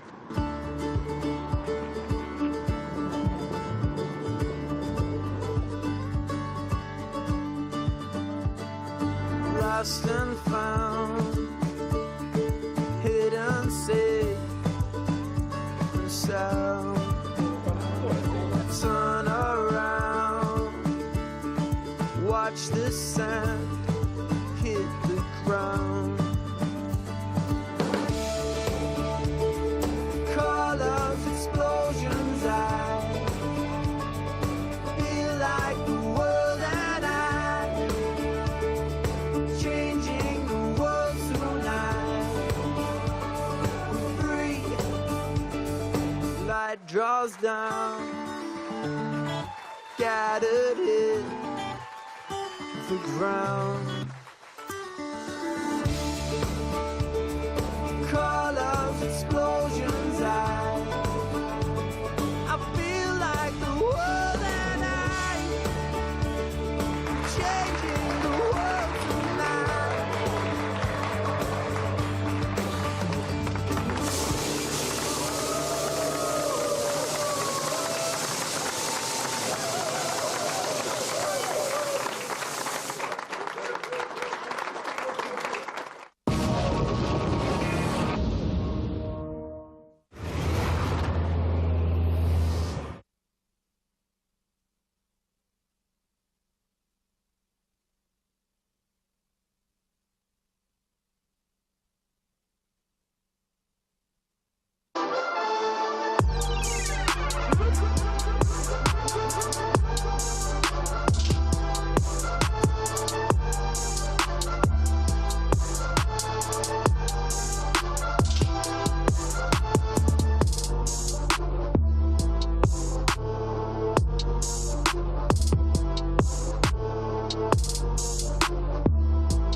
Wow, look at the trophies. I love the trophy cabinet. That's so awesome. I have so good background physique for you.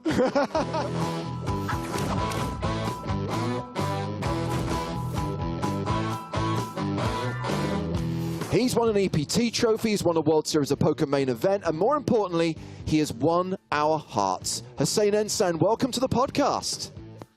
Thank you, James. Good to see you. Good to see you. And I'm very happy to be guest for your podcast. Thank you. Hossein, you always seem very happy. Is that only when we see you, or are you happy most of the time? I am one happy man, so I'll be always, I'll be always happy to my friends, my guests, and to myself also. It's well, normal. I'm glad to hear that. You're kind of a mystery to us. Ever since we first saw you in that seniors event, we've always been very interested. Who is this person? So when you're not playing poker, what is your life like? Do you have a job, other hobbies? Do you have a family? I have family. I have my wife. I have my daughter, and I have one beautiful dog named Filu, and it's a big job, and one big house. And it's a big job taking care of that dog and a family, yes. I guess. So at what point in your life did you discover poker? Poker is popular in Europe since the beginning 2000. And I met this beautiful game in Europe, and I fall in love in this game. And I started with that, but very small. And as I see my success, then I try to play higher than before. And so from 2000, 2001, yes. Got it. Okay, so do you consider yourself to be a professional poker player? So professional poker player, but what can I say? So I play a lot, and I take a lot of events in year, and professional poker player, can I say I'm professional poker player. Yeah. So before you discovered poker in the 2000s, what did you do before that? So I am original civil engineer. Oh, cool. But I didn't work in this job. I started with a lot of jobs, and before professional poker player, I had my own business with taxis and with drivers, and I was so flexible I could playing poker everywhere. Right. So, and I see my success in poker. Then I sold my business and I started with poker. Nice. Yes. Well, it's certainly working out for you. Joe referenced that we first saw you when you won that seniors event in Barcelona. And all of us said, hold on a second, look at this guy. He's not old enough to play a seniors event. And you still don't look old enough to play a seniors event. So thank you for the compliment. So I was in Barcelona, and this year, 2014, I'm from 1964, and I saw is a senior event, and you can play with 50, and I was already 50 in May. And I decided to play for main event qualifier. Then I see senior event. Why not? I play senior event. I play that, and I heard now it was the first senior event by the EPT. Yes. And I am very proud of myself. The first one EPT senior event, I won that. And then you play the main event, which was the 100th EPT main event. Yeah. You made it to the final table. You made it to the top 3 where you did a deal. I mean, what a great start to the European Poker Tour for you. So I won my ticket through qualifier.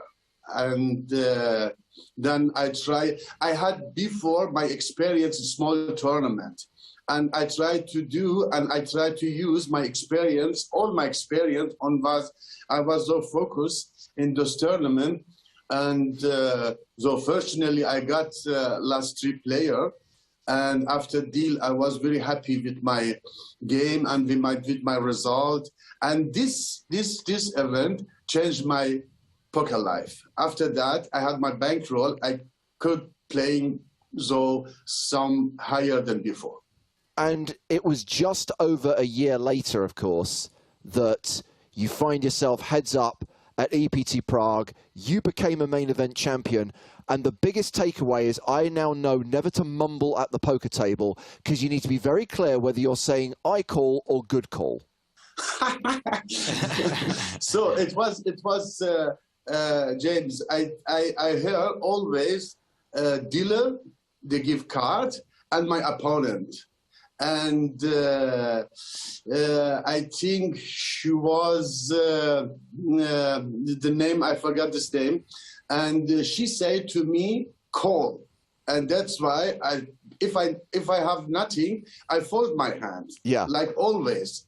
And I said, I heard call, then I said, I have nothing, I have just 5. And he said to me, the runner-up, Club Tremsing, he said, no, I said only good call. Then after that, I think about that. He cannot call with 8 high. That's why I was, I accept this good call. Yeah, we really liked the way that you guys handled that. I mean, that was a very, very sporting way of handling it and being fair about it, not really having to push an angle. What I love best is the fact afterwards, when you both realized that I thought I was bluffing, but I had the best hand. Like, please don't bluff, but you had nothing. You had nothing either. It was a great moment. Yeah. I see this game like sport. And you have to be always sportly on the table. Absolutely. So, okay, we know that before you won the World Series of Poker main event, you had a life-changing poker moment, you just said, in the Barcelona main event. When you won the World Series of Poker, was that life-changing, or was that just like a cherry on top? No, for sure, life-changing in the sense you have more money than before, for sure. And don't change my life. So you have more respect on the table, and you have to be always good ambassador for this sport. Yeah. And you have to you have always the responsibility to media and and like this to society, and it's not as winning the event is much easier as you be for always champ is big responsibility. It is a big responsibility. I want to talk to you about your playing style a little bit. It is unique. It is not, like people have a hard time predicting it.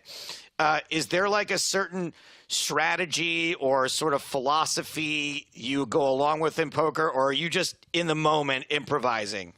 So I can say in the moment, live poker is not so like online. Online, you have to take care always of mathematics, how many big blinds you have, and in live is also the same. Is like is small different. And I try always to confuse my opponent. I go always, sometimes with nothing, I made a big bluff. And sometimes I have card and take a best value from my hand. And I mean strategy is more important than mathematics. And day for day is different. So day one, for me, day one is the stronger day, and day two is a different. If I have chips, I try to work with my chips. And we can tell. I try to work with my chips, and for sure, I know always how many big blinds I have and how many big blinds had my opponent. And I try, if I have good hand, I try to get the best value from my hand. If I have nothing, I try to pressure my opponent. Its work is the other question. So what he's saying really here, to translate, guys, is that no matter what happens, he's trying to win every single pot, which we can all attest to. We have seen that. Hossein, one last question for you. Obviously, we talked about Barcelona as the first place. You popped up on our radar. Does that mean Barcelona is special to you? Is it a special place? And will you be there this year? So, Joe, I have two favorite city, three, Vegas also. before Vegas and Amsterdam. Amsterdam is not far away from my home. It's only two hours drive. And I have to say, I learned my poker game in Holland and in Germany. Cool. And two favorite city, first one, Barcelona, they changed my poker life. And it's beautiful city, for sure. And Amsterdam also, and Vegas for sure. Hossein, I'll tell you what, if I get the chance, we're going to meet up in Amsterdam. How about that? Yeah, I come to London, and I see you in London for main event. Okay, we'll see you in London then. Hossein, Yes. it was great to relive your past successes, and obviously we expect to see many more on the EPT in the future. Thank you for coming on the show. Thank you for talking to us today. Thank you for inviting, and all the best. I hope see you soon in Prague or in London or everywhere of this planet. Thanks, Dad. Love you. I love you too, Joe.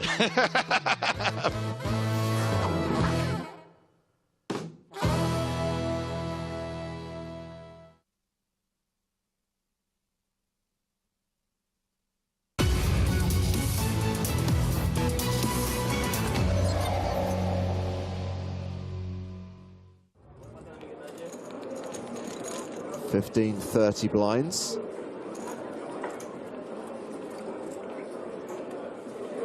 $10-6 of spades for Dave Gregory.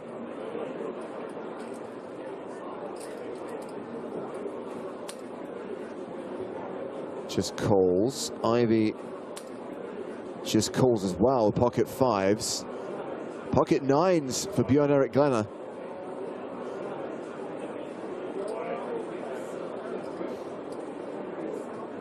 And he says, have some of that.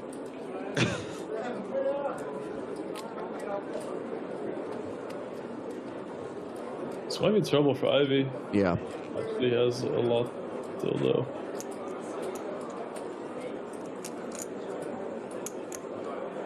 I'm guessing it was still acceptable back in 2006 to refer to this hand as Presto. Oh my God, Presto.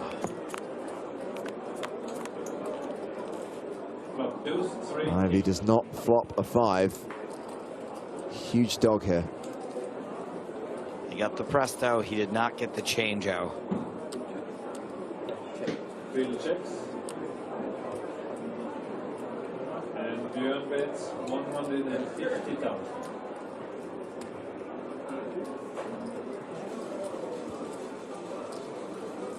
Another win on the slots. Those machines are paying out today. Slots are hot.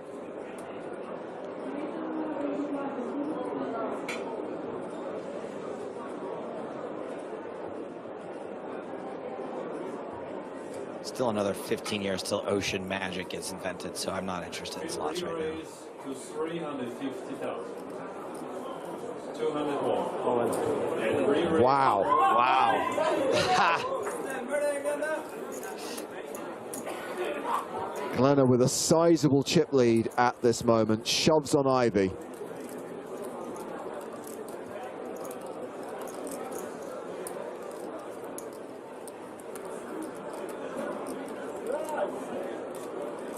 I guess in a way there was so much more to think about back then because people could have any two cards at any point. Yeah. Like you would have to include Jack 8 as a part of his range here.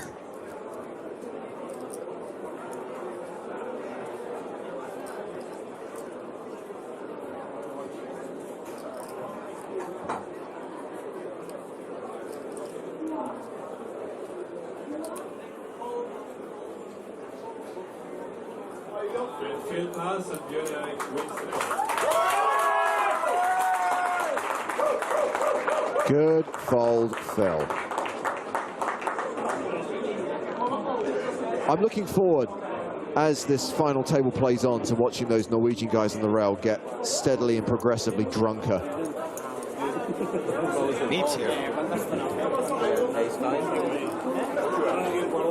You had day 5.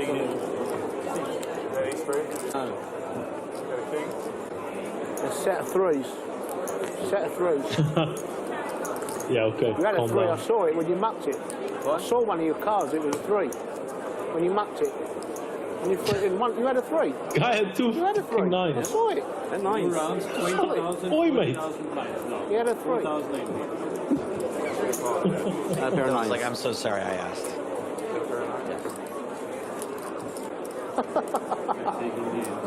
You can see it on TV. Oh, yeah. I don't know why he would lie. He knows I'm going to do it. I saw it. I saw your card. It might have been Phil's player to make the bet with the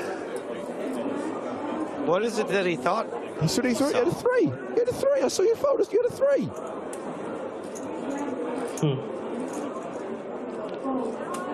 No one. So I guess what I'm.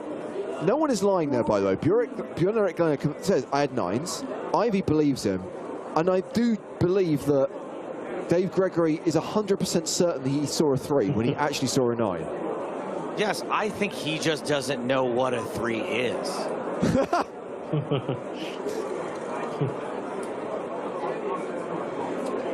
Davis racing from the button to 80,000. I saw it. Phil re-race. I think it. Björn, pass. I actually thought it was a tactic to get Glennis to reveal his hand. But I thought after, maybe at first, but after he said I had 9s, no, I 100% had 9s, he's still going on. You had a 3. I saw it.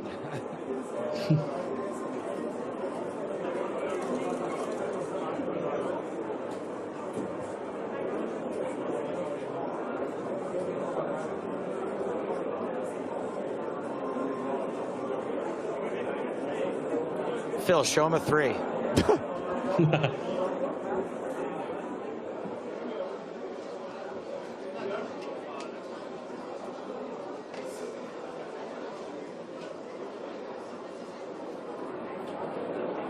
If he calls this. Oh. I call you with my pocket 3s.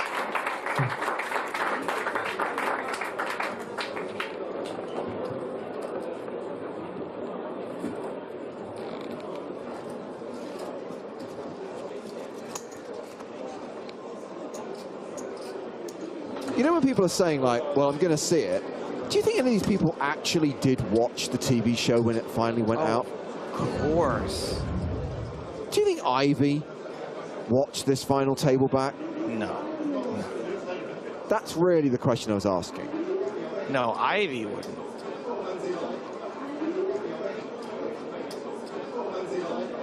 But my guess is this.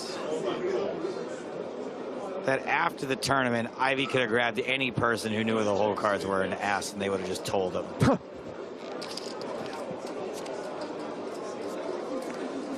Three-way action.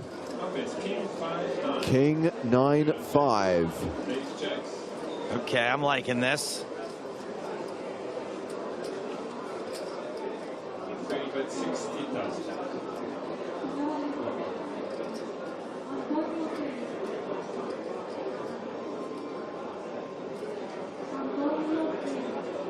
Lena, he's never one to not bet a pair. Excuse the double negative. Björn calls. Dave pass.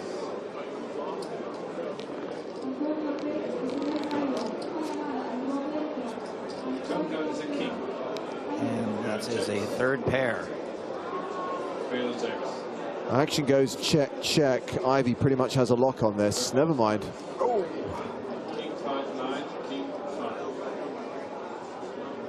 100,000 bet from Björn. That's pretty nasty.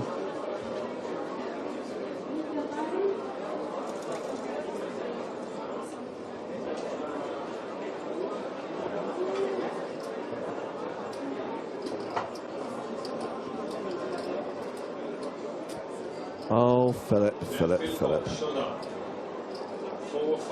Calls the 100K. He sees that he got rivered.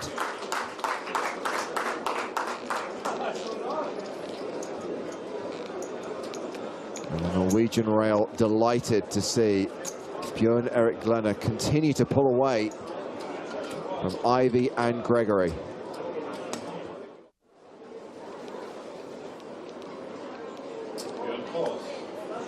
Glenner calls on the button with 10s. Here it comes. Ivy with ace-5. He's all in. And there is the call from Glenner. So can Ivy get back into this game?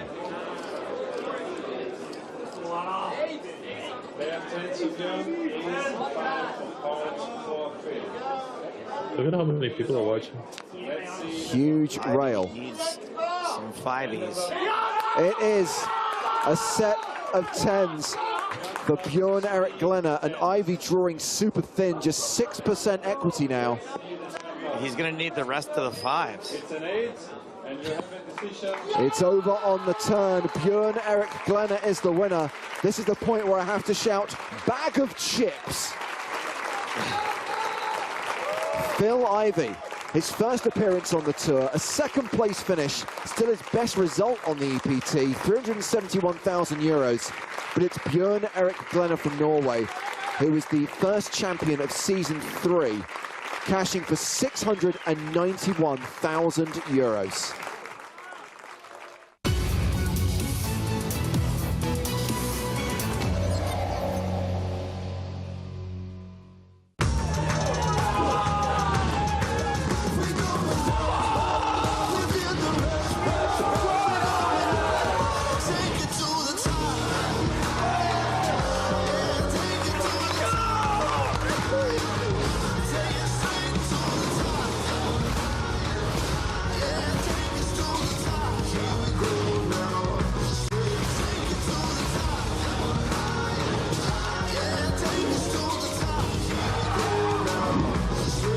You call him, it's all over, baby.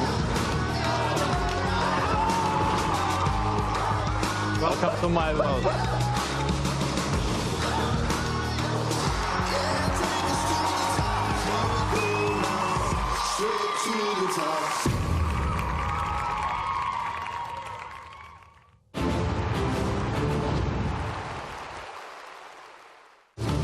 Right now we are in Prague for the closing event of the 2022 season of the PokerStars European Poker Tour. Day 4 of the main event here at King's Casino with the Hilton Prague. James Hartigan with Nick Walsh. Hello, we're back. Yes, players returning from dinner break.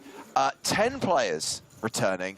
Nick, we said at the start of the day that it was our objective to either get down to 9 or to play 6 full levels. So this is the 5th level of the day about to start. It's not impossible, but it is improbable that we'll play 6 levels now. I can't imagine it's going to take 3 hours to lose 1 player. Yeah, absolutely. 1 to go, and then we'll be done for today. But I feel like we've gotten through a decent number of levels in preparation for tomorrow's standings. So Jordan Sakuchi returns from the dinner break as the chip leader with 9 million. Javier Gomez second on the leaderboard with 6.4 million. Should highlight, it's not just me and Nick. Maria Ho is with us as well. Hello, Maria. Hello. Welcome back. And it's good to have you back. So yes. I'm glad to be here. Not sure how long we will play. Not sure how many hands it will take. Could take an entire level. But crucially, we will get to 9. Yeah, we don't want to underestimate how important it is for these players to make the final table and, of course, have a chance at all of the big money that's waiting for them up top. So some of these players might be playing a little more conservatively just to get there. Well, before the action restarts, another chance to remind you that the PokerStars Players No Limit Hold'em Championship is coming soon. Only a month away. That's right, in January 2023, we're heading to Baha Mar in Nassau for the PCA. And as part of PCA 2023, we do have the 2nd edition of this 25K event with 400 Platinum Pass winners competing, playing against pros, celebrities, whoever else wants to buy in for $25,000. And we will be streaming all 5 days from the 30th of January to the 3rd of February. Those days live on Twitch and YouTube, in addition to live coverage of the 10K PCA main event as well. An exciting start to 2023. And I think it's fair to say, Nick, in the same way that we brought people mini EPT London, we brought people mini EPT Prague, there will probably be a mini PCA as well, with maybe a mini version of the PSPC that people can play. That's right, because in case you weren't aware, we do have this online series that we run during our live streams, giving you the chance to play low buy-in tournaments and qualify for the next big live event. So right now, mini EPT Prague tournaments are running every single day. There are 3 every day at 3:15, 6:15 and 8:15 Central European time. And on Sunday, we are going to run the mini main event, which has an EPT Paris package going to the winner. There are EPT Paris satellite tickets added to the prize pool of every single MTT in this series. Literally tens of thousands of euros in added value across this 5-day series. Because Paris is the first stop of EPT 2023. Another chance for you to get excited, Maria. Yes, we already talked about how excited I'm going to be. Oh, hopefully it's actually in Paris. I mean, I've been hearing, you know, you guys say EPT Prague. Some people thinking it's not in Prague, so I need to double check. But, okay, I can assure you it's on the Champs-Élysées. You cannot get more Paris than that. Okay, well, I'm in. Plus, Monte Carlo returns, Barcelona is back, we'll return to Prague just before Christmas. Cyprus, another new stop in 2023. Check out the schedule at PokerStarsLive.com. There'll be live streams from every event as we see the players taking their seats back on the main stage, back to get the action restarted.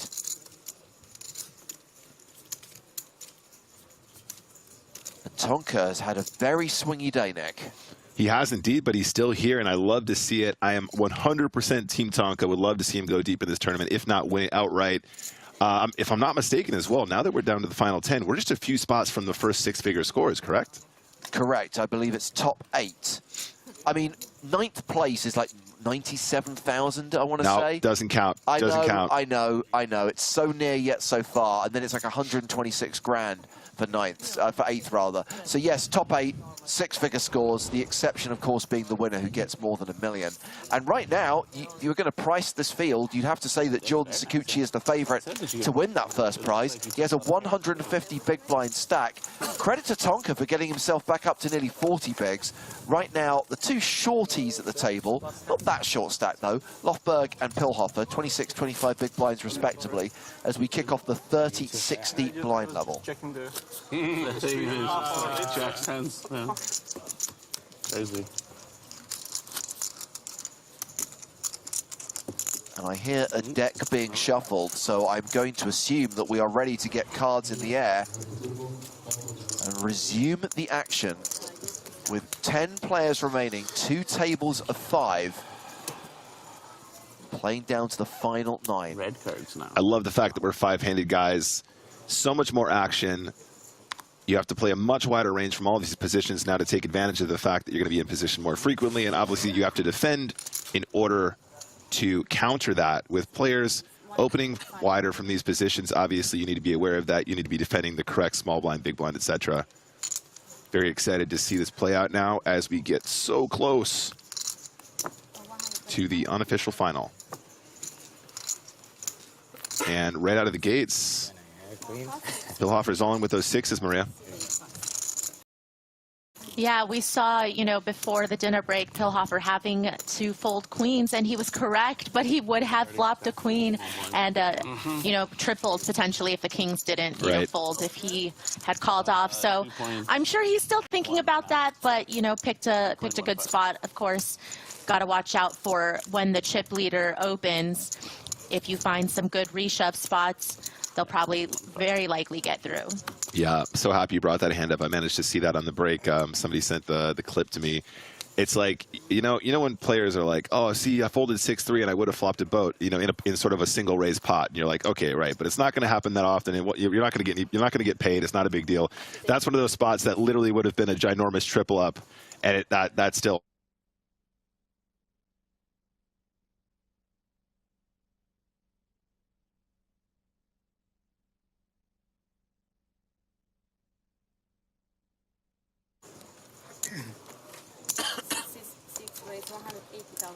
Okay, looks like might be a little bit of blind v blind action here, if I'm not mistaken. Tonka, put him in the box. And I think he is stealing. Here you go, 8-5 suited, seems good.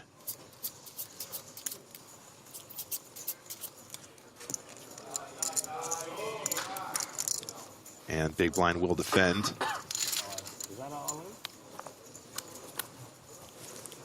Let's go to the flop.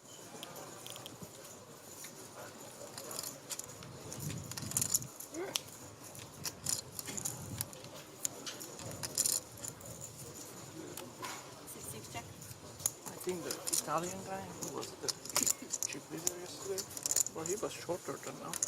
Well, he just doubled up.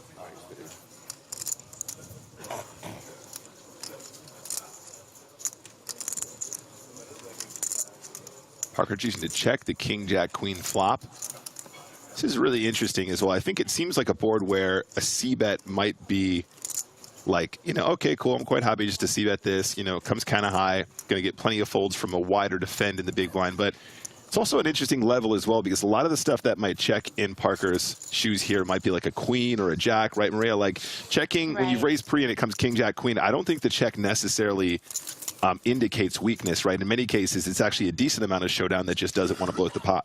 That's something. Well, something. Yeah, and you could see, you know, Parker even thought about it a little bit, just because, again, blind versus blind ranges are wide, and sometimes you want to find a spot to try to outplay your opponent against a perceived weak range. But, you know, just feeling like maybe I'll just sit on my stack for a little bit before I do anything too crazy. That means the chip lead will change hands. Yeah, I know those two are pretty close, though. Probably have a lot of funny history with each other as well. And now from the cutoff, DJ Kalev. Pocket nines. If you're thinking I'm going to join you on like the air horn and all of that, Nick, I'm not sure about that. I'm gonna have to feel it out for a sec. It's okay. You know, I'm not as enthusiastic as Griffin is in these spots. No, it's all good. It's all good. You do a slap up job, Maria, as always. You just do you. How much you start with? 4 and change? Yeah, do me, the old recreational player No, over stop. here. We were going to go the whole session without it. Just no, just please. Nope, not even 10 minutes, in fact. The chat loves it as well. They know how to get me going. They can feel me blushing through the microphone as we see a flop of 3 of clubs, 10 of spades, 8 of hearts.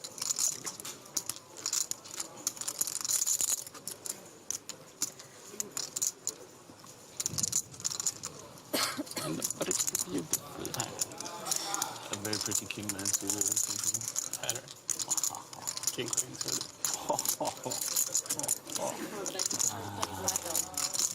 Hearts? Oh, no. Just a bet and a take it. Pocket nine's doing pretty good on 10-8-3. I think it's a pretty standard kind of c-bet scenario. Again? They had like 4 million now. What did he have, like short stack wise? He doubled up He had twice? 1.2. 2.4, yeah. He couldn't just bust? Send us to bed? Against guy. Get us rich? Now he has 5 million instead. Good. All right, guys, hand number 143. Kalev puts it in the bin. So does Parker Talbot. On the button, king jack off. Lofberg to act.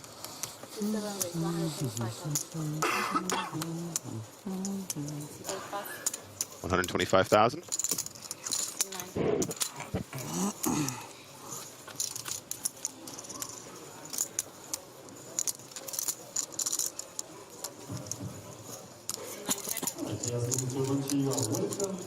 Pretty safe for Lofberg to just bet and take it in this spot with that type of flop.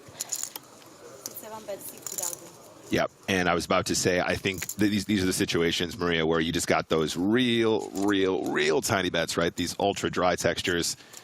which is both a fantastic size for a bluff, which works very frequently, and obviously also a way to start building a pot if you do indeed are sort of flop trips there as well.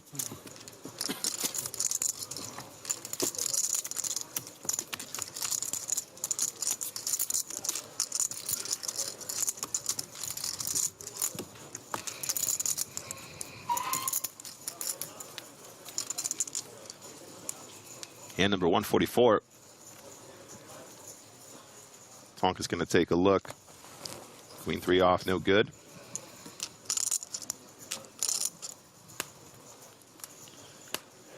was going to say, Maria, Lofberg definitely feeling confident in these situations. I'm just thinking if he might be picking up on the more passive, I say passive, slightly tighter tendencies from Sakuchi we've seen throughout today. Yeah, 100%. I mean, yes, we see here now that on the button, Sakuchi has a very easy 3-bet spot, but, you know, although my sample size is definitely smaller than yours, Nick, it does feel like the other players at the table are picking up on the fact that the person with all the chips is not really doing what the person with all the chips normally does. And, you know, if you are going to raise Jack-7 suited knowing that the chip leader is to your direct left, I think that says a lot more about who is sitting to your direct left than the person making that open. Right, yeah. Excellent point. He's been really solid. He's been picking his spots very carefully, and it's working out for him very, very well in this tournament. But absolutely, we do see chip leaders start to do some much more aggressive sort of pre-flop action, which is actually one of the reasons why I think we did get to see that fold from the queens under the gun when it was queens versus kings versus aces, and he was the one doing the cold 4-betting, right? In a weird place. Yeah, yeah. Yeah, and also, again, I had missed out on some of the earlier action. It turns out that the 3-better was quite tight as well, right? With the kings. So definitely with all of that information, you have to take it into account, which is why, you know, we don't play poker in a vacuum a lot of the times. We have to factor these things in.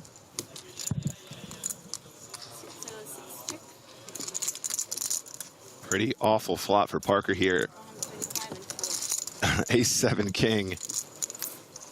All clubs. None of that. Nice easy c-bet for Sakuchi, taking it down.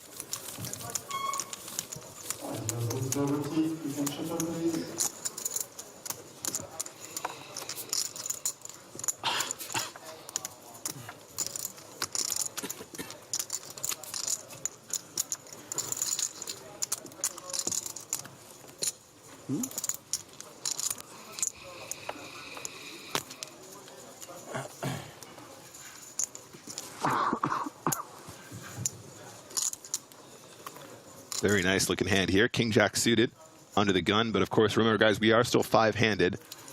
So really not that early at all. Under the gun comes in so many shapes and sizes.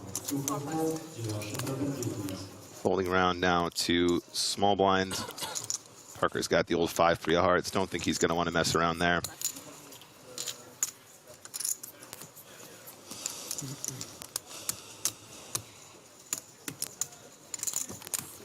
Just saw Lofberg there waiting till it was folded around to him to peek at the cards. Maria, do you have a stance on the when to look situation? We might have spoken about this before, but we had quite a few questions about it in the chat earlier today and yesterday. Well, we actually brought it up. That's right. In the level before dinner break, where it was folded around, the person got a walk, and he looked and also showed the small blind. And for me, I try not to look until it's my turn, and so if I get a walk, it's just in the muck. Oh wow, so the beast. Yeah, no sweat then, no crying. You know, oh, I always get a walk when I have aces. That kind of scenario. Right. Yeah.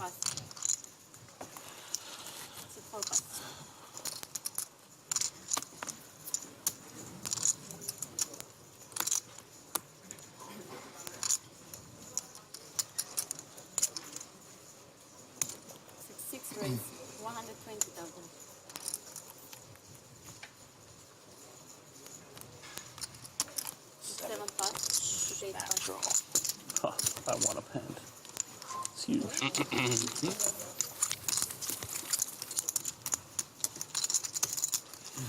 Yeah, I definitely feel like from what I've seen out of Sakuchi, he's had some pretty obvious spots, right? Some kind of obvious folds, some obvious aggressive 3-bet type hands, or at least opening with the right hands. But I would just like to see some of those more marginal spots, or the spots that you would only expect somebody with that type of stack to take. I hope that we get to see him attack those spots as well. Yep, absolutely agree.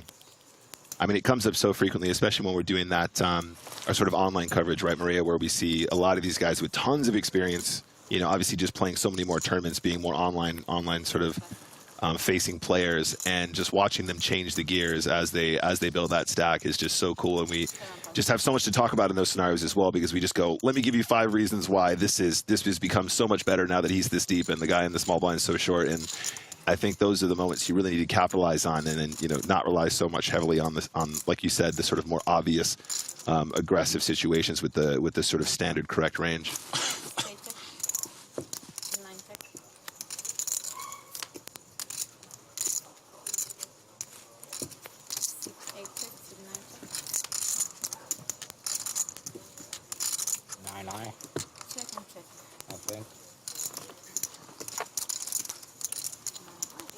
Good.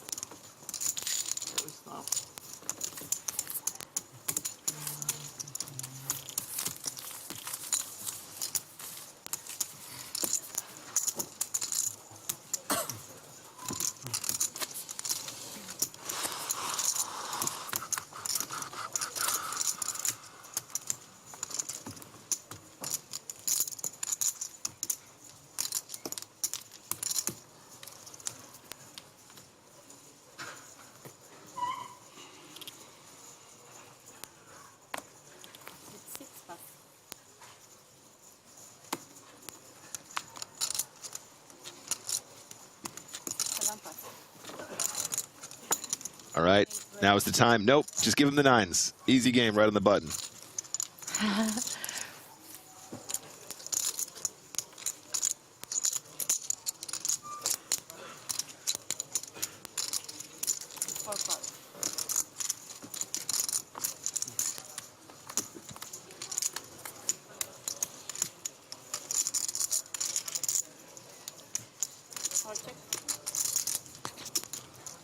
Pretty safe flop, especially against a big blind defending range here. Just go for the c-bet, give your 9 some protection.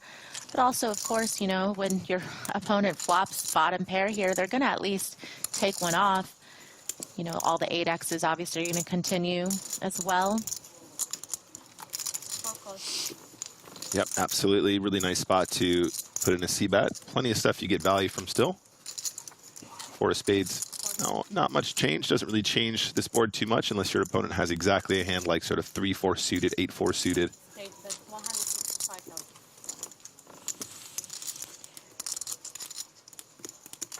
Yeah, a lot of the offsuit combos of those lower 2 pairs aren't gonna be defending necessarily from the big blind. So right. Yeah, again, you're just trying to attack those that flopped something with an 8X. 3X type holding. All right, very nice. Another pot for our chip leader at the table.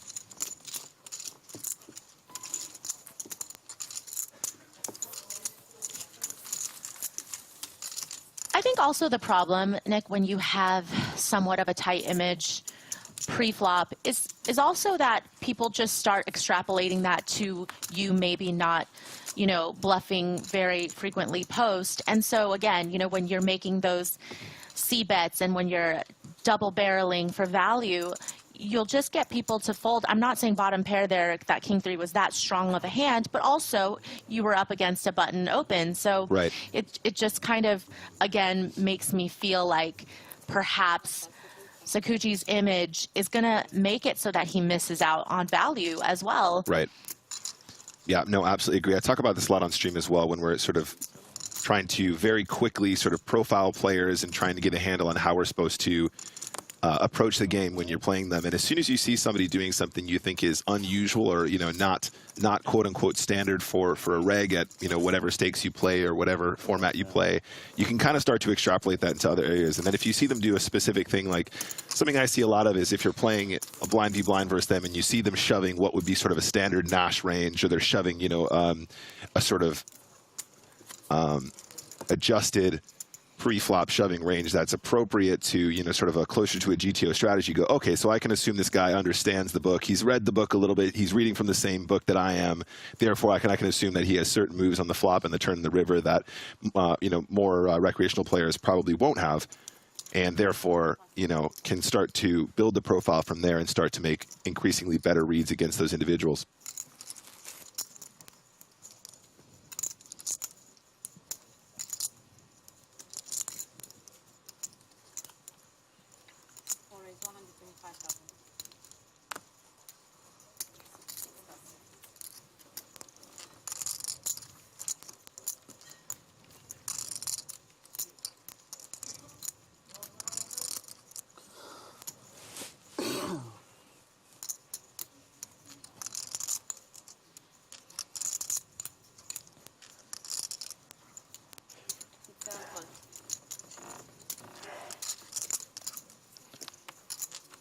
So it was a button steal from Kalev here. Really nice defending hand. Jack-9 suited, really pretty. Just to see a flop, and it is ace-6 jack, both players making a pair. Ace-9 currently out in front. Yeah, pretty dangerous for Lofberg because the 9 will not improve him the way that he thinks it will, but you can't just give your opponent credit for pairing the ace here when they open from the button. Yeah, no, absolutely. You definitely didn't defend the Jack-9 to give up when you make a hand as strong as a pair, right? It's hard to make a pair and hold them. That's what they say.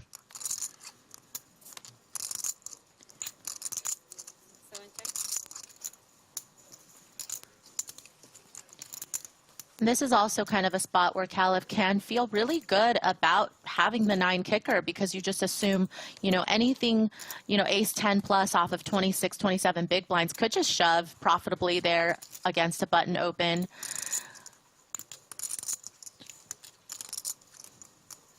Yeah, and talking about sort of expectations of players, right? These guys obviously very proficient in the game of Texas Hold'em. And I feel like an ace-6 jack flop and a 3 of spades turn might be a very frequently double barrel bluffed kind of situation. Obviously, the big blind being somewhat capped, having just flatted pre-flop, not going to have, as you say, as many ace combos when they might have played them more aggressively as a 3-bet not all in or something like that. So in these scenarios, it can be very easy to level yourself and just go, I have to call with any jack. And I think probably it would be GTO to do so as well if you felt like your opponent was playing that sort of hyper-aggressive strategy, just really trying to rep that ace super hard. Yeah, and with the speed with which he folded the Jack-9, it almost feels like that was a little too quick. That's a little too much credit. I wouldn't be giving my opponent who has me covered on the button opening then firing to that much credit. With 10 left, yeah, going to a final table. Absolutely. I mean, he makes the right fold here. But yeah, I'm in your camp, Marie. I would definitely give that some more thought because I feel like that's definitely a spot where you're just going to get blasted a lot and they're going to show up with all sorts having that much wider button open.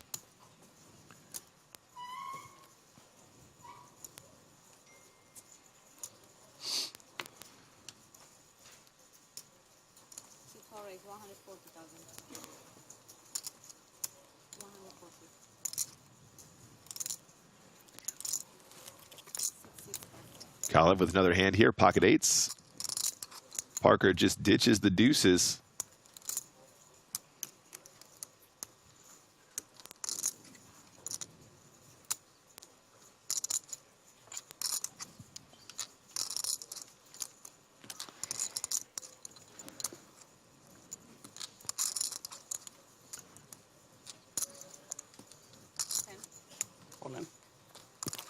There it is. Yeah.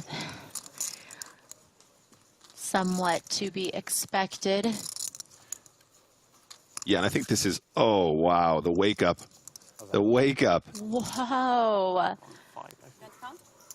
Roughly, just roughly is fine. Roughly what? 1-5. 1-5? Okay, okay.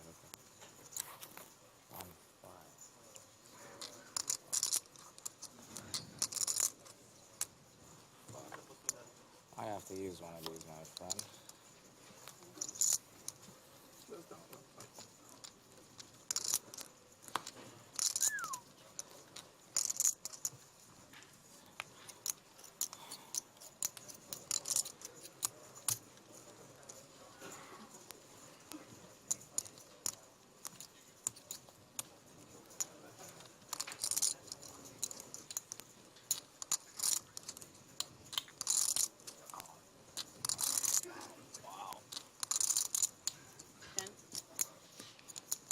I mean, this is very interesting because Caleb is behind Sakuchi, but again, we are 5-handed, and ace-queen is a very strong hand. Right. You've got to feel like... How much you have? Like 4, right? Yeah, definitely going to ask Caleb how much he has behind. Yeah, very important. I mean, I was going to ask you, there was some table talk, but I was going to ask you, Maria, like, is this one of the situations where it's okay just to flat with ace-queen because the shove is so many big blinds to begin with? Or do you feel like if you're going with this, this is always an ice, you just kind of rejam to protect? I mean, I think that it's fair to do either or, but I really don't think it's a mistake to just call the ace-queen. Because like you said, the shove over the open is so many big blinds that you're not really going to let your opponent into the pot necessarily by just calling. And you can have some traps just calling as well, which makes it a little harder for Caleb to just shove if you flat as well. Yeah. Because if you had aces or kings, you should just be calling. Yeah, no, I completely agree. And I really feel like eights needs to be a call here. He does make the call, so we're off to the races. You pulled ace-queen? Yeah, I had ace-queen, but fuck, like I call, I get stuck in a spot, a few jams or something, right? Yeah, sounds like he was thinking what we were thinking there. But not sure if I would have got her away from the ace-queen there, Maria. I think I probably would have been in for that. If I call, he folds, yeah. Lofberg probably doesn't like hearing that one of the aces are dead, but also glad that he's more in a flip scenario against Caleb's hand than he would have been, you know, had Sakuchi called. But Absolutely. Still. Absolutely. Not dominated this way, at least. I really want to lose this hand. You're praying for it. I really want to win it. Yeah. So we're going to a flop. 9-3-7. The Ocho's still holding.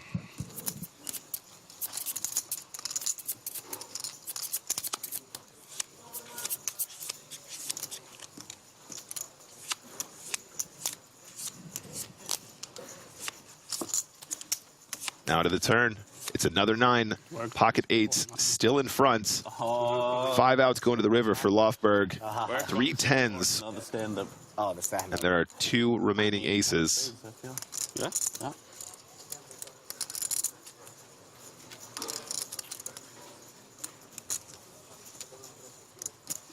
Ace of diamonds.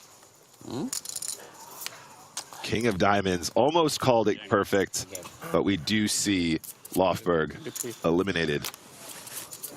Am I supposed to fold there? I think Well, that was quick. I literally stepped out for 20 minutes. I come back and we're down to 9.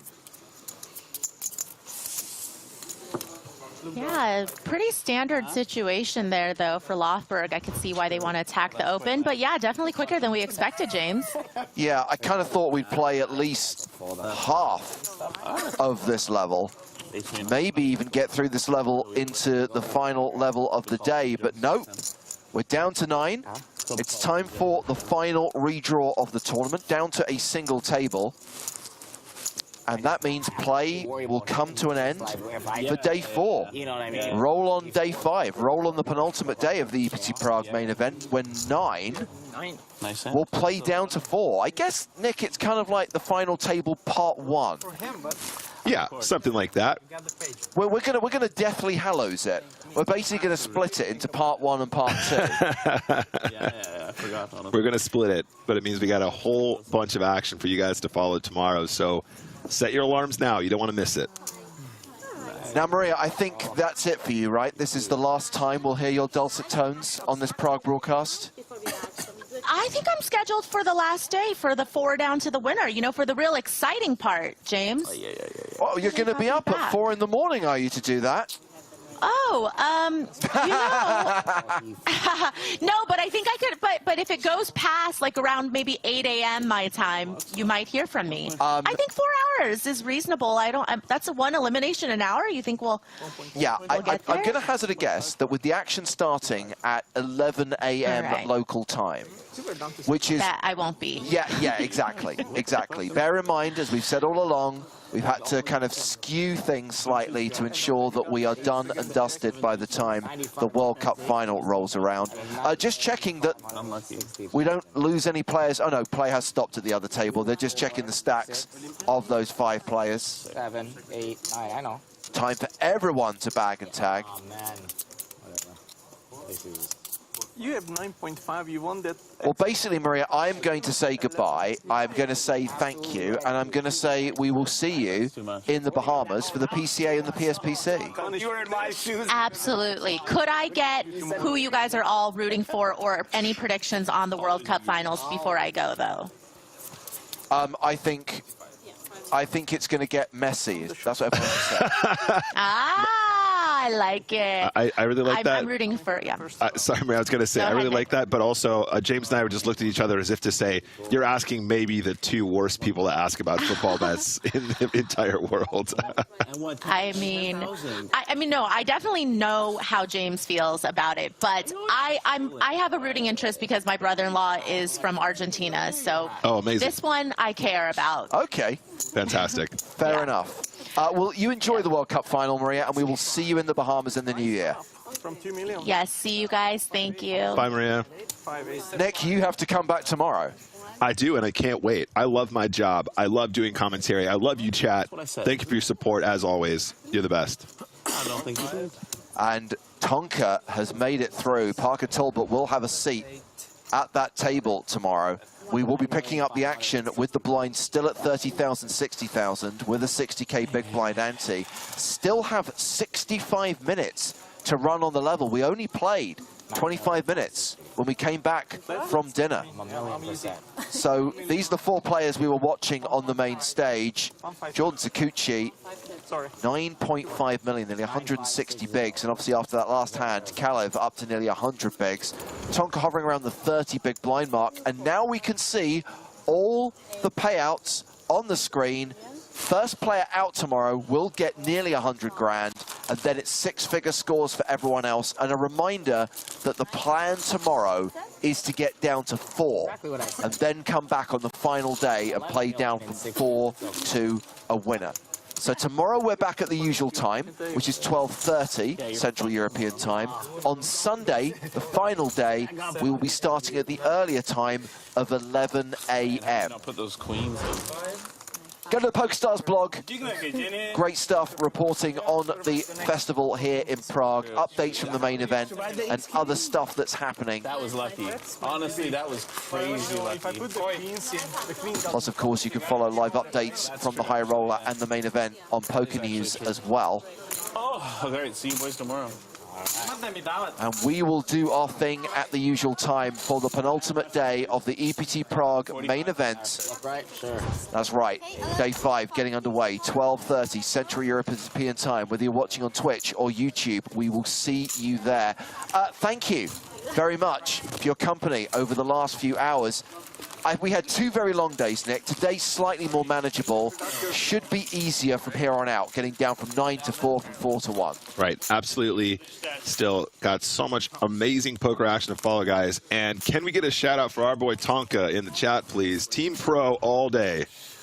We'll see him tomorrow. We'll see you tomorrow. For now, from Nick Walsh, Joe Stapleton, Griffin Benja, Maria Ho, and me, James Hartigan, it's good night from Prague.